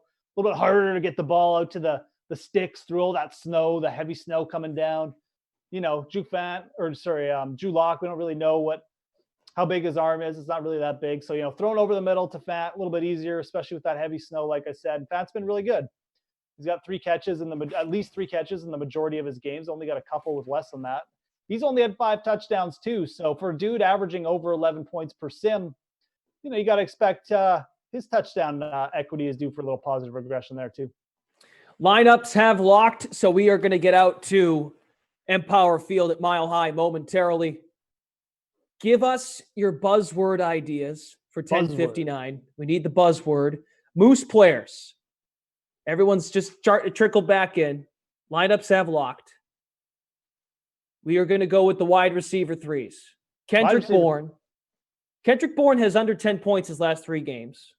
And Tim Patrick was actually really good last sim against the Packers. He scored both of Denver's touchdowns. So here we go.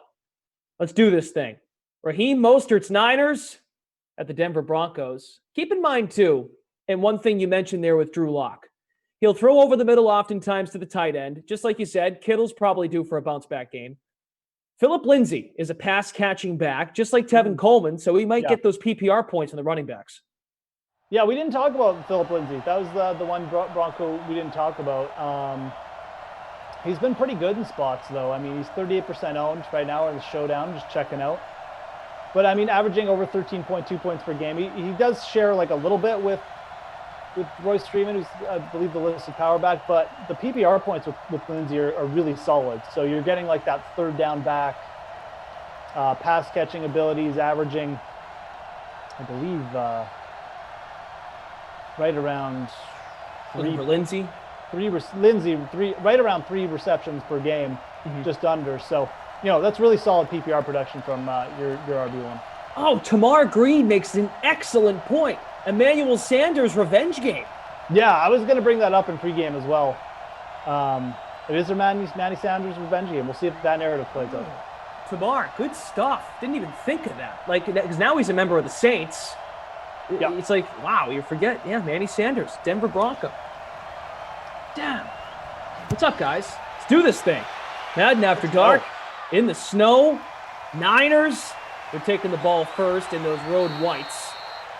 They're down at the 27. So percentages are coming in. Jimmy Garoppolo, 60% owned in the flex spot for the showdown. 7.5 captained.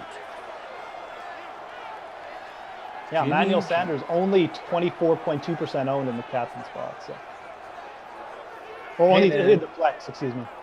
That's snow. It's fearful for those wide out ones. We'll find out if they use Sanders over the middle, though. He is a slot receiver. Big run here for, I would guess it's Tevin Coleman. Yeah, they wouldn't tease me with Raheem Mostert on the first play of the game. First play of the game, that'd be something. Think we'll get a Mostert sighting? It feels like that. It feels like we might. You know, we got everything going. We got Weather Wednesday, Madden After Dark. Niners are on the road. Never know. You just never know. Here comes Von Miller, and down goes Jimmy G. Might be one of those games for Jimmy G. You mentioned the road splits, but no chance there for Jimmy Garoppolo. He just came in unprotected.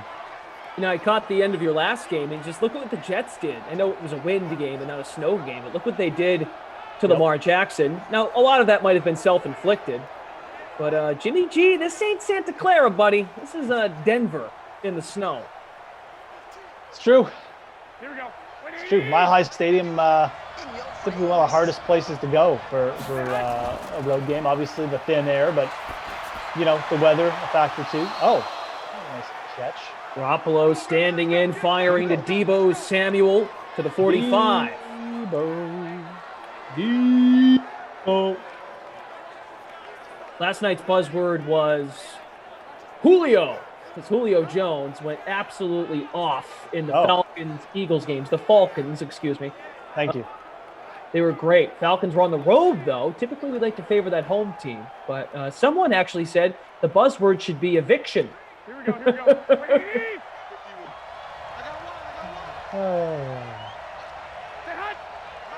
Nobody's getting evicted. Not on our watch.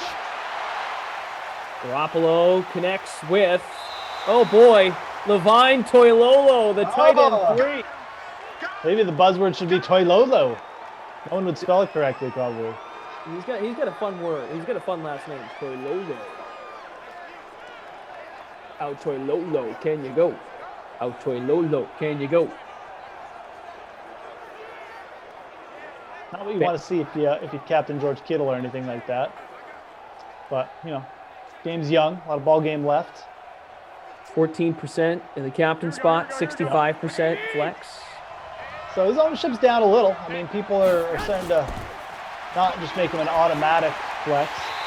Oh, that was dropped by Kittle. Do that very often. George Kittle got, I mean, an insane rating in this game. I believe it's 98. But yeah, 97 overall with obviously the X factor built in. Jordan Lindenbaum flexed Toilolo. Attaboy, Jordan.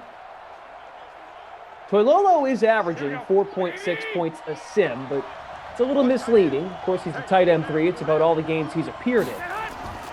Yeah. Here's Garoppolo on 3rd and 11 over the top. Got a man. There's a first down for Deebo. Uncle Deebo. All right. We got this. That was a man's catch, and then he just broke a couple tackles after. Nice throw by Jimmy. Jimmy G doesn't like your snow narrative. He says, I can play in the snow. Snowsters. Yeah, it's just the road, but yeah, no, that's fair.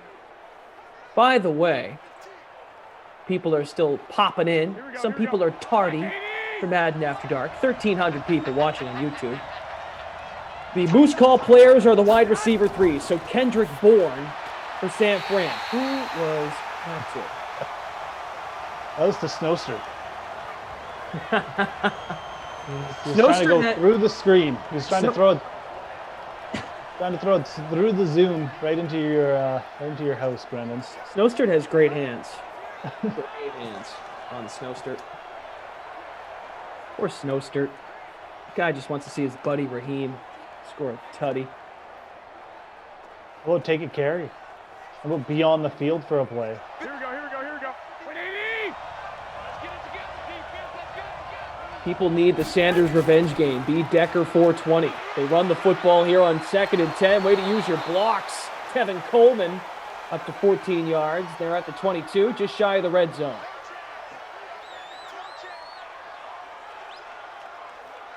All right, well, slow moving drive here for San Francisco. They're moving the ball. They need another big third down conversion. They already had one. Debo leading pass catcher with 2 catches in his pod. On 3rd and 4, Jimmy G solo in the shotgun, looking for Coleman. That is incomplete. You know what, Brendan? I think Raheem Mostert catches that ball. So maybe next drive. Maybe we'll see a Sanders sit.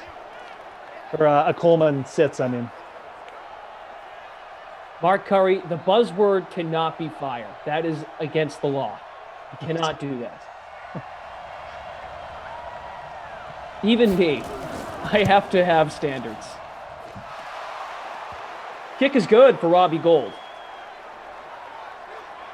Sam Crimmins wants to start a GoFundMe for Emerson to get reliable wireless internet. Yeah, I saw Emerson tweeting today. Always sucks when the internet companies let you down, but Anchor, let Emerson suffer. Man, Tank the Chai Guy babies in the chat. He's got Debo. Jimmy B says Mostert gets a carry. That should be the buzzword. I mean, I was thinking Mostert to be the buzzword regardless. Robbie Gould, by the way, 19% in the flex spot for the showdown. 0.7% captain. You know, we could just let the buzzword be a reflection of how the game is going and pick the word from there. It could be something from the chat. It could be game related. Like last night was game related. Julio had a game. We'll get there. We have a lot of time. We don't have to decide right now. I agree. I think it should be organic. You know, let it come to us. We'll figure it out. See how this game goes. Maybe it'll be Drew Lock. Could be. Maybe it's Longfellow. Maybe. I don't know. Maybe it's Greg. From the 26-yard line, Drew Lock. Cheaper than Jimmy G, as most would imagine. Is today Canada Day, Jeff? It is not Canada Day. It's not even close. Oh. Well, Fooligan said Happy Canada Day, Jeff. Oh, okay. Well, thanks. You know, you're basically a month and a half early, but that's cool. It's July 1st. I have wrote that down. July 1. Very close to America Day. Very close to 4th of July. All right, 2nd and 9 for Lock in the offense. Cortland Sutton does have superstar traits. It is Lindsey, though, this time. Once again, there's a flag. It's a face mask against San Francisco. That's not good. You want to start off a league like that. Good for the Broncos, though. Offense moving. Low-paced game, as you'd expect. I mean, these are two teams who still kind of want to run the ball, so. San Fran's got a couple of superstar X factors on the D, just like Denver. Nick Bosa, Richard Sherman, of course, and then you've got Fred Warner and D Ford as superstars.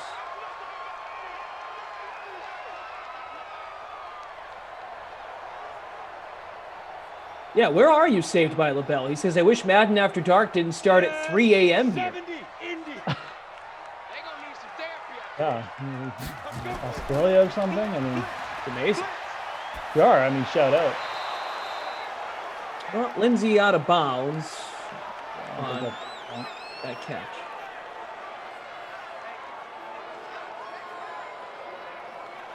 A look now at this San Francisco defense. It's good to have you all here. Thanks for showing up. Madden After Dark on the East Coast.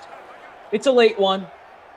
It's late all, you know, it is one of those things where even with a time difference, like you've got little ones, Jeff. You've got to put people to bed. You've got responsibilities.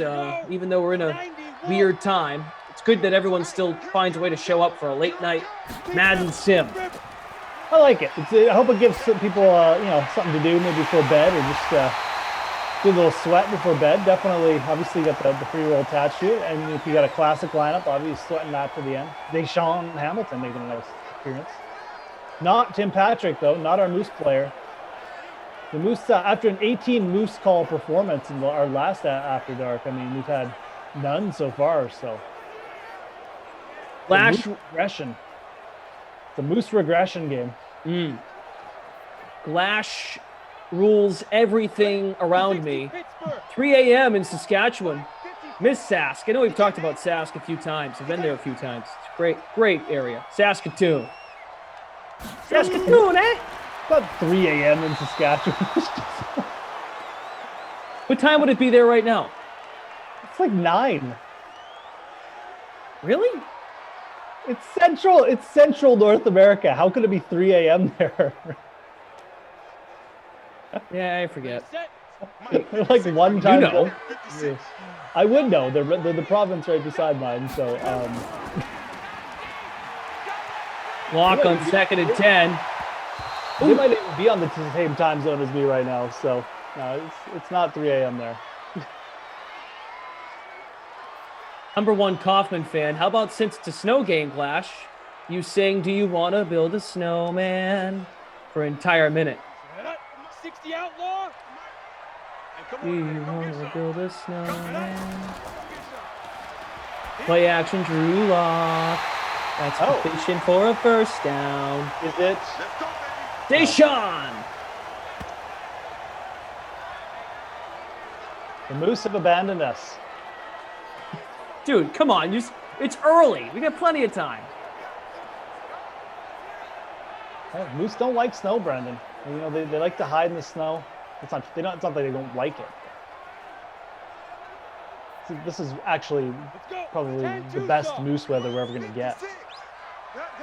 Maybe they're more rain animals. I don't know. Oh, Philip Lindsay just walking in. That was easy. Yeah, Philip Lindsay. A dance after.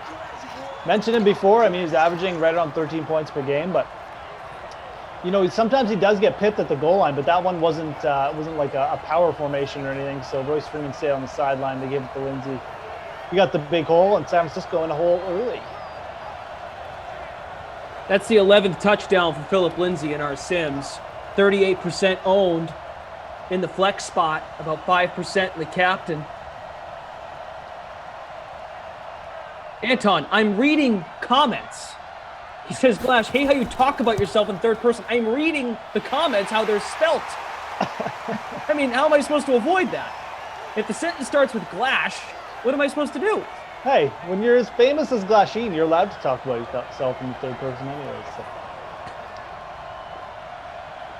It's 3 a.m. in London. I just checked the time. It's 8:15 in Sask. There you go. 2 hours. Well, 2-hour difference here on the East Coast. Let's go, Clay Ace, Chicago super fan. They rostered Lindsay as the captain.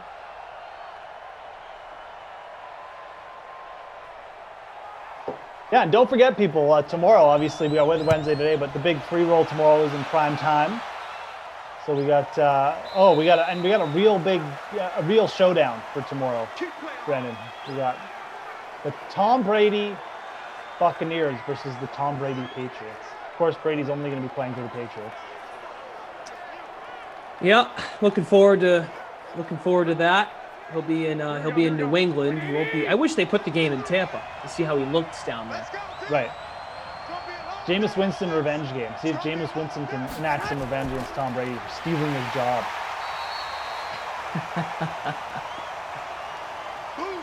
There's Tevin Coleman again. Derek Wolfe. That's the big 10K free roll tomorrow in prime time. So that's why I bring that game up. Make sure you show up to it. Obviously, $1,000 to first, 1,000 DK bucks. Always like the extra cash attached. So make sure you're popping in your 5 lineups. $1 million space bucks by tomorrow. Here we go. We've been jammed. 2nd and 11. for Garoppolo. All the time. Over the middle. And that's complete for a first down. Moose player. Oh, yeah. Kendrick Bourne.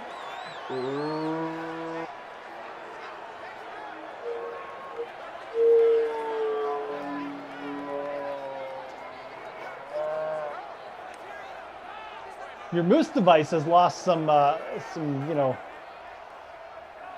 it's getting thinner. It's lost some weight. Yeah, this Moose is on a diet. Here we go. All right. Moose There we Trick go. Board, getting us on the board here. 17 behind our all-time high for Moose calls. We're off and moosing, baby. Kendrick Bourne, 36% owned in the flex, about 4% the captain spot. Yeah, decently owned. I mean, pretty highly owned for a wide receiver 3 anyways. Compare that to Deshaun Hamilton, only 17% owned. So Mostart, 2% owned, Brendan, in the flex. Is he now? Yeah. People believe. People are believing. They want to believe. Do you believe in like Mosterts? Just like the X-Files, they want to believe. I want to believe. 2nd and 12. It is Coleman. Buzz Killington. What's up? If the economy doesn't pick up, I'm investing in Glash Cash, says Bruce City Gills. Glash Cash. Like Shroot Bucks. What if I did, what's the dude's name that does the cash cab? What if we did the Glash cab? The Glash Cab. Just give out Glash Bucks. Give out Glash Bucks. Love that. Jimmy G in a tight window. Complete to Manny Sanders.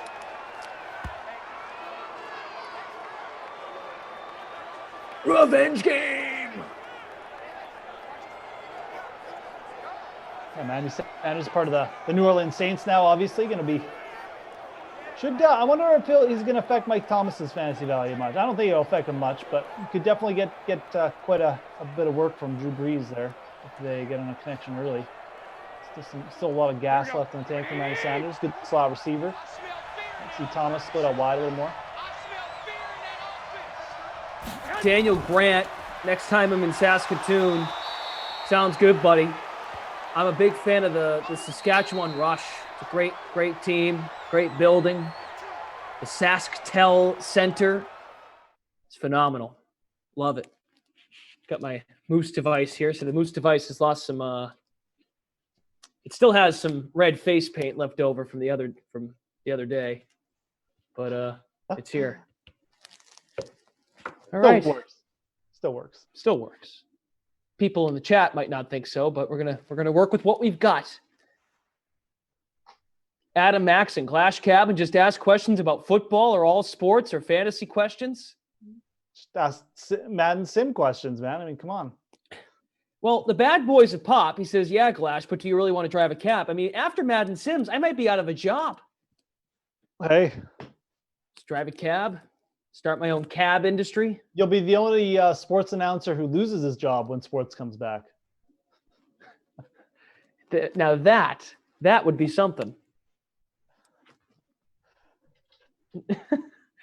Thank you to the ops team. Thank you to you guys for you just keep coming back. It's terrific. It's good to have you all. Absolutely. Smash that like button for us up to 1.1K. That's pretty good. Not great, but good. You guys can do better. It's Weather Wednesday. Smash it. I mean, come on. Smash it. Let's do it. I turned down the thermostat in my apartment. Yes, it was very warm in Boston today. So the AC went on. AC went on like last Friday. At our first 80-degree day. Jeff, I don't know about you. Jeff, do you have the ability to do this outside? Could you go outside on a nice day and stream this? Would your internet work for you? I could. I'm never going to do that because my neighbors would think I'm crazy. Oh, come on, the neighbors. Who cares? If I could connect my internet outside, I would be doing these like out by my complex. So it would be great. Come cozy outside, put some sunglasses on, get some sun. I could do these on my deck. I doubt I will. But to be honest, it hasn't been that nice here. Like summer has been junk so far, whatever. It's just been a bad couple weeks. It's been some sun. Oh, got the coverage there, Jimmy G. Nate. But yeah, it hasn't really been nice enough for me to do that. In the next month or so, probably will be though. Maybe I'll do one. I don't know. I don't know. The other thing is, once you go outside, Here we go. internet connection could get a little crazy, but it's possible. I know I could get one of those little, what do you call those things? Verizon makes them. They're like a little Wi-Fi. Yeah. But I don't really. I'm not itching that much to do Madden Sims outdoors.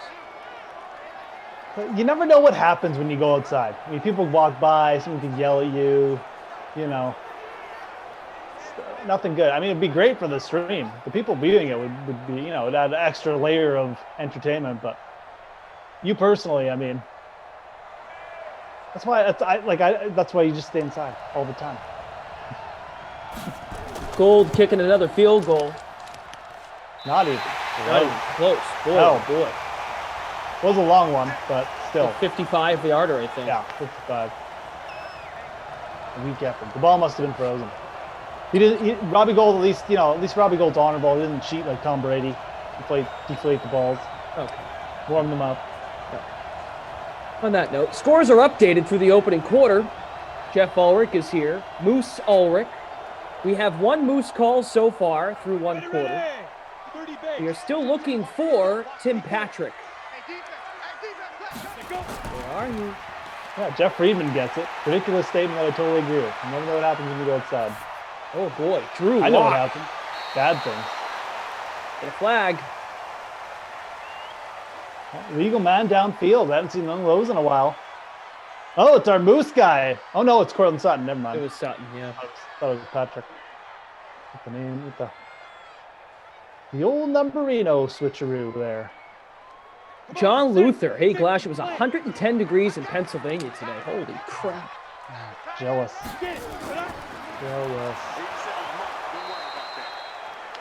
Oh, yeah. You know how we were talking about Glash Cab and like Glash Cash? So Sarah, the infamous Sarah, a couple years ago for my birthday, she actually made me, I'm not kidding. We can get the case too, maybe. She made me a Monopoly game of my life. Oh, wow.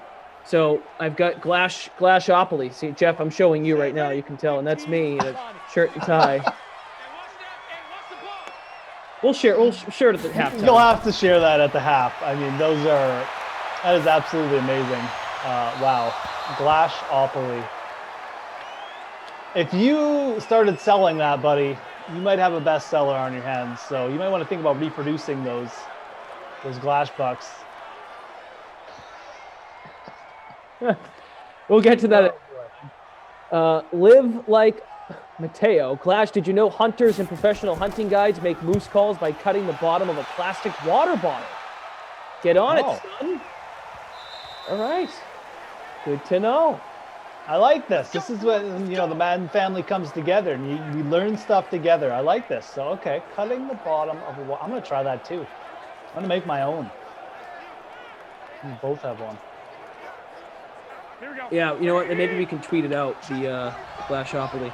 Got a couple of Glashopoly bucks in front of me. Glashopoly. Glash Cash. Good halftime. That's absolutely amazing. Solid work by Sarah again.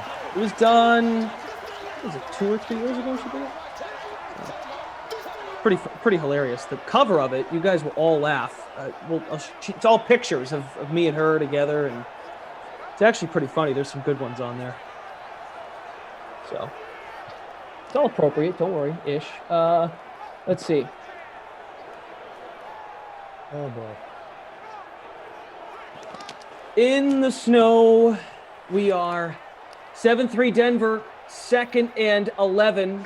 Lindsey has the touchdown. Robbie Goldman has a field goal. He also missed one. But ball back to San Francisco. Play action. Garoppolo has a 93 rating in that category. And that's a boy. The Kittler.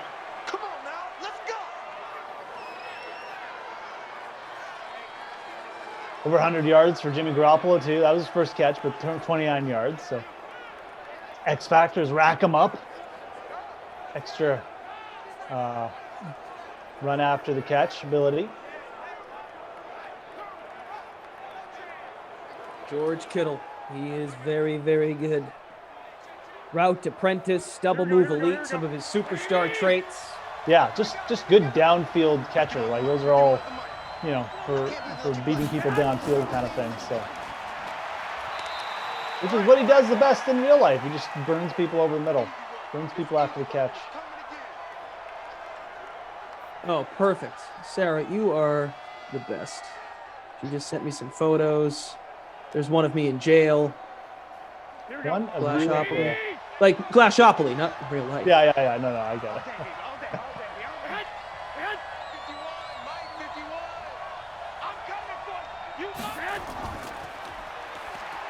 Okay, that's going out soon. We'll get to that. Garoppolo complete again. And there's the moose. Moose porn. Moose trick porn. There we go.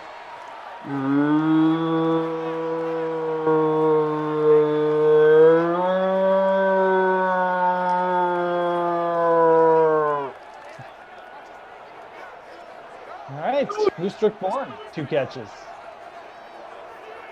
We're pacing these moose calls out much better too today. So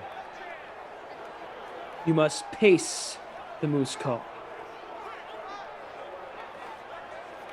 All right. Good stuff. 22-yard line. San Fran's in business.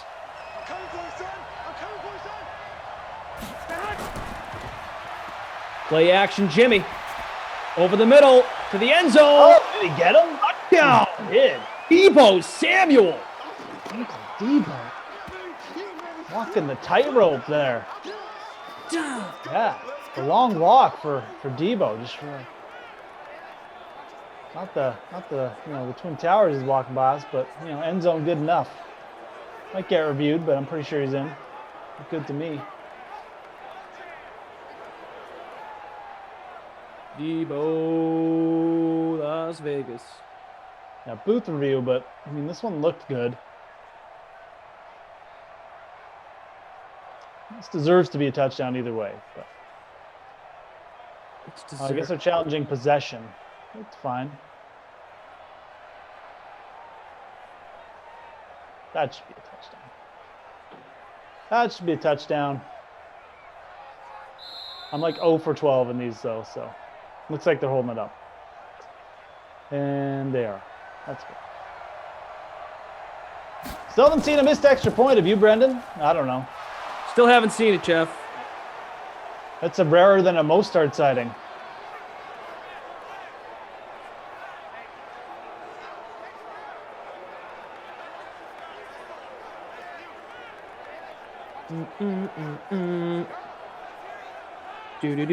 Do. All right, folks. Who has Deebo? Tell us. 7th touchdown for him in our simulations. Who has Uncle Deebo? Mark says that was an awesome moose call. Is that your burner account? No burners here. No burners here. 10:31. We have 28 minutes till the buzzword, 29 minutes till quiet time in Glashville.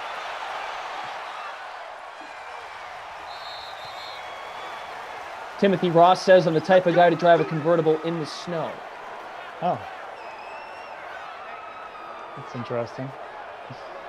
Legacy Locke has Deebo in the flex. Richard, it says he has him in classic. Robert Pena in classic.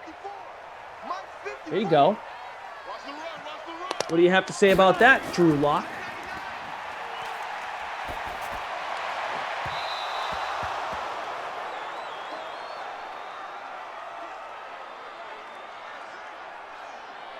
Eric has Debo in the flex. And Classic. Keep it up. Down. 60 yards. All right, let's see if your boy Drew Lock can do anything here, Brendan. He's been pretty bad, to be honest. He had I guess he had the one scoring drive, but that was kind of more Lindsay. Yes, and Philip Lindsay has been targeted in that passing game quite a bit. See, Drew Lock, looking at his numbers, 30% owned in the flex, 3.2% captain. 3rd and 4. Got to move the chains here. They put Tim Patrick in motion, loose player in motion. Going to him. Oh, he overthrew. Wow. Yuck. Yeah. Yucky. It was pretty bad. All right, so as of right now, I would say Debo is the front runner for the buzzword. Debo, yeah. Debo. That's a good buzzword, too. So we can just, I'm okay with locking that in, but if you want to leave it to go, that's fine. Lock's got pretty good speed. I want to see if maybe he'll start taking off with the legs a little bit, but not on this drive because they have to punt.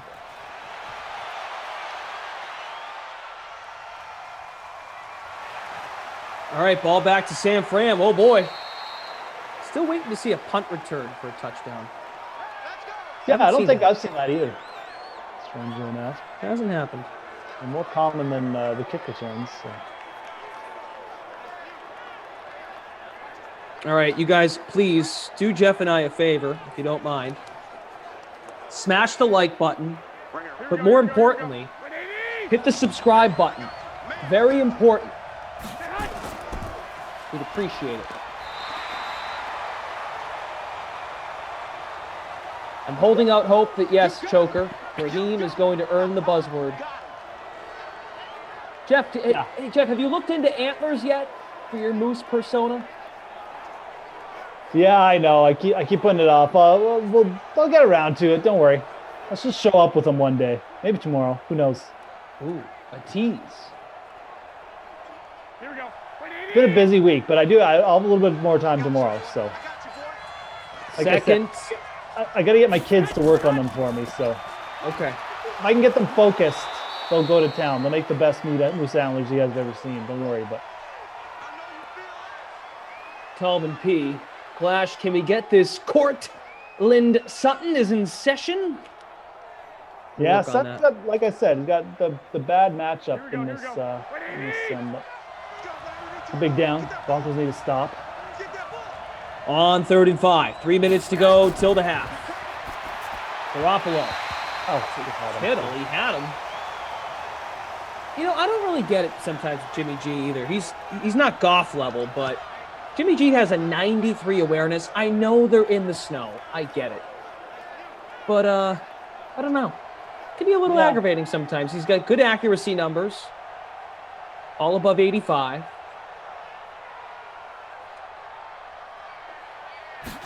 I don't know.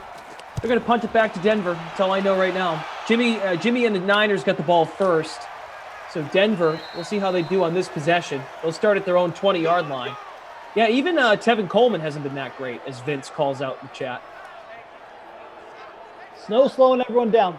Yeah, Garoppolo hasn't been as bad as Goff, but he has had some bad games. He's kind of alternated good games with bad ones. 11, 21, 8, 24. He's been more consistent than Goff because he's only had like 2 really, really bad games, whereas Goff has had multiple. More than 2. Lock finding Lindsay in the flat. Drew Lock, my God, 3 for 9. Yeah.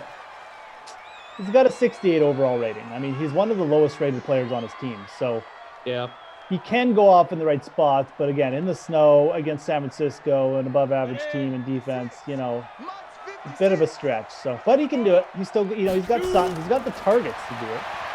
We haven't seen Noah Fant either yet. Oh, Lindsay some yards right here. After the catch, great nice. Elusiveness. Yeah. Got 93 speed, 91 acceleration, carry rating of 93. He just bursted right through there. No slippage on the slippery surface. Yeah, I mean, he's averaging, like I said, pregame, I mean, he's averaging almost 3 receptions per game too. So he's got the breakaway speed. He operates as, the lead third down back. He just loses some goal line carries. That's probably why if he was listed as the power back too, he'd probably be averaging closer to like 16 fantasy points per game. He's been pretty good. Let's go now. 8 Reid. Check. From the 43-yard line, we have hit the 2-minute warning. Here we go. Coming down though.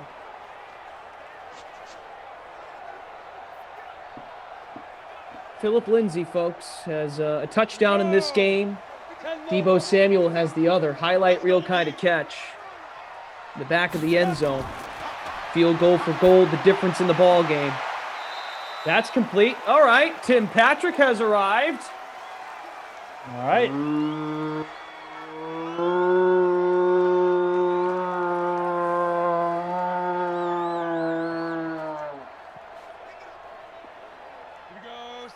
Jeff, why are you yawning?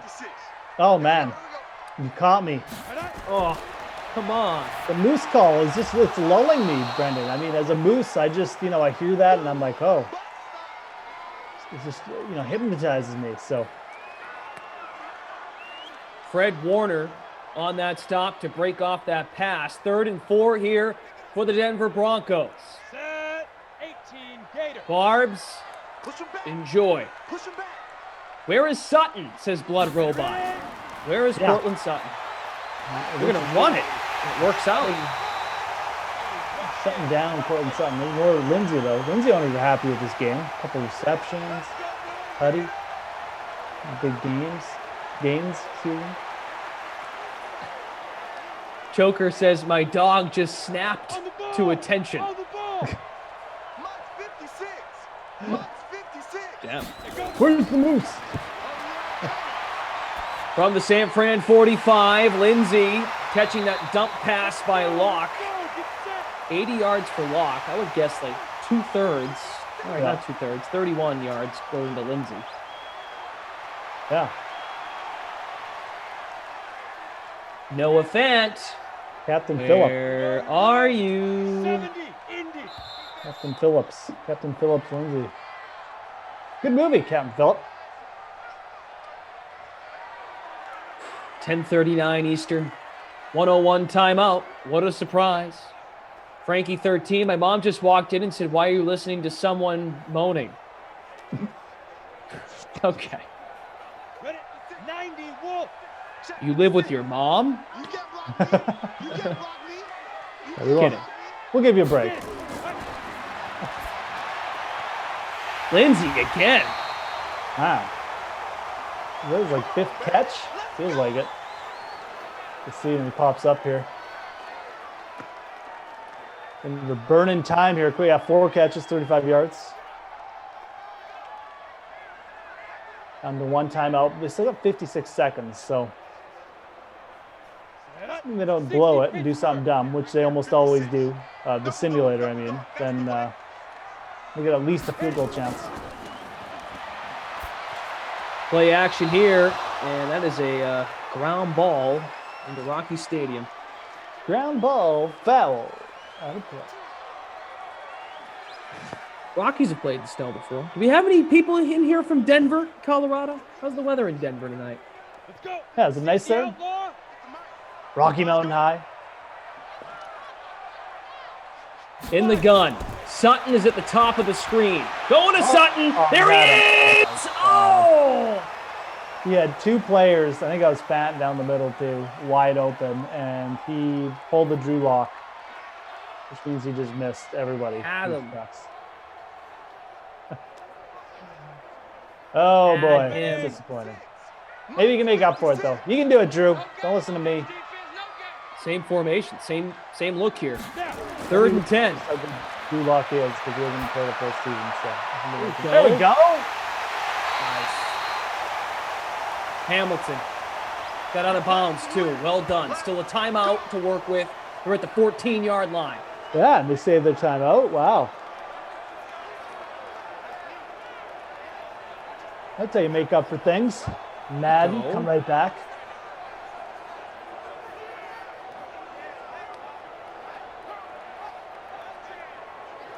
Hamilton, last sim, only 10 DK points. He's averaging 9 a sim. He's an overall 70. Patrick's an overall 70. And as you said, Jeff, Drew Lock is an overall 68. In the gun from the 14. Looking to toss the pill. That's complete in the end zone for a touchdown. Court is in session.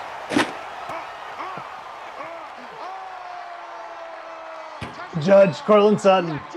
That's just his new nickname. I just made that up. It's terrible. But... Court is in session. All rise. All rise. Cortland Sutton touchdown. He is guilty of a touchdown. Only 41.8% owned for Cortland Sutton. I'm kind of surprised. He's generally up there. I mean, he's averaging over 14 points per sim. But, again, the matchup dictated that. I think most people were not looking to go crazy with Denver players. But right now, Drew Lock kind of staying step for step with Jimmy G. So, once I started talking bad, trash talking Drew Lock, he stepped up. It's a good characteristic to have, man. 49ers still, how is there still 38? It feels like that drive took about 10 minutes, but there's still 38 seconds left in that clock. So. There you go. Jaden's telling me to calm down and don't break the house. Well, we're in court. Judge Sutton might get me thrown out of this court. Good work. Anthony says he has him as a captain play. Nice work. I won't break the house. I'll just break the courthouse. All right, let's see what San Fran does with 38 seconds and 3 timeouts.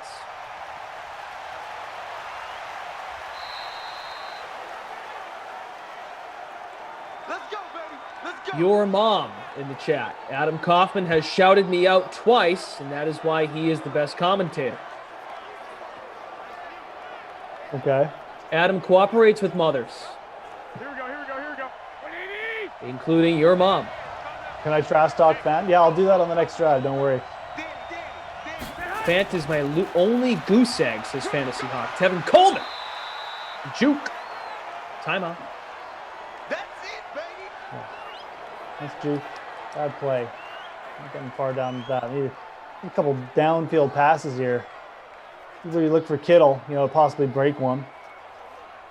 Get him a chunk play. But, Jimmy G not as effective on the road. Play action here, not really going to be as effective. I mean, Denver obviously knows they're throwing. See what they do. Garoppolo to Kittle. Wrong way. Simmons, the safety on the stop.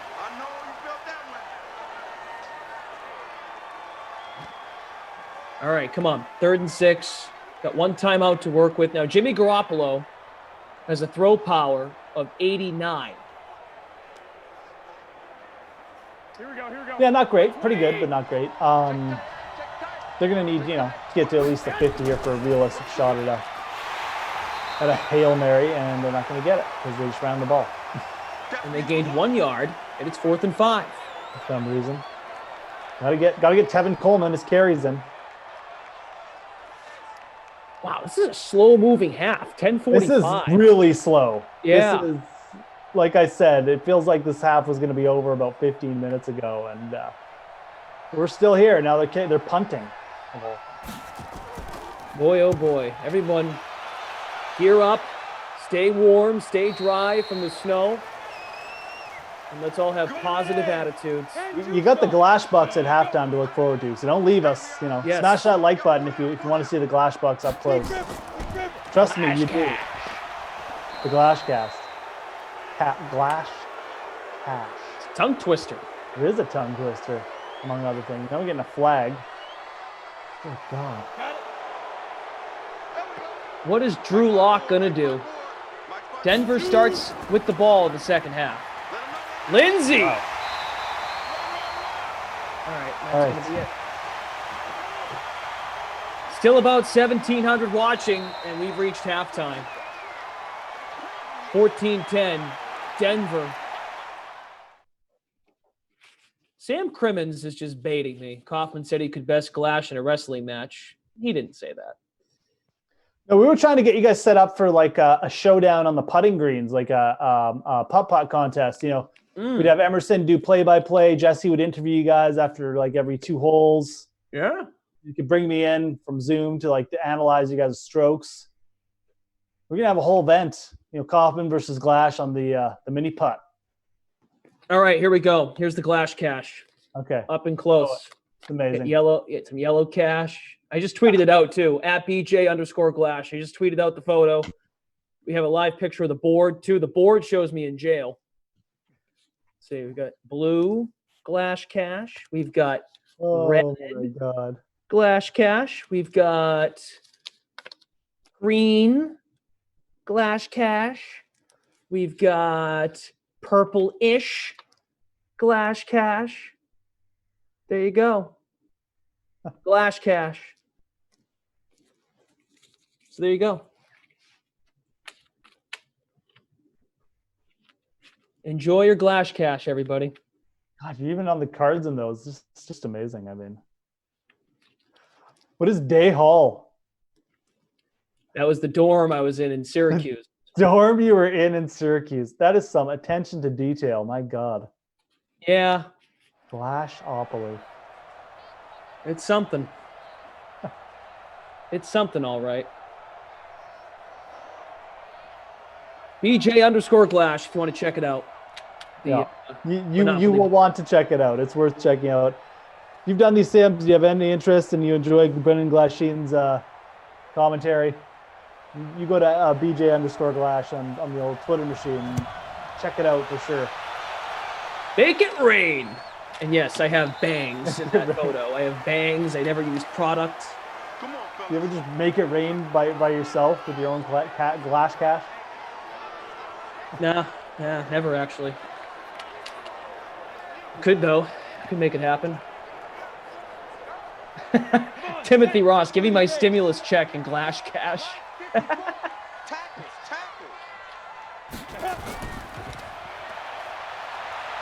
Oh, is this Royce Freeman? I do believe it is. Wow. Got 17 yards on 2 carries. It's actually not bad.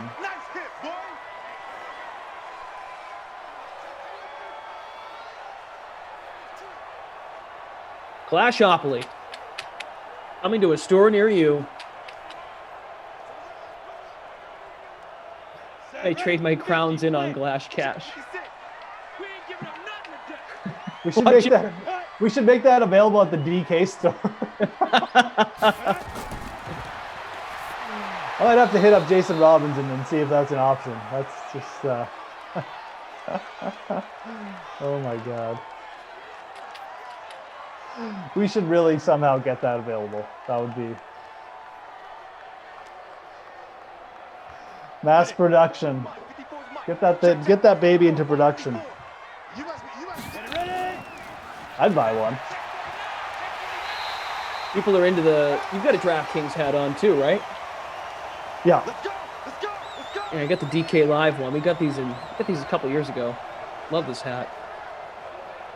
Yeah, they got to send me some updated ones. I got like the old school stuff.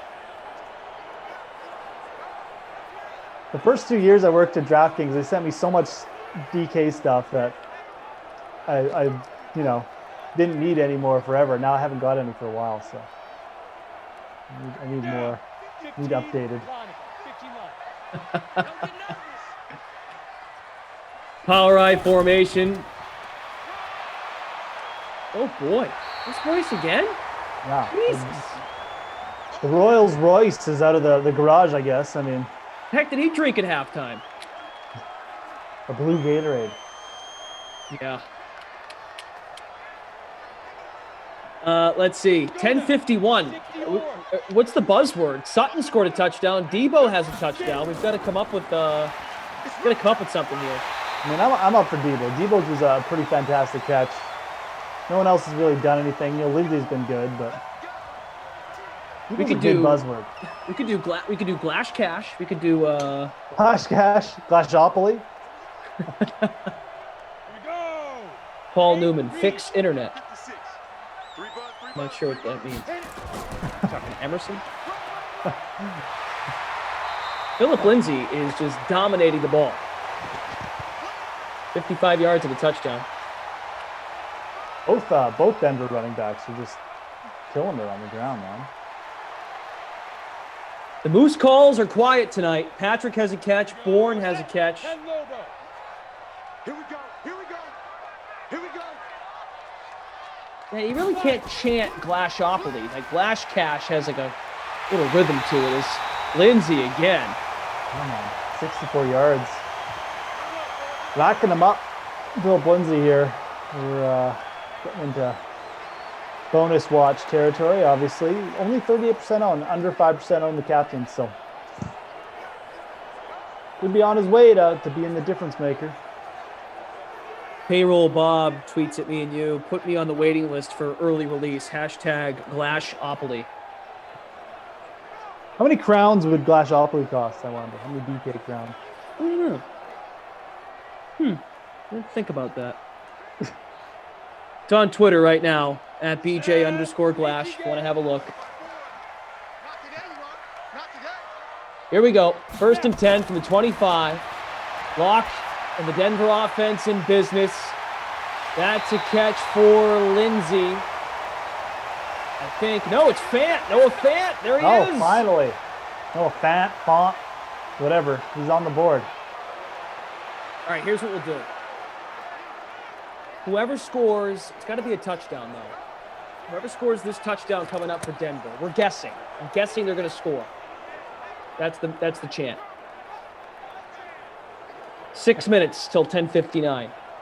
Jeff, I actually got a screenshot from our content leader, Tom, and the spike in the chat at 10:59 the last like 3 or 4 days, it's like incredible. Like in terms of the data, the hard data from the YouTube chat. What just comes in for the chat? It's unbelievable. All right, this is big. I mean, not only do the Denver Broncos have a chance to score a touchdown here, but they have a chance to be the word of the day, so to speak. Tonight's buzzword is... We'll find out. Looks like scores updated through halftime too, guys, if you are keeping track, obviously. It's like the first place lineups right now, 5-way tie, Philip Lindsay in the captain spot. So. People want a Fant chant. Lindsay still on his feet, and he's down to the 1. Oh, God.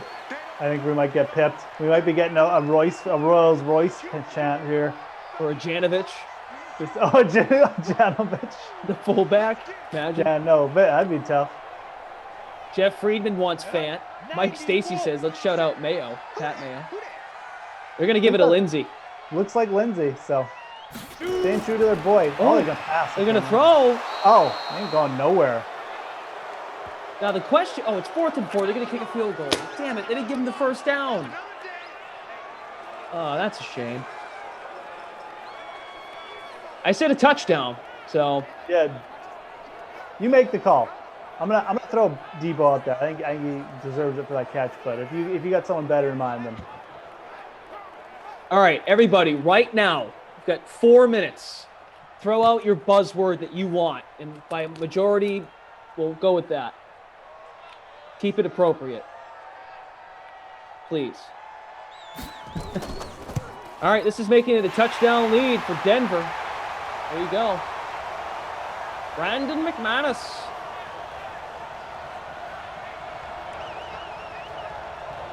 McManus with the swift boot. McFantus. That's true, too. Yeah, Denver up by a touchdown. We're not paying too much attention to this game, but they're kind of, I don't want to say dominating, but man, that was a dominant drive. I mean, took 5 minutes off, runs the whole time.